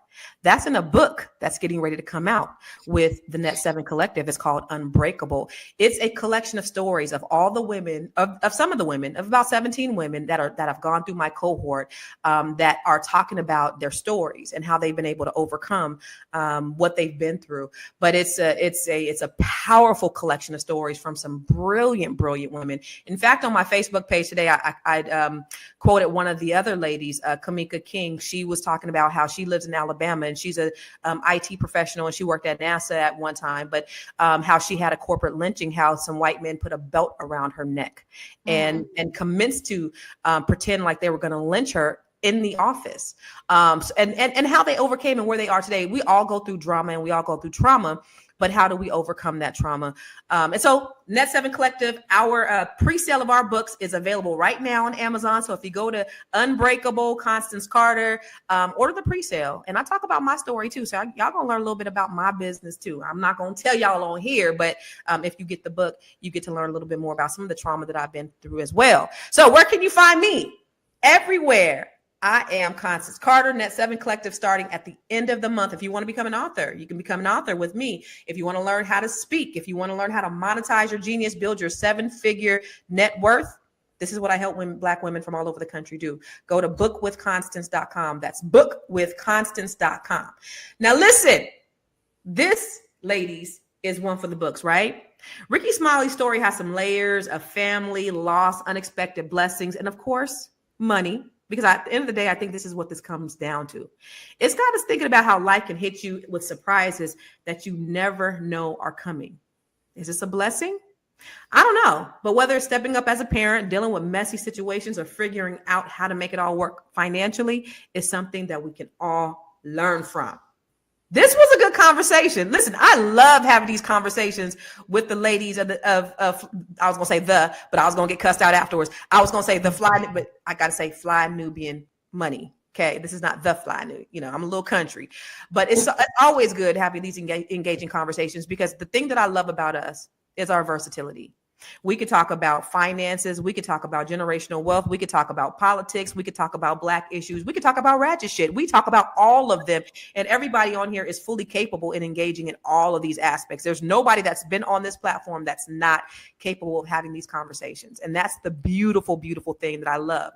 So make sure that you are tuning in every day 10 a.m. Pacific, 1 p.m. Eastern, because we're here Monday through Friday, and we're talking about some amazing things.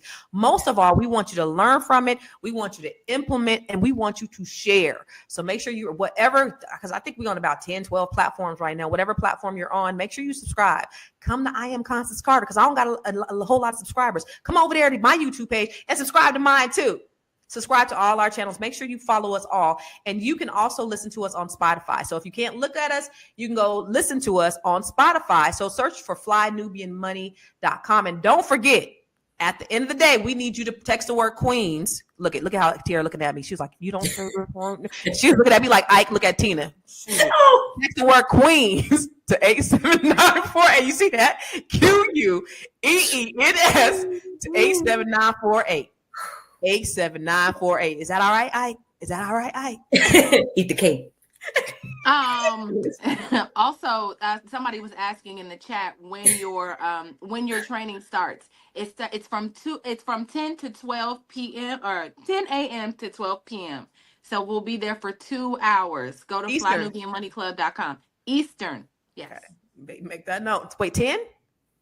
10 to 12 Eastern. Okay, so that's 7. You're going to be up at 7 o'clock on West Coast time then, okay? Y'all West Coast people. Listen,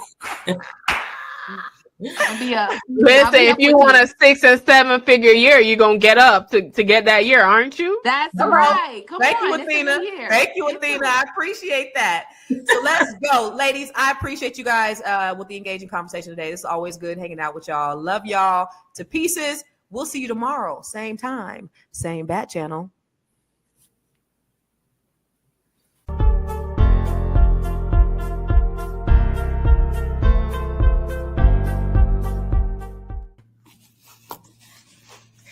Hello and welcome to another episode of Fly Nubian Money, where we help you master your mindset and maximize your money.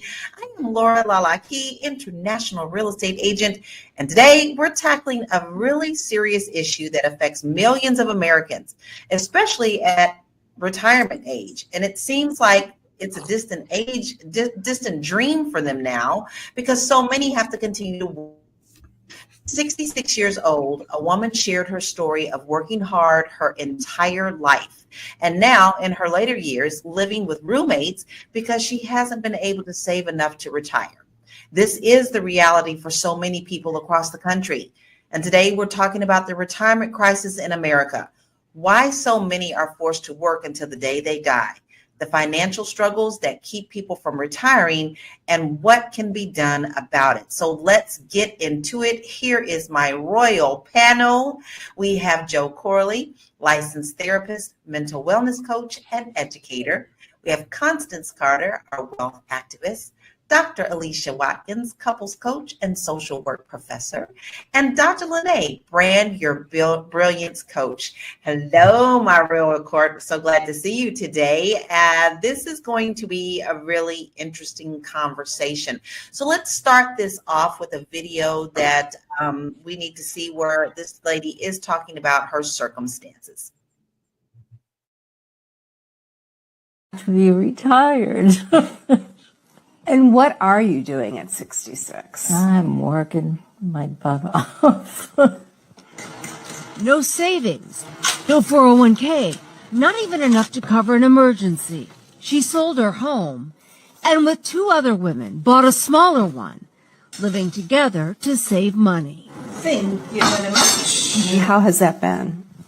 Well, it's been a matter of life and death. Roughly half of all Americans ages 55 to 66 have nothing saved for retirement. That is a lot. And we all know that there is a large portion of Americans who are moving into retirement age. So this question I'm going to pose to everyone, also our viewership. We would love to hear your comments. We don't talk at you, we talk with you. So we would love to have your comments as well. So Constance, I'm going to start with you. Why do you think so many people are not able to retire comfortably? It's sad. It's really because they're not making investments. They're not diversifying their portfolios. They're not participating in their 401ks. They're not participating in their retirement. And now you have companies that are just not, they're not participating. They're not offering these types of retirements. People aren't staying on jobs for a lifetime. You think about this. You work your whole life until you are 65 years old, right? The average age is 77. The average life expectancy is 77. So you got about 12 years. 12 years for retirement. So you got 12 years to live your best life. And you want to live your best life and live it on your own terms. And so when you have Social Security that averages about $1,800 and you have the average rent at about $1,600 to $1,700 for a 1-bedroom apartment, what do you do? And it's really sad. It's disheartening, but we, especially Black people, we definitely have to prepare. You know, when America gets a cold, Black people get the flu. And so you think those stats are for the average American. What do you think it's like for African Americans? Right. You're so on point with that. Dr. Alicia, I'm posing the same question to you. Why do you think so many people are not able to retire comfortably? No, I mean, I agree with everything that Constance is saying. Like, you know, some of it is a lack of discipline. I think that's what Constance was talking about. Like, we're spending money on immediate gratifying things now, and we're not thinking about planning for the future. When you start your job, assuming people start their jobs in their early 20s, are you contributing to your 401k? You know, are you contributing the maximum 15% of your salary to 401k? But at the same time, are we making enough money to even think about that? If I'm worried about how I'm going to eat today and paying the mortgage or the rent, I can't think about 15 years from now, and I may think about retirement. So yeah, some of it is lack of discipline, but also some of it is the fact that people just aren't making enough money because they're living paycheck to paycheck and they just don't have it in their budget to put large amounts of money aside so that they can think about retirement. Agree. You know, even when you're putting away some, maybe you didn't have the good advice of someone and you didn't put away enough. And with the cost of inflation, that money just doesn't go as far as it used to. So Dr. Lene, why do you think so many people are not able to retire comfortably? Pensions aren't what they use. Pensions, we don't have pensions anymore. I don't think people are really thinking about what it takes to retire. I think the key word is comfortably, right? People are retiring, but I would say people who had jobs that had pension, they're doing fairly okay. But people who did not, they did not prepare. So they, I'm trying not to call anybody out. I'm looking at people in my life who are at the retirement age, who are struggling. They didn't have jobs that had a high income, kind of like what Dr. Alicia was saying.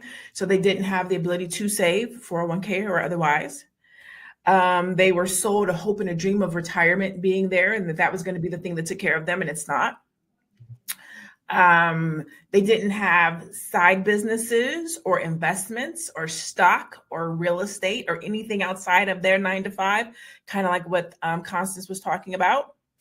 And then also, a lot of people thought that family was going to be there to take care of them. And as people are getting older and aging, they're realizing that there isn't really anybody there to take care of you. You really can't move in with that person like they used to in the old days when you age and people would come together. That's not the case. There's a lot of seniors that are living in senior homes and things of that nature, having to survive off of $1,500 a month. So lack of preparation. And I don't even want to say lack of preparation as much as I don't think the concept of retirement and the preparation of retirement was as widely communicated as we talk about it today. Agree. I agree with everyone's points today. These are just all things that go toward this situation. So the question goes to you now, Joe. Why do you think so many people are not able to retire comfortably? No, I agree with what all the ladies are saying. I feel like that, you know, right now, today, what it requires you to, what kind of money you need to retire is not what it used to be. You know, you could probably get away with, you know, $500,000 to 1.5 million, like in the early 2000s. And today, like, that's no money. It's way too expensive to live. to be out here on a fixed income. I think about my grandmother and how she worked for the Postal Service her entire life. And then when she retired, her lifestyle drastically changed. I mean, when she was working, you know, her house was nice, or things were nice. She was driving a Cadillac. And then when she retired, it, like, all of that went away, like, almost overnight. So I just think that the understanding of, you know, realistically what kind of lifestyle you can live in retirement on a fixed income, is not going to be the same lifestyle like you're currently living unless you're doing something drastically different than just like depending on your retirement. You know, you have investments and things like that, and then you don't have the education necessarily for out there. People aren't going to go look for it. You know, from what I'm learning that just being on this show, like, you know, there's so much more information than even I knew was out there. And you know, I'm not looking for it because I don't know it exists. Well, you know, everyone hit something so important, and I was going to say some of the things that what I see in real estate. A lot of the times, what you saw, Joe, is like, you know, they worked for the post office, all that worked fine, they did good, and then their lifestyle had to change after retirement. And I know a lot of seniors who did put away and really thought they enough, and now they've had to get little jobs like at Walmart or something that's on the side just to supplement anything that they brought in. And most of the teachers that I know have a good understanding of, and some of them still have pensions during this age. But we are definitely seeing that the cost of living and everything is going up, yet what you're bringing in is just not enough. It's not enough. So we're going to go to commercial and we will be back. Hey, if you're just tuning in, you are watching Fly Nubian Money, where we help you master your mindset and maximize your money. I am Tierra Williams. I'm also known as Miss Black Hollywood, and I am the proud producer of this show. So I hope that every day when you join us, you leave a little smarter than you came, because that's the point. Otherwise, why are you watching? So if you want to receive notices for when we go live, Fly Nubian Money goes live every single day. That's Monday through Friday at 1 p.m. to 2 p.m. Eastern Standard Time. So if you don't know, now you know. All you have to do is text the word Queens, that's Queens, that's Queens, to 87948. That's 87948. That's Queens to 87948. Yes? If you want.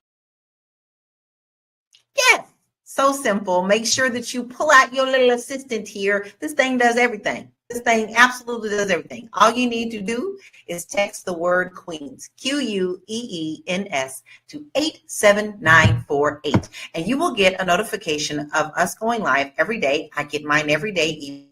I'm on the show, and I know when we're going live. So, you know, you don't want to miss out, because we definitely are talking about good topics, and especially today when we're tackling something that touches everyone. You may not be thinking about it now, but I can guarantee you that it's touching someone in your life today. Now, I want us to look at a couple of slides that we have, because I found them very interesting. Cost of retirement. 59% of Americans have less than $1,000 saved for retirement, according to a 2020 survey by Go Banking Rates. 40% of Americans are not confident that they will ever be able to retire, according to a 2022 survey by Employee Benefit Research Institute. The average retirement saving for people aged 65 to 74 is just under $300,000. But studies show that most retirees will at least $1 million to retire. Wow, that's hard to swallow. The cost of retirement. 1 in 4 retirees reports working in retirement because they don't have enough money saved up, according to the Bureau of Statistics. And 47% of workers in the U.S. have no retirement savings, and many rely on Social Security. Only replaces about 40% of pre-retirement income. That is saying quite a bit. This is what we are facing in our world. This is what we are facing in America. So I'm going to pose a question to the panel again, and it's going to be a question across the board, but also for you. Viewership, I would actually love to know what you are doing to prepare for retirement. Are you doing anything at all? I'm going to start with you, Joe. Have you started preparing for retirement? This is a tough question for me. So, obviously, not to rehash, but I had to fight a legal battle. So most of my retirement money went to that, a good chunk of it, So I'm having to start over at 44 years old, basically trying to figure out how to get back what I lost. And I'm looking for the education. I'm trying to learn and understand. But prior to that, yeah, sure, we had, all types of retirement accounts and things of that nature, getting ready, me and my wife preparing for the day we can sit down. But now that looks different for us. So. And it can change. That's the thing. You may have prepared earlier, and then like you had something come up, and then there you go. You have to start all over again. So it's not that people are being lackadaisical or are not planning. You can't plan for life sometimes. I mean, you just can't. You never know when life is going to come back and smack you upside the head. Constance, what are you doing for retirement? Are you planning? Yeah, my kids is my retirement. Them Negroes going to take care of they mom. No, I'm just kidding. But looking at those statistics, wow. I didn't get the chance to see because I was doing something else before we got on, but wow, people are just drastically underprepared, and America we're going down the toilet. This was supposed to be the greatest nation on earth, and you have those types of statistics. Anyway, sorry, I was just processing all of this because this is just, it's sad. And think about that. And that wasn't even for Black people, right? That was for everybody. So just to think what those statistics are for Black people. But I have several things. I own real estate. I invest my portfolio. It's, I try to diversify. I have money in different things. I invest in different businesses. I invest in, I have a cannabis dispensary. I have money going into, I took a good chunk of my money out the bank and I have it into a vehicle that generates compound interest because Einstein said compound interest is the eighth wonder of the world. Those who know about it, they earn from it. Those who don't, they pay it, right? So your credit cards, that's compound interest. But if you can put your money in vehicles that generate compounded interest, which accelerates in growth, then you're going to get a greater return on your investment, and it'll help you during your retirement. So, but having a diverse portfolio is extremely important, and that's the reason. That's one of the reasons why the wealth gap is so wide, is because Black people, when we do invest, we're not investing in anything other than our primary homes, which could or could not be an investment, right? We got to start getting in stock and, get on Voices stuff and do all the other things to make sure you don't want to have all your eggs in one basket. Mm-hmm, mm-hmm. That's a common misconception that people have, that put it all in the stock market, no, but there's so many other ways that you could diversify, even with $5 a day. I mean, we see a lot of V1 in our comment, understand this concept. So Dr. Lene, what are you doing toward your retirement? Well, the very, very, very, very first thing I did towards my retirement was withdrew my 401k. I took $50,000 and started my business. That was the first thing that I did towards my retirement. And then I lost it all when I started my business. But I have since rebuilt it, right? I'm in the process of reading this book. It's not on my desk, called Profit First. And so recently I just went and did the 5 bank accounts, and I have this whole retirement thing set up. And so I've moved a lot of my retirement money over into there, but also diversifying, like Constance said, stock. I'm getting into real estate. We are doing, my company is getting ready to do a 401k for my team. So I'm actually about to bring that into my actual business. My mom is a financial whiz. And so how she's putting her retirement together with her 401k and all of her stuff, and I'm looking at how she's doing it. And she is going to make about $30,000 less a year in retirement than what she makes working. How she put her stuff together, like how she orchestrated. So she already makes multiple 6 figures. And when she retires, she will make the same in retirement. She'll make $30,000 less a year in retirement than she makes right now working her job. So I'm looking at her model too. Like, what did you do and how did you do it? Because I'm looking to retire in 12 years. In 12 years at 60, I want to be done. I want to be done with this part of my life. At 60, I just want to travel the world and teach. And I was going to say teach and preach, but mostly just teach and do. I want a soft life at 60. So I'm already like, what does that look like? $1 million is not enough. That's what I know. Yeah, and that's what they're saying. Like, yeah, they're saying like that's the average. I don't want to sit on my hands. I want money to still be being made. So I'm creating businesses that will operate for themselves when I retire. Yeah, yeah. And like they're just saying 1 million today, but going to account for 12 years from now, right? So the things you always constantly have to look at your portfolio to make sure that it's still going to be an overage for when you do retire, something that you're going to be able to live comfortably with. How about you, Dr. Alicia? How are you preparing for retirement? Let me tell you, I'm very fortunate that I have always lived below my means.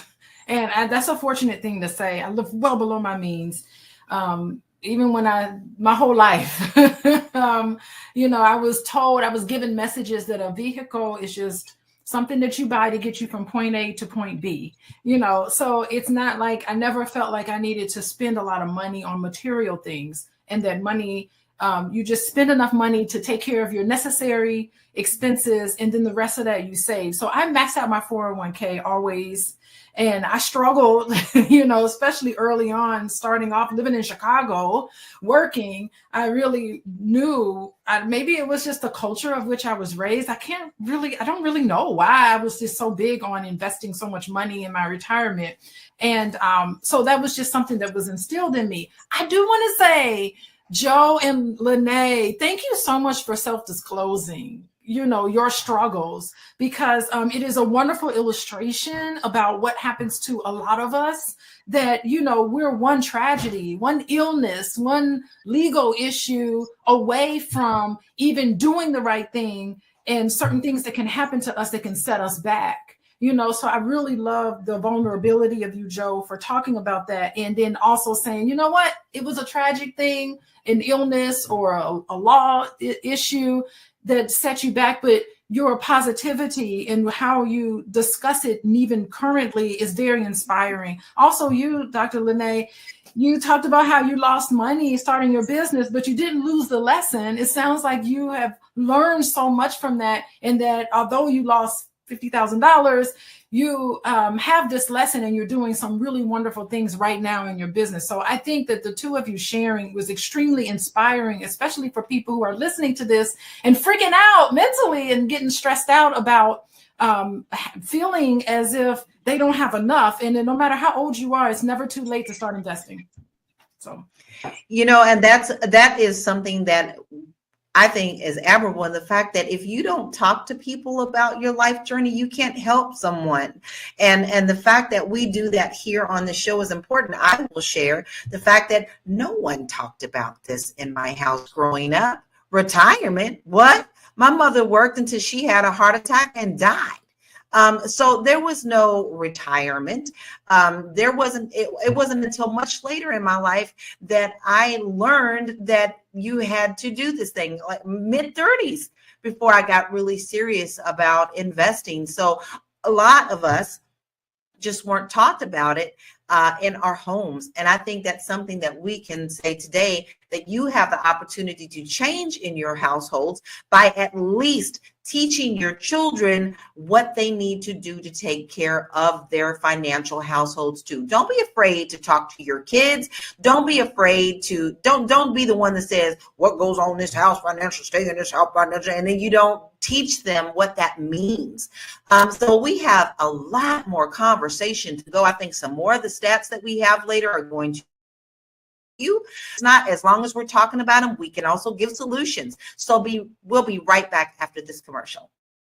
You want to grow your money and not blow your money, as Constance says, check us out at flynubianmoney.com. There's all kinds of resources, programs, videos, resources. In 2024, there's no reason to be broke when there's information all around us. So get your money right. flynubianmoney.com. flynubianmoney.com. What do you think we're talking about right now?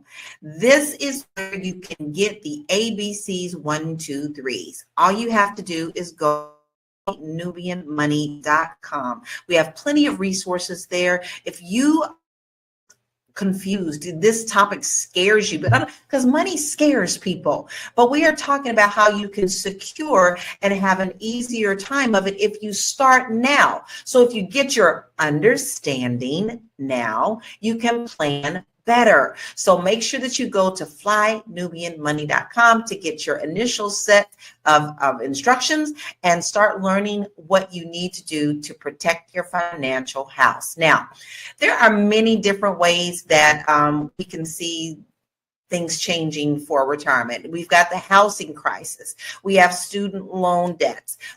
We have all sorts of things that are swirling around, the discussion about getting rid of Social Security. So how do we look at these things to get a solution for our own household? Because when we start depending on others, that's where our first downfall is. So I'm going to start with you, Constance, with this question. What role does the housing crisis play in the inability to retire? Well, it plays a huge role. You see inflation going up, you see housing prices going up, but you don't see income going up at all. That's a problem. And so people are not living based upon their check. They're living check to check, and they're using their credit cards to survive. So then they get into this insurmountable debt, and then it becomes this snowball effect.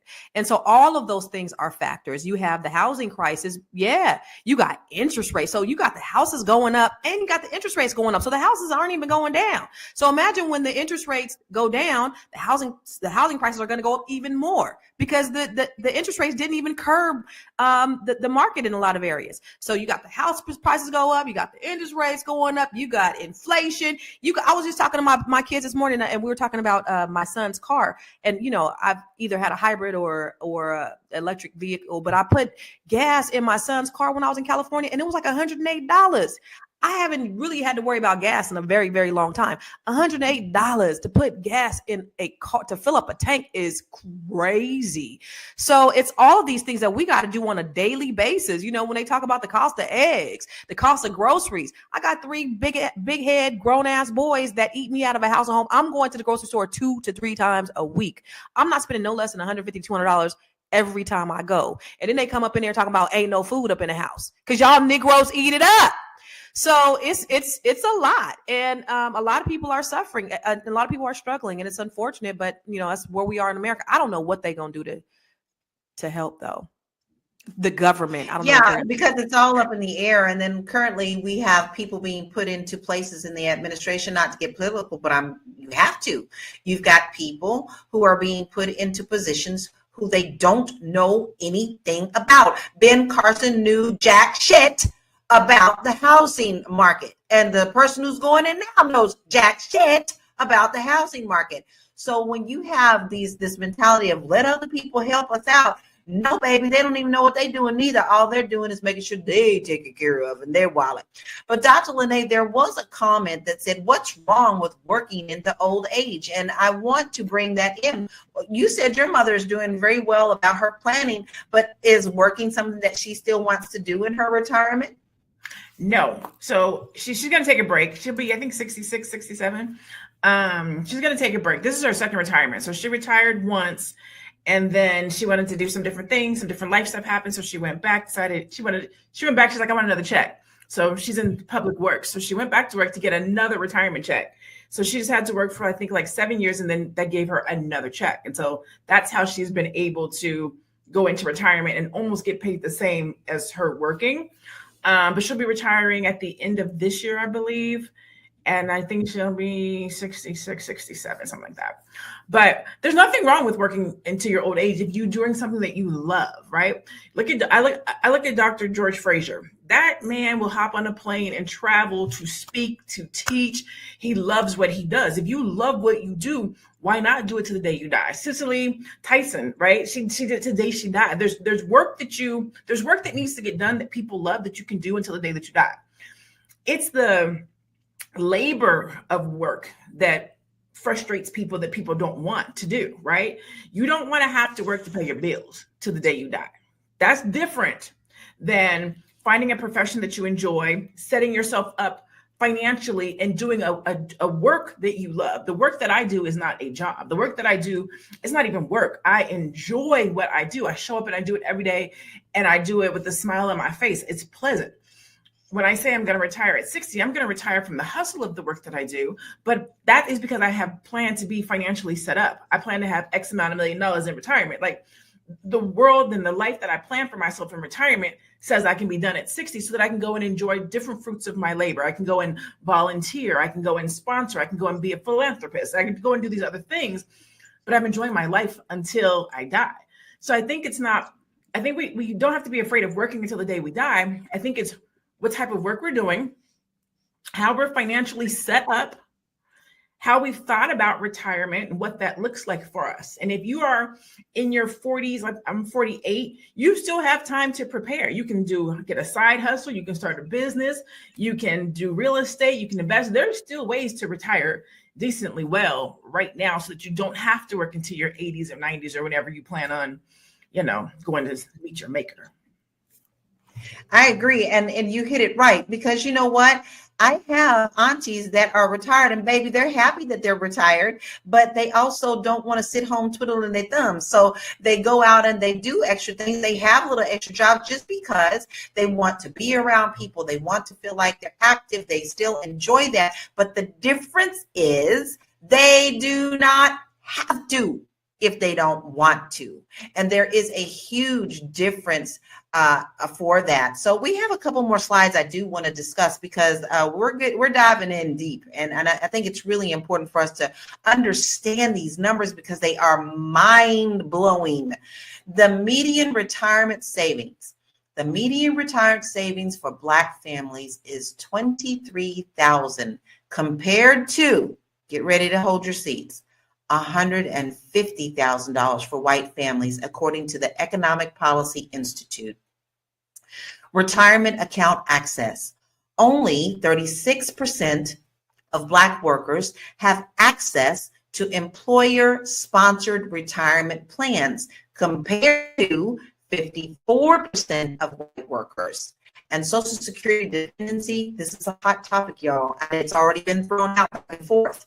About 45% of Black retirees rely on Social Security for 90% or more of their income during retirement, compared to 30% of white retirees. That is absolutely staggering. A 2022 survey by TIAA found that 56% of Black Americans feel they lack access to financial literacy resources, which hinders their ability to effectively save for retirement. And Black Americans aged 65 and older are 3 times more likely to live in poverty during retirement compared to their white counterparts. Y'all, these numbers are really staggering. Dr. Alicia, is working until you die a reality for everyone in America? I want to say something about Social Security because as a social worker, this is so very important to what we are cause. Those numbers about Black people and Social Security, and the idea of working till you die is a reality, because Social Security, a lot of African Americans disproportionately rely on Social Security for retirement, and we know it's not enough to live off of. So people are going to have to supplement their income until they die, so to speak. So, the issue with Social Security is that, I don't know if y'all know, there's 3 legs of retirement. There's Social Security, there's employment issued retirements, and then there's your individual portfolios that you can have, individual stocks or, mutual funds or whatever that you can pay into. And Social Security is the most reliable leg of retirement. We learned this in graduate school. And the thing with Social Security is that it's a social program, but you get out what you get in. It's a pay in out system. And I don't know if you all remember, but there was this idea of making Social Security a lockbox so that individuals who pay into Social Security can be guaranteed that they can get out of. What we also know for African Americans in particular, we pay more into Social Security than we actually withdraw from Social Security because we don't live as long. Number two, we talk about migrant workers and all of these issues that we kind of dump on an entire group of people, but people don't know that they pay into Social Security, but they never are able to draw out of it. So there's no reason why we should not have enough money to pay out for Social Security. And I think we need to look at politics of that and start really paying attention to that, because Social Security is what lifted a lot of older adults out of poverty. It's something that we need to really think about as Black people to try to strengthen that with government, whoever is in charge. We need to really work to examine those things really closely. And that's the point. We need to examine those. We need to stop putting our heads in the sand. A lot of the times, I have to say, when people try to talk about money, people want to put their heads in the sand and they don't want to discuss it. It's one of those, 5 or 6, what they call sin things you don't talk about with other people, money and sex and all this other things they don't want to talk about, want to hear it. They do the 3 monkey thing, they hear, see no evil. So Lawrence Lamar said, I really think America only has 2 more years before everything in the system changes. BlackRock and the robots will take over. Now, I'm going to throw this in a cogwheel because we do see that there is a lot of AI that is coming in. And we also know for a fact that BlackRock is definitely stepping into places like creating communities, complete communities with beautiful homes. Gorgeous homes. They not for sale, baby. You cannot buy them. They're only for rent. So I'm going to ask you, Joe, that this is something that we are really facing that's going to be a problem toward our retirements. You talking to me, Lala? Yes. You broke up. What'd you say? With BlackRock and AI and all these things, the world is changing aspect of money and what we can own and things of that nature. Do you think this is a real the crisis that we are facing with these new tools? I don't think the crisis changes. No matter, whatever happens, we're always on to something new or doing something different. I think the problem is going to be what it's always been, is that people are dependent upon a government that doesn't care about them. And I'm not talking about just Black, but I don't think it cares about anybody. And I think, there's some people involved in government that are hateful and, and racist and whatnot. But I think even more than that, over racism is the probability of keeping your foot on Black people's necks. So understanding that, and then we're talking about a culture, you can judge it. I saw a quote one day, something about judging a culture by how it treats its elderly. We don't take care of our old people, So now the AI is coming in, right? Before that, it was something else, it's always going to be something new. The technological advances are always going to occur, but we still have the same age-old problem from the 1600s. We just don't have a government that gives a shit about us. And if we're dependent upon that, going back to some of the stuff Lene was saying, you work in a job until you're old, but you're at the mercy of that job. You're always going to be at the mercy of that job. And I'm not criticizing anybody for doing something they love until the day that they die. And like you said earlier, Lala, you're one tragedy away from that being taken away from you at any moment. So are you prepared? Do you know what exactly you want? Because that is going to determine how prepared you are for the future, not any changes in society or changes in government or any technology advances. None of that is going to matter if you have no idea how you want to spend the rest of your life and what it is that you are going to need in order to do that, or how you're going to support yourself for the rest of your life. That's what you need to be focused on, not what's happening outside. Right. I agree. You do have to pay attention to you. You got to start with yourself. That I often say that on this show. everything that we do, it starts with yourself. You can't depend on others to do any changes or anything. You have to change yourself. Since why do you think many people underestimate how much they need to retire comfortably? Because you just don't know what's going to happen. I mean, this economy is so dynamic, and it goes up and down and up and down. Who knows? But I'm sitting here listening, and I'm looking at those slides. And if you can run them slides real quick. So the median savings for Black families is $23,000 compared to $150,000 for white families, which still is not enough for either, but $23,000. I mean, that's just less than. And so when I look at that, only 36% of Black workers have access to employee-sponsored retirement plans. And then we still don't participate when we do because we just don't know the importance of it. And about 45% of Black retirees rely on Social Security for 90% or more of their income during retirement. That's huge. So, as I'm sitting here listening to this, I'm staring off into space because this is disheartening. Information is disheartening, especially for Black people, especially for somebody who loves Black people, right?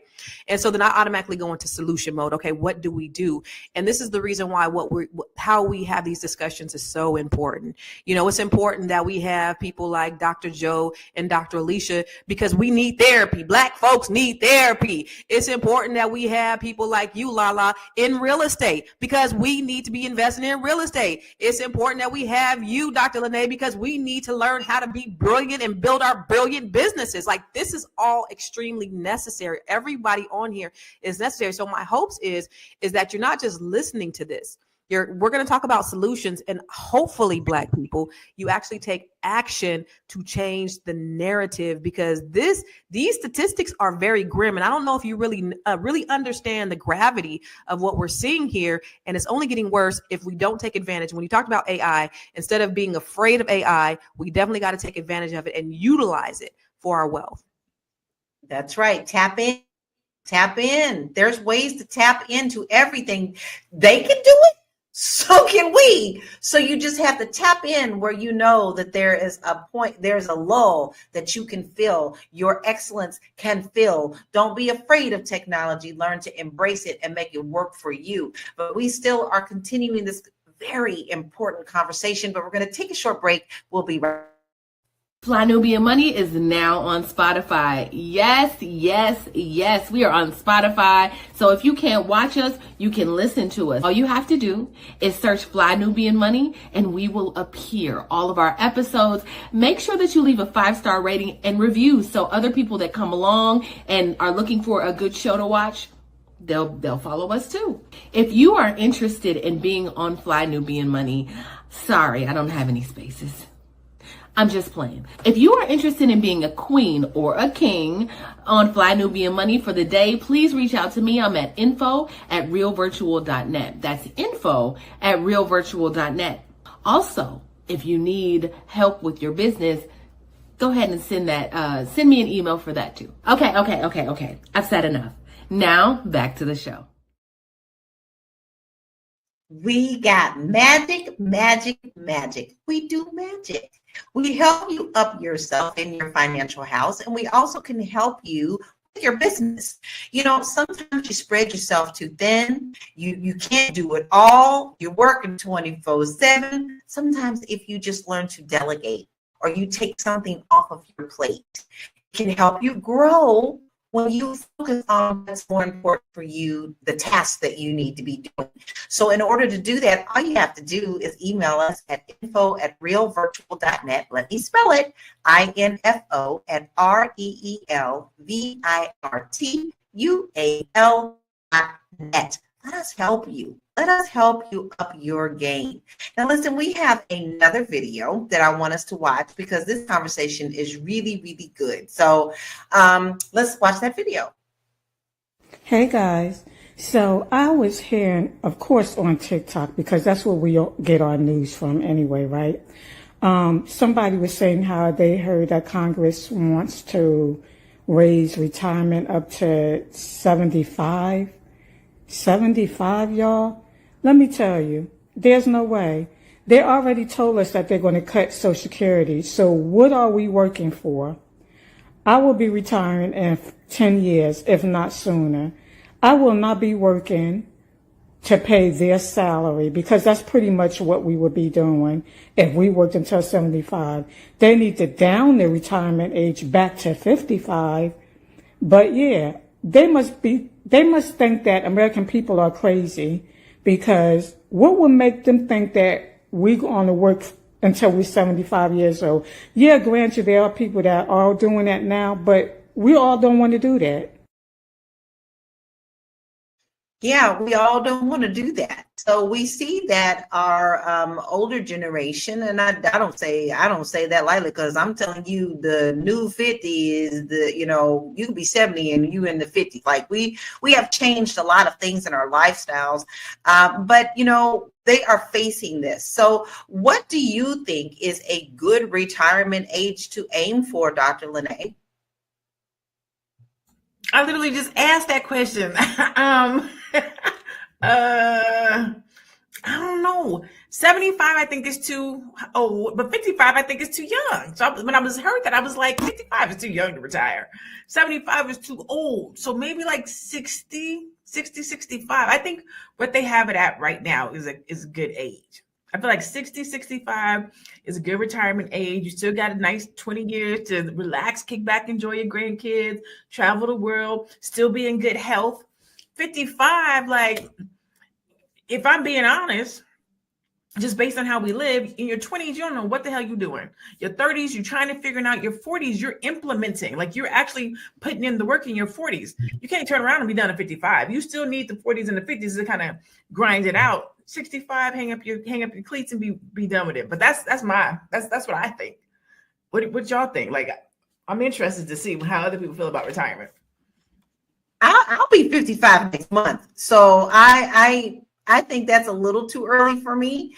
I think a good age for me would be 60, 62. I think that's a personal call. But here's one thing that I do know. When I am on the ships, when I am out on the seas and doing my little thing, singing on the ships, I see people who are elderly and finally enjoying their lives, but they can't because maybe their bodies weren't they used to be, and that they don't even get to enjoy the whole thing. So I don't want to be at a point in my life where my body is breaking down, where I can't enjoy my retirement. So I think that depends on a lot of different things, but I think 62 is a really good age. Dr. Alicia, I noticed you said that it's set in stone. Yeah, back when I was studying this in school, there's a grid. I don't know if anyone can find this, but the legal age of retirement, we've known this a long time, is always going to increase because quality of life and people live longer. They're projecting that people are living longer and the quality of life is more enhanced. So that's why the legal age of retirement increases. I mean, of course, depending on your financial situation, you can retire whenever you see fit. But in terms of legal age of retirement, where somehow you can draw down retirement benefits without taking a penalty, those things it's a government number that's set. And so I knew a long time ago that the age of retirement was going to shift because there's a chart out there, somewhere out there. I'm sure someone in internet land can find that. And I do want to say something that some of you guys said earlier about elder abuse. Let me tell you, I found in my practice, elder financial abuse, you'd be so surprised how common this is.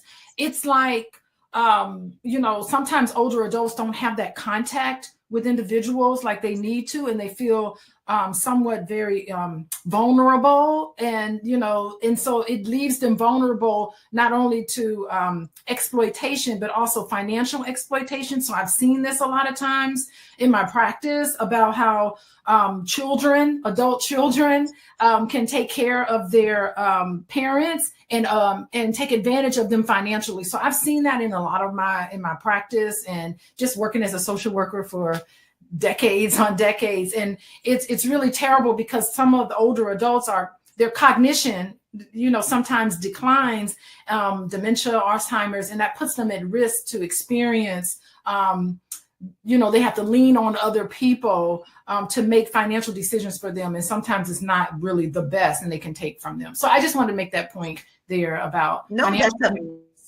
thing, major thing. Yeah. those numbers are pretty high about elder abuse, and especially those who take advantage of what they have financially.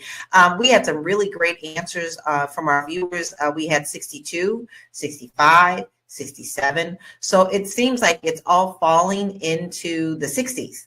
And not so much where the lady in the video said 55. So Joe, I want to ask you this. We've talked about our older generation, but how can we get ahead on retirement savings?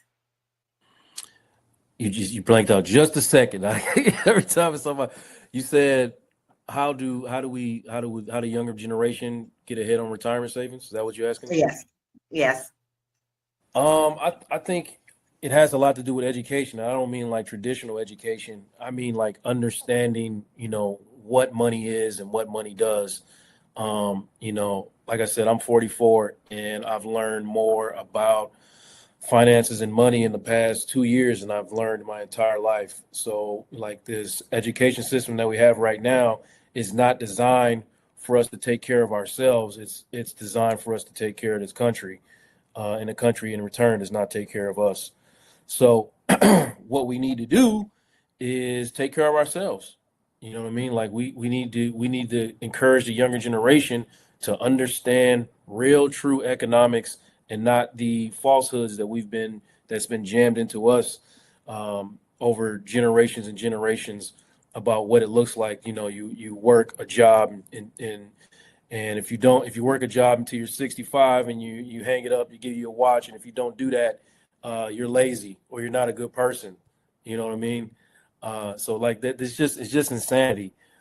So we have to do better about getting young people into community programs that teach them about financial literacy. I really think that's a huge step towards getting the next generation not to repeat the same mistakes that we did. Now, it's not about having a fancy car. It's not about having a house you can't afford with a bunch of furniture you don't need and all the other things that, you've been taught that matter. It's just about what is your destination? How do you want to finish this thing out? And this is how you're going to get there. So. Well, that brings us to a really good slide that we have prepared for you that talks about wealth gap.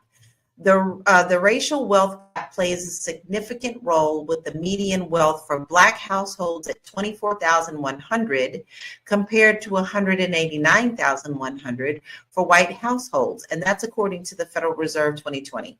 This directly affects the ability to save for retirement.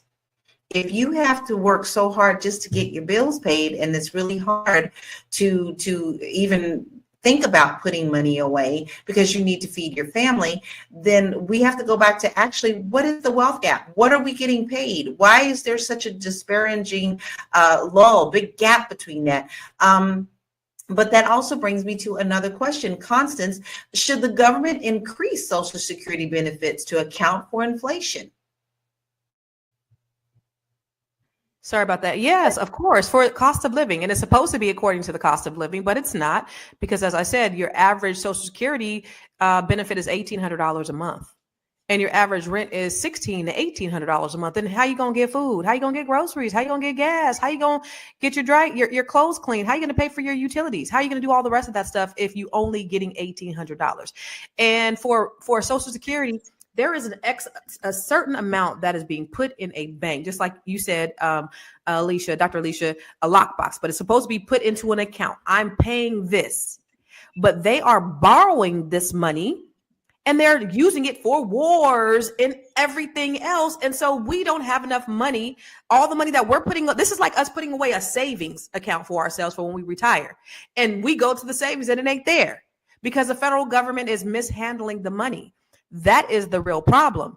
And so, yes, there should be an increase in Social Security. Absolutely. But going back is about what we have to do, because those statistics that you put on that slide were very drab. It was depressing, almost $24,000. Like, who living on $24,000 where? And how is that the average across the nation? I just can't even fathom that. On average, Black folks are really making $24,000 on average. Of course, that's the average, but that's pretty discouraging. And so financial literacy, I mean, if they're not teaching it in your schools, you got the freaking internet. You got more information in the palm of your hands. And when they put the man on the moon, you can Google that shit. GTS it. Anything that you want to know is out there. And if not, get a mentor or get a coach, get somebody. But it's imperative that you take initiative, that you are very intentional about your learning about the things that are necessary, that are going to grow you, and not put you in that position where you're at the mercy of the government. Yeah, totally agree. Like what have I been saying? You can't depend on others to do it for you. Every time you do that, you're going to be disappointed. You need to start with yourself. And that is a great point for us to take this commercial break, and we'll be right back. Hey, what's up? It's your girl, Constance Carter. Where am I? I am on a yacht in the Baltimore Harbor, and I am doing my 7-figure strategic planning solo, baby. I plan on having a 7-figure year. I partnered with the Fly Nubian Money, and we are putting together a training that's going to help you to put together your 6- and 7-figure ecosystem. Yes, there are things that you need to do, strategies you need to put in place so that you can implement and have a 6 to 7-figure year if you don't already have one. If you got a 6-figure year, let's go ahead and get you a 7-figure one. If you got a 5-figure year, let's get you a 6-figure. Let's get you there. Join me, the Fly Nubian Money Club, and let's grow your money in 2025.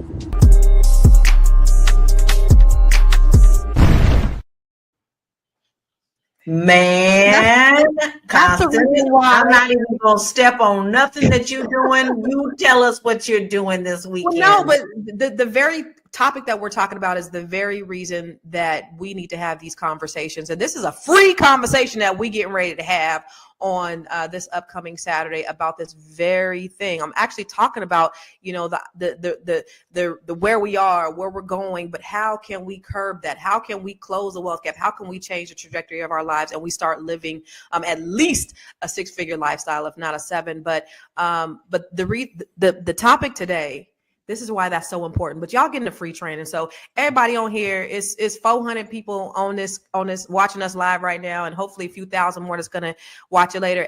Everybody need to be up on that training on Saturday. And guys, it's a free trial period right now. Not only are you going to get all the awesome stuff from Constance, and she's got so much for you. I also did a class a few weeks ago, so you're going to be able to rewatch that. You get double. And this is going to help you. So don't miss out. Go ahead, get on into that free trial. And all you need to do is sign up at flynubianmoneyclub.com. Don't miss out. Don't be the one who's saying, I wish I would have saved for retirement. Don't be the one that sits back and looks and says, I don't have enough money to get through this month. We can help you now if you start now. So make sure you sign up today, flynubianmoneyclub.com. Well, that concludes what our topic is today, although we probably can talk about this for the rest of the week. But I would like to call for final thoughts and where we can find you. We'll start with you, Dr. Alicia. Awesome. Hey, yeah, I mean, I love that we're talking about this topic, and I hope that we continue this conversation. Also, I think one other point I may have wanted to make was that, you know, sometimes it's hard for us. For Black people, we have a healthy cultural paranoia when it comes to financial institutions and relying on advisors. It's a healthy thing because of the history of Black people in money and economics. We have trusted institutions and corporations to help us out, and we find that there's some elements of racism and white supremacy there. So, you know, with all of that in mind, I think that relying on these financial institutions and advisors, I think, you know, developing relationships with people that we trust. And I think that's why it's so important. I love what Constance is talking about, and everything on Fly Nubian Money is that hopefully we can be trusted source of information and avenues of which to understand the unique struggles that Black people are facing. If you want to work with me, you can contact me at Coaching with Dr. Alicia. Follow me on Instagram, Coaching with Dr. Alicia.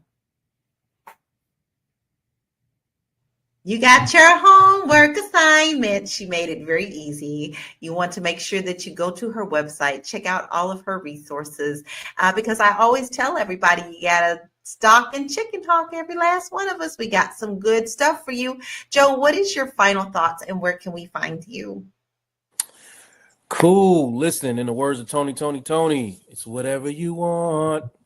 That's what you got to go. You know, you got to judge every move you make based on whatever you want. As a therapist, I constantly deal in reality. I'm always having to push reality in people's faces. How old are you? Okay. What is the destination that you want to get to when you finally get a chance to sit down? Do you want to sit down? You know, are you able to sit down? Do you want to work for somebody for the rest of your life and accept the risk of that? And that's a cool thing too. Or do you want to step off the porch and try to conduct your own business and, you know, take things into your own hands a little bit? All of those things come into play. Whatever you want, then you can determine how much sacrifice is going to take for you to get whatever you want. And then you can make changes, the necessary changes in order to improve your life or secure your life for the future. And, you know, hear me say it over and over again. If you're not changing it, you are choosing it. You can't look for anybody to come help. And if they do help, that's a great thing. That's a bonus. That's a plus. But typically nobody's coming to help. So you're going to have to make decisions that advance your life and secure your life and secure your future. And to start talking about making those things happen for yourself, you can reach me at realuconsulting.com or follow me on all socials. My name is Joe Corley, and I am here for you. All you got to do is just say, hey, Joe. And go ahead and get your appointment with him at realuconsulting.com. Make sure that you also follow him on social media. Constance, what are your final thoughts and where can Hold on, you find Lala. I'm sorry. Tierra gonna kill me. We're going on tonight. Again, Tuesday night. Vulnerability is a new sexy. Please join me tonight, 7 p.m. Central Time. We're just gonna be talking about you know, things to adjust for the new year, understanding resolutions and what it's looking like for people out there. So come join me tonight. Sorry to interrupt. Mark your calendars. Go ahead, get your dinner, get your popcorn if that's what your dinner time is, and sit down and watch. Okay, that's your assignment. Okay, Constance, now it's your turn, ma'am. I just want to say that this conversation really got me in my feelings. Just looking at those statistics and seeing where we are. I mean, of course, this is my life's work, right? But as a person who is in the field and a person that loves Black people and I want to see us do better and always thinking of ways that, you know, that we can combat what's been put in front of us. We know the reasons why. We know about all of the systemic issues and the trauma that we faced as Black people.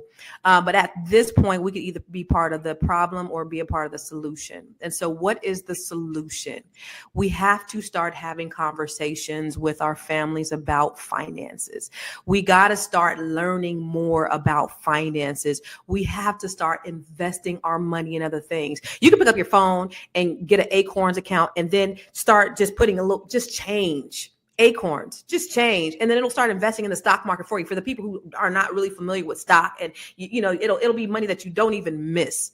I save $30,000 a year just in Acorns, just in investing my change. Like there's things that you can really do to just put away something, to do something to move the needle. It's not about making a huge change. You know, how do you eat an elephant?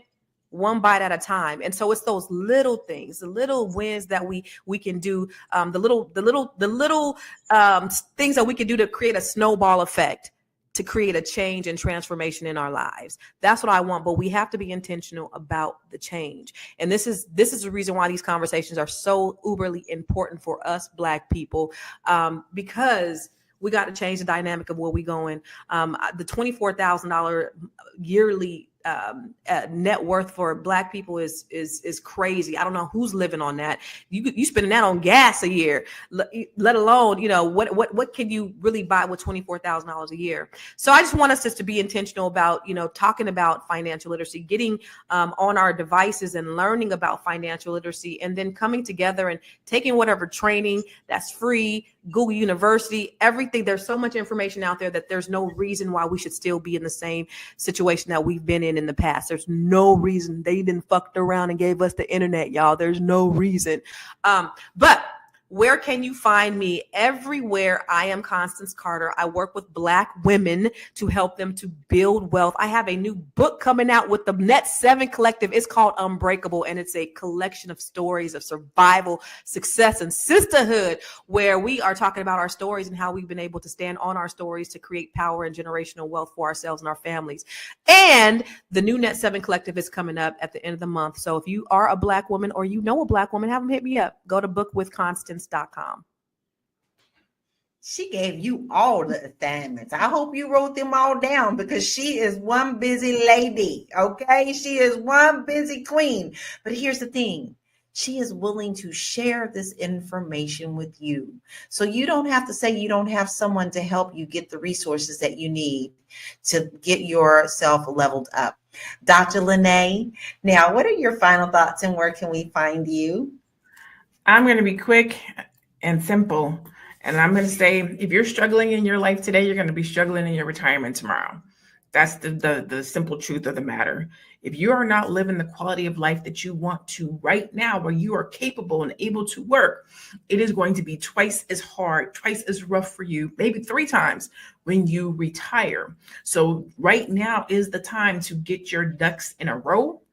The statistics on having access to financial literacy, that is, it's a farce, because the financial literacy is out there. As a community, we spend our money bad. We spend our money wrong. And then when life happens and we end up in retirement, we're like, what happened? What happened is you didn't get prepared. So we need to get prepared right here, right now, today. There's too much, like Constance was saying, we have access to too much technology, to too much information, to too much knowledge. You might not be able to get inside of somebody's classroom, but there's Google, there's YouTube, there's so much information around financial literacy. You can invest in something. She was talking about acorns, real estate, stocks, somebody else's business, start a side hustle, start a business that's just for your retirement. It doesn't have to replace your income, but maybe it makes $20,000 a year, $40,000 a year, $50,000 a year, something that you can add to your Social Security. We have the ability to make sure that we retire well. We can live better in retirement than we live right now if we take the time to put ourselves into a position to do that. So that's my charge. When we see numbers like that, $24,000, that's for people working. So what is it gonna look like when people retire? Like, that's sad. That hurts my heart. So get yourself together, start a business. It doesn't have to be a business. It could be anything. It could be real estate. It could be acorns. It could be stocks. It could be just do something. Do something. Okay. I'm Dr. Lene Javette. You can find me at I am Dr. Lene Javette right there. Boop, boop, boop. That's it. That's all I got for today. Do something. That's right. But she even got a little point hand. So you don't really need to know anything other than that point hand is going to direct you to where you need to be. All right. So here's my thing. You're always going to hear me say this. You need to start somewhere, and that somewhere is with you.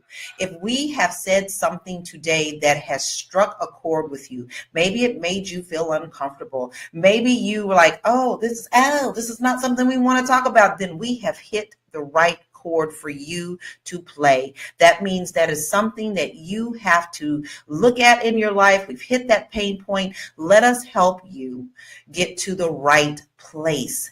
And you do have to look at things, whether they look pretty or not. So face them. Face the monster in the mirror, because you can conquer that. And you can find me and all of my free resources at bit.ly/Laura Key Info. And I have a lot of resources there for you, and even a goal setting chart for you. So go there and go ahead and download that. We've given you all great resources to level up. All right. So we have had such a wonderful conversation today, a good conversation. And it's an important reminder to just how crucial it is to plan ahead for your future. The retirement crisis is real, and the numbers don't lie. Millions of Americans are facing a future where they'll have to work far beyond the age they expected. It's vital to start thinking about retirement as early as possible and make adjustments to our financial habits if we want a future of freedom and security. Let's keep the conversation going. What steps are you taking to ensure that you can retire when the time comes? Thank you so much for tuning in. We appreciate all of you. We know that some of you are here every single day, and we love you. We know that you could be doing something else. You could be somewhere else, but you chose to take the time to spend with us today and to level up your thinking. So until tomorrow, 1 p.m. Eastern Standard Time, thanks for tuning in to Fly Nubian Money, and we'll see you tomorrow. Peace out.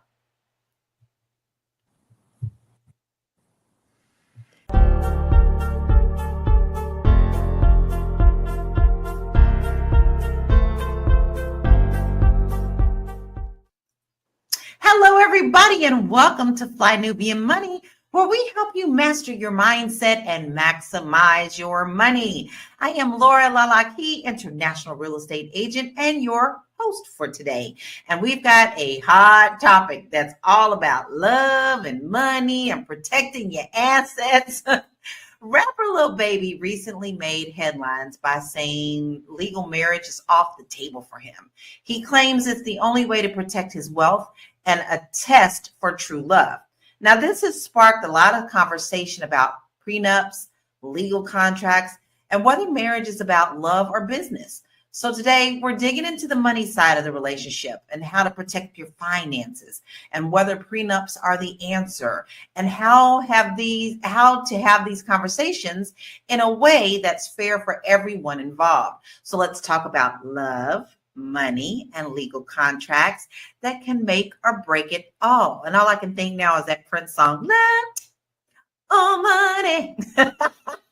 I am here with my royal court, Marlo Layston, TV and film producer, Athena Gardner, our CPA and wealth coach, and Tierra Williams, producer and actress. And we have a lot to say. First of all, it's Monday, everybody. It's Monday the 13th. We are marching on in this year. We would love to hear what you have to say about this, because you know we don't just talk at you. We talk with you. All right. So we want to see what you got to say about this. But let's go ahead and kick it off with this video. Marriage is a big jump. That's like, I mean, that's sharing finances, that's sharing emotions. That's what I ain't sharing my finances. Oh, so if you even thought about marriage, instantly it's prenup. I don't even prenups, like, and now young people don't even be knowing, like, prenups don't mean that. It's no thing that you can marry a woman and then she don't get nothing. It's ways for her to get something regardless. So even once y'all get married. So man, I'll give a girl $10 million ring, $10 million wedding, no paperwork. That's my offer.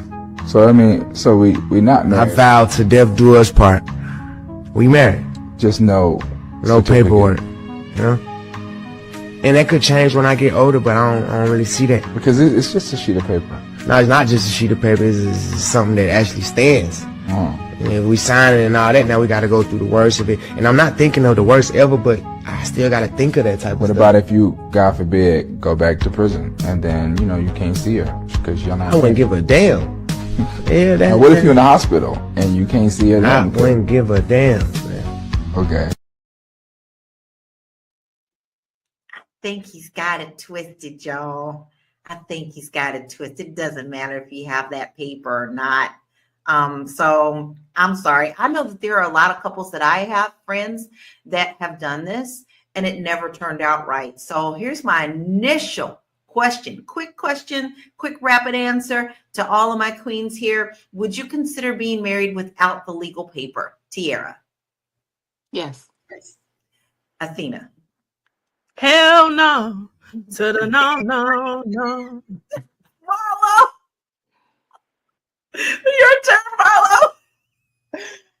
I don't know. I need more information, y'all. I don't know what this is. I don't know. No, what in the this middle. is. I need more information. I gotta phone a friend. I think what's happening is here they're confusing a lot of things because there is a spiritual aspect to it, a traditional aspect to it, and then there's also legality. But you don't necessarily have to have the legal part of it for a woman to be with you. It's called common law, and it also depends on what state you're in. So if you have been together for a certain amount of time and then you split up, you don't have to have that legality. It's still considered common law. So, Tiara, do you think that love and money should be kept separate, or do you think that they naturally overlap in a relationship? I think they naturally overlap, right? I think people tend to, it just depends on the setup, right? There's people that get married they are put together for business transactions, right? The arranged marriages of the world. There is no love. That love is created afterwards. In America, we got to love first, and then we go forward with the other things. So, it just depends on the way you look at it. I think so too, but immediately we got a response back that JDW said, why no? And I'm pretty sure that's for you, Athena. Why no? What are you gaining? So I come from a traditional household, and there's certain expectations for me and my culture and my parents and my family and the values that I hold. I am not tying myself mentally, spiritually, emotionally, physically, birthing children, sharing time, space, and energy with a man, especially the birthing children part, because children are more of a commitment than marriage, in my opinion. But we all up and down that slip and slide, and where has that gotten us as a group generationally, as far as wealth is concerned and advancement in society? Nowhere. We just posted a video about George Fraser saying how our marriage rates are going to be close to 16% from the 34% it is, and the implications for what that has in our community. So I don't care if you are the richest man on earth, and your money is stacked taller than the Burj Khalifa. I am not going to allow a man to clip me, have children, spend time, all this other stuff without having that legal recognition. I agree with you on that. I agree on that. And so that's a question that I want to lead to you, Marlo, because listen, psychologically, if you know that you don't have that, you in your heart honestly don't flow with that. But then again, the infidelity rates are so high. We hear about that all the time. We've heard of recent things that are happening within the actress world who ended up sending a cheating video to her family chat to let everybody know her husband fooled around on her, and they've been married for a long time. So, do you think that it really matters if you have that legal paper or not? You're still responsible for what your actions are? I think the way that people behave, it doesn't seem like it, right? Because people act single in marriage. People be married acting single. So I don't know. I think the behavior is very individual, right? It's on the person, because to be in a marriage, to be committed, it requires a lot of self-control. It requires you to say no to certain things that you may want to do certain things that you absolutely have to do.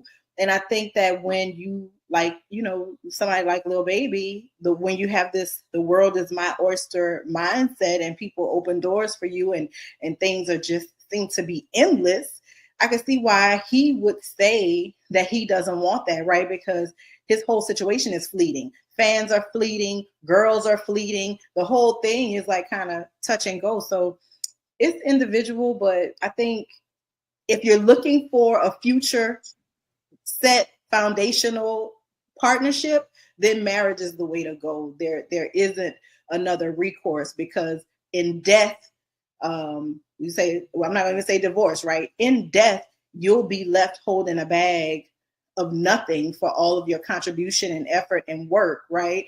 So what outcome do you want, right? You think about the outcome that you want and then you move forward accordingly. That's what I think. Well, here's what I found interesting. You know, in the interview, he talked about, what if you go back to jail? And he was like, I don't give a damn. What if such and such? I don't give a damn. Well, to me, you already done shot everything down. I don't need your $10 million ring. I don't need your $100,000 wedding.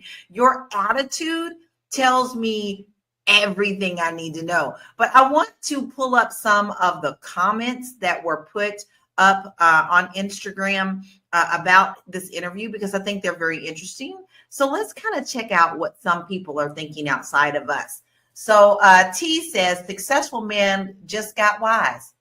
It's about to be a lot more single moms and women who got to hold their own weight.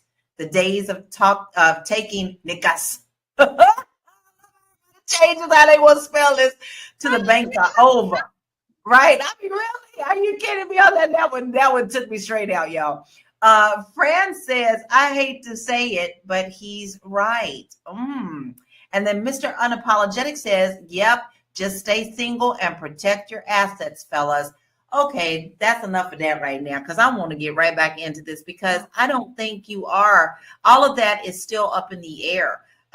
Especially if you're procreating and you have children, there is nothing different. You are still going to have to take care of those children. I think that their thinking is backwards, and it just doesn't make sense. And they think that they're protecting themselves when in actuality they're hurting themselves. Because what if he ends up going to the hospital and he has no paper saying that his partner is to take care of him, and he doesn't have anyone else to speak for him immediately? His partner can't step in and say, I have the legal right to, this is what he wants. So, you know, there's a whole lot of things that is involved in this. So my question to you, Tiara, is what's your opinion on prenups? Are they a sign of distrust or smart planning?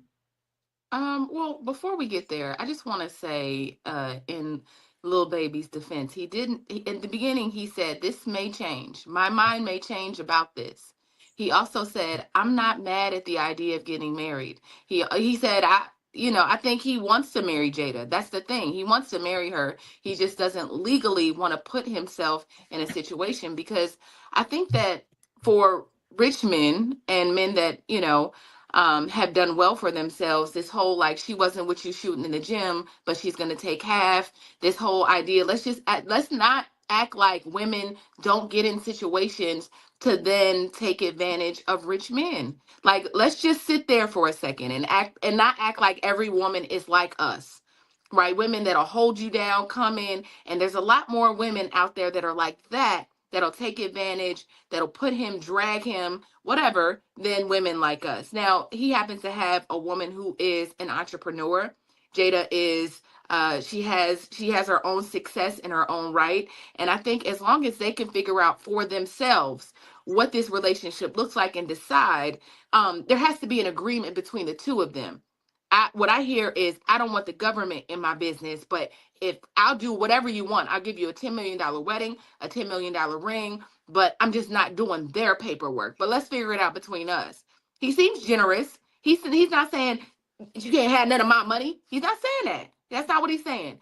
But I understand from that perspective. Now, do I think that prenups can put protections on situations? Absolutely. Again, some women ain't what you shooting in the gym. You should have a prenup. What is she bringing to the table outside of sex and looking like a Instagram model, depending on the woman that you choose, right? So I think while he's this young and opportunities are endless, he has this young lady that has been with him, they have a child together, all of that. I think we should look at the whole picture and not just say, like, listen to like the little sound bites that make us emotional, and just say, like, this might actually not be what we're making it out to be.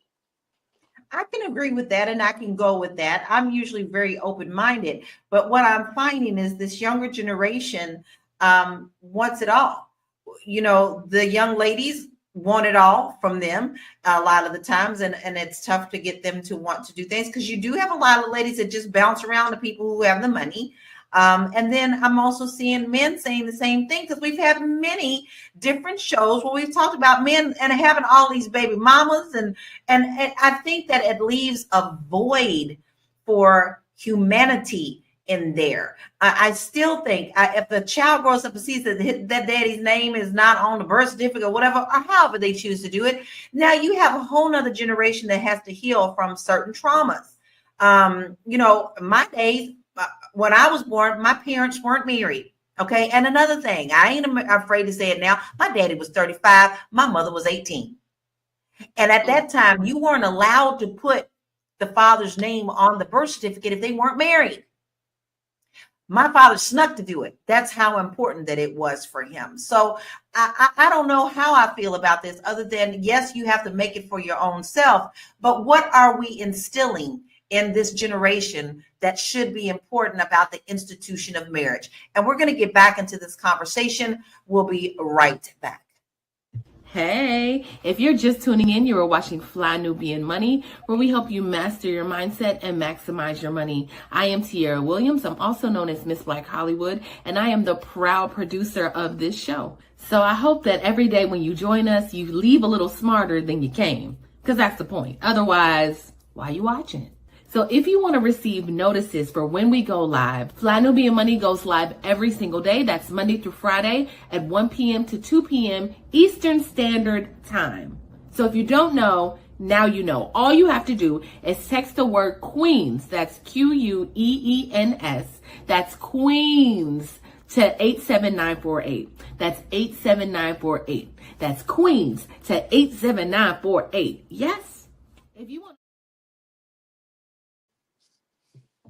Simple, easy. All you got to do, use this little device right there, this one right there, and tell it that you want to be notified every time that the Fly Nubian Money Queens go live. And you do that, take the word Queens, Queens, to 87948. Okay? That's really, really simple. It's really simple. I love getting my notifications every day. So I want to dive back into this. Athena, I know you deal with taxes, but this also is a part of marriage, right? So do you really think that people understand what prenups are, or do you think they understand how they work? I think much of what is happening is that we take these situations and try to apply it to the average common person. And that is not true. So with prenuptial agreements, most people don't get them because they don't have anything to really protect over before they even get married. So that is the thing. And then I think there's this misconception that, all right, as long as I don't get married, that there will be no financial consequence. If you plan on staying with her long term, that is automatically a common law marriage, which is fully recognized in about 10 states with full recognition and limited recognition in others. So even if you end a common law marriage, it is still considered legally binding.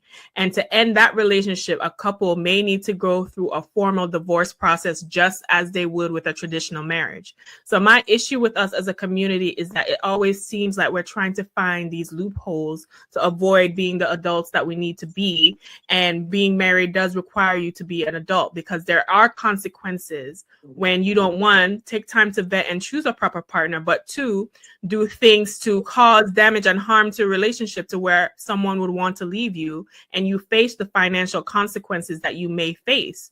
Now, prenups, if you are a man of wealth, which most men aren't, right? Because what is this? 6% of U.S. Black adults make $100K or more. So this is a conversation, once again, that most men in this chat, like Limitless, does not qualify for. But for the ones who do make 100, 150, 250, 500K, if the apprehension is money, then of course you can put a prenup in and have some form of protections.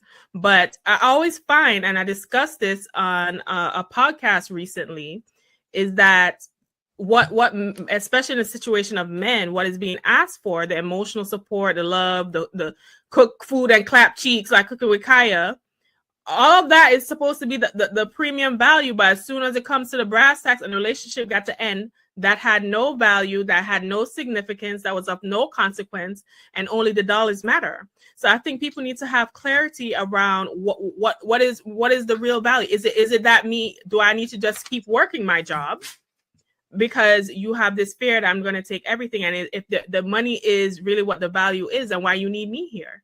Because once again, yes, you are doing this, but you can listen. There's people who had $200 million generational homes that are homeless today because of a fire. Right? You do not know what the life may bring you. Just like Lala said with DNR rights, you want to find someone you can weather storms with and provide values that you may not know that you need. And what I find, especially with our community, is that we wait till we 50, 60, things gonna start turning down. I need to make sure I can find somebody that can push this wheelchair and sign this paperwork if need be, this power attorney, this healthcare surrogate paperwork, because I was just focused on this money, which the IRS, the tax, the government, or a wildfire can take away in 2 seconds. So we need to really get back to basis, foundation, community, love, and respect, and being an adult instead of trying to come up with these alternative relationships and nonsense and avoiding to do the things that we have to do. I have to agree with that. I think we do have to get back to basics, but it also depends on how it's everybody's personal right to make the decision of how they want to lay that out. But overall, I think we have gotten so far from just the humanity basics that we are lost, and it's going to take us a long time to get back. Now, Eric Younger said, a man is to be a protector and a provider for women and children. Yes, I agree, Eric. However, the question is, do you have to have that piece of paper to make that valid, or do you feel that it can be done without that paperwork? So, Marlo, I have a question for you. So what should people look for in a prenup to make sure it's fair for both sides? Well, if I may be blunt, when I was married, I married the percentage of men that did not need a prenup. So I have no idea. I know that from watching prenups from afar, it seems as both people have to be involved, right? I've watched enough Basketball Wives and Real Housewives to know that when the two are going through the prenuptial process, right, you got to be aligned in that, right? Because you're saying on top of this governmental contract, right, because that's what the marriage is. You sign your government paperwork, we married. On top of that, you have this legal binding document, right? So I think anytime you get into a legal agreement with any person, place, or thing, you need to be paying attention. You need to understand, you need to stand your ground, and you need to know what you want to, what best results, right? I think people do stuff and they don't think about the results. You don't think about what's on the end. What is it that you want to get out of it? Do you want to leave with all your things, right? Do you want to leave with the things that you came with and ensure that that person does the same? Do you want to leave with what you came with, what you built on your own, and then things that y'all got somewhere in the middle? Y'all want to split that up amicably? Like, what is the purpose? If it's only to protect your little pot of gold, then it's going to be contentious, right? If you really want to marry me, if we are in love, fairy tale, blah, blah, blue, right? Then we need to go to the lawyers, right? Have a mediation where everybody understands what they're asking for, what they're getting. We need to also sit down and say, hey, in 10 years, we might not think the same way. Should we, if we're still in this here union in a decade, you probably should renew that contractual obligation that you made with that person. But we like to do things so frivolously and unimportantly, and everything is just a silly fight or anger and madness that we're really not thinking things through. And I think that a prenuptial agreement, it protects the people involved. That's the purpose of it. Protects your finances. And I think that you have to go into it, stating your intentions and not pretending on some love BS or some pressure because your mama said you need to get a prenup or your homeboy said. No, you need to go in there with clarity because it's the person that you're supposed to be rocking with the distance, right? And we need to go in there as a unit. That's your first, that's what you are. Y'all are a unit. I ain't married money, but I understood the concept of the married and things of that nature and partnership. I think that we got to prioritize partnership, and people are not doing that. People all into bodies and faces and jobs and status and all the bullshit that, like Athena so eloquently pointed out, burns up in the fire, right? Get Right. to what is important.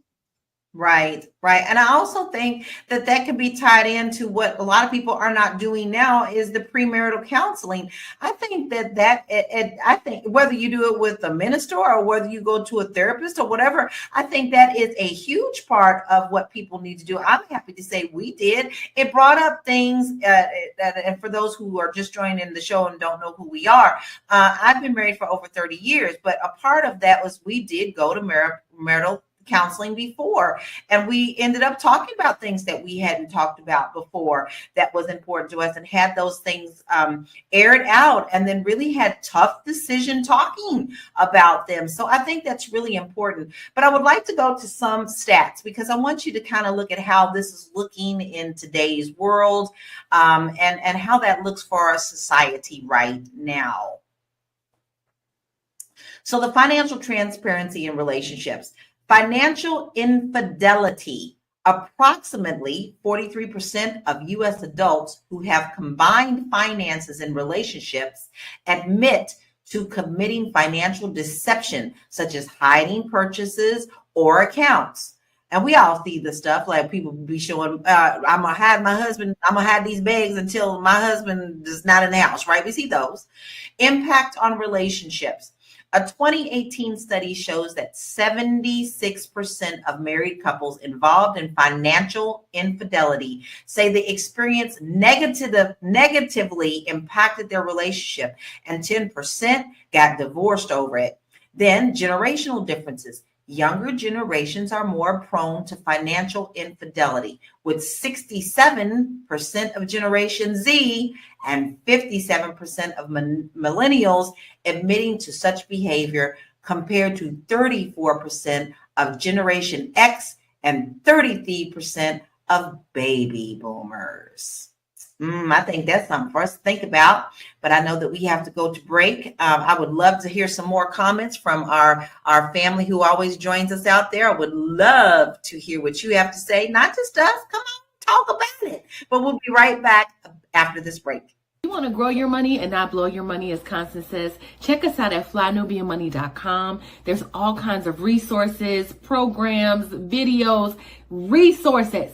In 2024, there's no reason to be broke when there's information all around us. So get your money right. flynubianmoney.com.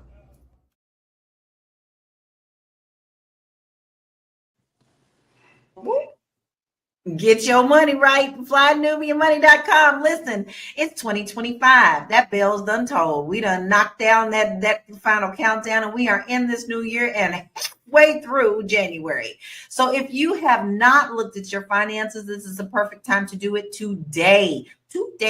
Right now, today, go to flynubianmoney.com. We have a lot of resources there for you, because if you don't know where to start, this could just well get you started. You know, I always like to say that if you have a goal, but you don't even see where the starting line is, you can't even see the goal. So you have to start somewhere. And maybe some of you are afraid to even look at your finances. Sometimes we just like, oh God, I just did Christmas. What the heck is going to happen, right? But if you find that you need a little bit of help, that's what our website is for. So go to flynubianmoney.com, get your free resources, and then start your financial journey. Now, Limitless, I love you, but guess what? I'm not going to be dealing with that right now. You're acting like the man is the only one that has any kind of benefits to marriage.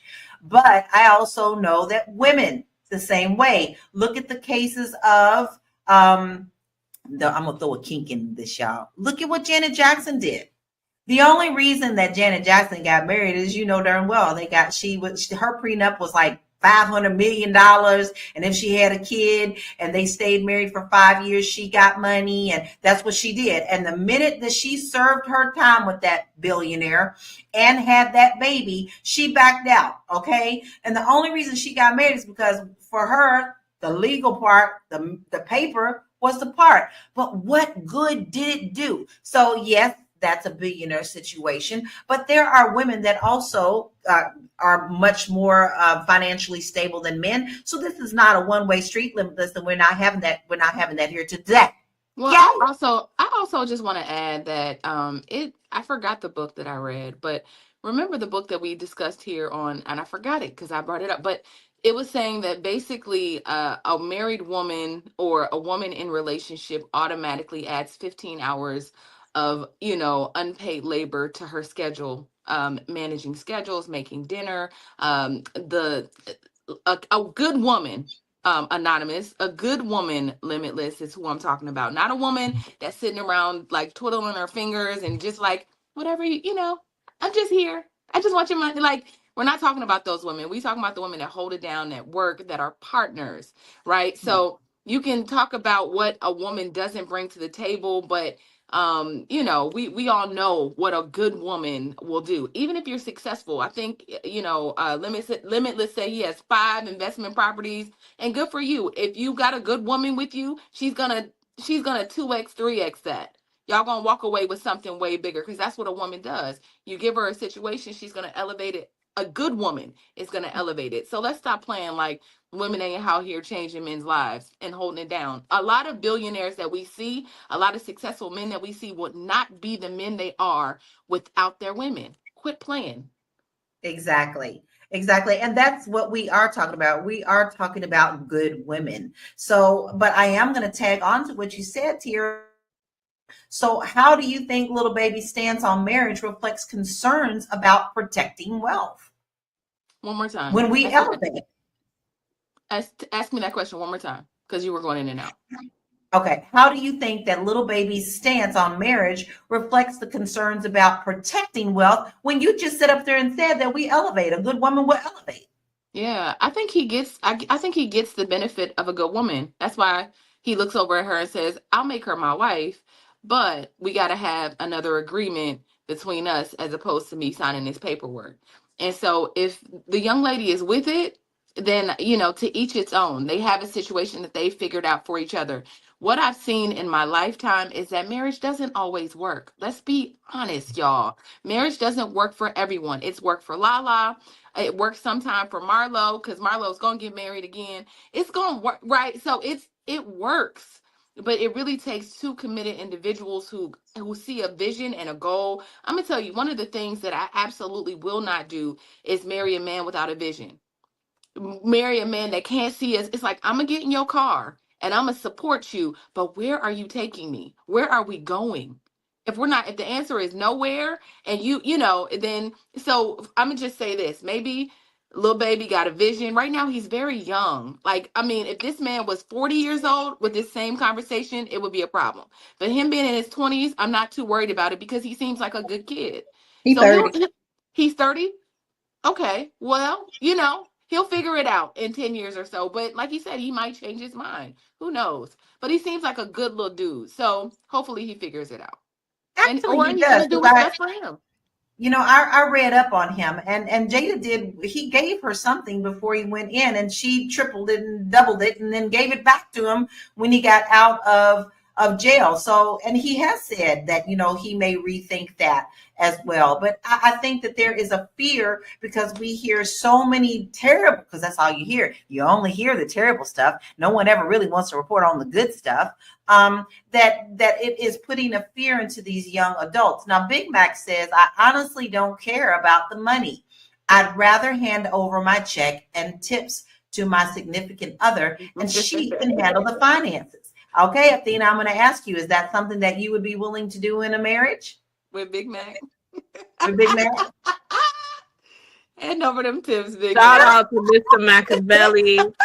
I was on his podcast the other day. We was talking about 50-50 and why I don't support it. But anyway, I'm not in the mindset, the mood, or have the constitution to be basically profane to men and begging them to see the value of marriage. Ladies, get along and align with people who see the value of the things that you value, right? If you don't want, I should not have to be telling you the adding 10 more years to your lifespan and, increase in tax benefits and all the litany of things, right? Because your mindset is already saying that this is something that you don't want, right? So even if I was coming with the litany of things that there are, because it shows that married men out earn, make more money, have decrease in loneliness, decrease in depression, longevity, all these other things, right? They live longer. They live longer. What is the value of 10 more years of your life, right? But I'm not, if you want to not have that, you have deserve and have the right, and women are signing up for it, because obviously all these ladies are being baby mama left, right, and center and have no problem without not requiring a ring first. So you just align with who is on your mindset. And I think that's what we need to do with this conversation, and stop arguing or pretending to people who are not allowed. We're trying to convince people to do stuff that they want to do, right? And that is why, as a Black community, we don't get the respect that we always breathing down the nose trying to get, because a lot of us ain't doing respectable things. Okay, a lot of us are not doing respectable SHIT. But then we get upset when people act and do certain things. So y'all need to line up where y'all want to line up, right? Exactly. Y'all need to line up where y'all want to line up. Everything about the government in a business, and I make 125K in rental property. You can still have a street urchin mindset and make 125K in rental property.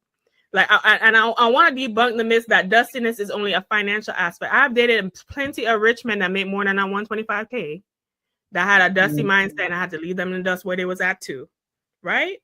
Because at the end of the day, what I feel is happening is most men, okay, I understand the fear of being financially abused and taken advantage of, and there are precautions that you can take in place.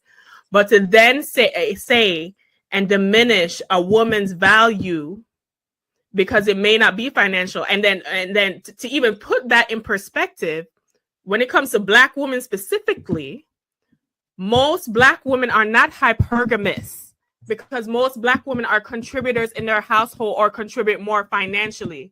So that is why I always say, why are we having this conversation? Because this conversation don't apply to us. And then when it seemed like Becky, Marisol, and Ling Ling are trying to come up on y'all, blatant in your face, like Travis Hunter and all these other situations, nobody have a problem. Nobody have a problem. But let a woman like little baby mama want to get married. She already had a kid for you, all this other stuff. It's a problem. And it's a mindset that is degenerate in our community. Oof, I don't know what to say. I don't know if I need to fan myself or I don't know where to go after that, because she did lay it down. But now listen, blazing. She was not playing with that answer. So Marlo, all right, you'll follow up with this one. But listen, we are talking about rude and unusual punishment right here. Right. Well, listen, little baby is worth, let's pull up his worth. I think he's like 8 million is what his worth is right now. So, you know, this is a different game for people who have money in this thing. So, Marlo, do you think that regular people like us apply the same principles of wealth protection to their relationships? I mean, I think you should protect what you have, even if it is a pair of knocked around Air Force Ones, right? Like whatever you have, if it's yours, take care of it, honey. I'm an advocate for that. But I think that what we haven't touched on today is really a cultural issue, right? I don't know Lil Baby's and Jada's parental status, right? I don't know if they know they both parents, daddy where he is, mama and daddy ever got married. I don't know what that is, but I know that we have generations of young people who've not seen marriage. They haven't seen granny married, they haven't seen mom married. Maybe auntie kind of looked like she was married, but then you saw uncle on the other side of town doing stuff. So you don't know, like as a kid, I think that older generations, mine included, have not done a great job of showing responsible relationship to young people. And I think that what he said, and I like the fact that he was clear enough to say, hey, down the line, this may change, but right now where I am, I'm not trying to do that. And I think they don't see the value in it because a lot of people didn't see it. A lot of people didn't see marriage. So how you value something that appears to be a fairy tale? How do you value something then? It seems like a fairy tale. Then you get into this industry, and the same girls that wouldn't speak to you on Peachtree Street are chasing you in Los Angeles. It doesn't make any sense, right? So I think that there's this distrust, but there's also you have not seen it. And what you've seen is a lot of people act crazy. You've seen a lot of women who will let you knock them down and you leave $1,000 on a dresser and they good with that, right? And $1,000 you made $10,000 just by showing up somewhere. So I think that there's just a lot of mixed value messaging that young people are getting. And I think that this is him expressing the mixed value messaging, the gold digger culture that I don't know if it exists, if it's real, if it's not, people be capping. I don't know what, I stay in my little hole, so I don't know what the hell going on outside.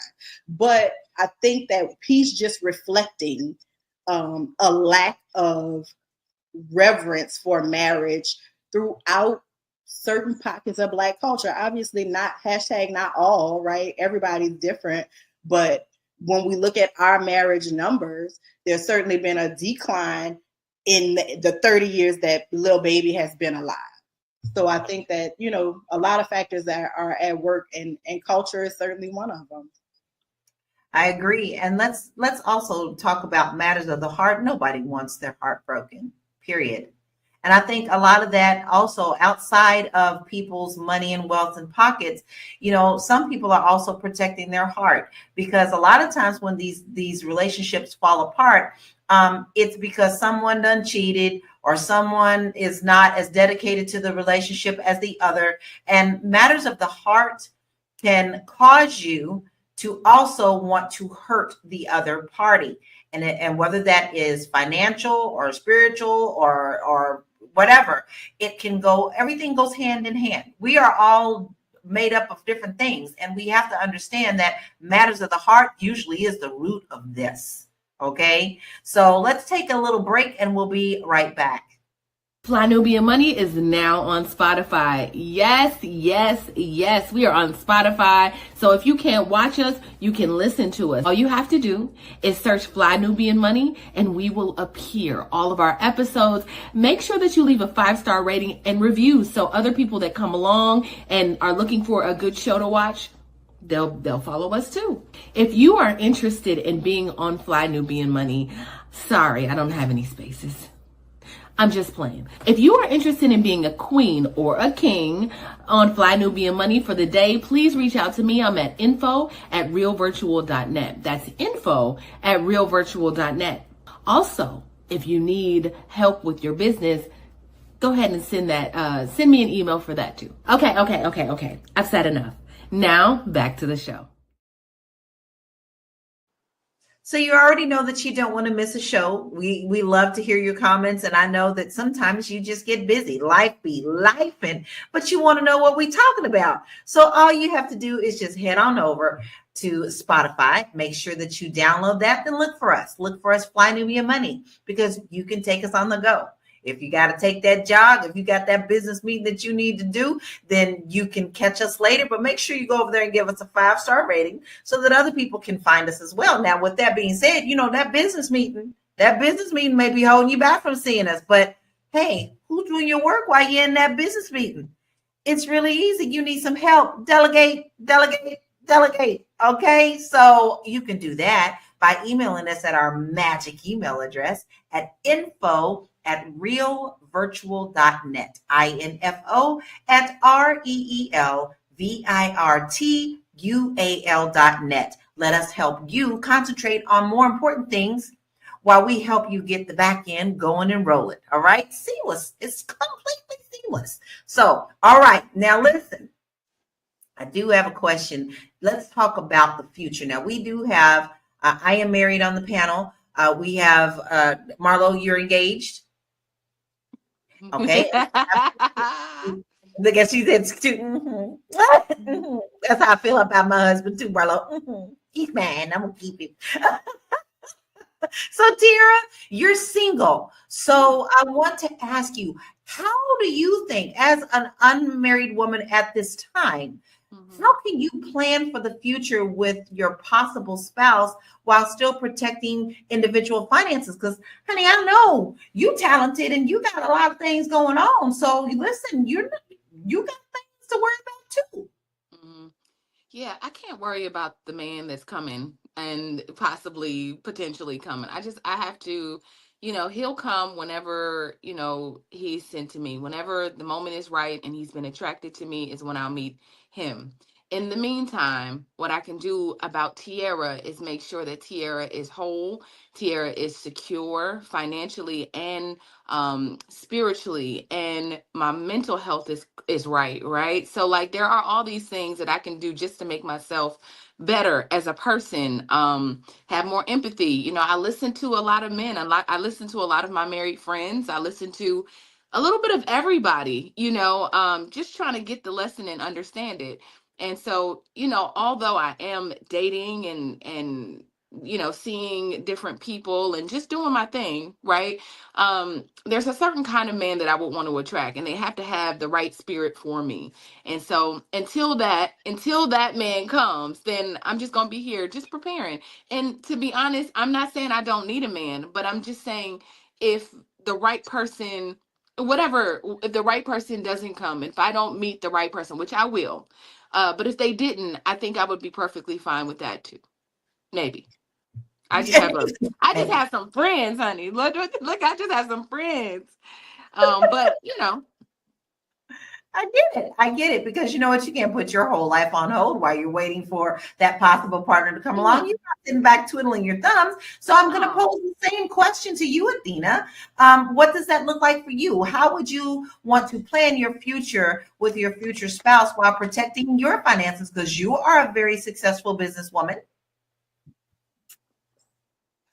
Listen, there's a lot of things I want to say, but this is not the platform to say it. So I'm going to leave that stuff behind the curtain. What I will say is this. We never discuss the financial abuse women face when there is an income disparity and the man makes more. A lot of times in those relationships where the man is the high earner, like Lil Baby in his situation, there can be a lot of financial abuse done to the partner who does not have the money. They have less say so, or more restrictions or confinement, or have to live in this fear of voicing an opinion or making certain requests, or diminish themselves to acquiesce because the fear of this person leaving them, replacing them, or treating them as disposable because of the wealth that they have happened. So everyone is always concerned, especially in a situation when the man is the breadwinner, about and that's right for him to have a concern of financial abuse, but that goes both ways because financial deception is about 45% of couples, and in a lot of those scenarios from experience you will meet men who have means who will place you in this emotional as an emotional slave, right? Yes. Athena. So that happens a lot, and that is oftentimes why I've just dismissed men altogether, right? So I just want to say that as far as pertains to me, I do not care if you are the richest man in Babylon, and if your money is higher than the Trump Tower, Burj Khalifa, wherever.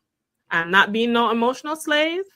I'm going to be able to voice my opinion within the relationship, and I'm not dating anyone with no street urchin degenerate mindset who will think it is okay to waste my time, energy, love, and spirit, and not commit to me in the ways that matter with fully, and only want me to be a baby carrier and a wife appliance.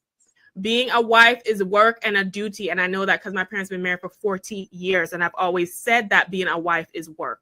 And that is why I have held such a high standard, because I understand and know that the sacrifices I am going to need to cultivate, I need a man that can match me. And I will die 6 foot in the grave alone and single before I crawl and be in the dust with no goddamn street urchin.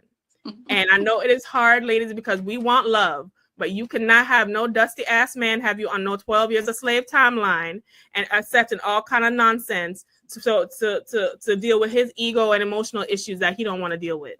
Let somebody else fall for that bag and deal with the trauma. But I want a lot of Black women to know and understand their worth and rest, and just, exit out the group chat in certain conversations and let the man figure it out.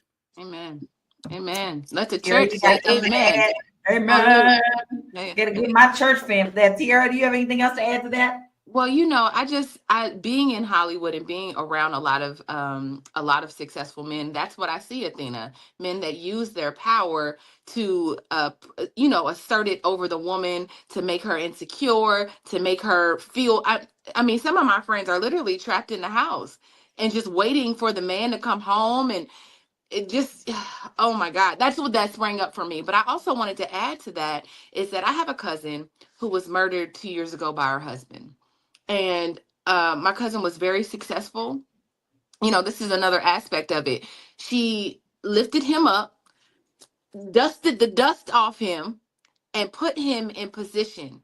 She helped him build a business. She ran a business, a successful business. In 2020, he lost that business because he wasn't managing it correctly. And he asked my cousin to put himself as a co-owner of the business that she was running. And she said no. And so after that, I don't know. Like, I don't know what happened, but I obviously he started to resent her and hate her and all the things. And she said, like, some days she would wake up and he would just be like standing over her. Like, just there's signs, right? And so finally she left the situation and he lured her back to the house after 2 months of her being in a hotel. And he had 2 shotguns and what happened next. But I just think it says something about the person that you're laying with. They were together for 16 years, right? And so I think that there's this resentment that never goes away. There's this jealousy, there's this envy. So even women have to be very mindful of the men that they choose. Like, it's just important. And so I just always think of my cousin, and I would never want to be in a situation like that either, where I'm with someone and I got to just be like, it's okay. You were my dispatcher and I hired you to work at my company. And then I made you, not made you, but I made you. You know what I mean? So, so that's what happened. And so to add to that, women also be mindful of that too. Don't be desperate. Yes, you and someone in chat actually said, know your worth. We all do, not just women. Men need to know their worth too. But women, you don't have to just assume that you have to need a man, period. Like that's not saying I don't need a man. It just means know your worth. You don't have to just take anyone to make you feel like you are worth something, because your worth is not tied to someone else. Your worth is tied to you, and it is invaluable. Invaluable. So we're going to take a deep breath. We're going to take a short break, and we'll be right back. Are you ready to take your brilliant business idea and turn it into income? So my name is Athena Gardner. I'm a CPA, wealth coach, and also a Fly Nubian Money host. And I am partnering with the Fly Nubian Money Club to bring you this exclusive training called Idea to Income, how to supercharge or elevate your current business and using the power of AI. So in this training that is exclusive only to the Fly Nubian Money Club, you will learn how to take your brilliant business idea and turn it into a money-making machine, or elevate a current business if you have one already. You will learn the AI tools that will help you supercharge your business, save time and slash costs. And then you will also have a plan and a strategy in how to execute that flawlessly. So if you're interested in that, please be sure to sign up at theflynubianmoneyclub.com, and I will see you in the training. Oh, now you got our guy. Listen, y'all, we are rolling on this Fly Nubian Money Club. Athena, tell us about it. Listen, all right, I know we've talking about a lot about money today, and I know most of y'all ain't got none. So y'all need to come to this training called From Idea to Income on the Fly Nubian Money Club, so where I will help you take your brilliant business ideas and show you how to turn that into cash flow using the power of AI. We're going to utilize my expertise as a CPA and a wealth coach combined with AI to come up with the strategies and plan for you to either create a business or elevate a current one, and how you can get income in fast. Okay. So I want you guys to sign up at the Fly Nubian Money Club. I know Lala did a perfect training and Constance did another one. My training is coming up, but our goal is to help you to get to the level of income so you ain't got to worry about no little baby, whether or not he want to put a ring on it, because you stacked up too. Amen. Amen. Amen. FlyNubianMoneyClub.com. Come on. Yes. I need my church lady hat today. And for those of you who have not signed up yet, I think there's still a trial going on, correct? Yes, there's a 30-day trial right now. Constance just blessed us, y'all. If y'all missed, we had 400 people in the training on Saturday. Her blueprint to get to 7 figures for your business or personal brand was amazing. Do you hear me? Like, she taught us and walked us through the entire thing. The training is 2 hours long. You can sit and rewind, go back, write notes.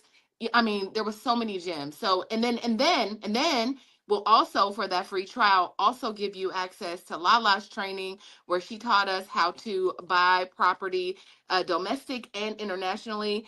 And also that, I mean, really, Lala, you set the bar. You set the bar up here, right? So it just gets better and better and better. Y'all, FlyNubianMoneyClub.com. Listen, my goal for my training is to peel those eyelids back, honey. Y'all about to really walk out trying to do something this year, okay? Yeah. Clearly, we need to do that because we can see the government ain't gonna come to save you if your house on fire or nothing. So everyone needs to sign up for FlyNubianMoneyClub.com and get these trainings so you can elevate yourself and your wealth. Right, because last week was Quitters Friday, right? Y'all, I'm gonna hold on to this Quitters Friday for as long as I want to. Everybody, at least 80% of people that set New Year's resolutions quit last Friday. January 10th. I busted the myth. All of January 10th. So my question to you is, have you quit already? Have you given up on yourself already?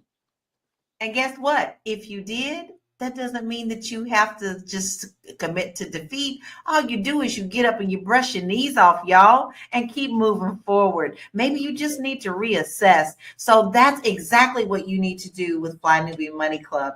I'm telling you, you're getting some valuable information. So don't miss out. FlyNubianMoneyClub.com. Now, this hour has gone so fast. I think this is a very interesting conversation.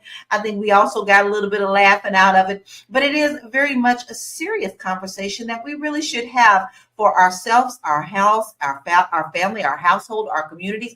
What does that look like for us? Okay, what does that look like for us? Is a piece of paper that important?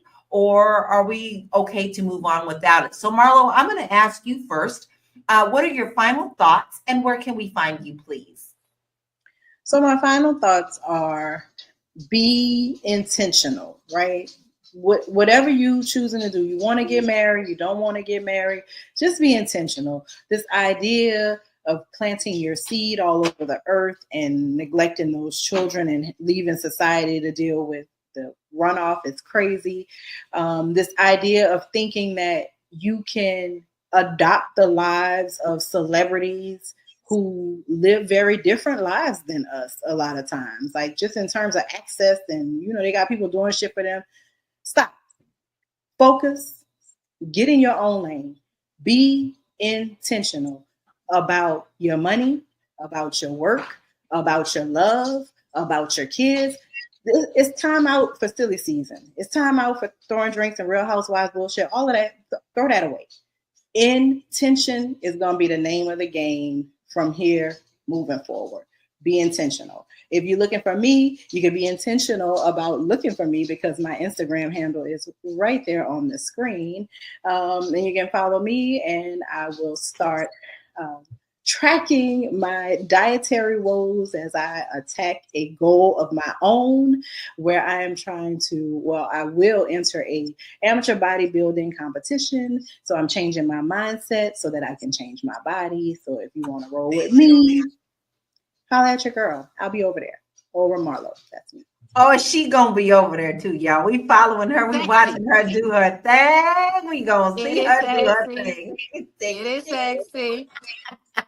She is doing the thing, y'all. She is on a really fun journey that we all have our pom-poms up for her, Marlo. We are cheering you on from the sidelines. We are watching you and excited for you, and we are going to watch you succeed. You already busted the Quitters Day, babe. You already busted the Quitters Day. So, Athena, what is your final thoughts, and where can we find you, love? The final thoughts I have is that we need to be adults. Listen, if the Palisades, LA wildfires have not taught you everything, is that you can be in a high mansion today and on the street tomorrow. Okay. We do not know when, what time, what hour, what situation is going to cause things in life. And now's the time to really hold fast, build community, and focus on the things that matter. Love, respect, commitment.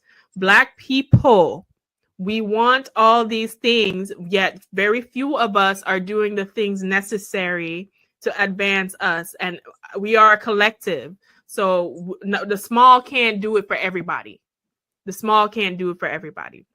However, if you are a woman specifically and you don't want to worry about the emotional and financial abuse that you may experience within relationship or having to beg a man to choose you, and you want to rest comfortably and enjoy the wealth that you deserve, you can head on over to elevatewithathena.com and check out my Goddess Guide to Money. And it will lay out for you money, abundance, and relationships. And as a woman, how you need to incorporate that within your life, whether you are marrying or dating a street urchin or a wealthy man like Lil Baby. If you want to find me on my programs, my social media handles, and my podcasts are available at the link elevatewithathena.com. And be sure to sign up for the Fly Nubian Money Club, because my training is up next, and I will help you take your idea and turn it into income. That's what we need. We all need to be making sure that we are taking care of our financial households, because ultimately we are the ones who have to look for us. We can't depend on the government. We can't depend on others. You have to make sure that you protect your financial house, all right, as well as your mind and spirit as well. We are all about protecting it all, because we get one ride around this rodeo and we want it to be something pleasurable, fun. And at the end of your life, you could say, I did that, instead of I wish I coulda, woulda, shoulda. Now, Tiara, what is your final thoughts and where can we find you? Yeah, I think at the end of the day, we all just have to do what works for us. You know, I've learned to mind the business that pays me and that is my own. We are all still trying to figure out this thing called life, still trying to figure out what the right steps are for us. And so I think we have to, when we're watching other people just kind of play out their lives, we got to kind of give them grace and say, okay, well, that's their perspective. That's where they are. That's their capacity, right? But it also makes me think, the comments have made me understand that there are men out here that are hurt. Clearly, we've had a lot of conversation from Limitless and Anonymous about what Black women don't bring to the table. That lets me know that likely they, either the two of them are ugly and bitter and without a big penis and without, like, they just got all the energy that tells me that don't know what a woman don't want you. They don't want you. They don't want you. That's not the man that we want. That's not the energy that Black women want. So I just wanted to say that really quick, that Limitless is our Dusty of the day. If there's a, we got a donkey of the day, we're gonna call Limitless our Dusty of the day, because it's obvious. Go ahead and take your crown, sir. You are Dusty AF out here, and we don't want it. We don't want no parts of that. But listen, all jokes aside, if you are interested in, if you're interested in coming to the Fly Nubian Money Club, we would love to have you. I just want to keep reminding you all to move forward and put yourself in a position. I am currently in Los Angeles. The city is burning. People are lighting the city on fire. Just to be, what makes these wildfires scary and different is that people in the city are just getting on a whim and lighting the city on fire. So you don't know if it's your neighbor lighting the city on fire, lighting bushes on fire for no apparent reason, just for wickedness, just to be evil, so that's what makes this scary. There are no dry vegetation. It is wintertime. It is 50 degrees outside. That's, whatever the news says is not what it is. So I just want to just encourage you all to be safe, be blessed, and really just, just start to think about, ladies, think about your own finances, and just making sure that you're taking care of you. Yeah. Yeah, and I think that we all agree with that. Now, listen, here's my final thought. It all comes down once again to, I say it every time, communication. If you want to be an adult and you want to live in a certain relationship and you want it to go the way that you want it to go, you just have to sit down and talk about it. Don't make assumptions before moving forward. You need to be on the same page. There is a reason my husband and I have been married for over 30 years. Yeah, we were good friends before then, so we had good communication then. We understood each other. But just as I said, even knowing him from the age of 14 until we got married at 23 years old, when we had our marriage counseling, it brought up things that we didn't talk about, but we were grown enough to know that we needed to actually chat about them in order to make us successful in a marriage. And one thing that we did decide, and we looked at each other in the face before standing in front of that preacher, is that we wanted to be one of the couples that made it. We wanted to be the rocking chair grandma and grandpa, okay? That was important to us. So when things came up that were bumpy, we made sure that we reminded one another of what was important to us in the first place to help us get over that hurdle. That's what you have to do. Stop blaming, stop shaming, stop thinking that there's no one out there for you when you don't want to communicate. Communicate, communicate, communicate. Simple as that.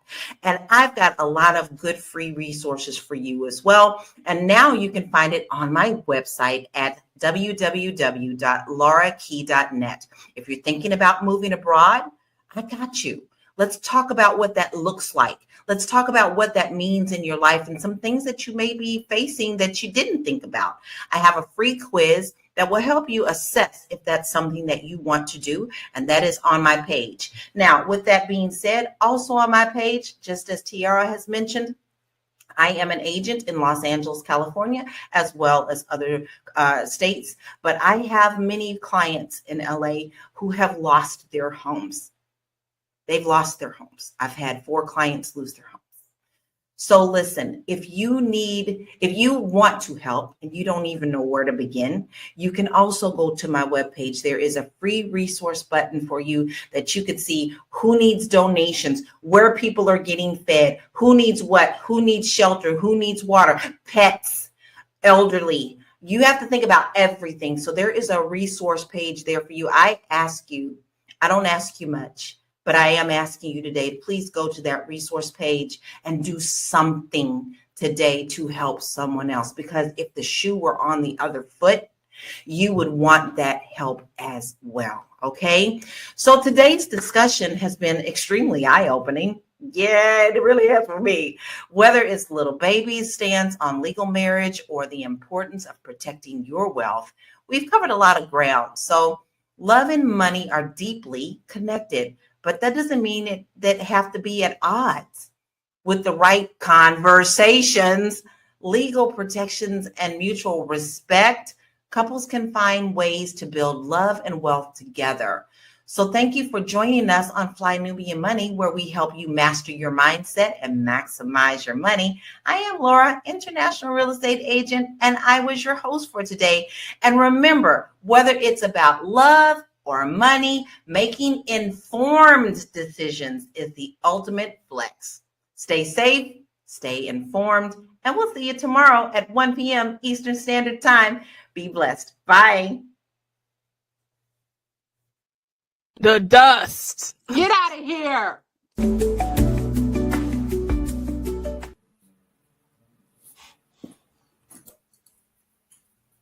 Me and that mute button. Hello, everybody. Welcome to Fly Nubian Money, where we help you master your mindset and maximize your money. And today we're diving into a controversial statistic that has been making the rounds. 59% of Black women supposedly have multiple baby daddies. Now, I hate that term, I really do. Now, before we take this at face value, let's ask the real questions. Where did this number come from? What's missing from the conversation? Does this statistic actually reflect Black motherhood, or is it another way to push a negative narrative? We know that divorce, remarriage, and systematic systems play a huge role in why some women have children by multiple fathers. But does the conversation ever address that? Or is this just another way to shame Black women while ignoring the bigger picture? Today, we are totally breaking down the truths behind these stats, exploring the financial, social, and historical factors at play, and discussing how we can shift the conversation. But today, I have a beautiful royal panel. Today, I have joining me Dr. Lene, Joe, Shalay, and Aisha. Listen, I want to say these stats before we actually jump into the conversation, because I think it's important for you to know where we're coming from on this. So according to the National Longitude Survey of Youth, 59% of Black women have more than one baby's father, one father. 35% of Hispanic women have more than one father, and 22% of white women have more than one baby's father. Okay, so what ties into this, according to this survey, is relationships, marriage rates, stability, and socioeconomics. But what is driving this is this video that we have found that is going to launch us into this conversation.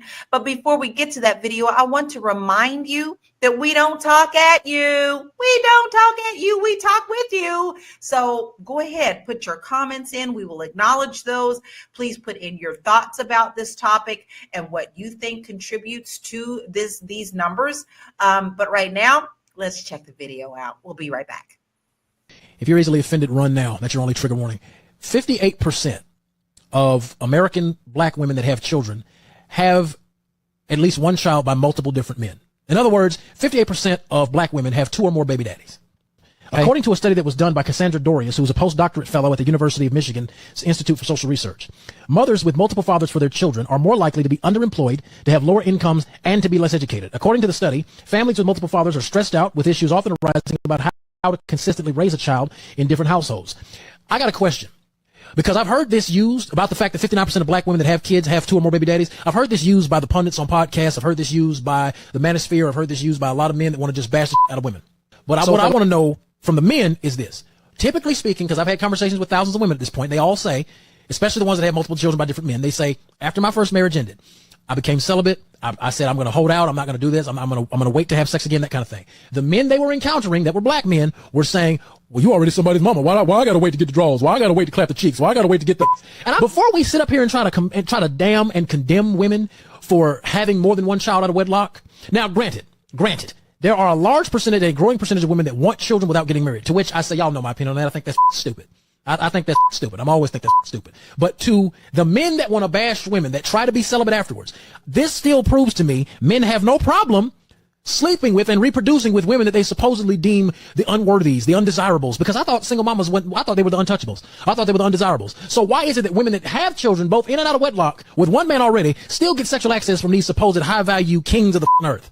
Like, the math doesn't math to me. And as I investigate this further, I'm really starting to think you could either use this to bash women, or you could use this to say men are so hypersexual in this world today that they don't really give a about no legacy. They don't give a about having multiple children in one household that have been fathered by multiple different men. They don't give a about being statistics. They don't. Because if they did, this number of women that have children by more than one man would be drastically lower than what it currently is.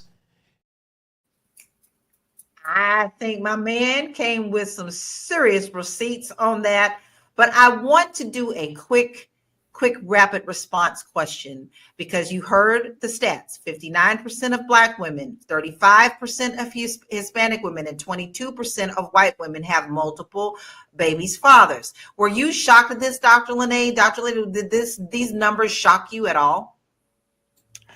Yes, they did shock me. All right. Rapid response, they did shock me. Mm-hmm. How about you, Shalay? Yes, the fact that it's 59%, I didn't expect it to be that high. That number did shock me. Aisha? Same. I was shocked by the numbers as well. Joe?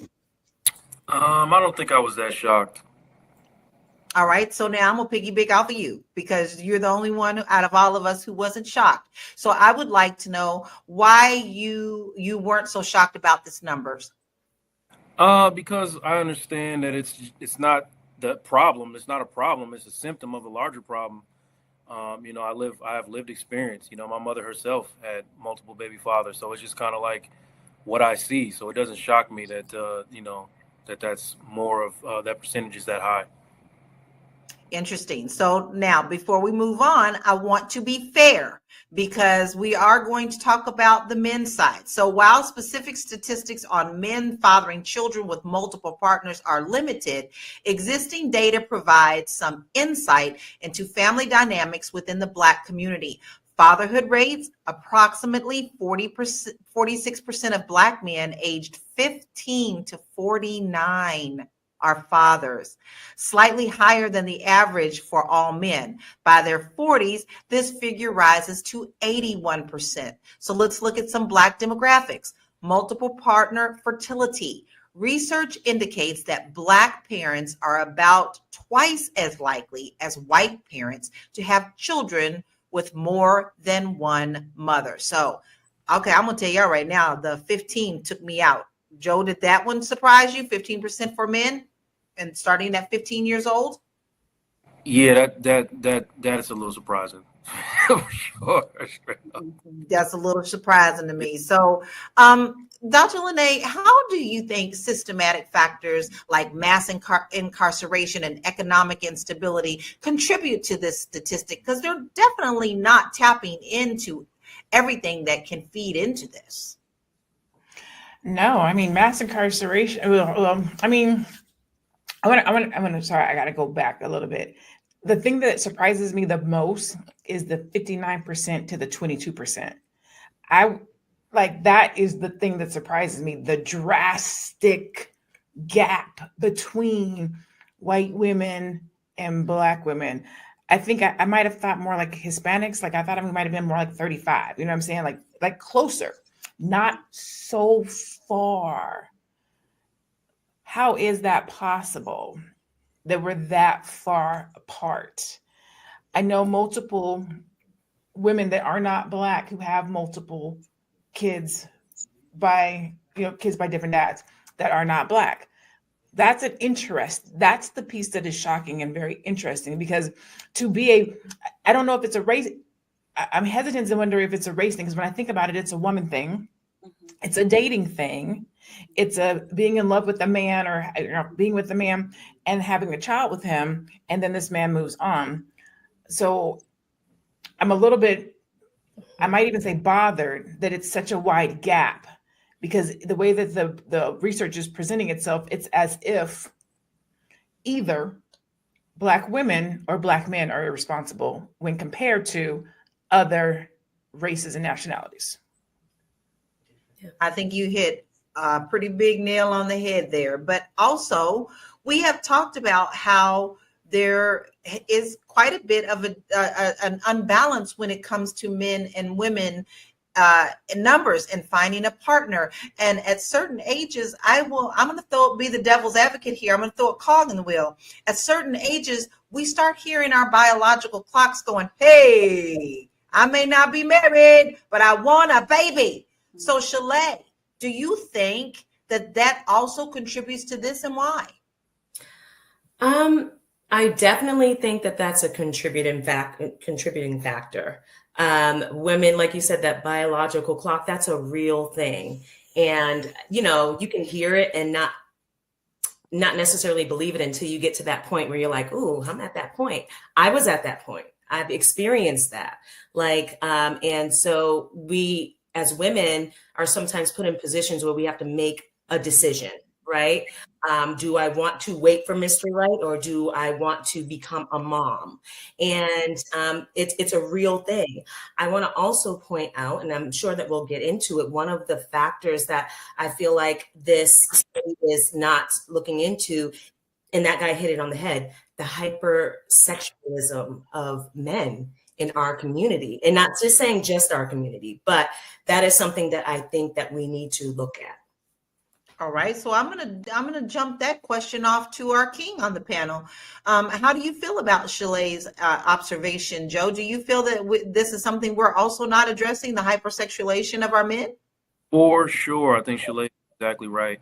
I think that sometimes we forget, about that hypersexualization and kind of what's been taught or instilled early in young black men's lives, that you just have to knock off as many as you can.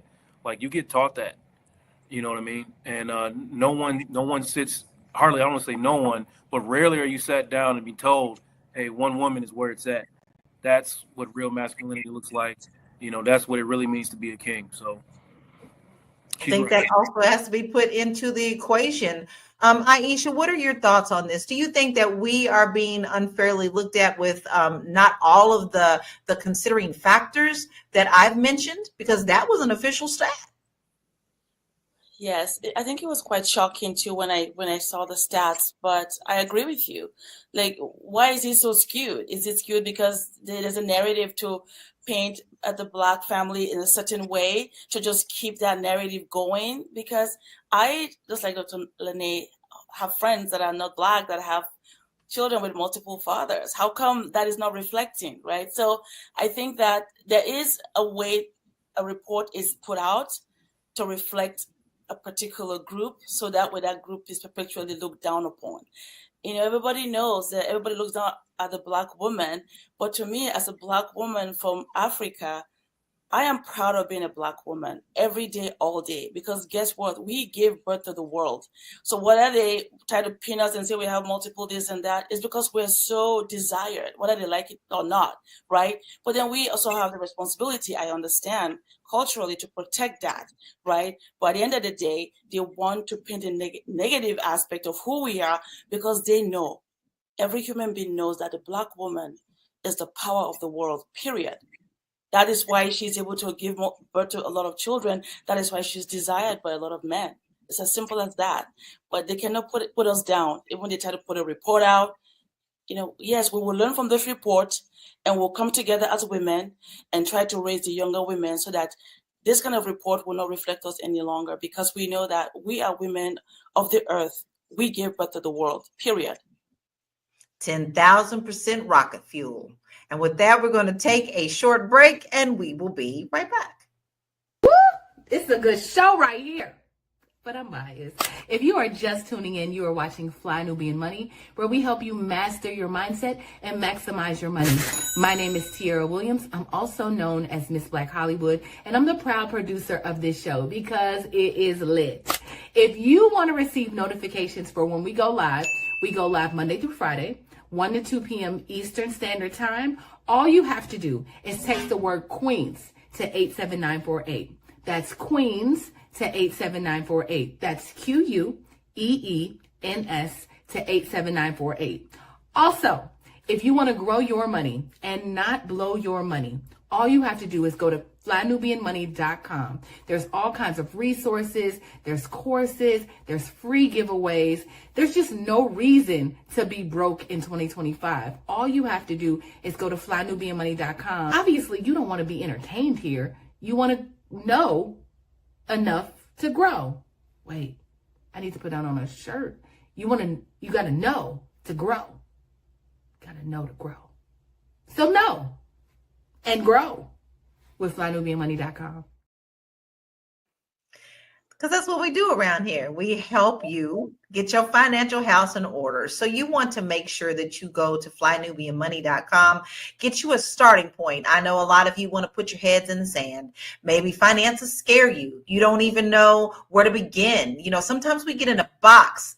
It happens. It's a part of life. But you can get yourself out of that by using the free tools that we have to help you get started on your journey, even if it's just changing your mindset.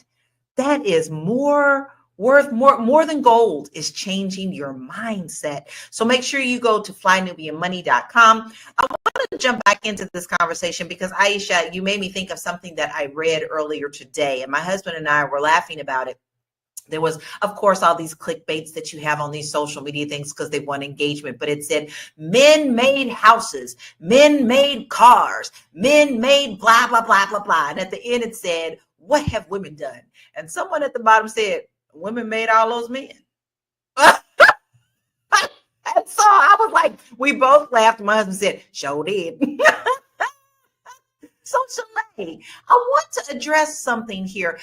Do we see the same scrutiny toward non-Black women with multiple fathers for their children? Or does it seem like they're just really tapping into our communities? I mean, I can't say that I'm tapped into every single news outlet or blog or anything, but I don't see it. I don't see it as a conversation as a whole, that people are talking about the marriage rates or the birthing rate of white women or even Hispanic women. I just don't see it. I feel like I see it more amongst our community and perpetuating this conversation. I feel like if we wanted to have a simple solution, we could. And I feel like, and y'all forgive me, it starts with the men. A woman cannot get herself pregnant. So we need to really, if we're going to be talking about this, let's dive deeper into it. It also has self-worth and self-esteem, and that instilling of that as a young child for both the girls and the boys has a lot to do with this. And I feel like that's not even being touched on.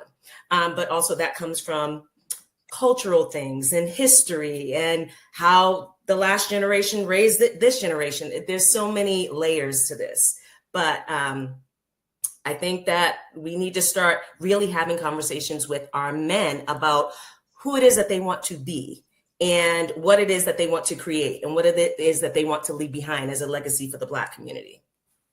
Exactly. Now, let's not also forget the politicalness around what's going on in our world today, and the fact that they are making sure that women cannot control their own bodies. And that doesn't necessarily mean abortion. I'm not going to get into that on this conversation, but women do also have miscarriages. Women also have ectopic pregnancies. So, all of these things are being taken away. So which damn way do you want it? You want one way? Or you want the other way? Because you sure in the hell can't have it both. But Dr. Lene, Lady Red says, white men value marriage before having kids. Black men are opposed to marriage. I'd love to hear your thoughts on that, please. Look at Joe. I'm reading Joe's face. He's like, oh no.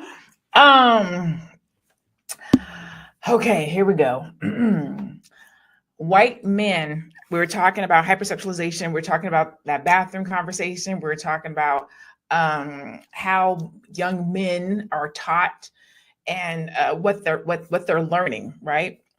White men are raised to focus on finding a wife, being married, going to school. Like that's what they see and hear in the household.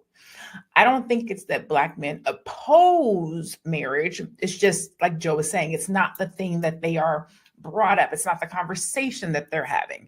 The conversation that they're having is, so your royal oaths, get as many as you can. Don't settle down. Like their focus is different, but not all of them. Some men will grow up and see their parents be together for 20 years or 30 years and be like, I want that. I want what my parents have. And so I think it goes back to guidance, leadership, mentorship, the example that's being seen, and what type of men are speaking into that young man. Because a man with proper guidance will want marriage. He won't oppose it. But a man who's following after, a super freak or somebody who's in the streets, got a lot of women, and that's what this young boy sees, he's going to think that that's the way to go. So I think it goes back to guidance and leadership. Not that Black men are opposed to marriage, but it's not being spoken and cherished and presented properly in adolescence up through the ages so that it's important. And it is important, and it should be. What you got to say, Joe? I know you got something to say. Listen, I'm getting ready to tap right on into Joe because that reaction deserves me not moving on. So, Joe, we heard the comment that white men value marriage before having kids and Black men are opposed to marriage. I need you to tap in, Mr. Therapist. Tap in. I don't know where did you go to find that out, Lady Red? I'm just really curious because I know that there are some Black men who are opposed to marriage, but I hang around multiple groups of Black men who are actually locked into marriage or want to be married. Now we're talking about men, right? Right? We're not talking about boys, right? Because so we have to make sure that we making that distinction. First of all, men, for the most part, from what I understand, from the ones I interact with, from the ones I sit in session with, want to be married. They want to be in a situation that is safe for them, peaceful for them. This is what they want. And like going back to something that Chalet said too, yes, we do need to start having conversations with our young men about what it looks like for them to be a part of the family unit. Because true, a woman cannot make a baby by herself, but she damn sure can prevent it all on her own. Because we can't do a damn thing without them. And let me tell you one more thing. 90-something% of decisions I made before the age of 30 were based on a requirement of a woman. So whatever a woman requires, for the most part, is what a man's going to do. The problem is that there are so many women available that don't have requirements that it makes it difficult for the ones that do. So, like, we have to have a conversation with our men and our young women about what it is that we want or what they want going forward, so that we don't make sure. I mean, and I get at a certain period of time, the gender disparity between the eligible black men and eligible black women is like super wide. So a little bit of desperation comes in. So maybe you lower your standards a little bit, lower your standards a little bit, lower your standards. I'm not saying y'all are doing that, but I'm saying there's definitely women who are doing that. But we got to talk to both of them. You know what I mean? I don't want to like talking this long, but I had to say that because we got to talk to both men and women straight up. Okay. Well, you definitely hit a very valid point. Are we really talking to our children and raising them the way that we want them to go? Like, doesn't mean they're necessarily going to follow the path, but are we putting the seed of knowledge in them? When I grew up, you didn't really talk about sex. Just don't do it. Young ladies just close their legs. Well, that ain't so easy when someone's going, woo, woo, woo. Woo, woo, woo, you so pretty. Okay, I'm speaking from being a mother at 16 years old. That's a little harder. My mother just said it in passing, and it wasn't until after I was already pregnant before we had those conversations. So, Aisha, I am going to ask you, do you think that a lot of this is because we have changed the structure of the Black family throughout the generations? Yes, indeed. I really believe that. And, as Joe was speaking, Dr. Joe was speaking, I was thinking about what he was saying, that it's going to take a shift in our mindset now. We already know what we have to face, right? We already know, fine, that's fine. But what are we going to do going forward to fix the problem? And it all comes down to family unit, like being together as a family and having a mentor and having a father figure to talk to us, to give us advice, to guide us, and to vet what we're doing. But if we don't have that vetting process as a young person and we make decisions at 15 or 16 without anybody helping us and guiding us and vetting our decision making, we'll keep having the same problem. But I believe we all make mistakes. I don't believe any group should be like put out like that, like we've been put out. I just believe, okay, now we know this exists and there's a reason. If we look at generationally what has happened in this country, we know there was a systematic way that this was done, because we know that they know that if they break the family, if there's no father figure in the family, there's no male figure in the family will deteriorate. Everybody knows that. Scripture says that. It's been what we're supposed to do for the beginning of time, right? That's just how it is. There's a strong male figure at home that keeps the women together, keeps the children together, protects them. But they know, so they find a way to separate that and then cause things to water down over time. And then now we're just reaping the repercussion of that. So if they pretend and now start putting these nonsense figures out, well, who caused it in the first place?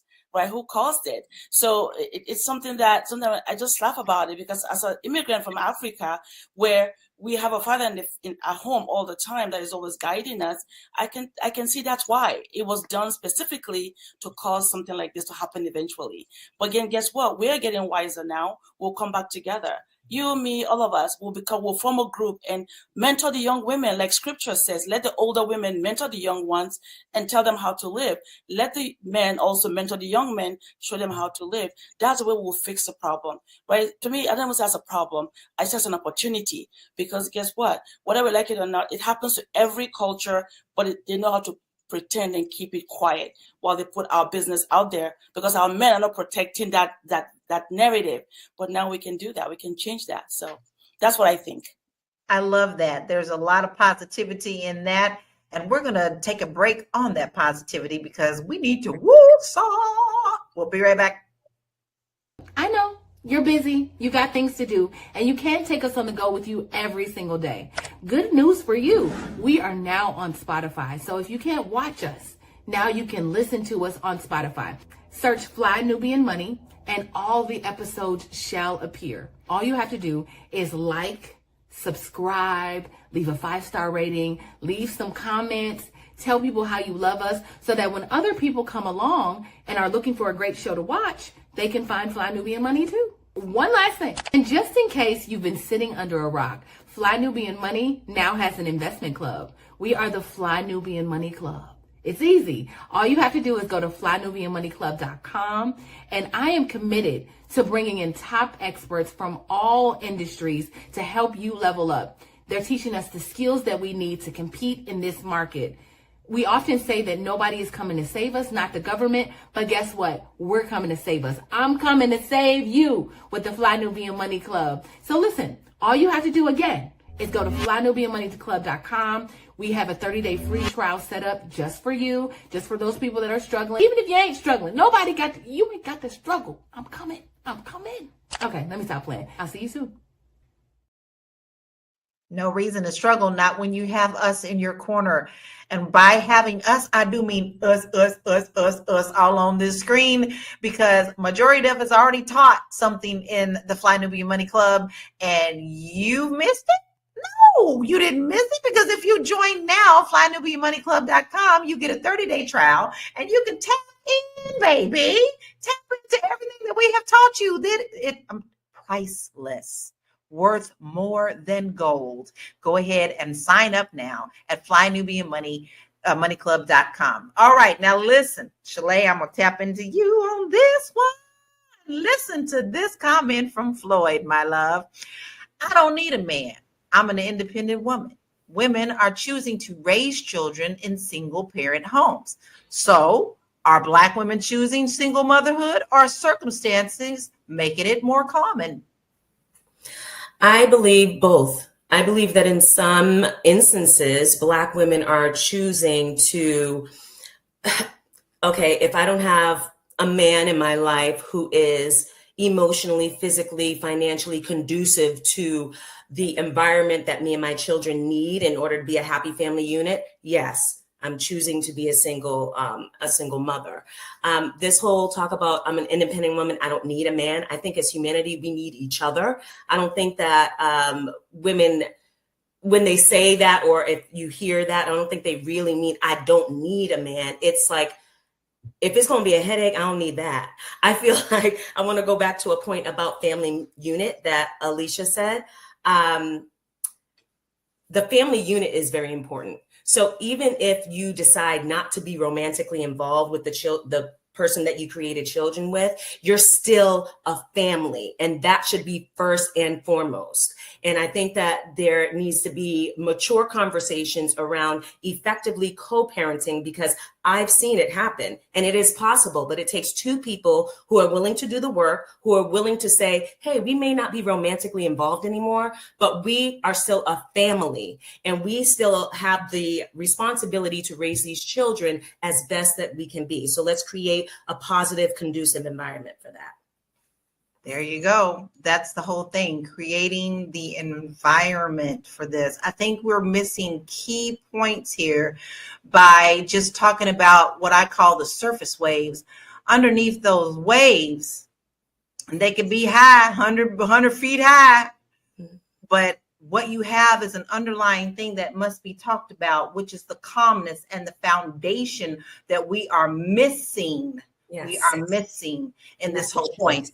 That's right. I want to hit on a few stats. And then I want to tap into this video again, because I think we really need to watch it and hear it again. So let's check out some of these stats that we got. As of 2022, nearly 80% of Black mothers are the primary or sole breadwinners for their families. Let it sink in, let it sink in. Nearly 30% of Black women who have multiple fathers for their children were once married to at least one of them. And around 45% of all U.S. marriages end in divorce, contributing to blended families. Y'all, these stats speak a lot. You know, initially, especially the one that I shared with you at the top of the hour, did not really necessarily talk about those things. So, Dr. Lene, before we watch this video, I want to hit on this because these stats are really important. Some of these numbers are shocking, but it ties into what we're talking about. So, are Black women choosing? How do stereotypes about Black motherhood affect how society treats Black women and their children? How do stereotypes about Black women? I forget. I think it's James Baldwin who said the Black woman is the not the most hated, but I think the most attacked woman. And it doesn't matter if we're talking about love, relationship, marriage, friendship, academics, education, breathing. They're gonna come for us, right? They're coming for our head. So somebody made the comment earlier about these stats. I'm not saying that these stats aren't real. I'm not saying that these stats are real. But the thing that I learned when I got my PhD is that stats can be skewed and they can be manipulated. So if somebody wants to paint us in a particular way, they just have to get a sample size that will get them the result that they want. Meaning, if they interviewed 1,000 people to get these results, and let's say they did it in Detroit, of course it's going to be skewed. But if they got 1,000 people in Montana, we would have a different result. They'd be the numbers would show something different.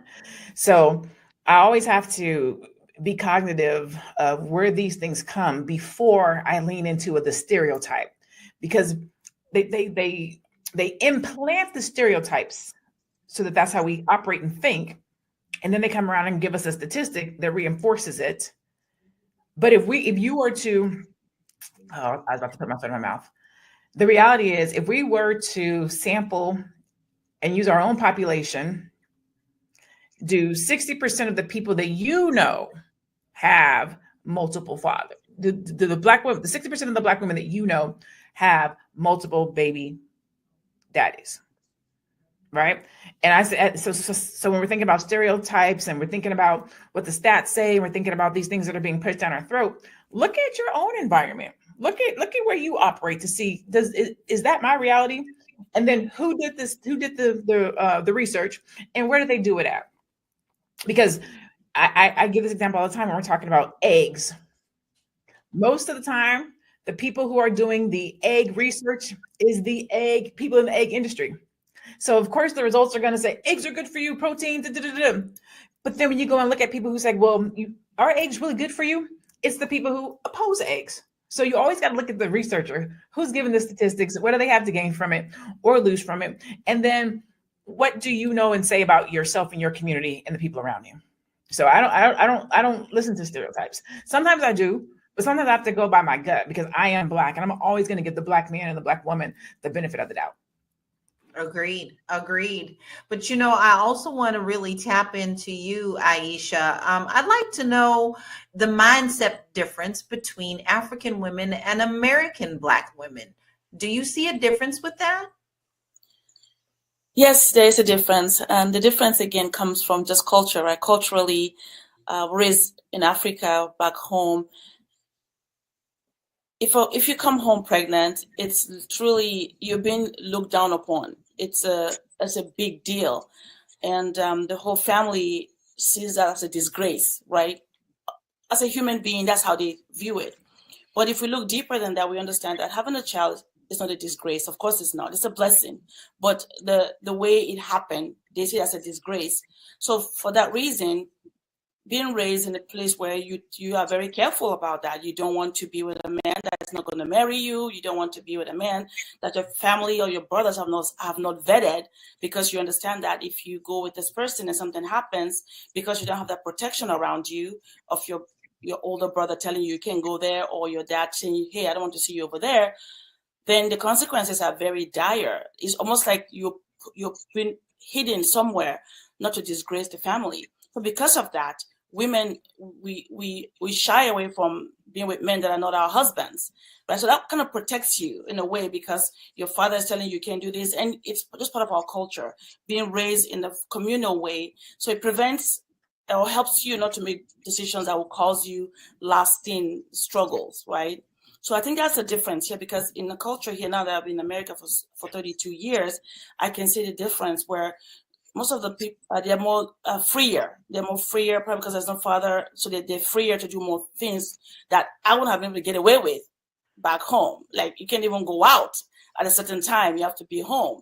So, yeah, so I think that is what I think it's happening as well. Just we don't have that protection around the women, the young women. Very, very interesting. So, Shalay, should we be pushing marriage more here in America, or should we focus on stronger co-parenting structures? Because a lot of that high number, people have been married and now they're in blended families. What do you see with that? Are we pushing the wrong things?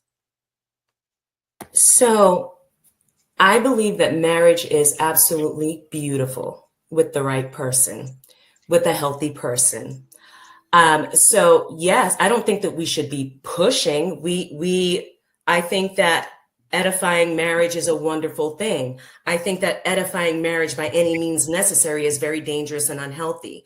I think that regardless of what happens in a marriage or a relationship, co-parenting in a responsible, loving, and healthy way should be the number one goal. Whether you're married to this person or you guys had a relationship that dissolved or whatever like that.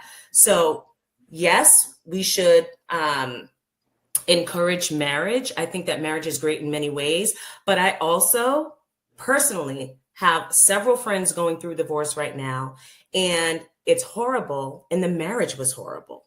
So it's hard to say. I think that when you get two healthy human beings that come together and create a marriage, it's wonderful. But outside of that, and with the absence of that, it's going to be a disaster anyway. So I think that getting back to the self-esteem, the self-worth, the healthiness, especially for us in our culture, we have so many ingrained kind of traumas going on.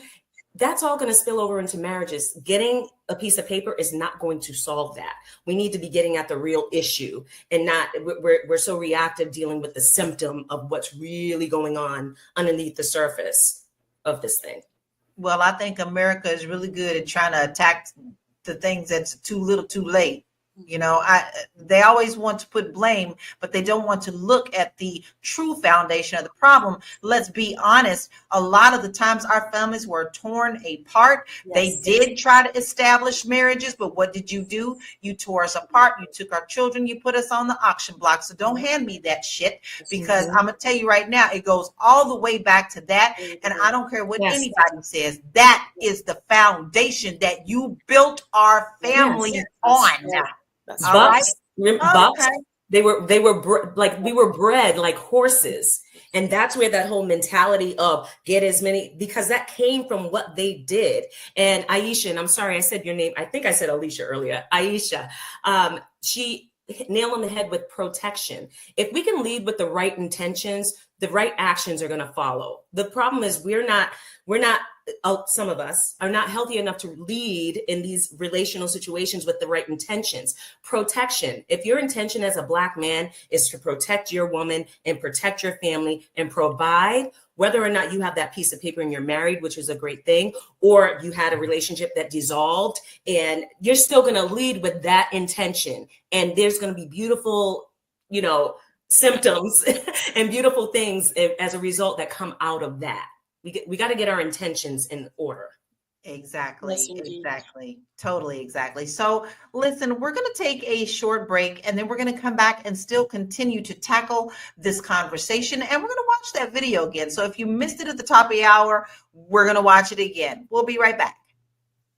Are you a Black business owner looking to expand your reach? Well, has Fly Nubian Money got good news for you? We are building a Black business directory to connect you with customers who need your services. And here is the best part. It is absolutely free. Email us at info@realvirtual.net. Send us your business name. Tell us a little bit about what you do, what services you offer, your website address, and your contact information. That's it. Together, we are going to build and circulate the Black dollar. Get listed today and start connecting with people who are probably already looking for you. And we know we are looking for you. That is a fact. Now, tomorrow is the 28th of February. It is the last day of the month. There is also a plan to have a blackout. Don't you spend not near nada dollar on nothing outside of our community. We must speak with our 2 trillion spending that we give to these people who are obviously not paying attention to us. So how do we do that? We let them know with our money and our spending power. How do we do that? We make sure that we work with one another. So if you're looking for a business, you need something, this is what we are putting together for you. So if you're interested in the directory, please email us at info@realvirtual.net. And also, if you want to put your business in there, you got to be thorough. Don't just be sending an email talking about, I want to be in it. No, we need your name, your email, your telephone number, your website, and tell us a little bit about you, because we want to know who we can serve you to. People are looking for you. Don't just assume, say, hey, I'm here. This is what I do. I'm a witness for the prosecution. So you want to make sure that you do that today, because we are powerful with our spending dollars. Now let's check this video out again. We'll be right back. If you're easily offended, run now. That's your only trigger warning. 58% of American Black women that have children have at least one child by multiple different men. In other words, 58% of Black women have 2 or more baby daddies. According to a study that was done by Cassandra Dorius, who was a postdoctorate fellow at the University of Michigan's Institute for Social Research, mothers with multiple fathers for their children are more likely to be underemployed, to have lower incomes, and to be less educated. According to the study, families with multiple fathers are stressed out, with issues often arising about how to consistently raise a child in different households. I got a question, because I've heard this used about the fact that 59% of Black women that have kids have 2 or more baby daddies. I've heard this used by the pundits on podcasts. I've heard this used by the manosphere. I've heard this used by a lot of men that want to just bash the out of women. But what I want to know from the men is this. Typically speaking, because I've had conversations with thousands of women at this point, they all say, especially the ones that have multiple children by different men, they say, after my first marriage ended, I became celibate. I said, I'm going to hold out. I'm not going to do this. I'm going to wait to have sex again, that kind of thing. The men they were encountering that were Black men were saying, well, you already somebody's mama. Why I got to wait to get the draws? Why I got to wait to clap the cheeks? Why I got to wait to get the... And before we sit up here and try to damn and condemn women for having more than one child out of wedlock. Now, granted, there are a large percentage, a growing percentage of women that want children without getting married, to which I say, y'all know my opinion on that. I think that's stupid. I think that's stupid. I'm always think that's stupid. But to the men that want to bash women, that try to be celibate afterwards, this still proves to me men have no problem sleeping with and reproducing with women that they supposedly deem the unworthies, the undesirables, because I thought single mamas I thought they were the untouchables. I thought they were the undesirables. So why is it that women that have children, both in and out of wedlock, with one man already, still get sexual access from these supposed high value kings of the earth? Like, the math doesn't math to me. And as I investigate this further, I'm really starting to think you could either use this to bash women, or you could use this to say men are so hypersexual in this world today that they don't really give a about no legacy. They don't give a about having multiple children in one household that have been fathered by multiple different men. They don't give a about being statistics. They don't. Because if they did, this number of women that have children by more than one man would be drastically lower than what it currently is.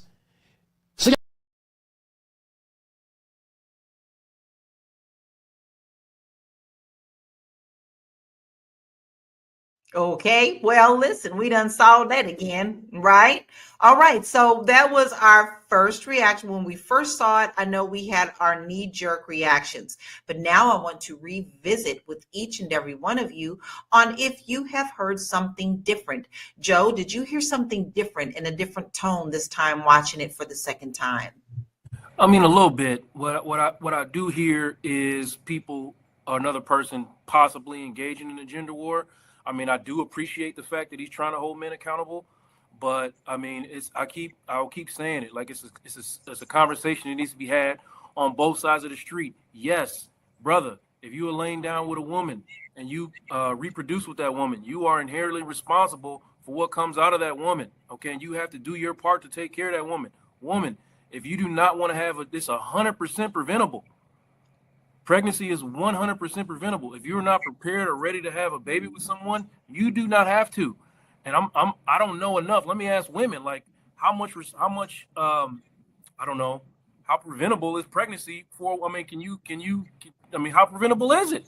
I mean, it's preventable, right? Like I'm straight up. So, and men, two things can be true. We got to talk to each other about this. It is not a gender problem. It's a community problem. And also, I'm going to stop right there. I'll come back and say more later. All right. Well, listen, you tapped into a lot of things. What is our key word together, Joe? We say what? Communication, right? That is always our trending thing. We have to have that communication and that mutual respect. But Dr. Lene, did you hear anything different, anything new this time that we watched it? No, I didn't really hear anything different or new. I think that the fact that he gave both perspective was good, because a lot of times you hear it as the woman issue, even the way it's framed. 58% of Black women have multiple baby daddies. Well, that means 58% of Black men have multiple baby mamas, right? It's always framed to the woman. So we're always saying, well, women should, and when women should.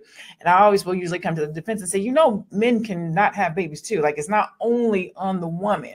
A lot of times we push that narrative. Well, if she didn't want to have babies, well, she didn't want to have babies. Well, if he didn't want to have babies, like it's two people. It takes two people to lay down and have a baby. It's not only the woman's responsibility.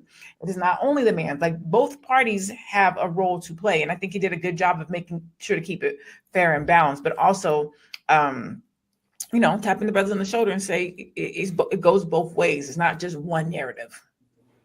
I agree. And I do love how he pointed that out. How about you, Shalay? Did you hear a different perspective this time? I actually did.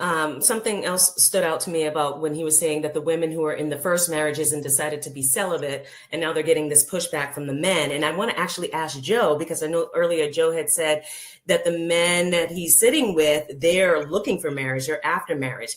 My question is it after their period of doing the hoe phase? Like, at what point are these men now ready for marriage? Is it like in their 40s and 50s when they done already had about 3 or 4 babies with about 2 or 3 different women? Like, what are you seeing in your practice with the men that you're?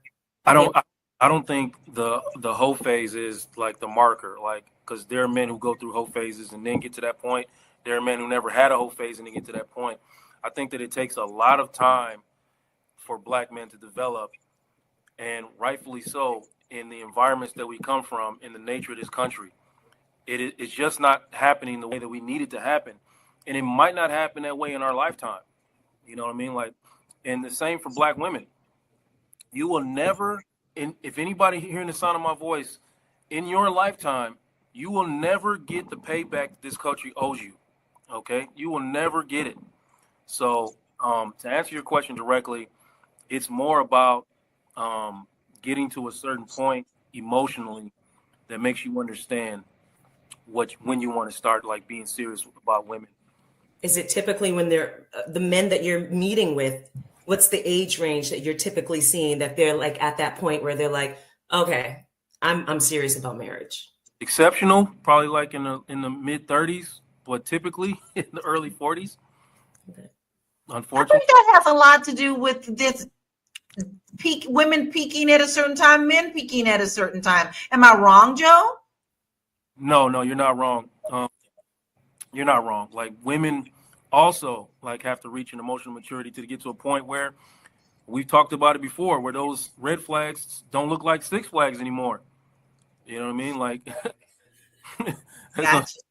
you got. Hey, I don't want this for myself. Like, women have to get to a point where I don't want this for myself. And honestly, I'm not sure I ever did. They have to arrive at that point too. Exactly. Now, I didn't get to hit with you, Aisha. Did you see something different or hear something different this time around on that second time of watching the video? I did, and what I actually saw in the video is I felt actually sad that how is it that everyone picks on the Black woman, even the men will do the same, and our own men will pick on us, right? So that is what I heard him again say the second time. It's almost like the Black woman is singled out, on all fronts. Everybody has given the statistics. Also, our men get the statistics and saying, "Oh, I don't want to be the father of your multiple children," right? Then who is going to be? Who is willing to stand up and just love these babies? Who? So that was what I got. That's a very good question. And listen, we always like to hear what you have to say too. So go ahead and put your comments in so that we can see what you see. Did you see something different the second time around? But listen, we have a couple of more stats I want to address because these are important as well. So let's look at a couple of things that, that we definitely see happening. Black women have the highest rates of college enrollment, yet are still paid less than white women. Black women are the fastest growing group of entrepreneurs, yet many are still sole providers in their households. And Black families have a median household wealth of just $24,100 compared to, hold your wigs, to $188,200 for white families.